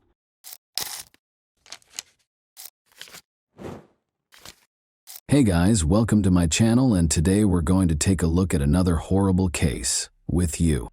After meeting in high school, Lloyd and Michelle got married in 1991, not long after they graduated. After getting married and attending college, they soon began a family. Prior to landing a job as an engineer in a factory, Lloyd Neurotter served as a professor of exact sciences at a college. After earning his engineering degree in the mid-1990s, Michelle was a professor of English and also held a college degree. Their first daughter was born at about the same time. 2 more daughters were later born to Michelle. In the 1990s, as their lives were changing significantly, they moved to a large house in the charming town of Corning, New York. The two seemed happy. In addition to working hard, Lloyd spent a lot of time with his family, particularly his 3 daughters. Michelle was cheerful and energetic, keeping occupied with housework and the children. She homeschooled the kids in addition to being a teacher. Many of their friends looked up to them as an example of the perfect family. But Lloyd's actions changed significantly over time. He changed from being a devoted husband and father to a despot who aimed to rule the whole household. He insisted on complete obedience and following the guidelines he established. In order to get his wife and kids to comply with his wishes, Lloyd was willing to use force if needed. Relationships within the family consequently quickly deteriorated. The only daughter with whom Lloyd had a positive relationship was Carrie, the middle daughter. She was different from her sisters in that she was devoted to her father. By taking her to events like the ballet, doing her hair and makeup, and giving her extra attention, Lloyd showed her how much he valued her loyalty. He brutally imposed order and control over the rest of the family, though, and showed them no such kindness. Carrie was compassionate and kind as a child. She was involved in many humanitarian endeavors and especially loved working with the homeless. Up until 2008, when America went through a serious financial crisis, the family was able to get along. Millions of Americans experienced financial and employment difficulties during this period. After losing his job, Lloyd started looking for another one right away, but his efforts proved fruitless. Michelle began looking for work as well, but she found it difficult to juggle her search with taking care of their daughters and the house. Lloyd eventually secured a reputable position in New Jersey. The fact that her husband had at last found work pleased Michelle. She continued to take care of the kids while finding part-time employment in Corning, her hometown. Michelle found it more and more challenging to run the family alone after Lloyd moved to New Jersey on his own. When Lloyd demanded a divorce a few months later, things took an odd turn. The decision was unexpected because there were no urgent grounds for separation. No serious arguments between the couple were known to friends or acquaintances. Michelle found herself in a challenging situation after Lloyd's decision caught her and the kids completely off guard. She had been a great wife and mother, but she was in a difficult situation because of her husband's behavior. According to Lloyd, he no longer wanted to get back together with Michelle because they had become estranged during their separation. After landing a job teaching English at a college, Michelle started raising her kids by herself. The divorce lasted for a number of years. After she and her kids relocated to a new residence in the same city, Michelle's life became a little simpler. By that time, her daughters were old enough to help out around the house, giving Michelle more time to concentrate on her work. She was establishing herself professionally and earning a good living. She still had to deal with Lloyd, though, who wanted sole custody of their kids. Additionally, the two were embroiled in a savage argument about child support. Lloyd repeatedly tried to defame Michelle in court to obtain full custody during the protracted divorce process, which lasted more than 5 years. Michelle retaliated in spite of the challenges, defending herself and filing counterclaims against her ex-husband. Their family's ongoing legal troubles started to come up in court and among their friends. Master manipulator Lloyd was. In the years after 2010, the middle child, Carrie, moved in with her father. She loved and missed her father very much, so she thought it was her decision. The judge, however, disagreed with Carrie's decision and supported the other children's decision to remain with their mother throughout the trial. To pick up the youngest daughter for swim practice, a family friend drove to Michelle's house on August 28, 2017. He caught a glimpse of Michelle through the living room window, but she was standing strangely close to the stairs. He exited the vehicle and walked toward the house, but when he knocked on the door, nobody answered. The dog was barking non-stop, and Michelle was standing where she was. He went in and stepped closer, as if the door were open. He was horrified to see that Michele was hanging from the railing rather than standing. Her hand was cold and stiff when he felt for a pulse. He reported that it looked like Michele had killed herself and promptly dialed 911. Emergency workers confirmed that Michele, 46, could not be saved when they arrived. She was dead already. When police searched the house, they discovered that Michele and her 14-year-old daughter were the only occupants. The oldest daughter, Carrie, had gone off to college and was living with her father. Initially, it appeared that Michele had committed suicide, but as police looked into it more, they found a number of irregularities. It appears that the scene was staged because Michele had facial marks that were incompatible with suicide, and there was no sign of the youngest daughter, who was supposed to be at home. In addition to considering the possibility of kidnapping, police started looking into the possibility of murder. Michele's husband and daughters were contacted by detectives. It turned out that Carrie, who was the first to reply, was accompanied by her younger sister. Since the younger sister had not missed her swim lesson and had no justification for being with her father and sister, the police thought this was suspicious. When asked, Carrie disclosed that she had gone to spend the night with her mother. She said that because Lloyd was attempting to take away her youngest daughter and the court appeared to be siding with him, Michele had been upset and crying all night. Carrie claimed that just before the family friend found Michele's body, she and her sister left their mother's house. She clarified that she was afraid to leave her with Michele, who had been acting strangely and inappropriately all day, so she brought her younger sister along. But this account didn't seem likely. Michele's friends and acquaintances gave the police a different account. 2 days prior to her passing, Michele had gone back to court for a custody hearing concerning her youngest daughter, according to one friend. Despite being involved in a contentious custody dispute, Lloyd did not show up for the final hearing. It was very unusual for him to not even answer or call his cell phone. Lloyd's absence shocked everyone involved in the process. However, Michele felt that the custody dispute had been settled in her favor, and she was truly happy. She was so sure that she would now have full custody of her daughter that she even celebrated with her lawyer. Her mother suspected Lloyd of being involved in Michele's death and promptly reported it to the police. Michele's decision to commit suicide and leave her children in the care of strangers was unthinkable to her. Given the contentious nature of their divorce and Lloyd's lengthy history of trying to deny Michele parental rights, he was made the main suspect. At first, it was hard to get in touch with Lloyd. He helped Carrie settle in before she started college, and she said he was with her when the murder occurred. In addition, Lloyd was lodging at a hotel in Rochester, which is roughly 160 kilometers away from Corning.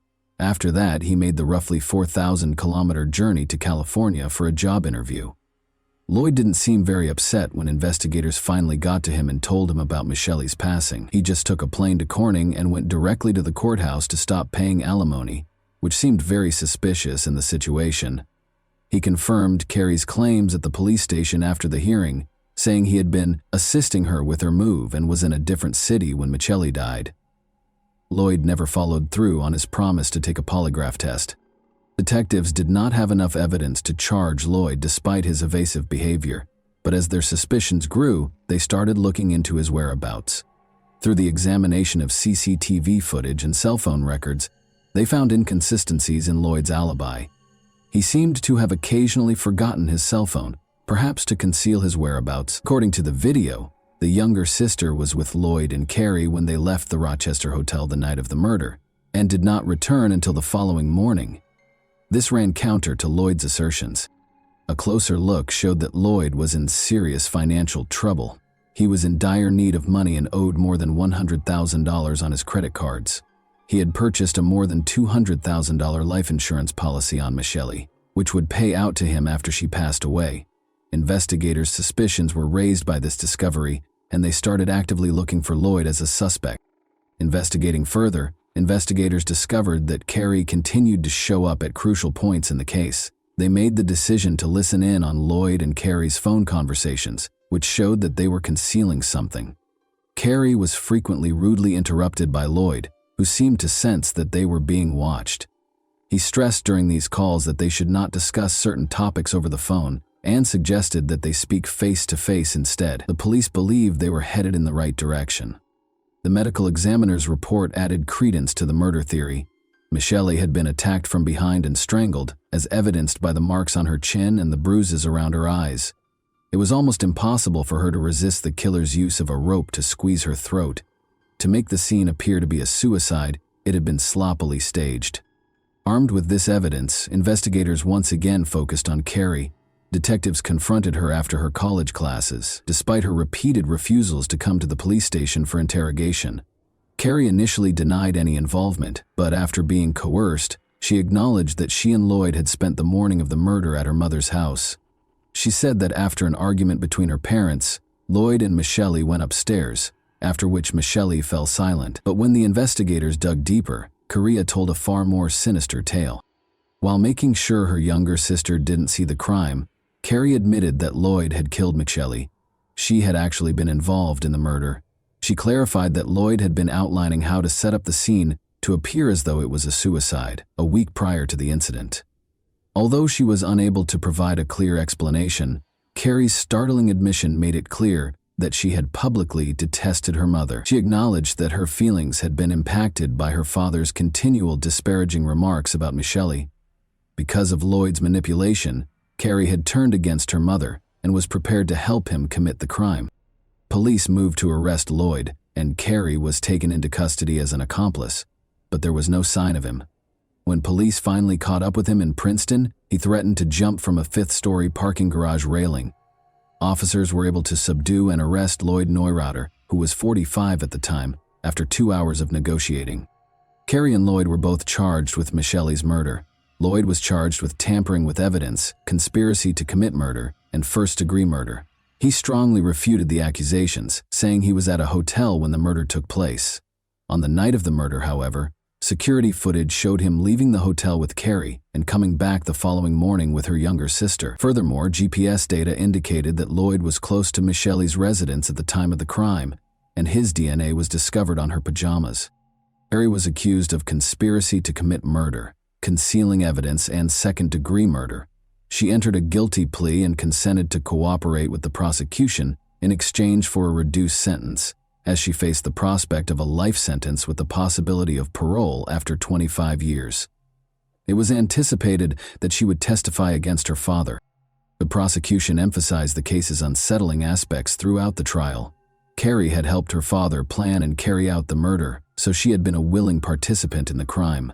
Despite having numerous chances to prevent the crime, she assisted Lloyd in killing her mother. There was proof that Carrie and Lloyd had gone to Michelle's house early in the morning.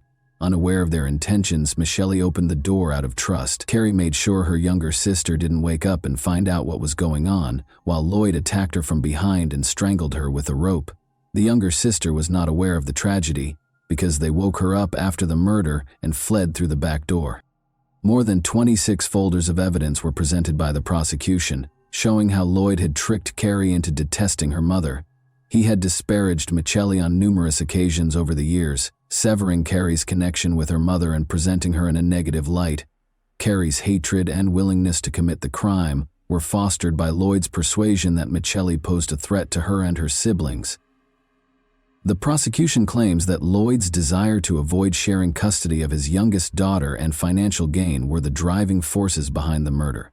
Lloyd and Carrie thought they could claim Michelle's death as a suicide and use the money from the life insurance policy to live comfortably. Carrie testified that because of his crippling debt, which included $6,000 in monthly child support payments, her father had threatened to kill him or commit suicide unless they killed Michelle. Carrie tragically decided to help her father because she was influenced by him. In the end, Lloyd entered a guilty plea to charges of murder and forcing his daughter to assist him. He tried to defend his actions, though, by saying that he killed Michelle to keep the kids safe from her, but no one took him seriously. The court acknowledged that Carrie had suffered from her father's moral abuse and manipulation. Lloyd was given a life sentence without the possibility of release after being found guilty of first-degree murder and other offenses. Supported by her maternal grandmother, Carrie received a prison sentence ranging from 1 to 3 years for her role in concealing evidence. On January 16, 2020, she was released early after completing a portion of her sentence. And that wraps up today's chilling story. If you enjoyed this video, don't forget to like and subscribe so you never miss a new upload. Also, let me know in the comments, What part of this story shocked you the most? Thank you for watching, and I'll see you in the next video. Hey guys, welcome to my channel, and today we're going to take a look at another horrible case with you. Lam Kor Wan, Hong Kong's first serial killer, was introduced in 1982. He worked as a taxi driver, but at night he was known as the Rainy Night Butcher and the Jars Killer. Over the course of 7 months, he killed 4 young women, concealing their bodies beneath his family's couch and preserving their body parts in jars. Every murder was more graphic than the one before it. They all appeared in unsettling movies, from suffocation to the amputation of body parts. What perverse ideas motivated this man, and who was he? How did these women end up as his gullible victims? Let's discover the terrifying reality that was born on May 22, 1955, in the center of Hong Kong. Lam Kor Wan had a challenging childhood. With 10 children, a legal wife, and 2 mistresses, his father, Lam Weil Lok, led a difficult life. This set the stage for Lam's turbulent early years. Lam was subjected to cruel treatment during his early years while residing in Malaysia with his biological mother. His father violently abused both of them at home. Lam's situation was made worse by the fact that his parents divorced when he was a child. Due to a horrific event in which his father slammed his head against a wall, leaving 2-year-old Lam unconscious with periorbital bruises and a fractured skull, his father had a fierce temper. Following a period in Brunei from 1957 to 1962, during which Lam shared a dormitory with his father's half-siblings and mistresses, despite his academic success in primary school, Lam returned to Hong Kong in 1968 to attend Ricci Middle School in Sham Shui Po for junior high school. Having to balance 2 different school schedules because of his father's work had affected Lam's performance, particularly in mathematics. By 1970, Lam's academic standing had declined due to the demands of managing his father's motorcycle shop after school. His relationship with his father deteriorated even more, and this was marked by harsh treatment. Lam also started running away from home a lot as a result of this. Up until middle school, it had become a recurring pattern in his life.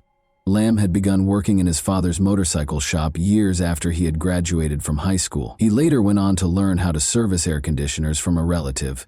The entire ordeal, which was replete with family issues during difficult times, had prepared Lam Kor Wan to become the enigmatic individual he would become.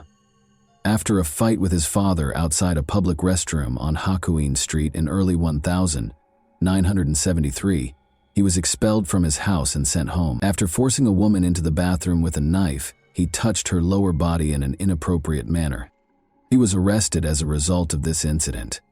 A doctor examined Lam and determined that he had mental health problems, making him unfit for trial or incarceration.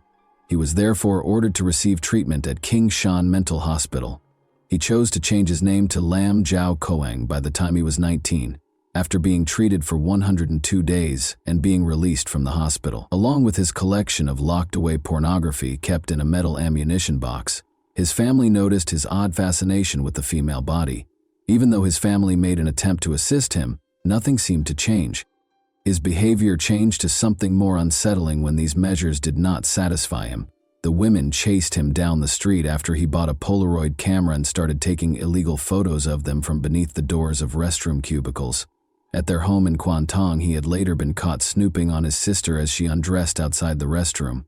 After that, the family decided to move further away, into Kwa Wan at their new residence. There was an agreement in place for him and his younger brother to share a room and sleep in different parts of a bunk bed. They were to keep their possessions separate and free from outside interference. He officially began working as a taxi driver in 1978, after obtaining a license and assuming the name Lam Kor Wan. His family only saw him every 14 to 15 days after he was moved to the night schedule around 1980. He then developed an intense interest in photography in 1981, which led him to study the art form. But since he didn't have a darkroom at home to print color pictures, he looked for a photo studio. He enrolled in a photography course offered by the Chinese YMCA of Hong Kong at the Waterloo Road Association in order to avoid suspicion. His classmate was employed at a sim shop. Lam made up a story about needing help with autopsy photos because he was a part-time photographer and worked in a mortuary. Surprisingly, his account was approved, and the classmate edited Lam's images to prevent alarming other students. His mother observed a significant shift in his behavior after he had been a night taxi driver for a year. He began to disregard personal hygiene, declining to take a shower or change his clothes. On the gloomy night of February 3, 1982, at the age of 27, his mother even saw him wander home like a sleepwalker in the dead of night, but his demeanor became forlorn. During his time as a taxi driver in the Simshasui district, Lam changed from being a simple peeping Tom to something more sinister. He was looking for clients one day who were coming home from a night out. This is where things started to go south. When Chan Feng Lan, a clearly drunk woman, emerged from a restaurant at around 4 in the morning, she was in such need of a ride that many taxi drivers refused to give it to her. Lam, apparently unfazed by this, accepted her into his taxi and consented to drive her home. The inebriated woman asked to stop halfway through the trip, and when Lam braked close to a gas station, she opened the door to throw up. Uncertain of where she was, she asked Lam to return in the opposite direction after this disturbing incident. Later, Lammy admitted that he had considered killing her, but something inside of him snapped and he decided he had had enough after being initially disgusted by her vomiting. He went into a garage in the Simshasui neighborhood, circled to the passenger door, and strangled the young lady with an electric cable. He drove to his house at 5 in the morning when he usually finished work and parked in front of the building as usual. The night watchman slept on a cot in the entry hall and did not wake up, so he concealed the body in a big bag and carried it across the pavement into his apartment building while the street was empty. After Lam died, he went into the apartment as quietly as he could and spent several hours hiding the body beneath the sofa. Lam waited for his family to depart after breakfast while feigning to be asleep in his bed. He woke up and began preparing his room after his brother and parents had left the apartment. Lam purchased a power saw from the street using 500 yuan that he had stolen from the victim's wallet. To ensure that even the baseboards were adequately protected, he covered the floor with plastic. He began to dismember the innocent woman's body after placing it on the plastic. Despite his best efforts, he was unable to avoid leaving any blood traces, and some of it splashed onto the walls. He continued to dismember the victim's body for hours, taking pictures and videos of the entire procedure before naming the videotape a serious secret. After chopping her body into 7 parts, he wrapped paper around her head, limbs, and torso before sealing it in a plastic bag. The fact that he preserved the private parts in a Tupperware container with rice wine was the most unsettling aspect. In order to remove any traces of the horror that had transpired, he meticulously cleaned the crime scene, scrubbing the walls and floor and rolling up the plastic sheet. He drove to the new areas, making multiple trips to carry the body parts to his taxi while avoiding attention from onlookers who were confident he had removed any traces of the unsettling act. He stopped when he discovered an empty area on the banks of the Xingmun River, close to Shatin.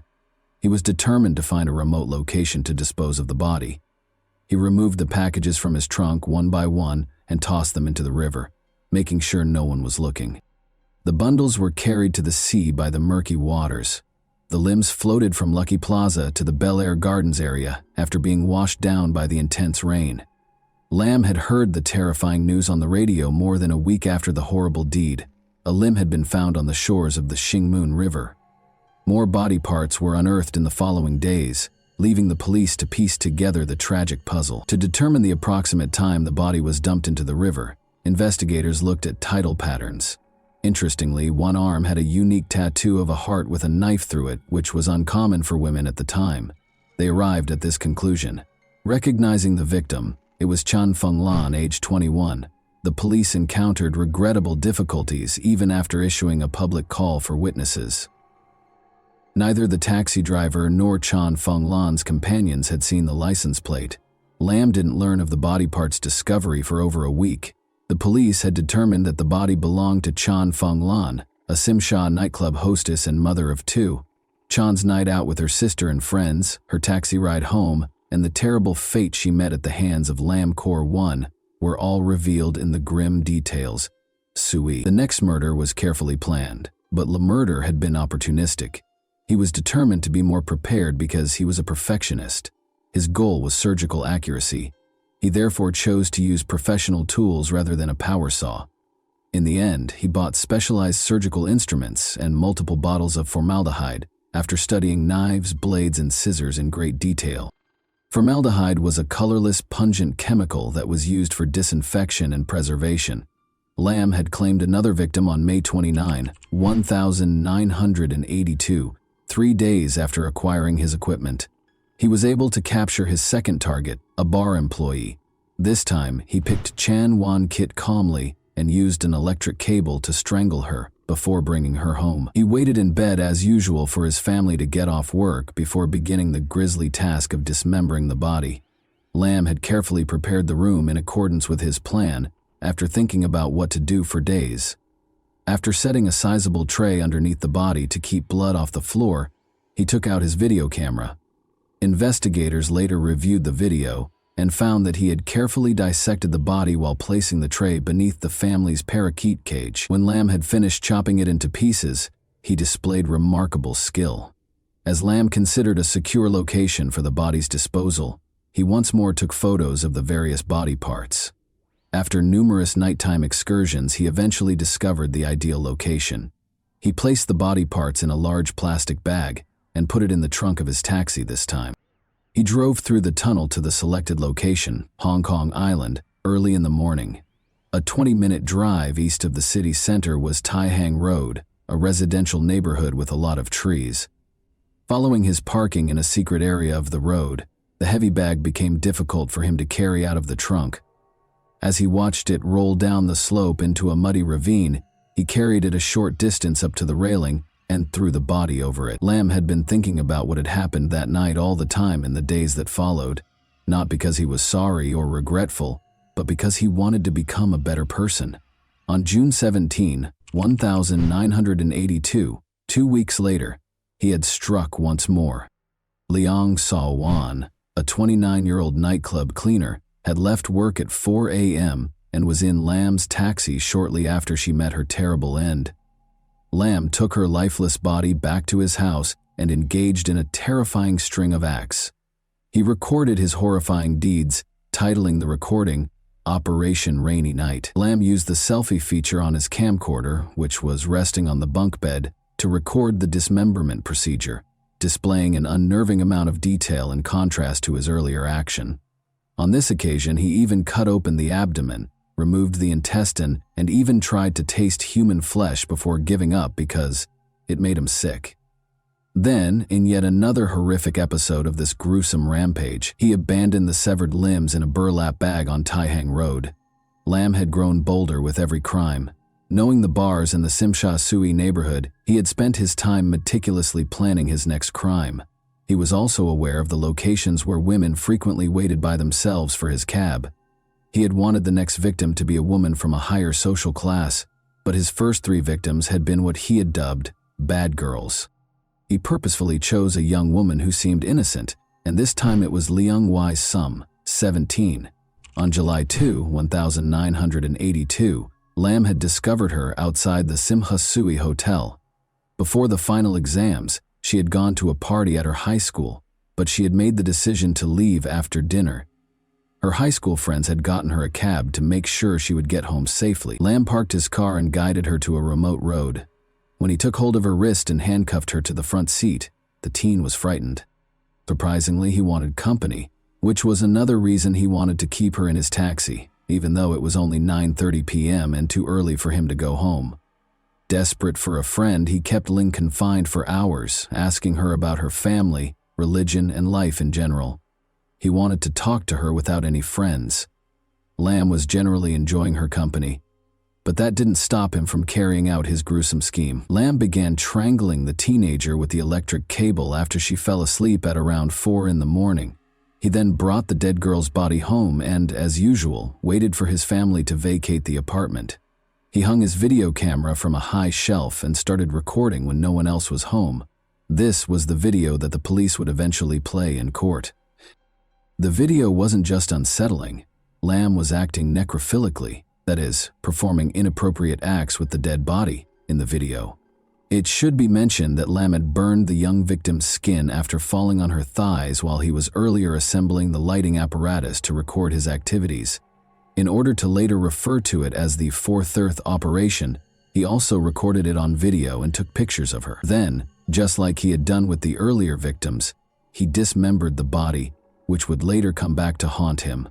On August 10, 1982, he later left the body on Tai Hang Road. Lam tried to make his fourth victim's mutilated photo larger.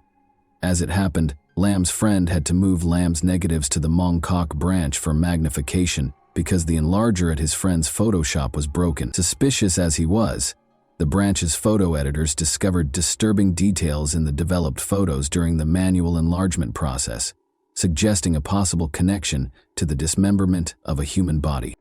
A picture of a severed breast and a burn mark on the victim's thigh were among the features that prompted the shop supervisor to call the police. The Kowloon Regional Homicide Squad was given the case by the police after they received the report.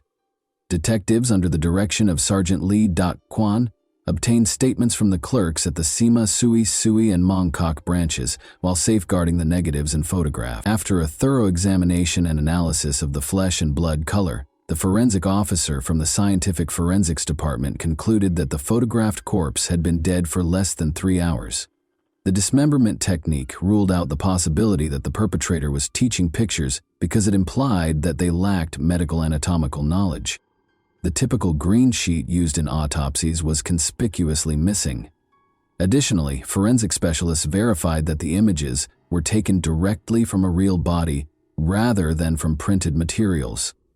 In one picture, a tiny drop of water also reflected half the face of a girl who looked like Leong Wai Sum, who had disappeared on July 2. The police decided to make an arrest after concluding that Ling had been murdered, based on the results of the Scientific Forensics Division and medical examiner.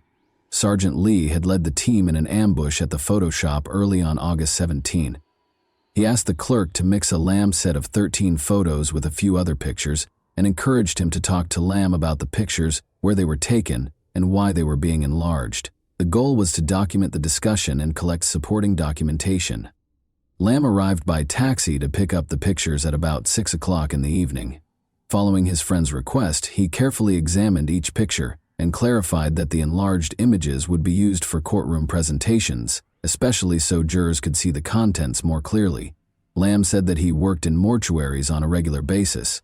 Sergeant Lee revealed his identity after verifying the images and making the payment, and he immediately took Lam into custody. Lam first made up a story, claiming that the pictures were taken by a four-eyed man he had met in Kwan who worked for the Oriental Daily.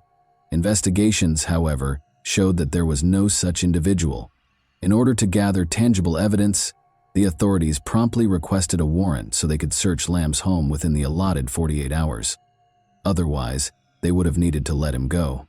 During the search, they found personal belongings, preservatives, anatomy books, surgical instruments, Lam's cupboards, and severed body parts, including the deceased women's breasts and vaginas. His taxi was also seized and searched by the police, who left a note on the windshield stating that it was not to be towed and that it had been involved in a crime. Subsequent investigation of the car turned up evidence like wire and handcuffs in the glove box, as well as 2 holes in the back of the front seat that were probably made by one of the women who died wearing high heels during a struggle. Investigators allegedly recovered a large collection that included 1,900 carefully coded photos, 1,500 color slides, and 696 negatives that documented coronavirus victims at different points in his crimes. His thorough documentation greatly facilitated the police inquiry. All of his victims' body parts were eventually found by authorities, allowing for their identification and eventual return to their families. To assist with the investigation, Lam Korwan was taken to the police station with his father and younger brother. Authorities suspected that the taxi driver wasn't acting alone because of the small living area and the amount of evidence found in Lam and his brother's bedroom. After 3 days of intense interrogation and detention, Linwas was freed. The younger Lam insisted that he had little contact with his brother because of their divergent schedules and was neither involved in nor aware of the incidents to expedite their release. Korwan was pressed by their father and younger brother to make it clear that they had nothing to do with trying to get her son to confess. Lam's mother went to the police station as well. Corwan assisted law enforcement in identifying the victim's body parts. The police, however, continued to suspect the younger Lam of involvement despite their cooperation. As a result, both brothers were brought before the Sanpo Kong magistrates' courts on 4 counts of murder. In order to support the younger brother's persistent denial of involvement, they were later moved to the Su Lam Psychiatric Center for evaluation. After the 6th hearing, he was ultimately freed because there was not enough evidence. The case was sent to the Supreme Court for trial after a medical evaluation determined that Corwan was of sound mind, had a remarkably high IQ, reportedly over 130, and was deemed fit to stand trial with established prima facie evidence. On March 3, 1983, the trial began, and a large crowd gathered outside the court to watch Lam's behavior. Because it was thought that the more than 1,000 pieces of evidence that would be presented in the case were too graphic for women, a number of men were chosen to serve on the jury. Authorities claimed that the specifics of the case were too upsetting for women, so 7 men were chosen specifically to guarantee a fair trial and avoid shock. The only people who could watch Lam's videotapes were the jurors, judges, and attorneys. Furthermore, during the trial, the victim's organs were not allowed in the courtroom. Police officers, Photoshop employees, forensic and scientific specialists, and even Lam's relatives were called as witnesses by the prosecution. Acknowledging the strength of the evidence against him, Lam negotiated a reduced sentence in exchange for admitting to manslaughter. But this appeal was turned down. The jury was instructed by the judge to choose between charges of murder and manslaughter, rather than to discuss Lam's guilt. With testimony from 5 psychiatrists, the trial descended into arguments about Lam's mental health. 3 of them suggested an obsession with women, while 2 questioned his self-control. On April 8 the same year, after 18 days, the judge gave the jury instructions to render a verdict based on whether or not they thought Lam had control over his actions during the crimes. The jury unanimously concluded that Lam was sane, motivated by aberrant desires, and guilty of murder. After more than 3 hours of deliberation, Lam was originally given a hanging death sentence, but thanks to the governor's pardon, his sentence was reduced to life in prison when Hong Kong abolished the death penalty in 1984. Following his conviction, Lam was taken to Stanley Prison and then Shekpik Prison, where he was called a lamb by the other inmates. He kept a low profile, avoiding conversations about his past and valuing his privacy. Rob. He reportedly had a modest salary, was reticent and rarely interacted with people. He read religious, medical, and newspaper articles and took part in Catholic and Christian classes while incarcerated. While he did not receive family visits, he did occasionally receive visits from church volunteers. He amassed a reputation among the prisoners for his understanding of purple star astrology, a type of Chinese fortune-telling, and his cell was stocked with books and newspapers. When Lam applied for parole in 2018 at the age of 62, after serving more than 34 years, even prison officials sought his counsel, raising public outrage. The parole board decided against changes or parole at that time due to concerns about the possibility of repeat offenses, even though they review parole every 5 years. According to reports, during the 1983 trial, Lam was also observed by some inmates dissecting cockroaches in the prison and making elaborate displays out of them while they were kept in a matchbox. In her testimony, Lam's mother described the physical abuse her oldest son had suffered as a child. The father of coronavirus had even caused severe head trauma when the boy was only 2 years old, leaving him with 2 black eyes. She had also been the victim of domestic violence. Experts have connected severe head injuries sustained as a child to psychological problems like necrophilia later in life. Lam reportedly told a psychiatrist that he thought God had given him the order to carry out the murders. Lam's actions remained mysterious throughout the investigation. Investigators were baffled by his decision to develop films at a Kodak store, even though he had the required equipment. Some conjectured that he may have secretly wished for arrest because he had almost been arrested before the gruesome autopsy results, and the manner in which the bodies were dismembered suggested that a professional killer was at work. However, despite these disturbing facts, Lam's family had difficulties because of the case's publicity. They tried to sell their apartment but were unsuccessful because of its fame, so they were forced to stay after the case ended. The police, concerned about possible media exploitation, destroyed all of Lam's tapes and photographs. Some of the victims' organs, however, had a different destiny there and were kept for educational purposes at the Wan Chai Forensic Medicine headquarters. As our journey through Lamkor, Wan's haunting saga, comes to an end, it is important to remember these 4 innocent women whose lives were tragically taken. Lam's father sought atonement for his son's sins on November 16, 1986, by dedicating a memorial tablet at Yuan Shin College for the lives lost to his son's evil. The story of Lamkor Wan serves as a chilling reminder of the intricacies of the human psyche and the terrible outcomes they can produce. Such tales act as a forceful plea for greater comprehension, awareness, and attention to mental health. As the first serial killer in Hong Kong's history, Lamkor Wan, now 68, is serving a life sentence in the maximum security Shek Pik prison on Lantau Island for the gruesome killings that rocked Hong Kong in the early 1980 CE. His reign of terror came to an end on August 17, 1982, the fateful day of his arrest, when he was just 27 years old. His horrifying post-crime rituals, which included hiding victims under the family couch and preserving body parts in jars, earned him the terrifying nicknames the Rainy Night Butcher and the Jars Murderer. Such unsettling behaviors reveal a terrifying picture of a disturbed mind. And that wraps up today's chilling story. If you enjoyed this video, don't forget to like and subscribe so you never miss a new upload. Also, let me know in the comments what part of this story shocked you the most. Thank you for watching, and I'll see you in the next video.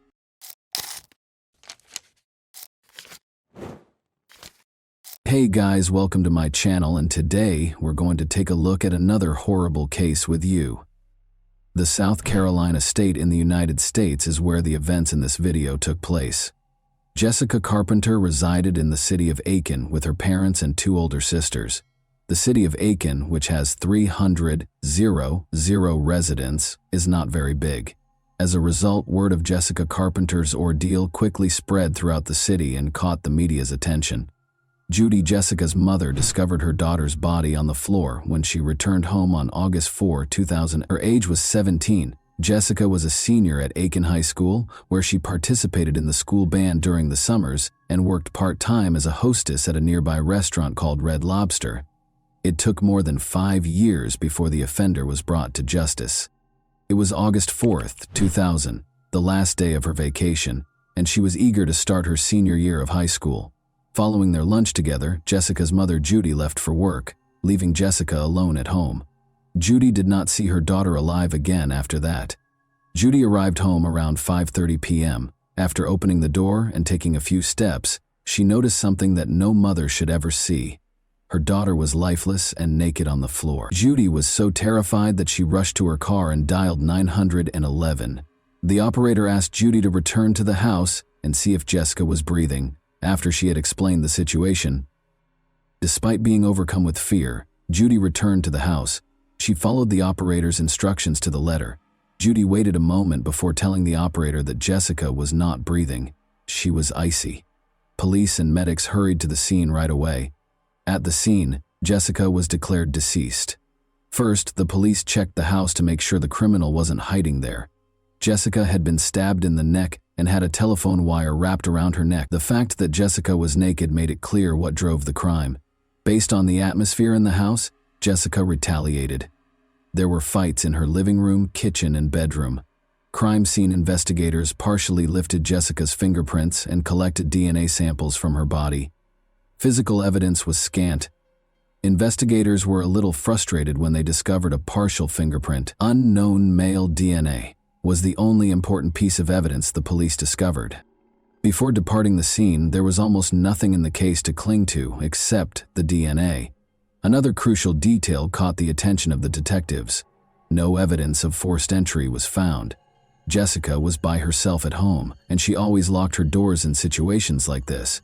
It was clear that she either knew the criminal or felt comfortable allowing him to enter the house. Since this had never occurred in their neighborhood before, people were shocked that it had. The neighborhood did not have a high crime rate. According to the results of the forensic analysis, Jessica passed away from internal bleeding and oxygen deprivation. Once a place of laughter and vitality, the Carpenter family home was now enveloped in an unbreakable veil of grief. A horrible crime had taken place in the living room, which had once been the location of boisterous birthday celebrations and peaceful family evenings.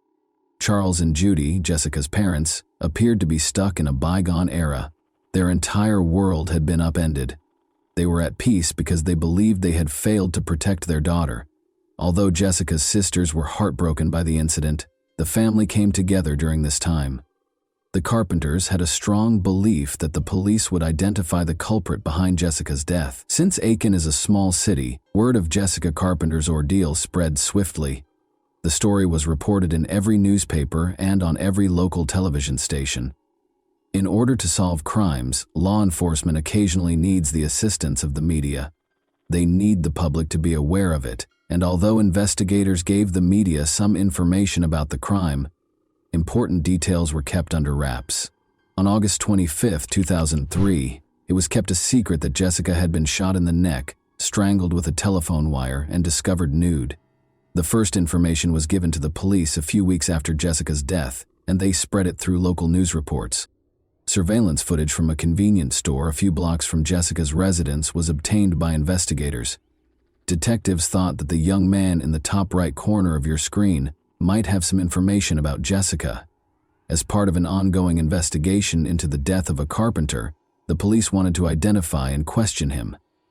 On the basis of surveillance footage, every lead, no matter how trivial, was closely examined. In an attempt to identify the man, the Aiken police released a sketch that was aired on television. The suspect's sketch was held in the hands of the detectives looking into Jessica Carpenter as though it were the secret key. Jessica went to Aiken High School, where she was well known to all. They headed to the principal's office to ask the administration for help. Despite looking at the sketch, the principal was unable to identify the subject. The detectives spoke with the principal before starting to interview Jessica's classmates. Any small comment or conversation could reveal information about the crime. Detectives also spoke with teachers who knew Jessica, and some students were in special interest groups with Jessica, such as the school orchestra. But after being at the school for a few hours, they left with nothing. Who was portrayed in this sketch was unknown. The police were able to identify the man after a few days, but it turned out that he was unrelated to Jessica's ordeal. He was just a magazine salesman and an out-of-town student. The police contacted Jessica's closest friends and family because they had limited information. One of her closest friends from Aiken High School was Alice Bryant. She played in the music orchestra with Jessica, whom she had met in 6th grade. Both of them were anticipating their senior year, getting ready for college and maturing. Alice was asked by the investigators if anyone in Jessica's immediate vicinity intended to hurt her. Perhaps she got into a quarrel with someone at school. Alice asserted that Jessica had no enemies, but it's possible that she turned down one of the boys and he was unable to handle it. She had a good relationship with everyone. Because Jessica's friends were unable to provide any leads, the investigation came to a standstill once again. The DNA of an unidentified male was the only tangible evidence the police had discovered at the crime scene.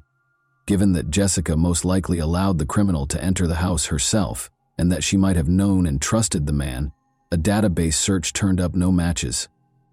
Investigators made the decision to look into Jessica's inner circle. They collected DNA samples from her neighbors, friends, and family. To eliminate as many possible suspects as they could, they visited Judy's place of employment and spoke with all the men, including her supervisor. The local media was asked to help spread the word by the Aiken police. They requested that the men come forward and willingly provide a sample of their DNA. 300 or so DNA samples were examined. The criminal was obviously too smart to assist the authorities. The DNA found on Jessica's body did not match any of the tested samples. Another similar crime, this time in Georgia with an 18-year-old victim, took place 2 months after Jessica Carpenter's death. Chrysalie Barton miraculously survived and shared her story. Chrysalie claimed to have met a man in a restaurant parking lot. He volunteered to serve as her model. The man refused to show his identification when she asked to see it. Chrysalie grudgingly accepted the man's offer to walk her home, but she quickly came to regret it. You can naturally imagine what transpired after he assaulted her in her house and tore off her clothing. After that, the man stabbed her 3 times and started to strangle her. Chrysalie survived, but he believed she was dead. Crawling to the phone, she dialed 911 and then described the man to the police. It was clear that Jessica Carpenter had been attacked by the same man who had attacked Chrysalie Barton. The two crimes shared far too many similarities. Women who said they had seen the man in the sketch called the police station as soon as the sketch appeared in the media. The man in the sketch was recognized by Jessica Carpenter's former Red Lobster co-worker, who called. She stated that the week prior to her murder, she had been working with Jessica when the man approached them while they were chatting on the street. He paused and inquired about directions. They attempted to inform him of his destination. He then asked if either of them could accompany him and show him the precise route. Both of them declined, and the man discovered where they were employed. Investigators questioned whether Jessica's murder occurred as a result of this conversation or if it was just a coincidence. 3 days later, the police had a name, thanks in large part to the sketch of the offender that was shown on every newscast. Reinaldo Rivera was his name. A wanted list was created for him. He could harm someone else, so the police wanted to track him down as quickly as possible. The news was just coming on the television, which was once again displaying a sketch of the suspect, when a number of officers stormed into Rivera's room after finding his car in a motel parking lot and driving there to arrest him. In order to evade justice, Rivera was now unconscious on the ground. He had no choice but to take a knife and hurt himself. However, he lived because the police showed up in time. Detectives now needed to identify Reinaldo Rivera and determine whether he was connected to the death of Jessica Carpenter, who was born into a doctor's family in Madrid, Spain. When Rivera was 7 years old, his family relocated to Puerto Rico. He enlisted in the U.S. Navy at the age of 19, serving in San Diego, California, and Orlando, Florida. As an adult, Rivera attended the University of South Carolina and graduated with a degree in office administration while working for the Joint Chiefs of Staff in Washington, D.C. From December 1986 to March 1991 before relocating to North Augusta on Valentine's Day in 1993, he had lived in Graniteville, Columbia, and Fayetteville, North Carolina. By 1998, he was married to Tammy Lisa Bonet and had 2 kids. Rivera was hired by the Firestone Tire and Rubber Company in Aiken to work as a tire inspector. When investigators searched the motel room where Rivera was staying, they discovered a surprise. He left a note claiming he had nothing to do with Jessica Carpenter's death. No one suspected that he led a second secret life like a police officer, and Jessica's family was certain they had found the person who killed her. After assaulting Chrysalie Barton, Reinaldo Rivera was taken into custody. Authorities believed he might be involved in the Jessica Carpenter case as well. They believed the case would be closed and that was the end of it.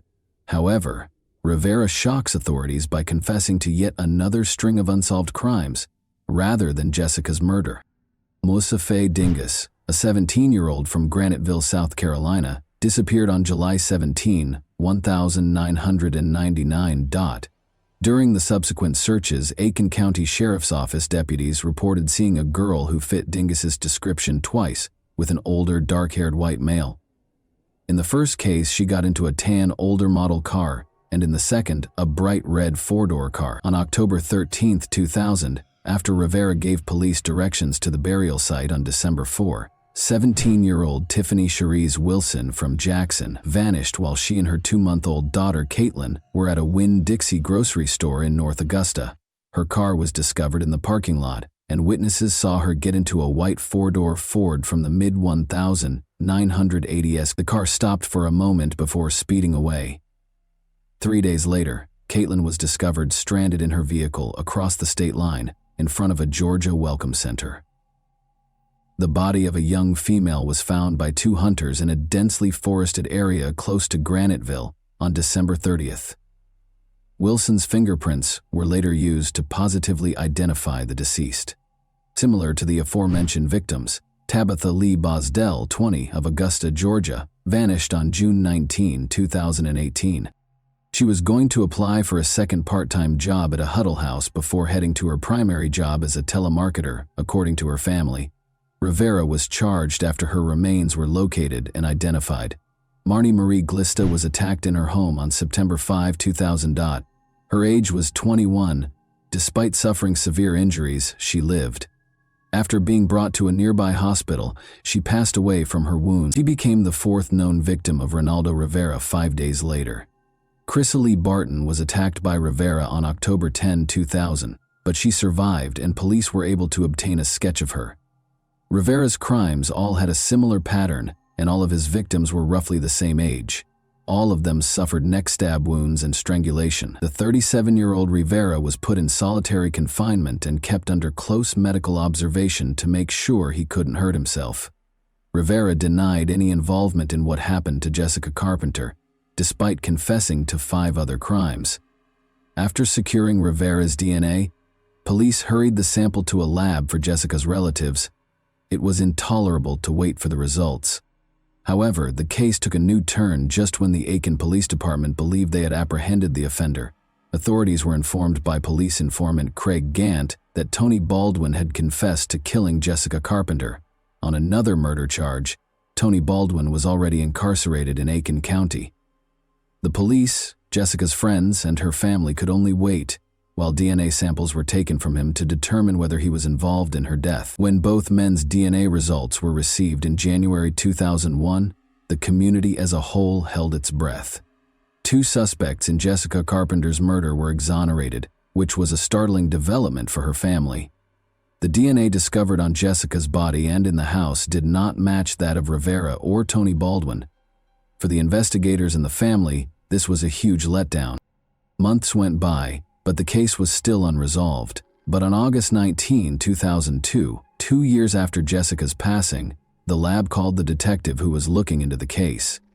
A DNA match was discovered. The owner was a man named Robert Atkins, who was incarcerated in Georgia. Robert Atkins was having legal issues. He was found guilty of stealing. In Georgia, he was sent back to prison for violating his probation. Georgia was one of the few states at the time that collected inmates' DNA upon admission and entered it into a national database. A DNA match was discovered in this way. One could argue that Atkins might not have been connected to the Jessica Carpenter case if he had acted appropriately and not broken the law once more. In addition to being shocked, investigators were curious as to why he did it. How was Jessica known to him? Furthermore, who is he? In any case, his name was new to the Jessica Carpenter case. To get answers to these questions, a detective visited the prison. Atkins denied knowing Jessica when he started questioning him. The detective then began discussing Jessica's mother Judy's suffering, saying that she was so heartbroken that she didn't know how to proceed with her life or what to do. Atkins apologized while glancing at the detective. He started crying and requested a pause during the interview. Afterwards, he admitted to killing Jessica Carpenter. Later, Atkins guided detectives to the murder weapon, a bloody knife concealed beneath a bush and wrapped in a t-shirt. Investigators pieced together what happened to Jessica Carpenter a week prior to her murder based on Atkins's confession. The following week, August 4, 2000, a package was delivered to Jessica's residence by airborne express courier Robert Atkins. Atkins made a comeback, but on false pretenses. Atkins claimed that he had most likely delivered the package by accident when Jessica opened the door. Jessica responded last week that there had been no error. Then Atkins asked if he could use the phone inside. Jessica let him in. He acted as though he was speaking to someone on the phone. He assaulted Jessica, carried her into the bedroom, and made her undress after realizing that no one else was home. He glanced at her and said, "No, you know me," even though she had stated she wouldn't tell anyone. He cut the phone cord in the kitchen after stealing a knife from there. He stabbed Jessica in the neck and strangled her with the phone cord. After that, he departed with the knife and carried on delivering packages in his van. When Jessica's family members found out about the crime, they were incensed. The following day, he got married as if nothing had happened the day before. Jessica was uncritical. She gave him a glass of water and invited him inside. On May 22, 2006, he committed this terrible crime after she showed him kindness. In an agreement with the prosecution, Robert Atkins entered a guilty plea to 5 charges. He consented to enter a guilty plea in exchange for a life sentence, even though he was facing the death penalty. Atkins was asked by Judge Diane Goodstein if he realized that he would never be allowed to leave prison. "Are you aware that you will be incarcerated for the rest of your life?" He said he did when she asked him to put his feet in a box first. 2 life sentences were imposed on Atkins. In 2004, Ronaldo Rivera received a death sentence. Rivera informed the jury that he had a mental illness and that medical professionals needed to investigate it to discover a remedy. In addition, he claimed that he still had murderous fantasies, threatened to retaliate if freed, and called for the death penalty. Rivera withdrew his testimony and started the process of appealing his sentence in 2016, 12 years later. The court denied his last appeal in October 2024. And that wraps up today's chilling story. If you enjoyed this video, don't forget to like and subscribe so you never miss a new upload. Also, let me know in the comments what part of this story shocked you the most. Thank you for watching, and I'll see you in the next video.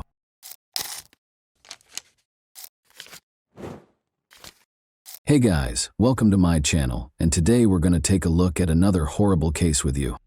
Elisa Claps, a high school student from Italy, disappeared in her hometown of Potenza in September 1993 D. She was unaccounted for almost 20 years. Elisa was last seen in person at the nearby Holy Trinity Church, where she had met up with a friend. It's commonly said that it's difficult to spot a dangerous criminal with a perverted mindset among regular people. Their ability to blend in is frightening. To those around them, they seem completely normal, average, and unremarkable.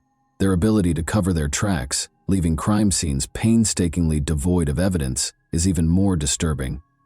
This is the exact reason why it can be difficult for law enforcement to find and apprehend these criminals. It can take years, during which time they may carry out their heinous crimes. Let's examine this disturbing case now. On January 21, 1977, Elisa Maria Claps was born in the southern Italian town of Potenza, which is surrounded by mountains. She was the youngest of her family's 3 children. Her father ran a small tobacco shop, and her mother was a simple clerk. Elisa grew up with Gildo and Luciano, her 2 older brothers. The Claps family, who regularly attended Sunday services at their neighborhood church, was well known for being devout and strict. Driven by her desire to help people, Elisa was a bright and ambitious student who aspired to become a doctor. She was described as being very friendly, kind, and compassionate by those who knew her. She was naive and trusting at the same time, always having faith in other people. She had a natural ability to connect with people and quickly form friendships. Despite the attention she received from her peers, Elisa had never been in a romantic relationship by the time she turned 16. The boys at school definitely noticed her because of her lovely long hair and warm smile. However, because she came from a religious family, she graciously turned down every date invitation. In the early summer of 1993, an admirer became unsettlingly devoted. Danilo Restivo, a local, started displaying unwelcome and persistent interest in Elisa. The town was filled with disturbing rumors about Danilo, who was 5 years older. Elisa made an effort to avoid this strange man, who whenever he had the opportunity tried to entice her into remote areas. She was unable to be harsh or contemptuous due to her upbringing and innate kindness, and Danielle appeared to take her politeness as encouragement. In her private journal, Elisa wrote about Danielle, acknowledging that he both scared and made her feel sorry for him. Though she was careful never to be alone with him, she always tried to be polite because she saw how lonely and troubled he seemed. She always found a reason to get out of his presence as quickly as possible, usually by saying she had important errands to run. The Claps family took a vacation to the peaceful seaside town of Monte Giordano in the middle of August of that year. Elisa froze one day as she and her brother Gildo were walking through the quiet streets. She signaled to her brother not to leave her side by holding his hand tightly as Danilo approached them. As though they were old friends, Danilo greeted Elisa and even asked her to accompany him, insisting that he needed her help with something. Gildo knew right away that something was amiss. As he led his sister away, he made up an excuse. He later questioned Elisa about whether Danilo had harmed her and why she had reacted that way. Although the man had never physically hurt her, Elisa admitted that he had been following her and that she was afraid of him. Around 5 p.m. on September 11th, the Claps family's phone rang. Elisa responded, and as she conversed with the person on the other end, her attitude rapidly changed. Her brother did not miss the growing somber and agitated expression on her face. Gildo inquired as to who had called after Elisa hung up. "It was Danilo," she said. Elisa adamantly declined Gildo's offer to confront him, claiming she could take care of it on her own. She thought she had everything under control and didn't want to cause any trouble. The enigmatical absence at church. Elisa's parents and brothers departed early on Sunday, September 12, 1993, for a day trip to Naples, which is roughly 90 miles away from Potenza. Elisa had remained behind, intending to join her close friend Elena for the morning service at the nearby church. Her family had returned from Naples by noon, and as everyone waited for Elisa and Elena, her mother made lunch. However, the girls had yet to return home as time went on. Someone knocked on the door at 1:45 p.m. Elena appeared nervous as she stood on the doorstep.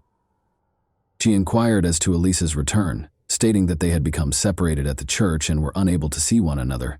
Elena claimed that she thought Elisa had already arrived at her house, but her account sounded flimsy, and she shifted uneasily, as though she were concealing something. Elena's distress increased when the family informed her that Elisa was still missing. She eventually acknowledged that she hadn't been truthful under duress. After the service, Elisa had actually stayed behind to talk to a young man. The two girls had planned to meet at the park afterwards before going to lunch, and the talk was only expected to last 10 minutes at most. However, neither 10 minutes nor an hour later did Elisa appear.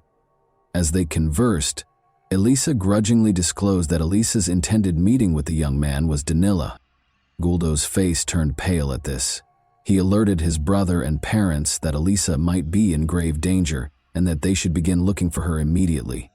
Danilo Restivo. Who was he? On April 3, 1972, Danilo Restivo was born in Irice, a tiny commune in the Sicilian province of Trapani. He came from a reasonably well-off family and was the youngest child. He was pampered and used to getting what he wanted as a child, and he was taught early on that there would never be any real repercussions for his actions. Regardless of the trouble he caused, his father was always there to support him. The Restivo family relocated to Potenza in the early 1980s, where Danilo's father, Mauricio, founded a prosperous company. In a matter of years, Mauricio rose to prominence as one of the richest and most powerful people in the city, developing close ties with local government and law enforcement. Danilo was notorious for being strange, impolite, and unsettlingly violent when he was in school. He was a reclusive and vicious youngster who was notorious for abusing animals, a habit that apparently gave him a deranged sense of fulfillment. In addition, he had a disturbing fixation on sharp objects. Despite being caught spying on girls in locker rooms on multiple occasions, Danilo appeared unaffected by any kind of intervention or discipline. He showed no remorse or desire to change, and he persisted in these actions with a stubborn, almost compulsive determination. Danilo Restivo had no true friends, and was a recluse who was mostly shunned by his peers. He would frequently cut the hair of gullible girls because he had the unsettling habit of always having scissors with him. Parents complained repeatedly, but this unsettling behavior was ignored. Danilo would collect a large collection of hair clippings and take his trophies home. Strangely, his family didn't seem to notice any warning signs and instead dismissed this behavior as simple, childish mischief. Danilo's actions became more concerning as he grew older. His cruelty was not limited to animal abuse. He seemed to enjoy hurting other people. He still had trouble relating to people, especially girls, with whom he frequently acted aggressively and made an effort to threaten or harm them. The initial victim. Sonia, Danilo's younger cousin, was roughly a year and a half younger than him. They frequently walked home together from the same school. Danilo would often invite her to remote locations after class, making up a variety of reasons to entice her away. But Sonia was suspicious of her cousin. Her mother had specifically warned her not to go anywhere with him by herself, and her instincts told her to exercise caution. After promising to show Sonia a secret hiding place, Danilo was able to persuade her to follow him in the spring of 1987. Sensing that something was wrong, Sonia made the safe decision to bring her younger brother, Angelo, who was 11 years old. The three of them went into a wooded area where an old deserted shack stood after school. Danilo proposed a game in which players would be blindfolded. After Sonia and Angelo agreed to temporarily trust him, Danilo covered their eyes with blindfolds. There was a tense silence. Uneasy, Sonia shifted her blindfold just enough to get a glimpse and saw something horrifying. Her cousin was approaching Angelo, getting ready to attack, and taking a pair of scissors from his backpack. Sonia startled her younger brother by screaming as loudly as she could. Angelo jerked away in an instinctive reaction, still with his eyes covered. Danilo's hand swung down, but the scissors sliced his shoulder rather than his neck. Danilo appeared to be stunned by the sight of blood and Sonia's shrill cries, which allowed the kids to flee in the few seconds they had left. With their cries resonating through the forest, Sonia and Angelo fled the shack and fled for their lives. Danilo screamed threats and demanded they keep quiet about what had happened as he pursued them. Sonia and Angelo outran him and made it to safety, motivated by their instinct for survival and sheer terror. What had happened appalled the parents of the injured children. They hurried Angelo to the hospital, where medical professionals were able to treat him in time to save his life. Despite suffering severe blood loss and nearly dying, the boy managed to survive. The parents reported the incident to the local police that same day, filing charges for attempted assault with deadly intent, but the case was quickly dismissed, and Danilo was spared any serious repercussions. There were rumors that his father shielded his youngest son by using his considerable influence. With the help of a local priest, Mr. Restivo assured Angelo's family that Danilo would be committed to a mental health facility for required therapy in order to stop similar incidents in the future. He also paid the family a sizable amount in compensation and paid for Angelo's medical bills. Soon after, the parents of Sonia and Angelo made the decision to relocate their family to Naples in order to avoid any more interactions with their dangerous relative. Although Danilo's father made solemn vows, he never fulfilled them. Danilo never even saw a specialist and was never sent for treatment. Mr. Mauricio Restivo was too worried that his son's reputation and social standing would be permanently harmed if he were to be classified as mentally unstable or a danger to others by a formal psychiatric evaluation. A perilous preference. After parents and students repeatedly complained about Danilo's violent and intimidating behavior, he was expelled from 4 different schools. He ultimately had to turn to homeschooling to finish his coursework and obtain his diploma.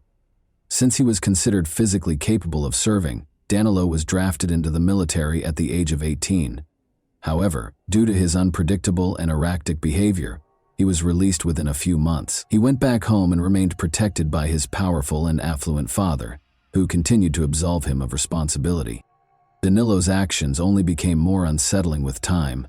When he fell in love, he would stalk girls, spy on them through their windows, make eerie late-night phone calls while remaining silent, and harass them in an uncomfortable way. His attempts to show romantic interest frequently turned violent, including luring them to abandoned places or attempting to chop off strands of their hair. Danilo's responses to these girls' rejection of his advances were frightening. He sent them letters outlining his disturbing fantasies or packages containing fictitious explosive devices marked with words like boom. Since Danilo's father always stepped in to protect him, no amount of complaints to the authorities seemed to have any effect. Danilo felt unstoppable and above the law because of this ongoing cover-up. He seemed rather innocuous to outsiders, more like a peculiar locality than a cunning or dangerous person. People like Elisa felt sorry for him because of his dishonest appearance, and they even wished they could assist. The church is the target of the missing girl's search. Elisa's brothers and parents immediately began a frantic search. The local church where she was last seen was their first destination. Elisa had intended to confront Danilo Restivo that day to request that he stop pursuing her and give her some space. According to her friend, a number of witnesses were promptly located who attested to seeing the high school student conversing with Danilo outside the church. However, none of them were able to provide information regarding the two's subsequent whereabouts. In an effort to talk to Danilo, Elisa's mother tried calling the Restivo residence, but Mauricio, Danilo's father, picked up the phone and wouldn't let her talk to his son. The Claps family drove to the Restivo home, growing more and more alarmed, but nobody answered the door. They had no choice but to report Elisa missing to law enforcement. Maurizio met officers at the Restivo residence and informed them that his son had left for Naples on some errands and would not return until the next day. Authorities quickly learned, however, that Danilo was in fact at home. After returning home, the police demanded to speak with Danilo and took him to the station so they could question him. His father kept getting in the way, making it hard to get definitive answers, so they had to do this.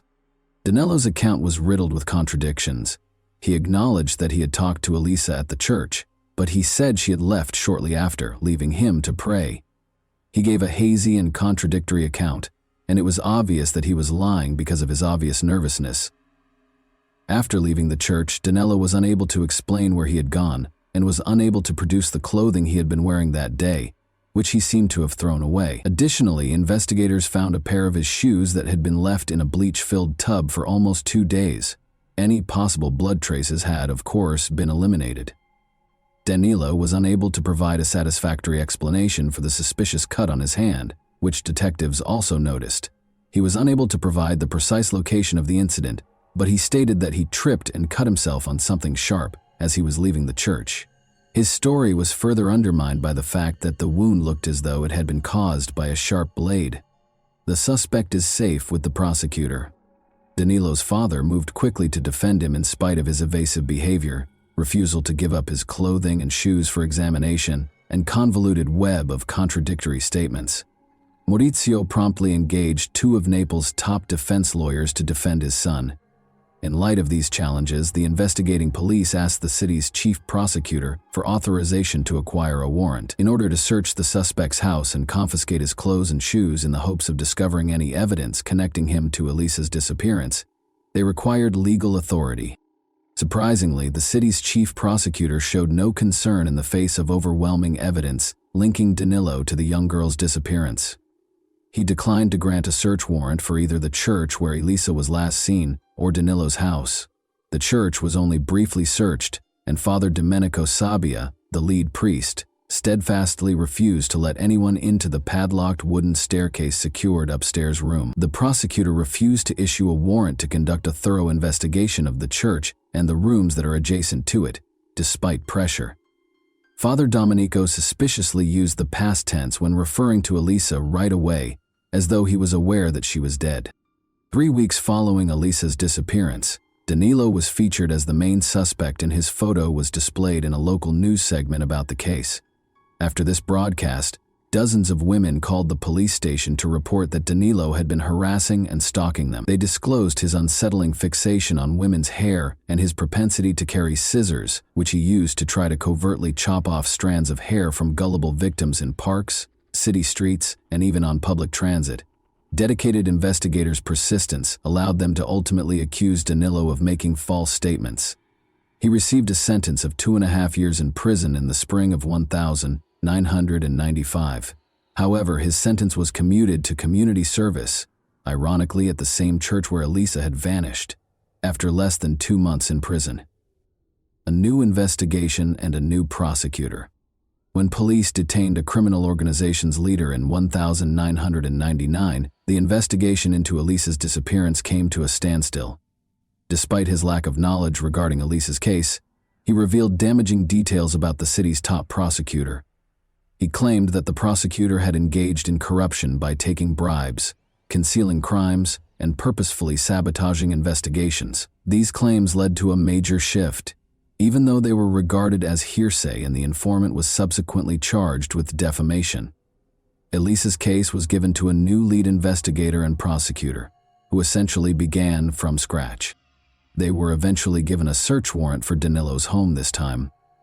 The search turned up something concerning, even though the exact clothes and shoes he had worn on the day Elisa vanished were not there. Danilo's room was filled with a large collection of hair strands from many different girls. Investigators discovered a sizable box containing pictures of nude and semi-nude women beneath Danilo's bed. By spying on his victims in showers, locker rooms, fitting rooms, and even through their home windows, he had taken these pictures himself. Sadly, he also retained a different collection of pictures showing women who had had limbs amputated. Although his severe psychological problems were evident, this did not lead to any new information in the case of Elisa Claps, who went missing. 6 years after Elisa's disappearance, police attempted to search the church once more, but Father Domenico refused to let them into the locked upstairs room. By using his connections and portraying the investigation as an effort to desecrate a place of worship, he went to considerable measures to stop the search, and even mobilized churchgoers against the officers. A letter from the beyond and a move. Even after the new investigation, Danilo left his hometown and set out on a lengthy journey across Europe because there was no conclusive evidence against him. He persisted in stalking women and cutting their hair whenever he could, but he had to be more careful without the protection of his powerful father. Danilo would immediately relocate to a different city or even a different nation if his actions were likely to result in legal repercussions. An unexpected letter, purportedly written by Elisa herself, was delivered to the Claps family in the early 2000s SS. According to the message, she was still alive and well and had fled to Brazil with a romantic partner. The author requested that her family not try to find her or get in touch. However, the handwriting clearly differed from Elisa's. By comparing it to her personal diary and school notebooks, anyone could see the difference. In addition, there were numerous obvious grammatical mistakes in the letter, indicating that the author was not well educated. Unsurprisingly, the Claps family's own investigation revealed Danilo to be the source of their suspicions. He had somehow chosen to write the letter while he was visiting his parents, posing as Elisa in an unsuccessful attempt to deceive her loved ones. A fresh victim. Heather Barnett, 48, was killed in a vicious crime that shook the sleepy British town of Bournemouth on November 12, 2002. When her two teenage children got home from school, they made the terrible discovery. The mutilated and lifeless body of Heather was discovered in a pool of blood on the bathroom floor. Her skull displayed evidence of multiple blunt force trauma, most likely from a hammer blow, and her throat had been slashed. The removal of her breasts and their placement next to her head, however, was the most unsettling part of the crime. A lock of hair that wasn't Heather's was in her hand. There had been no struggle to tear this hair out. The scissors had cut it neatly. Furthermore, Heather had had a portion of her own hair cut. These unsettling specifics raised the possibility that the crime was ritualistic. Investigators quickly focused on Fiamma Marsango and her husband Danilo Restivo, Heather's odd neighbors. The victim's house was only a short distance away from the couple's residence, which was next door. Danilo had approached her inappropriately and Heather had complained about him on multiple occasions. She told a friend that she was afraid of her husband, even though they were married, right before the crime. Heather took custom orders from her home and worked as a seamstress. Under the guise of commissioning clothing, Danilo frequently attempted to visit her. He insisted on going inside to discuss specifics, even though he never placed any specific orders. Heather discovered her house keys were gone 2 days prior to the tragedy, following one of Danilo's visits. At the time, she assumed she had just lost them and didn't relate this to her neighbor. Regretfully, she hadn't managed to change the locks yet. Even before the police and emergency personnel arrived, Danilo was among the first individuals on the scene. He said he was on his way home when he heard Heather's kids screaming in terror and hurried to assist. Officers brought him in for interrogation, but they soon let him go because he seemed incompetent and unthreatening. But after his most recent visit, Heather's kids pointed to him as a cause for concern, stating that they were also uncomfortable around their odd neighbor and brought up the missing keys. The police chose to closely monitor Danilo because they had no immediate reason to search his house. They soon discovered him performing a disturbing act. Danilo was discovered stalking a young woman and trying to cut a lock of her hair while holding scissors on the street. He was taken into custody by officers, who also searched his car and requested his identification.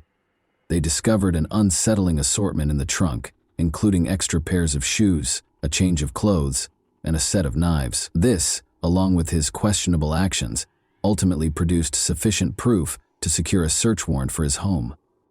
When investigators searched Danilo Restivo's house, they were shocked by what they found. They discovered multiple albums containing hair he had cut from different women. Sneakers and clothing were soaking in a tub filled with bleach in the bathroom.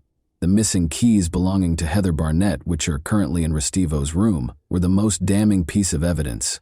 Although there were blood traces on the clothes, the samples were too badly ruined by the bleach to be identified. But Danilo's DNA was found on a towel in Heather's restroom, indicating that he used it to wipe blood splatter off his face. A body in the attic of the church and 2 beliefs. Authorities discovered Danilo's troubling past as they investigated the murder of Heather Barnett. He had been the main suspect in the disappearance of a high school girl in his hometown 9 years prior. The girl's body had never been found at the time, and investigators had not discovered enough conclusive evidence. But now that there was ample evidence of his violent tendencies and no powerful father to defend him, Danilo was put on trial, convicted of premeditated murder, and given a 40-year prison term without the chance of release. Then, in the attic of the same church where Elisa Claps had last been sighted, construction workers found her mummified remains in March 2010, 17 years after she had vanished. Father Domenico Sabbia had refused to let the police in through the locked door, concealing her body. Although it was obvious that Father Domenico had kept a horrible secret, he had long since died by this point, and it was impossible to pinpoint exactly what part he'd played in hiding the crime. There were unsettling parallels between Elisa's body and Heather Barnett's case. The cause of death was a slashed throat, and her chest had been similarly mutilated. Her underwear had also been soiled, indicating a violent personal attack. Bloodstains on Elisa's deteriorated clothing matched those of Restivo, who had hurt himself during the attack, and fingerprints were found at the scene. An uncanny signature that mirrored the evidence from Heather's murder was a lock of hair in Elisa's hand that wasn't hers. Since Restivo was already serving his 40-year sentence in the UK, he was tried in absentia for Elisa Claps' murder. He was found guilty once more based on overwhelming evidence, and this time he was sentenced to 30 years in prison. He will be extradited to Italy to serve an extra 30 years for the heinous attack on Elisa. After serving his sentence in the UK, although Restivo's involvement in other unsolved murders and disappearances has not been proven, authorities suspect that he may have had many more victims. And that wraps up today's chilling story. If you enjoyed this video, don't forget to like and subscribe so you never miss a new upload. Also, let me know in the comments, what part of this story shocked you the most? Thank you for watching, and I'll see you in the next video.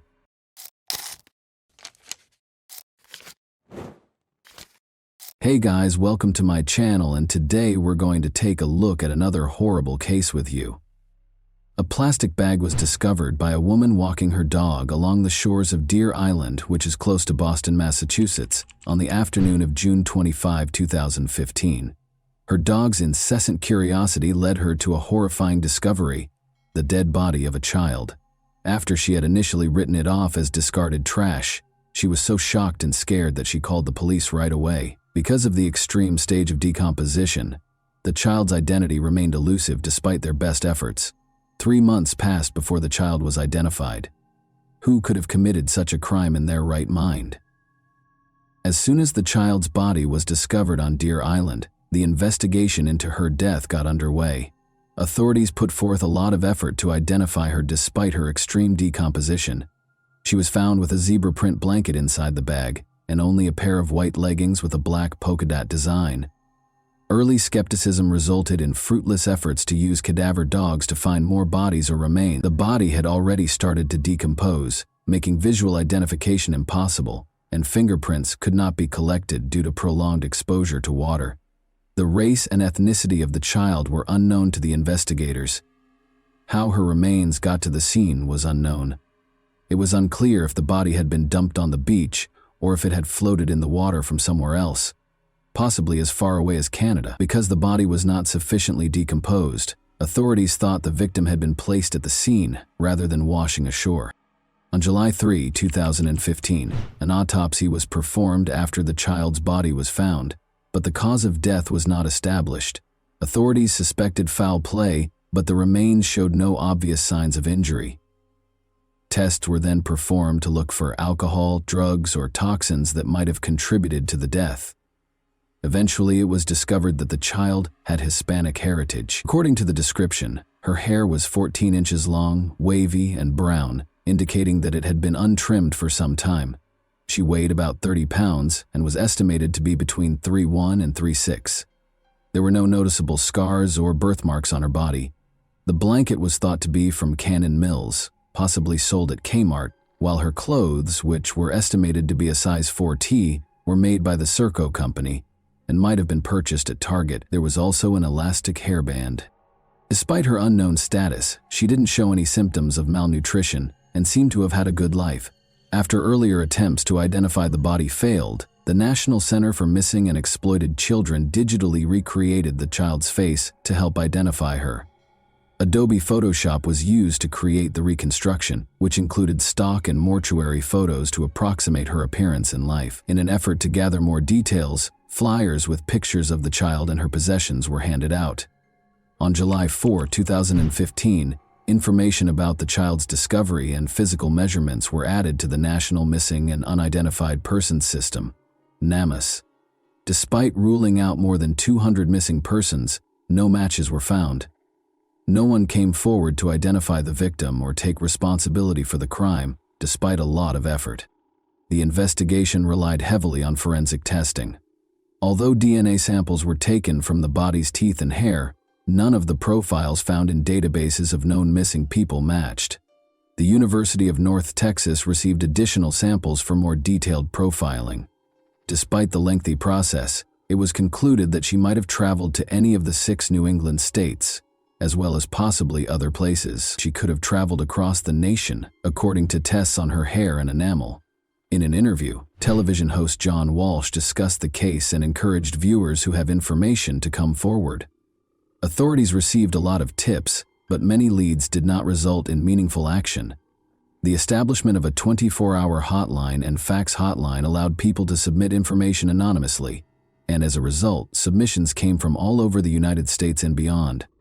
The child was identified as Bella Nevaeh Amoroso Bond on September 18, 2015, following 3 exhausting months of ceaseless searching. On August 6, 2012, Joe Amoroso and Rochelle Bond welcomed her into the world. After Laura Springs, Rochelle Bond's neighbor, revealed a connection between Bella and the baby doe, Bella was identified. Michaela Springs, Laura's sister, was worried about Bella's ongoing absence from the home. She confronted Rochelle and Michael McCarthy, her boyfriend, who said the Department of Children and Families, DCF, had taken Bella away. This was later shown to be false, though. On September 17, 2015, Michaela called the police believing baby doe to be Bella.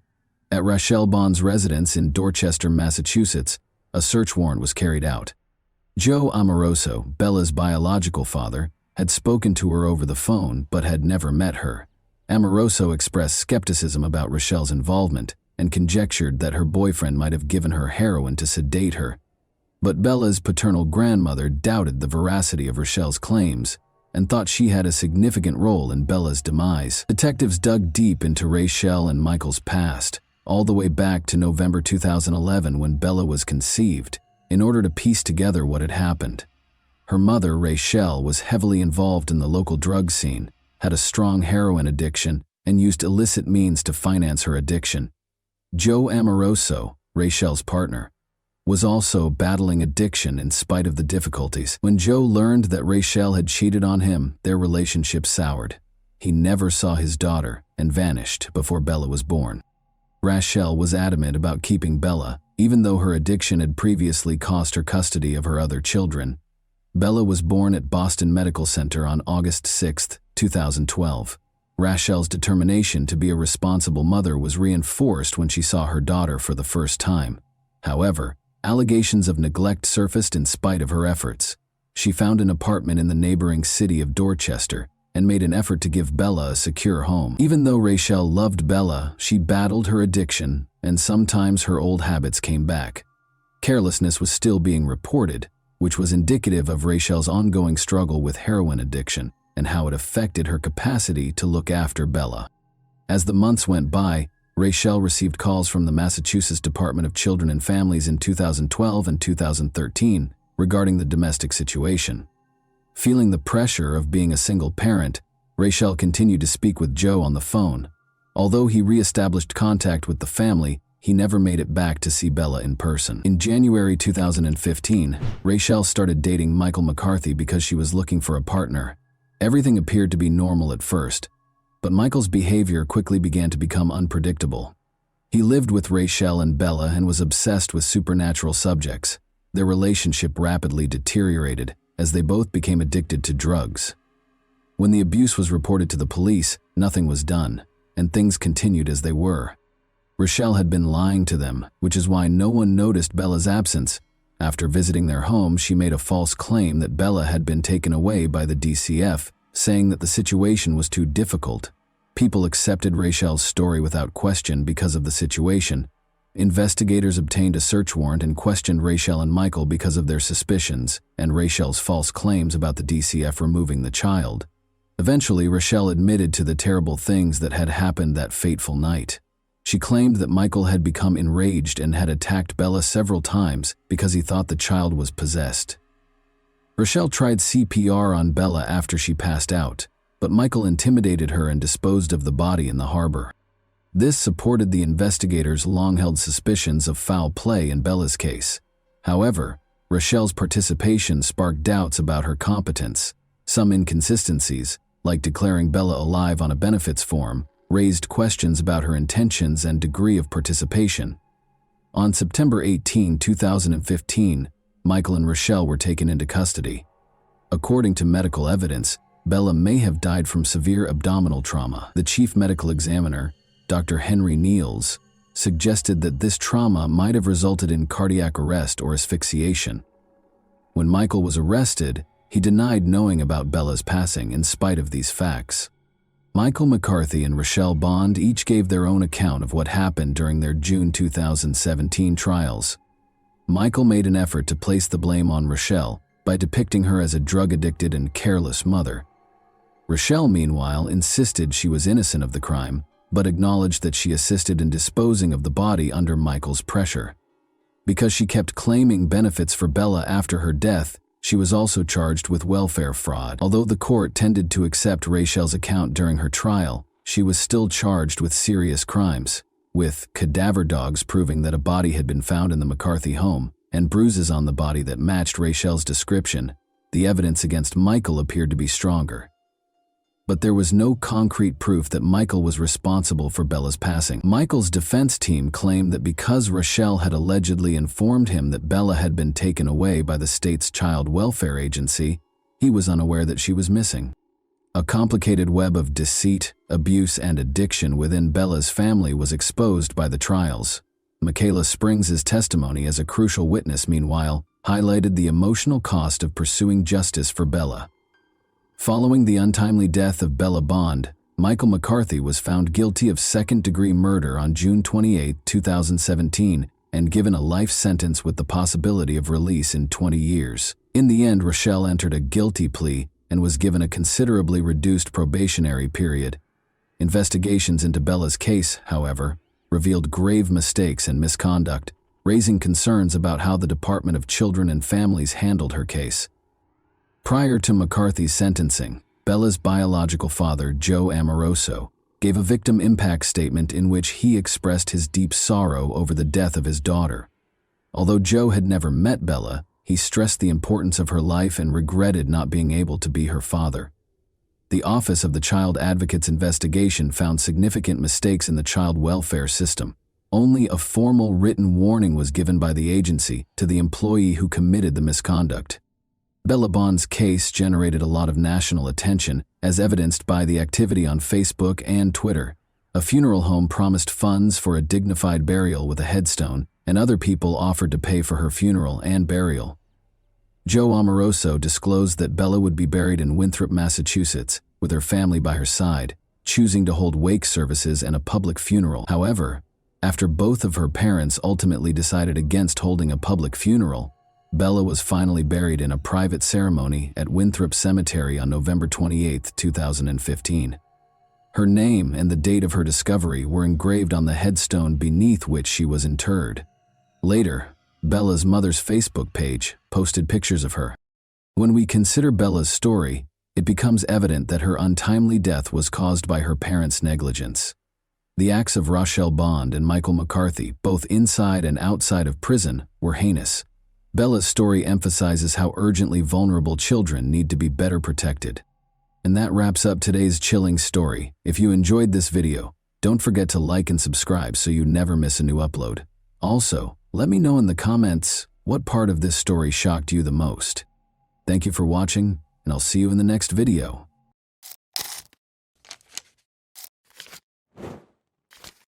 Hey guys, welcome to my channel, and today we're going to take a look at another horrible case with you. A complex network of forbidden feelings and erratic relationships is known as a love triangle. Such circumstances frequently result in emotional upheaval and fierce conflict, which can occasionally escalate to threats against the participants' physical and mental health. When someone is caught in this web without realizing it until it's too late, it's even more terrifying. The plot of Henry Stange's story, which involves passion, deceit, a double life, and struggles with dependency, develops like an engrossing detective thriller. Given their age difference, Henry thought he had found true love with a much younger woman, a relationship that might have been viewed as unusual. Unbeknownst to him, though, the woman was also entangled in another romantic relationship. She deftly used both men to further her own agenda for months before her well-planned house of cards fell apart.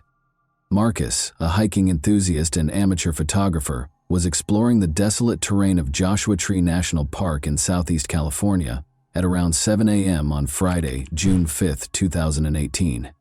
Marcus saw a sizable group of vultures scavenging over something as he veered off a main trail. He decided to stay away, assuming it was the carcass of a large animal. Marcus chose to photograph the birds circling in the barren desert using a small camera that he usually used for landscape photography.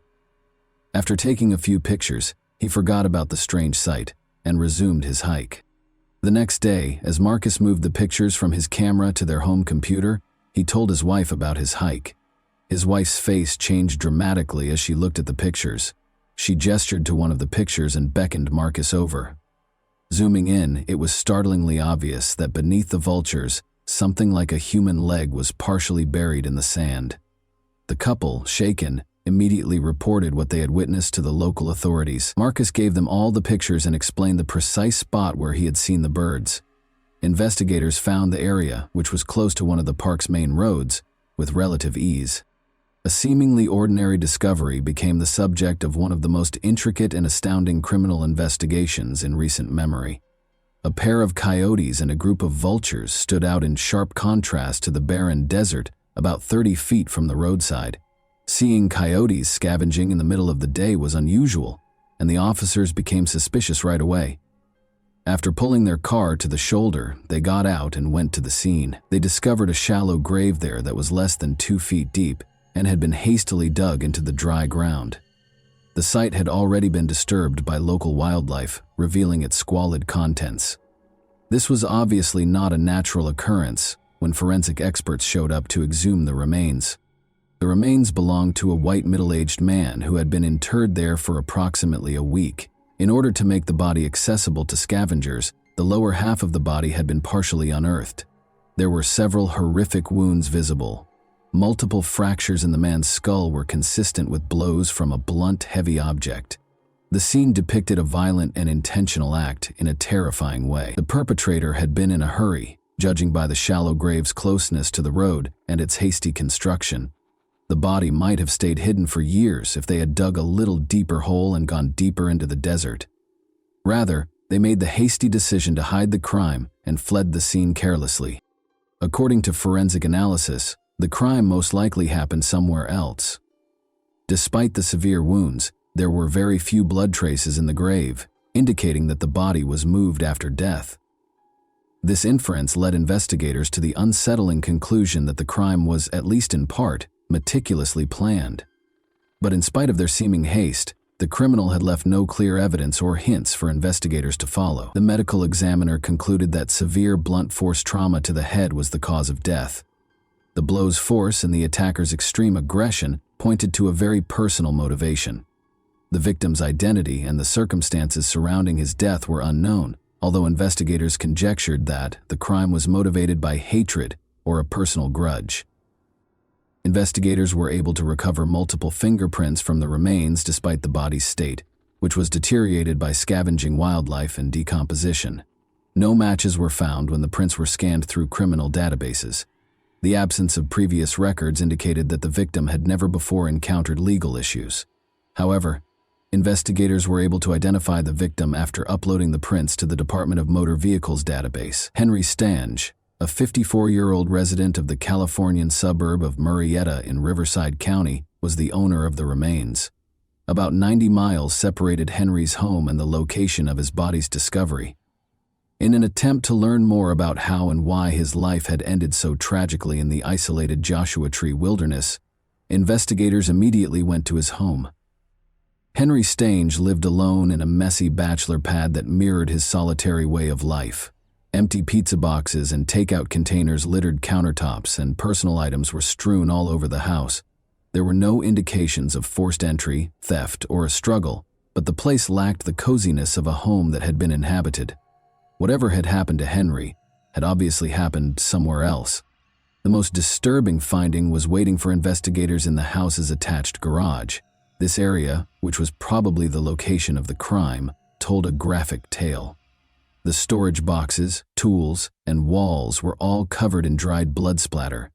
A sizable pool of congealed blood lay on the floor, partially smeared as if someone had tried to clean it but quickly gave up, as indicated by the empty bottle thrown close by. There was a heap of blood-soaked rags in the garage corner that had been heavily bleached.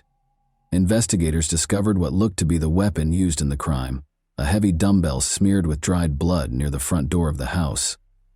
Wires hanging overhead indicated that a security camera had been taken out by force. Additional cameras were discovered, torn from their mounts in the living room and hallway upon closer examination of the house. The perpetrator of this heinous act was aware of the camera locations and had taken them to remove any possible proof. Regretfully, investigators had little evidence left by the offender. No shoe prints or foreign fingerprints were found, and Henry was the only one with blood or DNA. Detectives had more questions than answers because the scene appeared to have been painstakingly cleaned. There were no known legal issues with Henry. He had no apparent enemies, lived alone, and was divorced. He was a quiet, amiable man who kept to himself most of the time, but was always courteous, according to his neighbors. But given how vicious the crime was, it begged the question, who would do such a barbaric thing? Did it have anything to do with Henry's odd pastimes? Or was it someone from his past? Most concerning of all, why hadn't he been reported missing earlier? Henry was raised in a close-knit household that placed a high importance on relationships and respect. In a nearby town, his mother and two younger sisters resided with their families. Through frequent phone conversations and sporadic visits, the family regularly maintained communication, but Henry had grown more reclusive in recent months, talking less to his loved ones and keeping personal information private. Though they tried not to overreact, his family was concerned about him. They became more worried when he didn't get back to them for a week or so, but they chose to hold off on setting off an alarm. Henry's mother and sisters were devastated to learn of his violent death. Heartbroken and shocked, they immediately volunteered to help investigators by providing any information they could, in the hopes that it would aid in the case's resolution. At one time, Henry Stange was a man of energy and athleticism. He enjoyed hiking, traveling, having outdoor adventures, and being in nature. Henry was a gifted guitarist and a passionate motorsports fan who loved his motorcycle, a valuable asset that had taken him across several states. However, everything changed in the spring of 2014. Dear one day, as Henry was getting ready to go for a ride, a pickup truck with an inebriated driver collided with his motorcycle. It was a devastating collision. Before coming to a halt, the driver pulled Henry for almost 300 feet. Henry miraculously lived, but his injuries changed his life. Henry's legs were severely damaged in the collision, necessitating several major surgeries. He had to go through months of exhausting rehabilitation in order to be able to walk again. But the physical pain continued. No relief was provided by over-the-counter medication. Strong painkillers were prescribed by doctors to treat his illness, but the drugs soon caused dependency, which in turn led to a crippling addiction. Henry had been married for more than 10 years and was raising 2 children with his spouse at the time of the accident. At first, his wife helped him through his recovery and increasing reliance on medicine, but the strain was too great. In order to be nearer to her family, she moved to a nearby town and filed for divorce in 2016, taking their kids with her. She remained friendly with Henry in spite of their separation, enabling him to continue being active in their children's lives. Due to his physical limitations following the accident, Henry was forced to give up many of his prior interests. Rather, he focused on his passion for electronics and technology. He converted one room of his house into a fully functional radio studio by spending a lot of time tinkering with devices and equipment. Henry then started a podcast, using it as a forum to talk about current affairs and express his frequently frank and unvarnished views. Henry started broadcasting every day. He freely voiced his opinions, frequently venturing into philosophical reflections or daring remarks on contentious subjects. His show's lack of censorship attracted a devoted audience, garnering him both ardent supporters and ardent detractors. He started to be purposefully provoked by some listeners, especially those who held opposing opinions, which caused him to lose his temper. Videos of these outbursts were captured and circulated on social media, frequently edited to portray Henry negatively. Investigators discovered a particularly antagonistic person who appeared to have a deep-seated grudge against Henry in one online community for amateur radio enthusiasts. This individual regularly made fun of Henry's remarks, posted edited snippets of his broadcasts, and insulted him. However, it soon became clear that Henry was not the only one who exhibited this behavior. As a kind of amusement, the user frequently attacked and disparaged prominent members of the community on the platform. Although it was clear that they were hostile toward Henry, it was unclear if this online animosity was related to the crime. 4 months prior to the tragedy, in late January 2018, Henry Stange went through a terrifying ordeal. His family claims that while he was asleep, someone broke into his house in the middle of the night. After breaking in through a window, the intruder struck Henry repeatedly in the head with a hammer. Since nothing was taken from the house, it is obvious that a personal grudge was more likely to have been the motivation than robbery. When they left, the assailant took the hammer that they had brought. Henry surprisingly chose not to call the police to report the incident. He installed covert security cameras all over his house instead, taking matters into his own hands. The person who broke into his house the second time was aware of the camera's locations. Henry's last known broadcast was broadcast on the evening of Thursday, May 24, 2018, according to investigators piecing together his last days. After that, his utilities showed no activity, no text messages, and no records of incoming or outgoing calls. Investigators concluded that Henry's death occurred on this day because neither electricity nor water had been used since that evening. Those closest to Henry were interviewed by detectives as the first step in their investigation. They found out that he was still going through the divorce process. After the split, the couple had been embroiled in a contentious legal dispute over Henry's residence, despite his and his ex-wife's best efforts to keep things civil for the benefit of their 2 kids. In the meantime, his ex-wife had moved in with her mother along with their kids. When it was discovered that Henry's ex-wife had been paying the house's utility bills, the tension increased. Henry survived on a meager disability allowance following the accident that prevented him from working, but it was insufficient to cover all of his expenses. She continued to provide financial support to him even after they split up. Henry's ex-wife reportedly paid him occasional visits, according to the neighbors, most likely to settle their property dispute. However, the couple's shouting matches could be heard all over the neighborhood, as these visits frequently turned into loud arguments. An important question was brought up by the Discord. Was the mother of Henry's children really so desperate to settle their dispute over the house that she went to such lengths? Henry's ex-wife emerged as the main suspect at this stage of the inquiry. She gave a somber account of their relationship when detectives brought her in for interrogation. After Henry's motorcycle accident, his ex-wife claims that their once happy and stable marriage took a drastic turn. The prolonged use of prescription drugs changed his personality and made him more challenging to live with, despite her best efforts to help him heal and adjust to his new life. After a while, she felt compelled to depart. She made sure he had a roof over his head by continuing to support him by paying his bills, even after they parted ways. It was challenging for investigators to ascertain whether she could have committed such a horrible act because of her financial support and loyalty. The investigators needed to do more research. Even though Henry's ex-wife continued to be interesting, her story presented a more nuanced picture that necessitated more research into Henry's tense relationships and unspoken conflicts. At first, Henry's ex-wife tried to settle their property dispute amicably, but when Henry brought a young girlfriend into his life, things drastically changed. Conflict arose when he declared that he and his new partner would be living in the house. Henry seemed so consumed by his passion that he completely forgot about his children's needs. Despite their disagreements, Henry's ex-wife didn't seem to have any reason to hurt him.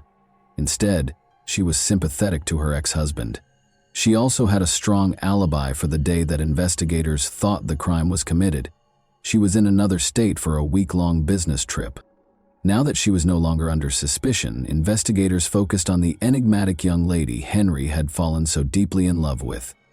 According to Henry's mother, her son started dating Ashley Stapp, a much younger woman who was only in her early 20s, approximately 10 months prior to his passing.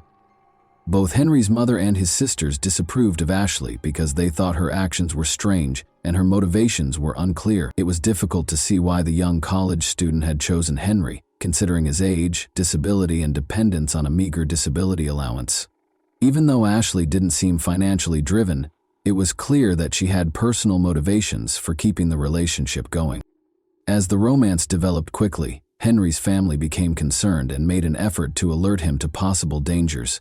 But Henry brushed their worries aside, announcing with pride that Ashley was his perfect woman. Further information was given by a neighbor who mentioned that Ashley frequently visited Henry's house and that they had spoken on multiple occasions. In particular, the neighbor remembered Ashley driving a unique blue Chevrolet with a big dent on the back passenger door. Ashley was seen once more on the day that police searched Henry's house. She appeared to watch the scene from a distance, as witnesses saw her drive slowly past the house before accelerating away without stopping. Her behavior sparked suspicion. Why didn't she ask what was going on if she had seen police at Henry's house after noticing that he hadn't communicated for a week? Investigators wanted to talk to her because of her suspicious behavior. Ashley's social media profile showed a shocking turn as investigators dug deeper into her past. Henry was not mentioned in her public images or posts. Rather, it seemed that she was in a committed relationship with another man, a young, healthy American. Marine, the man in question turned out to be U.S. Marine Corps Lieutenant Curtis Kruger, who was 30 years old. Images of Ashley and Henry together showed them smiling and embracing, but there was no sign that Ashley was involved with Henry. This disclosure raised serious concerns about Ashley's genuine motivations and the dynamics of her relationships with both men, by implying a complex web of lies and deceit. It was now up to investigators to ascertain whether the violent crime that killed Henry was caused by the unstable conditions of this covert love triangle. Due to his military career, Curtis Kruger was constantly on the move and rarely had the opportunity to see Ashley Stapp. Weekend visits made up the majority of their relationship, and even those were not assured.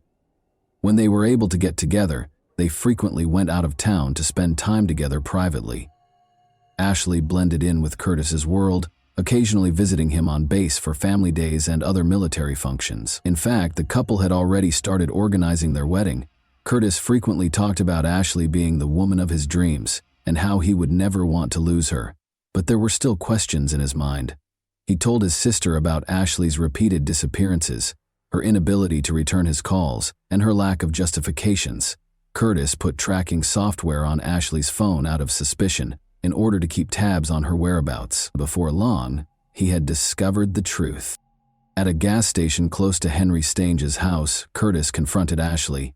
She gave Curtis the address and, under duress, acknowledged where she had been spending her time. But instead of admitting to being unfaithful, she disclosed a concerning secret. Ashley stated that she had become dependent on strong painkillers as a result of a hip injury she had suffered years prior. She added that Henry had been attempting to cut back on his use because he was also struggling with a similar addiction. He had a lot of medicine left over from this effort, which Ashley had been taking for herself. She accused Henry of being abusive and said he made her give something in exchange for the medicine. Her story infuriated Curtis, who decided to take matters into his own hands. On a chilly January night, armed with a hammer, he broke into Henry's house and assaulted him while he slept.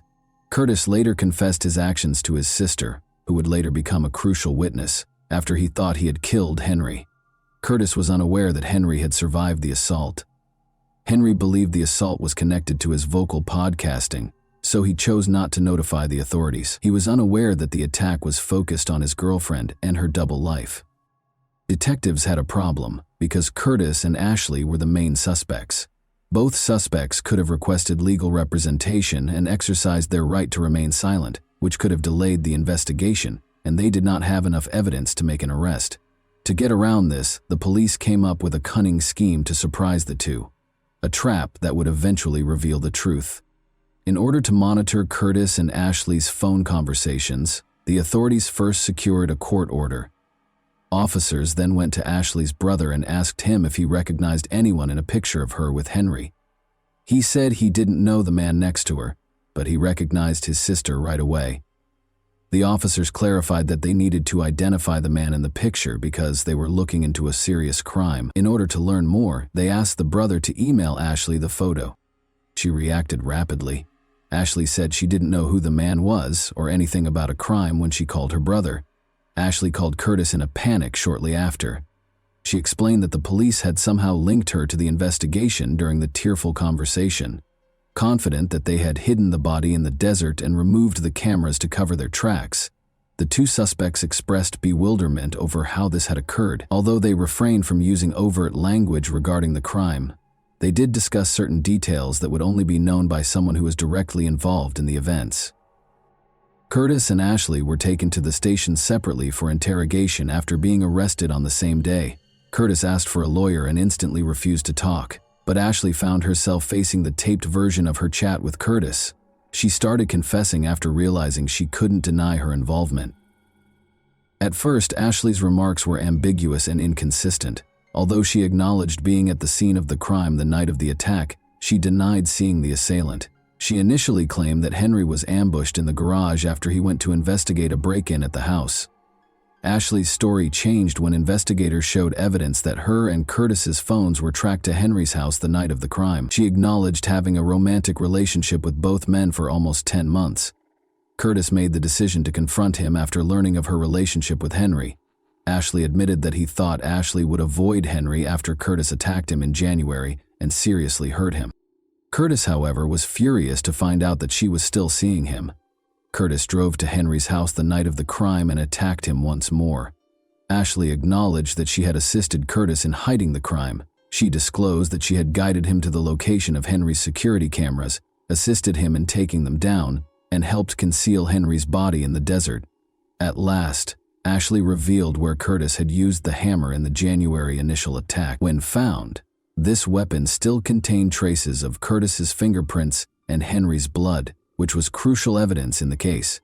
In August 2020, Curtis Kruger and Ashley Stapp's trial got underway. Curtis insisted that he was protecting his fiance's honor and denied any wrongdoing. According to his lawyer, Ashley was the real catalyst, living a double life and controlling both men for her personal gain. The defense also emphasized that Ashley had stolen all of Henry's prescription drugs from his house for her own use following the heinous crime. Curtis was convicted in September 2020 of assaulting Henry, second-degree murder, and tampering with evidence.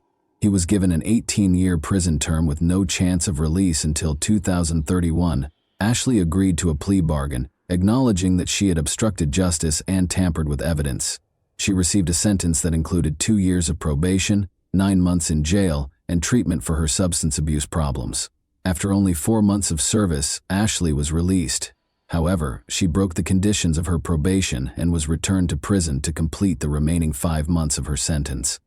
Although Ashley has been free for a while, no trustworthy information regarding her life or current location is available. And that wraps up today's chilling story. If you enjoyed this video, don't forget to like and subscribe so you never miss a new upload. Also, let me know in the comments, what part of this story shocked you the most? Thank you for watching, and I'll see you in the next video.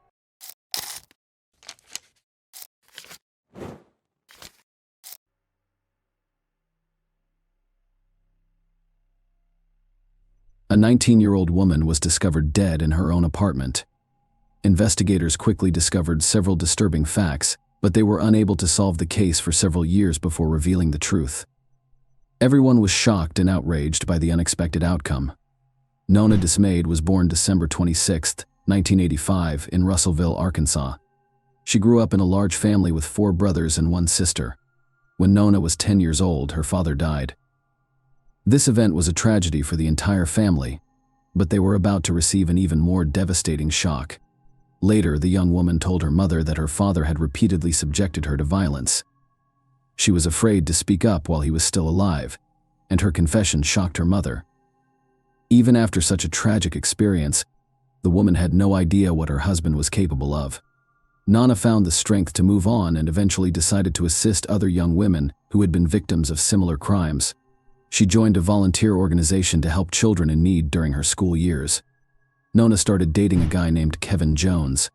The young woman also competed in beauty contests and achieved significant success. Nona won several local contests, qualifying her to compete for the title of Miss Arkansas. In addition, the young woman was an active member of the local church and sang in the choir.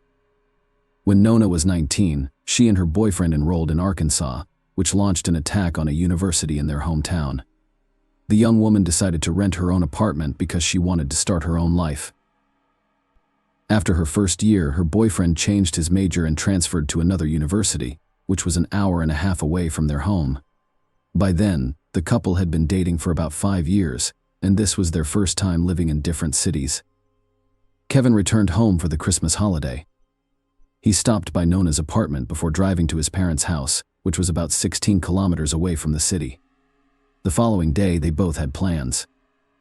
Nona had to take her final 2 exams while also meeting with a young woman from the volunteer organization. Kevin planned to take his mother, a librarian, to a school event on December 15th, around 9 a.m. Nona messaged Kevin, wishing him a good day. He was expecting Nona to call him after her exams and tell him how they went, but she wasn't returning his calls or messages, so he became concerned around 6 p.m. While attending a school event with his mother, Kevin couldn't help but wonder why Nona hadn't answered her phone all day. Kevin eventually decided to call his friend, who worked as a pizza deliveryman in the neighborhood where Nona's apartment complex was located. Kevin asked him to come by and see if everything was fine. His friend arrived quickly and noticed that Nona's car was parked in the parking lot, and the lights in her apartment were turned on, but no one was answering the door. He told Kevin about it, and Kevin told his mother that he was worried about his girlfriend and wanted to go to her apartment to make sure everything was fine. The woman agreed, and they headed to the apartment complex together. Kevin's friend was waiting for them there, and the 3 of them began knocking on the door, but there was no response. Kevin had a key, but he left it at home that day because he had no intention of stopping by. A few minutes later, Kevin and his friend attempted to open the front door because they suspected something bad had happened to Nona, but they were unable to do so. Kevin then remembered that there were sliding glass doors in the back of the apartment. When he approached them, he immediately noticed something strange. Nona was concerned about her own safety, so she installed a special removable grill on the back glass door whenever she was alone at home. They are primarily used against burglars. They are simple to install and remove from within the home, but extremely difficult to do from the outside. But this time, there was no grill, and the doors were unlocked. When they entered the apartment, they noticed blood on the blinds and discovered a shocking sight in the bedroom. Nona was lying face down in a pool of blood, wearing only socks. Kevin rushed over to her and attempted to lift her, only to realize she was dead. Meanwhile, his mother contacted police investigators, who arrived at the apartment and began investigating the crime scene. They immediately suspected that the victim had been struck on the head several times with a table lamp found on the floor. Investigators discovered a bloody fingerprint on the table lamp, possibly left by the killer next to the victim's body. They also found an empty condom wrapper on the bedside table and no signs of forced entry. Medical examiners confirmed that the table lamp was used as a weapon, with the metal base matching. Experts suggest that the perpetrator may have used a condom found in the apartment, making it difficult to determine the presence of sexual violence. However, the crime scene was not thoroughly examined, with investigators failing to collect blood samples from the blinds on the back door or search for shoe prints in the apartment, which could have been used. When he entered the apartment and ran to her, he tried to lift her up, and upon realizing that she was dead, he hugged and held her. The police found this behavior strange and suspected that Kevin had done it deliberately by hugging the victim and getting covered in her blood he may have destroyed. Potential evidence and compromised the crime scene, why it would be difficult for investigators to prove his guilt. For example, if Kevin's clothes or nails were found with the victim's blood, it could easily be explained that he hugged the victim after discovering her body. Another suspicious moment was that Kevin went to check on his girlfriend not alone but with his mother, and he also invited his friend to the apartment. Investigators believed that this way he secured 2 witnesses who found the body with him and saw him covered in blood. The police talked to Kevin for a long time right outside Nona's apartment, and from their questions the young man realized that they considered him a suspect. Then he said something that strengthened the investigators' conviction that he was the murderer, recognizing that he was suspected. Kevin began arguing with the investigators, stating that he constantly watches Law and Order and is aware that they are attempting to convict him. These words also appear strange to the police. In addition, they discovered that the key to Nona's apartment was only with 3 people: the girlfriend, her mother, and Kevin. Given the lack of evidence of a break-in, they assumed the man used his copy of the key to enter the apartment. Kevin was interrogated at the police station for several hours. During the interrogation, he told investigators his version of events and insisted he had nothing to do with the murder. However, investigators directly accused him of the murder and urged him to confess. Around 4 p.m., after numerous attempts to call his girlfriend, Kevin sent a message asking if she was still alive, despite the fact that Nona had already died. When the police left the interrogation room and left Kevin alone, he stood up and began punching the back of the chair for the investigators. This became another indication that the young man was violent and capable of murder. However, the police found no evidence linking Kevin to the murder.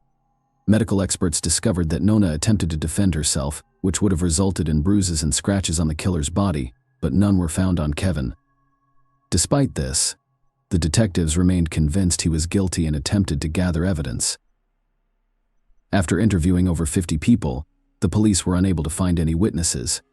However, after speaking with known friends, they discovered that shortly before her death, she had begun seeing another man secretly from Kevin. Investigators immediately checked this person, but he had a solid alibi for the time of the murder, which raised suspicions about Kevin. She was killed with extreme cruelty, which in most similar cases indicates the killer's strong personal animosity toward the victim. A few days later, Kevin agreed to take a polygraph test. The operator concluded that the young man provided numerous false answers, and one of the investigators claimed that this was the worst polygraph result he had ever seen in his 28 years of experience. However, there is one caveat: the person who read the device's readings was not a certified specialist. He was simply a police officer who had not received the necessary training to work with this device, which did not bother the detectives. Following the interrogation, they increased the pressure on Kevin, attempting to force a confession. They claimed that all his acquaintances and relatives already knew that he killed Nona. The police really told everyone that Kevin's guilt was practically proven, and that he would soon be arrested. They convinced the victim's parents that he was the one who killed their daughter, although they refused to believe it. Until the end, the day before the funeral, a farewell ceremony was supposed to take place in the church, and Kevin had been helping to organize it since early in the morning. Later on, detectives called him in for questioning again, promising to release him before the start of the ceremony. In the end, Kevin spent 7 hours at the police station and missed the ceremony. Nobody present knew he was being questioned, so many assumed that Kevin didn't show up due to guilt over what had happened. Nona's parents didn't even want him to come to the funeral, as investigators had already convinced them of his involvement in the murder. But Kevin still came and sat far away from her relatives. After examining evidence from the victim's apartment, experts discovered a fingerprint on the light bulb in the desk lamp. The fingerprint was left by blood, indicating that it could only have been made during or after the murder. Despite this, investigators continued to search for Kevin for months. This request was granted, and the trial began in a different city. The defense called a witness who provided Kevin with a solid alibi. A plumber had visited his parents' house that morning and saw him around 10:30 a.m. The prosecution insisted that Kevin had time to go to Nandas and commit the murder because, according to medical experts, she died between 10:30 a.m. and 1 p.m. They also shared an interesting fact: Kevin had turned off his phone between 10 a.m. and 12 p.m., which coincided with the victim's murder. Furthermore, data from Kevin's phone revealed that he only began calling his girlfriend at 4 p.m., despite claims during questioning that he had been trying to reach her all day. However, at the time, the young man may have meant both calls and messages. Lawyers presented 2 additional witnesses, both of whom testified that Kevin did not commit the murder. One of them was Kevin's grandmother, who stated that on that particular day, she saw her grandson near the gas station and gave him money to go have a snack at a cafe. Another witness saw the man between 12:30 and 1 p.m. at the restaurant, and the establishment's cameras captured him eating lunch. As a result, the young man could not have committed the murder while simultaneously returning in time. Lawyers also questioned the possibility that Kevin left a bloody fingerprint on the lamp during the murder. In that case, when the body was discovered, the blood should have dried up, Experts who came to the apartment that evening wrote in the report that the bloody fingerprint was slightly damp, confirming that Kevin could have left it accidentally when he found Nona's body with his mother and friend. However, fingerprints were also found on the table lamp that was used to hit the victim, but they did not belong to Kevin. He determined that after death, the victim's body lay on her back for some time before being turned face down. This could imply that the young woman is still subjected to violence. The expert confirmed that he found no direct evidence of this, but added that he could not rule out such a possibility. The prosecution claimed that no fingerprints or DNA were found on the empty contraceptive package found next to the victim's body. However, a retest revealed male DNA, which did not belong to Kevin and did not match any databases. The trial lasted over a year and was concluded by the jury in July 2007. And now that he had avoided punishment despite their client's acquittal, the legal team promised to keep working on the case and find the true killer. Given the police's obsession with Kevin, no one expected them to finally do their job correctly. The lawyers first extracted DNA from the contraceptive packaging. Compared to all the men who knew Nona, all of these people volunteered to provide samples, and none of them matched. This went on for 2 months until an unexpected event occurred in September 2007. When the police arrested Gary Dunn for robbery, things became more interesting. First, this man had previously been convicted of assaulting another woman. Second, he lived in the same housing complex as Nona.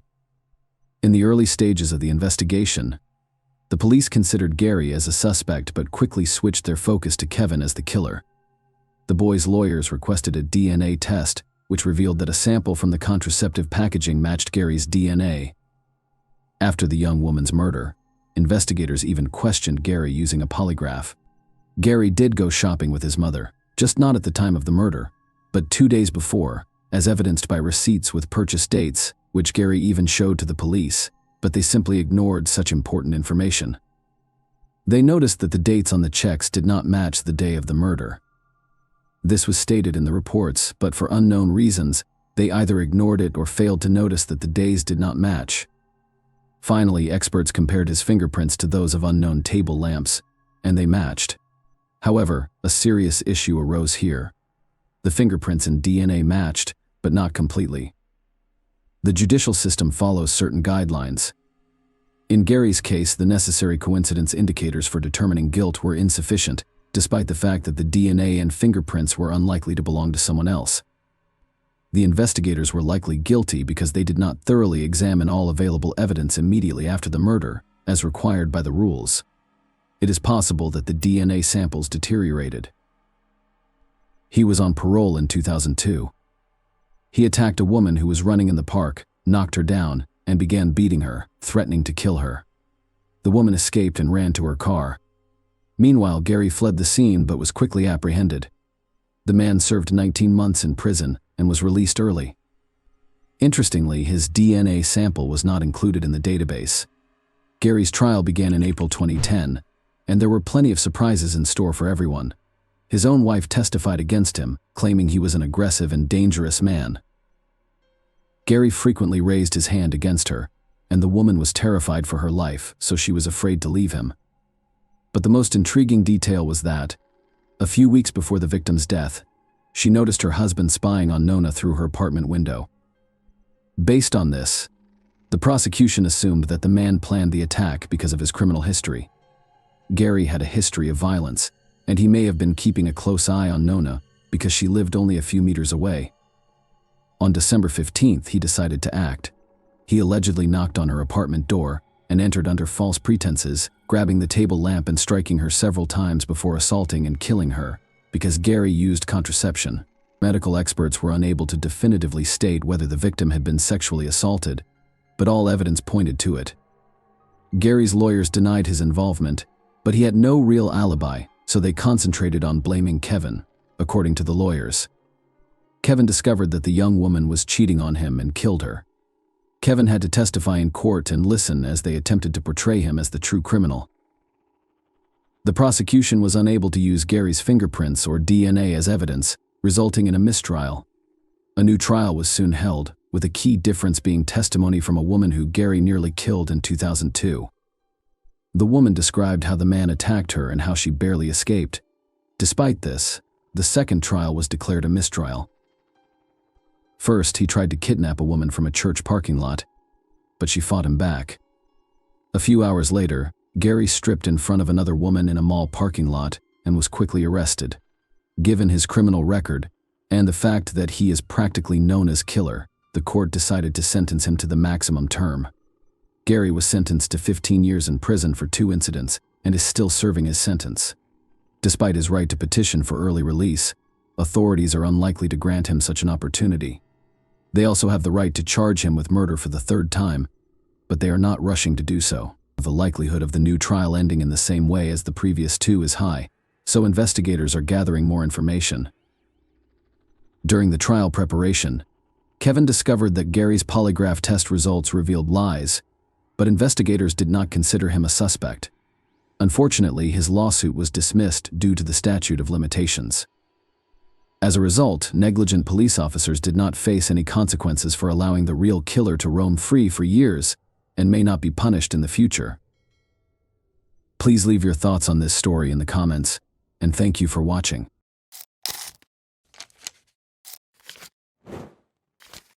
Hey guys, welcome to my channel, and today we're going to take a look at another horrible case with you. The frequency with which people are buried alive in movies makes you unconsciously believe that this never occurs in real life. Regretfully, incidents like this do happen, and the best evidence of this is a story that happened in Huddersfield, UK 10 years ago. Marcin and Michalina fell in love right away. When their feelings waned, however, Michalina insisted that it was time for her to move abroad and begin a new life. Marcin, though, would sooner kill her than let it happen. Not all people separate like well-mannered adults do. Some people think they can literally bury all of their problems in the ground. Here, 19-year-old Marcin Kaspak and 21-year-old Michalina Lewandowski first crossed paths in their home country of Poland in 2005. A year later, Marcin asked Michalina to marry him, and the two of them relocated to the UK to begin a new life together. But things soured between them in 2008 after Michalina found out she was expecting a child. They canceled their engagement, but they still lived together in Marcin's parents' home. Michalina wore her engagement ring even after the engagement ended because she still loved Marcin and hoped they could resolve their differences. That was not meant to be, unfortunately.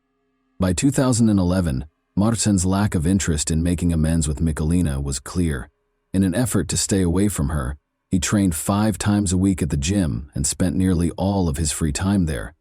Unexpectedly, however, Marcin asked Michalina to accompany him and his friend, 18-year-old Patrick Boris, on a shopping trip on Saturday, May 28, 2011. Michalina was taken aback because Marcin didn't often show an interest in hanging out with her. Still, she was relieved and hoped that things would get better now. The girl quickly went to the restroom to apply makeup. Jakub, their 3-year-old son, was fortunately with his grandmother, Marcin's mother, on that particular day, and was not present when the events transpired. Upon exiting the restroom, Michalina noticed Patrick and Marcin gazing at her with a horrifying smile on their lips. Taking Michalina's hand, Marcin said, "I want to show you something." Then he took a 300,000-volt stun gun out of his pocket, put it to her neck, and pressed the trigger. The agony swept through Michalina's body as she collapsed to the ground. Bodybuilder Marcin, who weighed 101 kg, saw her convulse from the electric shock while kneeling on her chest and holding her down on the ground. Momentarily regaining consciousness, Michalina asked Marcin if he meant to murder her, to which he replied that she should not be afraid, as he would simply take her somewhere. Patrick was then told to get some packing tape. The men taped Michalina's mouth shut, gagged her, and then tied her wrists and ankles. They shocked her with electricity once more before abandoning her, frightened and bound. Even though she initially believed it to be a mean joke, she was now certain of their true motivations. She was immobile and worried about fainting, not knowing if she would ever regain consciousness. Michalina was hauled into the kitchen and crammed into a cardboard box by Marcin and Patrick a few hours later. One day, they brought up a plastic bag. Marcin started to tape the box shut, but she thought they were going to put it over her head to suffocate her. The girl struggled to scream as she lost what little peace she still had. Then Marcin got on his knees, chuckled, and declared, "I've been hating you for 4 years. Your son will never be seen again." His uncanny composure on his face was more terrifying than the hateful words he spoke in this scene. The cardboard box was sealed. Then the men picked it up from both sides, carried it to Patrick's car, and put it in the trunk. The girl knew they had gone far before Patrick and Marcin took the box away. Michalina felt her back being scratched by the stones as the men pulled her along the ground. The fact that Marcin and Patrick had taken her to a wooded area close to Huddersfield was hidden from her inside the box. After digging a shallow grave beforehand, they buried the box containing Michalina inside. Michalina was lying in the box, still in excruciating pain and terrified, when she heard the men hurling dirt onto her grave. The box itself was dark and extremely small. In an attempt to keep from passing out, Michalina began breathing as shallowly as she could, because she was certain she would suffocate. In an effort to determine whether the car had moved on so she could start to flee, she strained her hearing. That Marcin would hit her with a shovel if they were still around when she tried to escape was no longer a possibility. Even though Michalina was unable to hear a car leaving, she eventually made the decision to take action, whether or not they were in the area. She made an effort to maintain her composure despite the thousands of ideas racing through her mind. She would later admit that she kept going because she was thinking about her little boy, Jakub. She would never see him again if she passed away, and he would be left motherless. She could not let that occur. Looking down at her restrained wrists, Michalina realized she had her diamond engagement ring, which she could use to break free. Michalina was able to sever the tape that bound her mouth, hands, and feet with the ring's sharp edges. She started scratching at the box's cardboard after that. After some time, she managed to make a tiny hole in the cardboard, which she discovered was a little damp, perhaps from the wet dirt that had been piled on top of it. Through the gap, Michalina stuck her fingers out and ripped the box apart. She only felt dirt, though, the same dirt that had been thrown on her grave by her boyfriend. She was still unaware at the time that, in addition to the meter-deep layer of dirt they had buried her beneath, they had also positioned a 40-kilogram log on top to make sure she couldn't get out. As more and more dirt soaked into the box, it covered her clothes, hair, and face. Michalina cried out for assistance, but no one was there to hear her. Her body shook with pain, and she grew weary, but she knew that continuing on was essential if she hoped to see her son again. "Don't give up," she said to herself again. Simply, don't give up. Michalina persisted in pushing, tearing, and pounding at the cardboard box until she managed to reach out her whole hand and raise her head above the floor. She breathed in the fresh air with anticipation. She could see the sky above her head, the trees, and the leaves, even though it was dark. Even though Michalina was completely covered in dirt and had lost all her strength, she no longer had any doubts about her ability to get away. Finally, she was able to pull herself up and claw her way out from under the ground with one last effort. After being in the box for an hour, Michalina miraculously emerged from her grave. In addition to surviving, she saved herself by using the diamond engagement ring that her would-be murderer had given her. Running toward the road from the woods, Michalina signaled a passing vehicle. That the driver didn't run away in fear when he saw a weak, dirt-covered woman come out onto the road was a great blessing for her. He listened to her and then stopped to call the police to find out what had happened. Michalina showed the police the cardboard box where she had been left to suffer her last moments in horrifying pain when they arrived at the crime scene 15 minutes later. Without a doubt, Marcin had never been more terrified in his life than he was when the police knocked on his door and told him he was being taken into custody on charges of attempted murder and kidnapping. He resisted for a long time, claiming that his intention was not to kill Michalina, but simply to frighten her. But no one took this defense seriously, so it didn't do him much good. After leaving Michalina to die, the men took PS500 from an ATM using her bank card, went home, and began playing video games, as the police quickly learned. In fact, Marcin was not planning to return for Michalina. His idea was completely different. Marcin, 25, was a dedicated bodybuilder who had become dependent on anabolic steroids, which led to his frequent outbursts. He concluded that it would be best for his son to grow up without a mother at all, after learning that Michalina had decided to leave the fight for their relationship and was going to return to Poland with Jakub.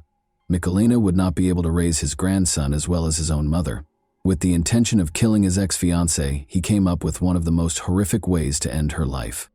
Marcin was given a 20-year prison term after being found guilty of attempted murder and kidnapping in January 2012. Although Patrick was convicted of kidnapping, he was not found guilty of attempted murder. He received a 4.5-year sentence in a juvenile detention center. Both men were not eligible for parole until they had completed half of their sentences. Marcin won't, however, be available for purchase anytime soon. The police searched his parents' home, where he lived with Michalina and their son after he was arrested. The house contained a variety of chemicals and instructions for making explosives, according to the police. Consequently, Marcin received 8 more 4-year sentences for the explosives, while already serving his sentence for attempted murder. I prevented him from achieving his goal of killing me in the most horrific manner possible, even though he wished for my demise. I battled my way out of that grave with the last of my strength. Following the delivery of the guilty verdict, Michalina remarked, "Now it is he who is imprisoned." Even after learning that her ex-lover had received a 20-year sentence, Michalina is still terrified. Despite having moved to a different home far from Huddersfield with her son, whose address is kept secret for their safety, Michalina acknowledged following the trial that she still has nightmares about what she endured. "I was buried alive and trapped in that shallow grave, and I was afraid that my life was over and that I would pass away. In order to survive and care for my young son, I prayed to God. I had the courage to leave that box and flee when I thought of my son. I had a deep affection for Marcin Kasbach for many years, but after the terrible attack on me, my affections for him deteriorated into hatred. I still have nightmares about Marcin returning, finding me, and killing me. I'm hoping he understands how wrong what he did to me was. The difficulties I faced that day, at the hands of a man I trusted and loved, are something I hope no one else will ever have to go through." And that wraps up today's chilling story. If you enjoyed this video, don't forget to like and subscribe so you never miss a new upload. Also, let me know in the comments, what part of this story shocked you the most? Thank you for watching, and I'll see you in the next video.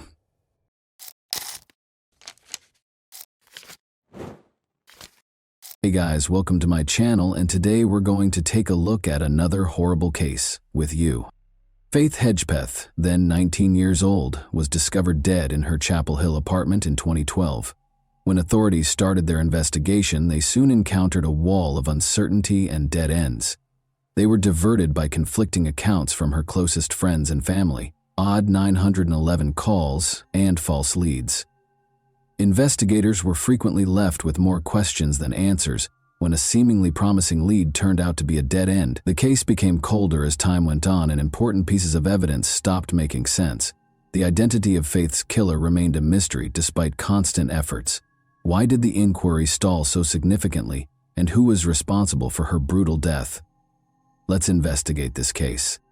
Unaware of the tragic turn their day would take, Rosario and her companion Marisol Rangel arrived back at their flat just before 11 a.m. on September 6, 2012. They called for Faith as they walked in, but the place was oddly silent. Uncertain of what to anticipate, they approached Faith's bedroom with trepidation. They were stunned by what they discovered.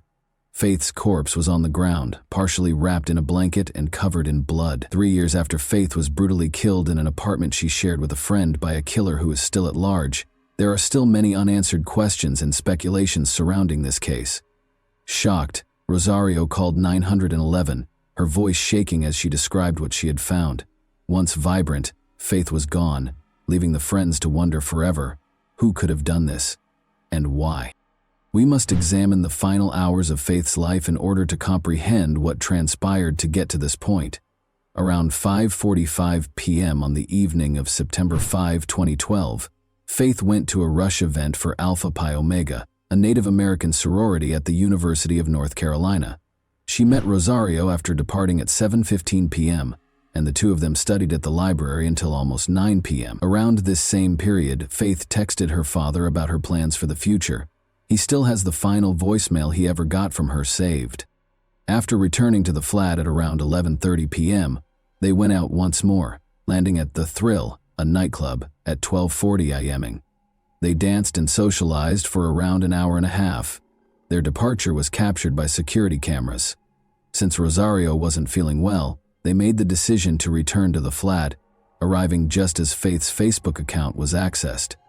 Faith's phone sent a text message to Rosario's ex-boyfriend, Brandon Edwards, at approximately 3:40 a.m. "Hey B, can you come over here, please? Rosario needs you more." You know. Please let her know you care." 3 minutes later, the same phone sent another message that contained the word "than," which was thought to be a correction for a typo in the first message. The last known activity on Hedgepeth's phone was this text exchange. After that, Rosario attempted to get in touch with Edwards and then collegiate soccer player Jordan McCrary, but neither of them answered. Rosario thought Faith was asleep when she left the flat at 4:25 a.m. She stayed at a friend's place until the next morning. Rosario attempted to contact Faith once more at 10:30 a.m., but received no response. She contacted Marisol out of concern, and the two of them proceeded to the apartment where Faith's death was found. Who was in charge? Is Rosario Rangel or another person involved? Faith's cause of death is still unknown, but as the inquiry progresses, more information will become available. Faith Hedgepeth, a proud member of the Holly-Washapani Native American tribe, was born in 1992 in Warren County, North Carolina. After her parents divorced, Faith was raised by her mother, Connie, and she grew up in a difficult home. Connie, who had 3 children already, named her Faith because she thought it would give her the courage and optimism she needed to raise a 4th kid in a challenging situation. Faith was a good student in spite of these obstacles. As a cheerleader, honor student, and involved member of multiple clubs, she succeeded in high school. She attended the University of North Carolina at Chapel Hill thanks to her diligence, which earned her a Gates Millennium Scholarship. Faith dreamed of becoming a teacher or a pediatrician and wanted to be the first member of her family to earn a college degree. Despite taking the spring 2012 semester off, she had a successful first 2 years at UNC Chach. She shared a Chapel Hill off-campus apartment with her friend Karina Rosario and Rosario's boyfriend Eric Taco Jones throughout that summer. But Karina and Eric had a violent relationship, and Faith assisted Karina in obtaining a protective order against Eric after he twice attempted to enter into their apartment. Eric lost his temper and even threatened to kill Faith if he couldn't reconcile with Karina. Faith's life had taken a dark turn, and even though she continued to have hope for the future, she found herself in a precarious situation. Faith's family was devastated by her passing. Faith's loss was unfathomable to her mother, who had already dealt with a lot of difficulties as a single mom raising her children. Having lost a sister who served as a support system and role model, Faith's siblings were also devastated. Her family was left to deal with her passing. She had been a bright, kind young woman with a bright future. In addition to being extremely personal, Faith's passing was a setback for the entire community, which had supported her aspirations and watched her develop. Her family was left feeling incredibly empty and unable to comprehend why someone so full of promise had been brutally ripped from them.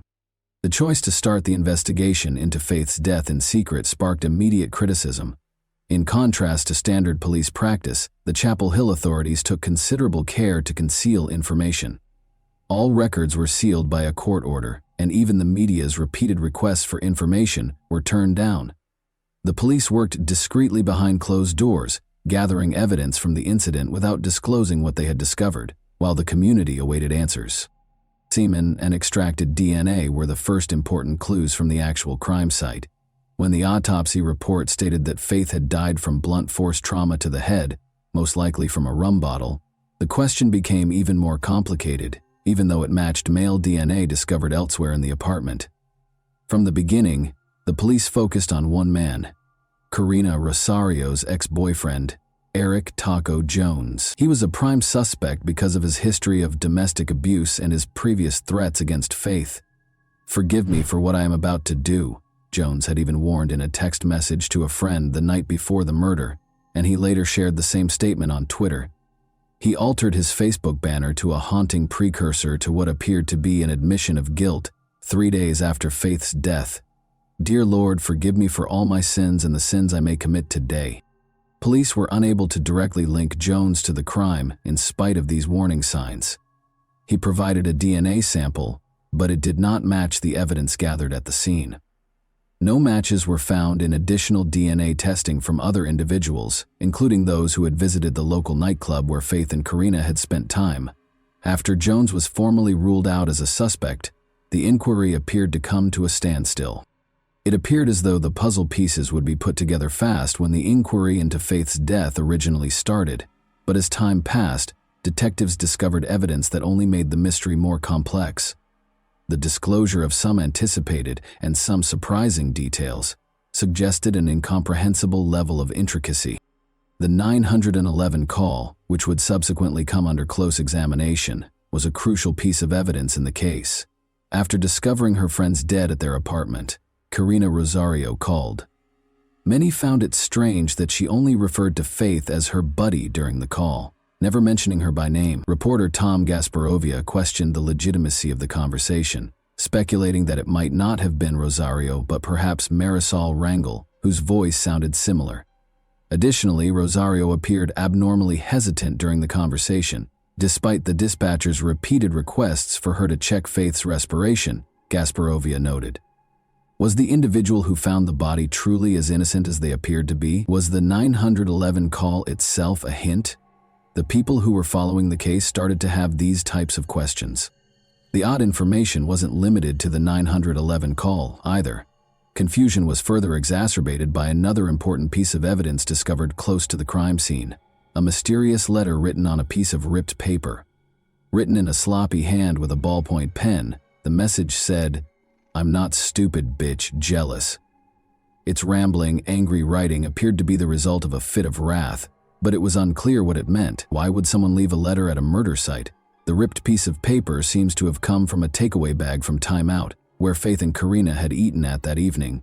However, was the note a spontaneous outburst or a private communication to Faith? When forensic specialists examined the note, they discovered that the handwriting was erratic. The word stupid, which was written much more clearly, was underlined by one, perhaps by someone attempting to hide their identity or deceive investigators. Even more concerning was the fact that the message seemed to be written before the murder because there was blood all around the room, and the note itself seemed free of blood. Why abandon it? Was it a deliberate deception or a hint? Reporter Tom Gasparelli speculated that Faith might not have been the intended recipient of the note. The murderer might have planted it to trick detectives. Was it a last desperate communication, or was it a lie? The note's emotional tone suggested intense annoyance or jealousy.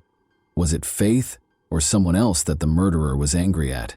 Faith's own phone provided yet another horrifying piece of evidence in her case.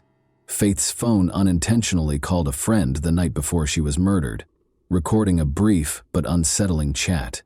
With background noise and muddled conversations, it initially appeared to be a simple pocket dial accident. However, when audio specialist Arlo West examined the call, he found some concerning snippets. West also claimed to hear a woman's voice saying, "I think she's dying," followed by a man's voice saying, "Do it anyhow." References to Eric and Rosie that seemed to connect the conversation to Faith's roommate Karina Rosario and her violent past with Eric Taco Jones were also heard. The call's timestamp of 1:23 a.m. coincided with the claimed time when Faith arrived at the club. Police initially brushed it off, thinking the call was simply background noise from a night out. However, West pointed out that there were several oddities, such as the unusual absence of typical nightclub sounds, which gave the scene a strange vibe. Did the call record the last seconds before Faith was killed? Or might it have been recorded earlier? These unresolved issues gave an already terrible case a troubling undertone. Investigators were left with more questions than answers as they combed through this perplexing evidence. Although these pieces of evidence were far from conclusive, they were sufficient to raise the possibility that the murderer may have left behind more than just tangible evidence at the site. They might have left a trail of psychological hints that, if the investigators could decipher their actual meaning, could tell us a lot about the killer's mental state. The public's annoyance increased while the case went unresolved. A $29,000 0-cents reward was given by the university, the Halawashaponi tribe, the local Crime Stoppers chapter, and the apartment complex where Faith had resided for any information that resulted in an arrest. It was believed that the reward would lead to a tip that would completely unravel the case. However, months and weeks went by with no improvement. There was still no breakthrough when Governor Bev Perdue increased the award by an additional $10.00. The probe was conducted in secret in the interim. The UNC student newspaper, the Daily Tar Heel, petitioned for the release of the secret documents in November 2012. The case remained sealed beneath a veil of silence when the court rejected their plea, despite publicly claiming that their daughter's death certificate verified she had been battered. Faith's family was also kept in the dark about several specifics. The town of Chapel Hill remained uneasy as the months passed. The FBI has created a profile of the male DNA recovered from the scene by January 2013. According to the authorities, this person had lived close to Faith, had expressed interest in her, and his actions had probably changed after the crime. The court nevertheless mandated that the records be kept secret in spite of this development. The public was left in the dark about the case, which appeared to be proceeding behind closed doors. The police didn't formally ask the North Carolina State Bureau of Investigation for assistance until September 2013, a full year after Faith's passing. Chris Blue, the police chief for Chapel Hill, acknowledged that they had run out of options and that the case had gone cold. The murder of Faith was still a mystery, and the case files were still sealed. After 2 months, the inquiry took yet another unsettling turn. Publications such as the Tar Heel started to doubt the investigation's objectivity. Why hadn't the police pursued important leads? Although the police had never thoroughly searched the neighborhood, neighbors in the apartment building where Faith had resided said they had concerns about Eric Jones long before the murder. Only Faith's apartment had actually been completely examined. The other apartments in the complex, including the woods beyond the building, had not been looked at. When it was discovered that police had never examined security footage from the Thrills parking lot, a significant lost opportunity became apparent. The owner of the towing firm that was in charge of the parking lot, the nightclub where Faith and Karina had spent the night before the murder, had installed security cameras that may have recorded important footage. But it wasn't until almost 19 months after the incident that the police requested to view it. The court eventually ordered the records to be opened in 2014, following a great deal of public pressure. Following the release of important papers by investigators, such as the search warrants and investigative notes, there was a flurry of media coverage. These documents demonstrated the extent, or lack thereof, of the police involvement in the case. They also offered the first glimpse of the chronology of events that preceded Faith's demise. The autopsy report was eventually released to the public in September 2014, over 2 years after the murder. It validated the suspicions of many. Faith had suffered severe physical abuse. Blood was discovered beneath her fingernails, indicating that she had retaliated against the severe blow to her head. Initially believed to be the key to identifying the murderer, the DNA recovered from the site remained a mystery. The question of who killed Faith Hedgepeth and why remained unanswered despite ongoing investigation. Unanswered questions became more pressing as the investigation progressed. Had the police conducted the inquiry improperly in the beginning? The most disturbing of all was the identity of the man whose DNA was discovered at the scene, and the reason behind Faith's murder. For years to come, these questions would still exist. Faith Hedgepeth's death remained a mystery for years, with many speculations but no conclusive solutions. One thing was certain: despite the speculation about suspects and motivations, Faith's killer was probably someone who knew her. According to Chapel Hill police, the murder was committed by a member of her UNC Chapel Hill social circle rather than at random. Investigators interviewed more than 2,000 people over the years, obtained 750 people's DNA, and reduced the number of potential suspects to 10. Chief Chris Blue stressed in 2016 that the case was still very much alive despite the lapse of time. In their quest for the truth, the police continued to concentrate on this core group. However, the issue still stood. What motivated the murderer to carry out such a heinous act, and who was the murderer? But on September 23, 2016, almost 4 years after Faith's passing, the case took even another unexpected turn as the inquiry proceeded to uncover. Unexpectedly, the Chapel Hill police announced that they had teamed up with Parabon Nanolabs, a genetic testing business that had created a device that could create physical representations of suspects using their DNA. This public image provided a unique look at the unidentified culprit and was solely based on the DNA profile found at the crime site. It wasn't a perfect portrait, of course.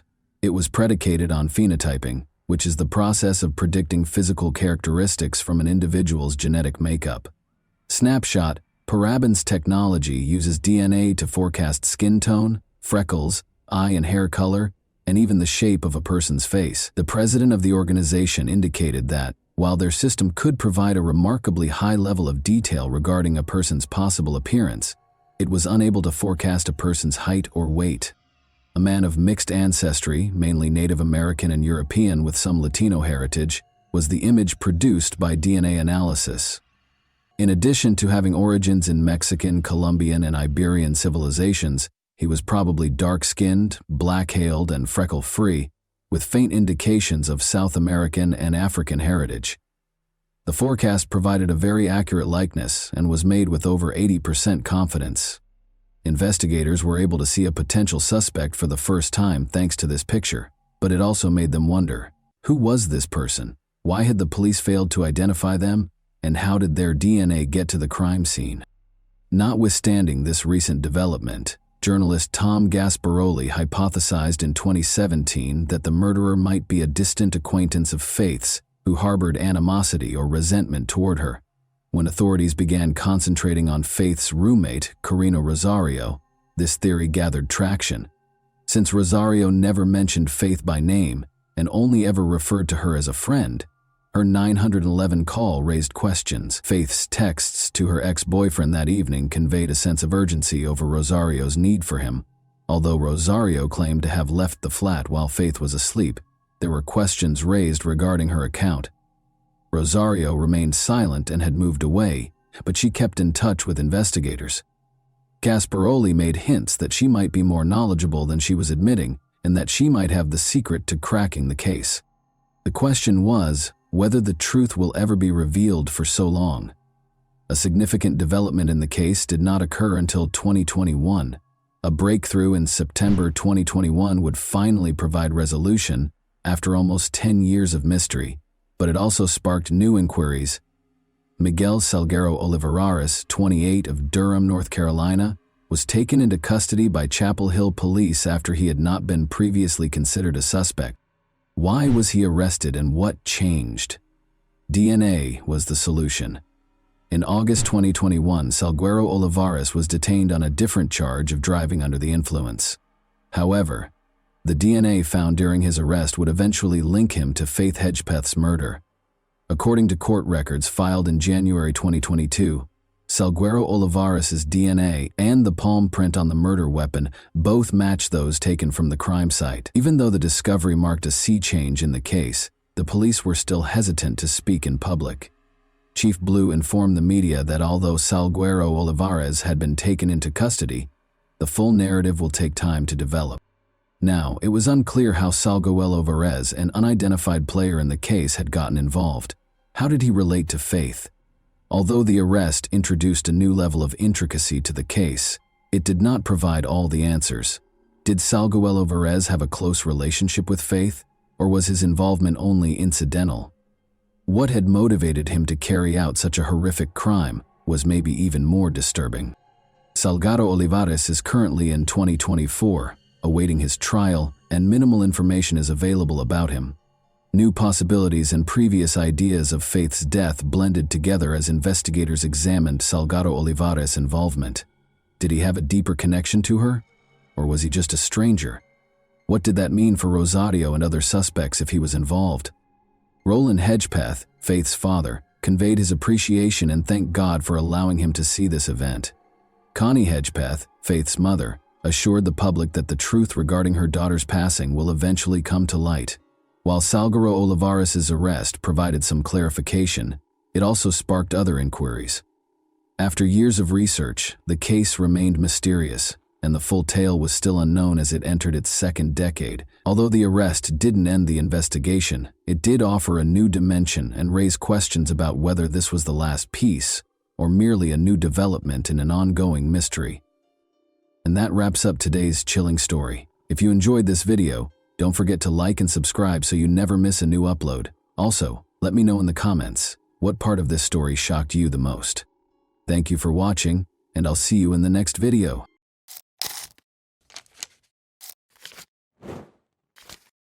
Hey guys, welcome to my channel, and today we're going to take a look at another horrible case with you.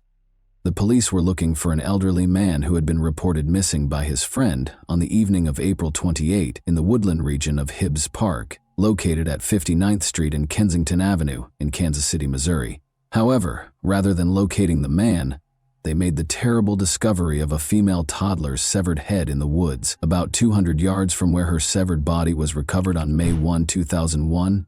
The child's missing head was discovered wrapped in a plastic bag. No one had reported the youngster missing, and the head was completely decayed. The cops named her Precious Doe because they didn't know who she was. There were many unresolved questions surrounding this discovery.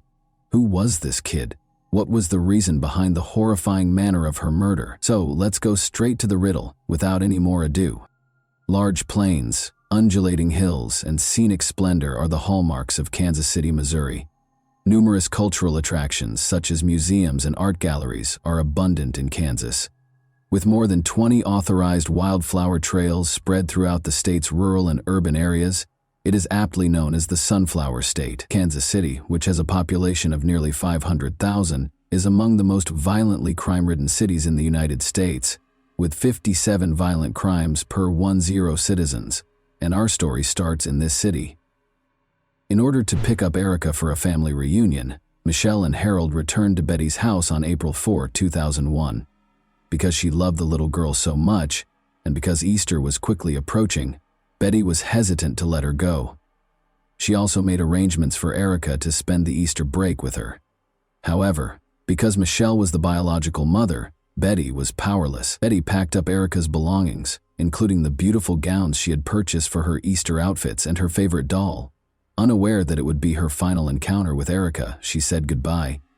They both agreed to bring the youngest of their children to Kansas City, Missouri, most likely because Carol had children before he met Michelle.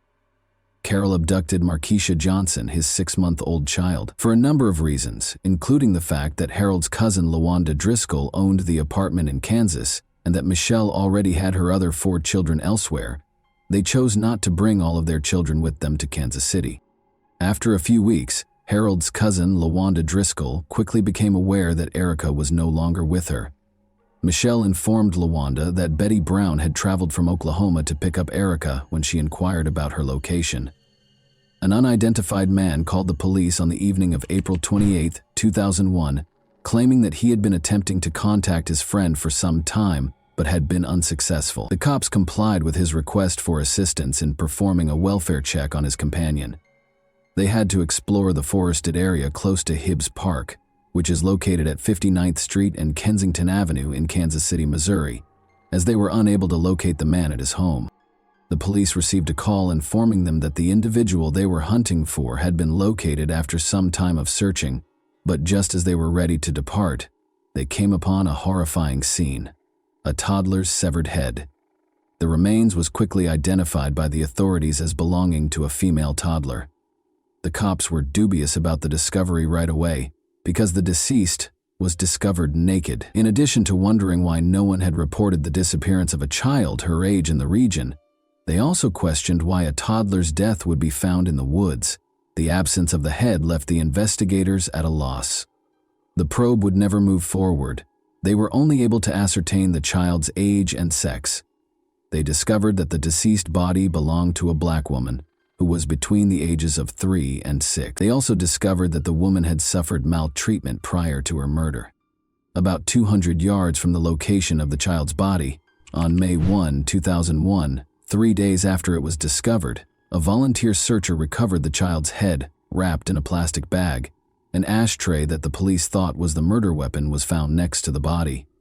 Despite finding the head, the authorities were unable to identify the body's owner because it had completely decayed. Because of the victim's age and the gruesomeness of the murder, it quickly attracted national attention.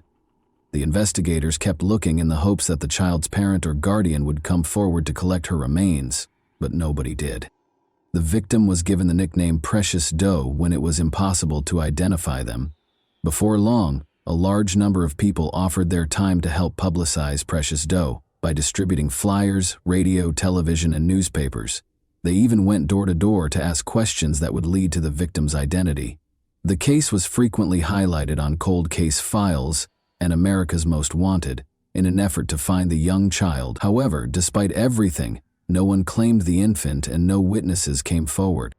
The public contributed funds for Precious Doe's funeral, which took place at Hibbs Park, close to the location where her body was discovered, in December 2001.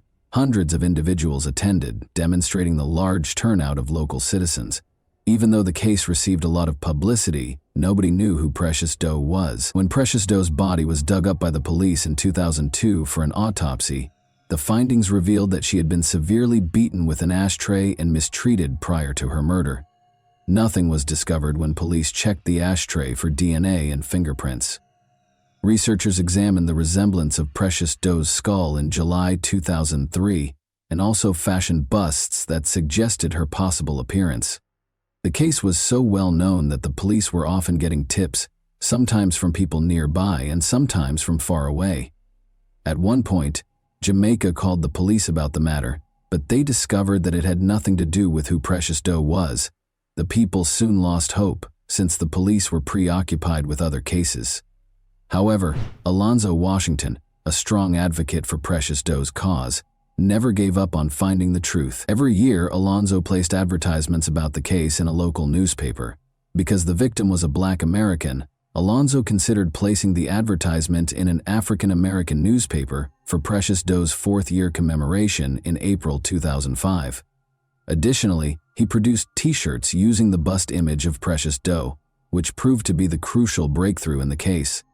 Thurman McIntosh, later identified as Harold Johnson's father, called Alonzo on April 30, 2005, and claimed to be well-versed in the Precious Doe case.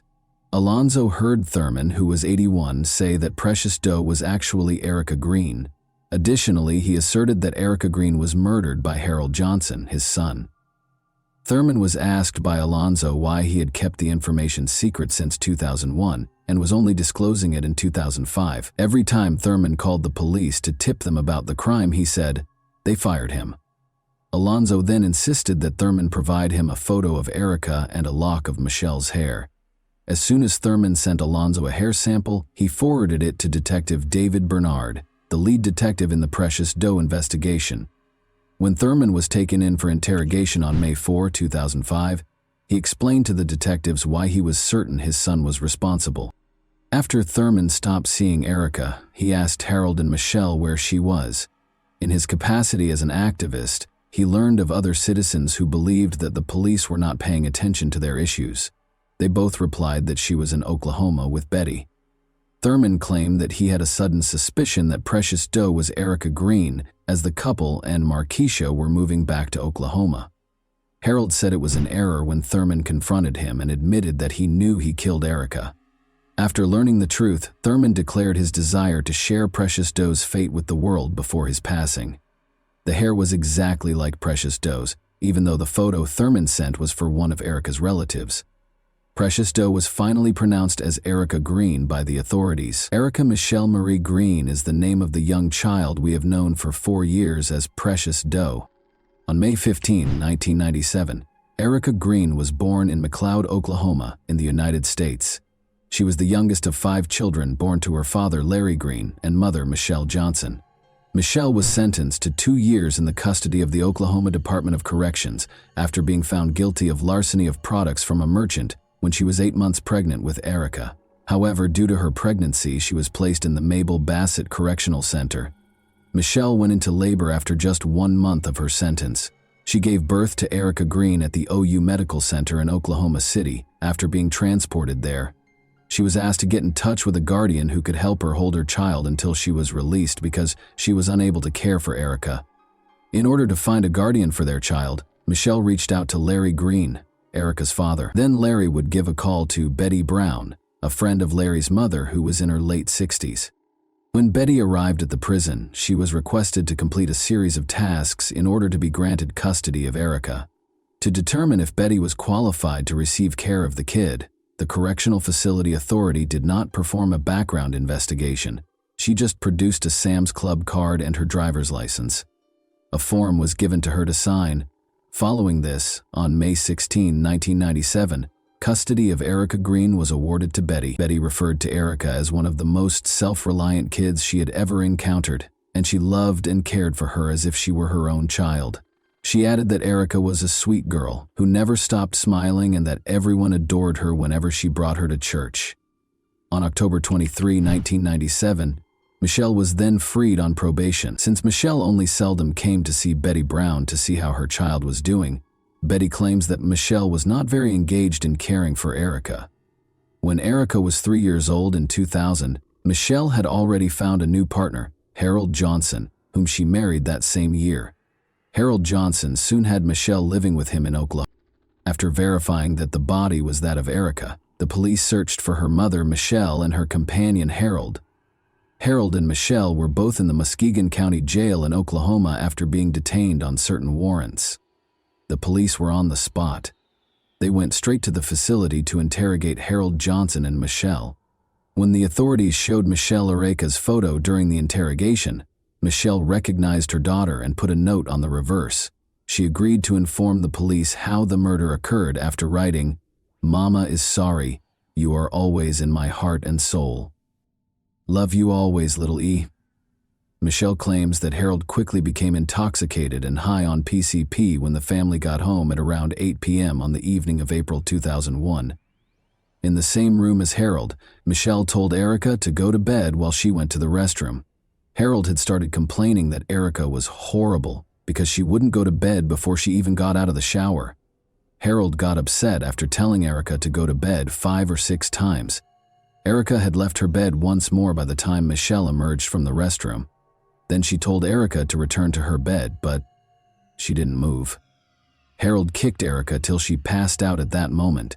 According to Michelle, she hurried to get Erica and put her in a cold bathtub, but she refused to wake up. Michelle realized then that something significant had occurred. About 15 minutes later, Michelle carried Erica to the restroom and then to the floor, but she was still unconscious and not responding. Since they still had outstanding warrants, Michelle and Harold opted not to seek medical attention for Erica, even though they knew she needed it at that point. Despite knowing that Erica could die, Michelle decided not to call an ambulance because she didn't want to end up in jail. Erica remained unconscious for 10 to 14 hours, and by the next morning, she had passed away. Harold and Michelle concealed Erica's body in a baby stroller after she passed away. Michelle claims that they decided to dispose of the body because they were both afraid and unsure of what to do. After waiting until nightfall to ensure that no one would notice, they both carried Erica's body outside through the house's window and headed directly for the woods.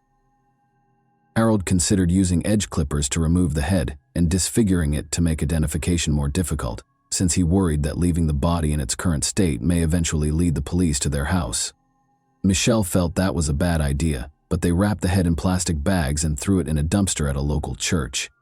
Because the smell may alert the church owners, she instructed Harold to remove the head. Harold followed his wife's advice and tossed the head into Hibbs Park's forested area. Harold then left Erica's body in the woods after removing her clothing and giving it to Michelle. They went back home and went into their room the same way they had left. LaWanda Driscoll would soon realize that Erica was not there, but no one saw what they did.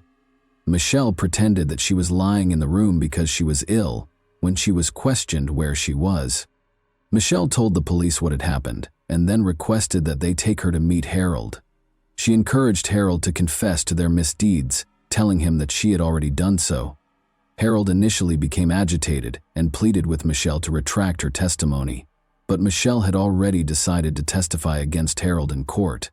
Later, Harold consented to provide an oral statement in which he explained how he killed Erica and took off her head. "I'm so sorry that this happened, and I hope that you forgive me for what I have done, and I will always love you with my heart and my soul. I will always miss you. Harold Johnson," is written on the note he wrote behind Erica's photo, which he took while being questioned. Many people who worked tirelessly to bring Erica justice found closure in the charging of the offenders in this case. Unfortunately, Erica's father, Larry Green, was incarcerated when the people decided to give her a dignified funeral in August 2005 under her real identity.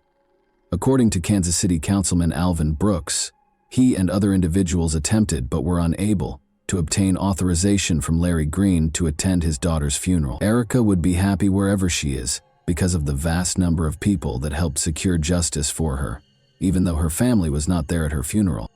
LaWanda Driscoll also described her knowledge of the case. She claimed that Carol had been abusing Erica in the days leading up to her passing. LaWanda claimed that Erica's scream from the bedroom was the last time she heard from her. LaWanda claims that because Erica was not accustomed to living with her mother and stepfather, she sobbed a lot, and Harold punished her more severely for her emotions. She added that Harold would beat Erica for anything, no matter how insignificant. A week or two later, LaWanda heard Harold say to Michelle, "You better go take care of your daughter or I'm going to do something bad." She now thinks the big bang she heard coming from the bedroom was the kick that knocked Erica out. According to LaWanda, Michelle assisted in distributing flyers to individuals and even shed tears during the girls' vigil, while everyone searched for Precious Doe's identification. LaWanda claims that if someone had a question about Erica, Michelle had an answer ready. Michelle and Harold were charged on May 5, 2005 with Erica Green's murder, abandoning a corpse, tampering with physical evidence, and endangering the welfare of a child. Before being put on trial, Michelle entered a guilty plea to second-degree murder and other associated offenses in 2007 and was given a 25-year jail sentence. Harold began saying things that would implicate Michelle as soon as he realized she would testify against him. According to him, Michelle had no interest in Erica at all. According to him, Michelle would occasionally leave Erica alone so she could go do narcotics. However, the investigators already knew everything he stated. It was not until 2008 that Harold was put on trial. The neurologist testified that Erica might have survived if she had received medical assistance in the hours prior to her death, even though her autopsy described her cause of death as a closed head injury, which happens when the head strikes an object. However, this would not have been equivalent to first-degree murder. Following many days of deliberation, the jury convicted Harold of first-degree murder, child abuse, and endangering the welfare of a child. Harold received a life sentence without the possibility of release. In November 2008, Harold filed an appeal, continuing to maintain that he is not the kind of person the state claimed he was. The state attorney and the defense lawyer exchanged arguments, with Harold's team arguing that the murder was not planned, but according to the state, Erica's murder was planned. Michelle revealed in her confession that she instructed Harold to give his orders to Markeisha solely and not to order Erica around the night of Erica's murder. According to the state, Harold was irritated by Michelle's statement and considered killing Erica at that same moment. Additionally, the autopsy reveals that Erica was kicked several times, demonstrating Harold's deliberate continuation of the child's kicking, even though he was aware that she may die. Harold's appeal of the verdict, according to John Torrance, demonstrated no remorse because the murder was not premeditated. Harold's appeal was denied by the judge, who described him as a textbook sociopath who refuses to accept responsibility for his acts. Many individuals found relief at this sentencing, even if the disclosure of Erica's identity provided closure to those who were rooting for her. Everyone in attendance at Erica's sentencing was happy with Harold's verdict, but others wanted Michelle to receive the same punishment. Erica's real father, Larry Green, also sued the Oklahoma D.C., raising concerns about the procedure used to decide custody of children born to incarcerated moms. However, in order to guarantee that infants delivered to prisoners will be transferred to the Department of Human Services for appropriate care, the Department of Corrections and the Department of Human Services agreed to implement new protocols. The tragedy of Erica Green serves as a reminder that evil exists inside human nature. Even though parents are known to love and protect their children, it is horrifying and heartbreaking to learn that some parents would put their own needs before of their children. Many individuals with knowledge of Erica's situation have opinions regarding the sentence. Do you also believe that, as the biological mother, Michelle ought to have received a harsher penalty? And that wraps up today's chilling story. If you enjoyed this video, don't forget to like and subscribe so you never miss a new upload. Also, let me know in the comments, what part of this story shocked you the most? Thank you for watching, and I'll see you in the next video.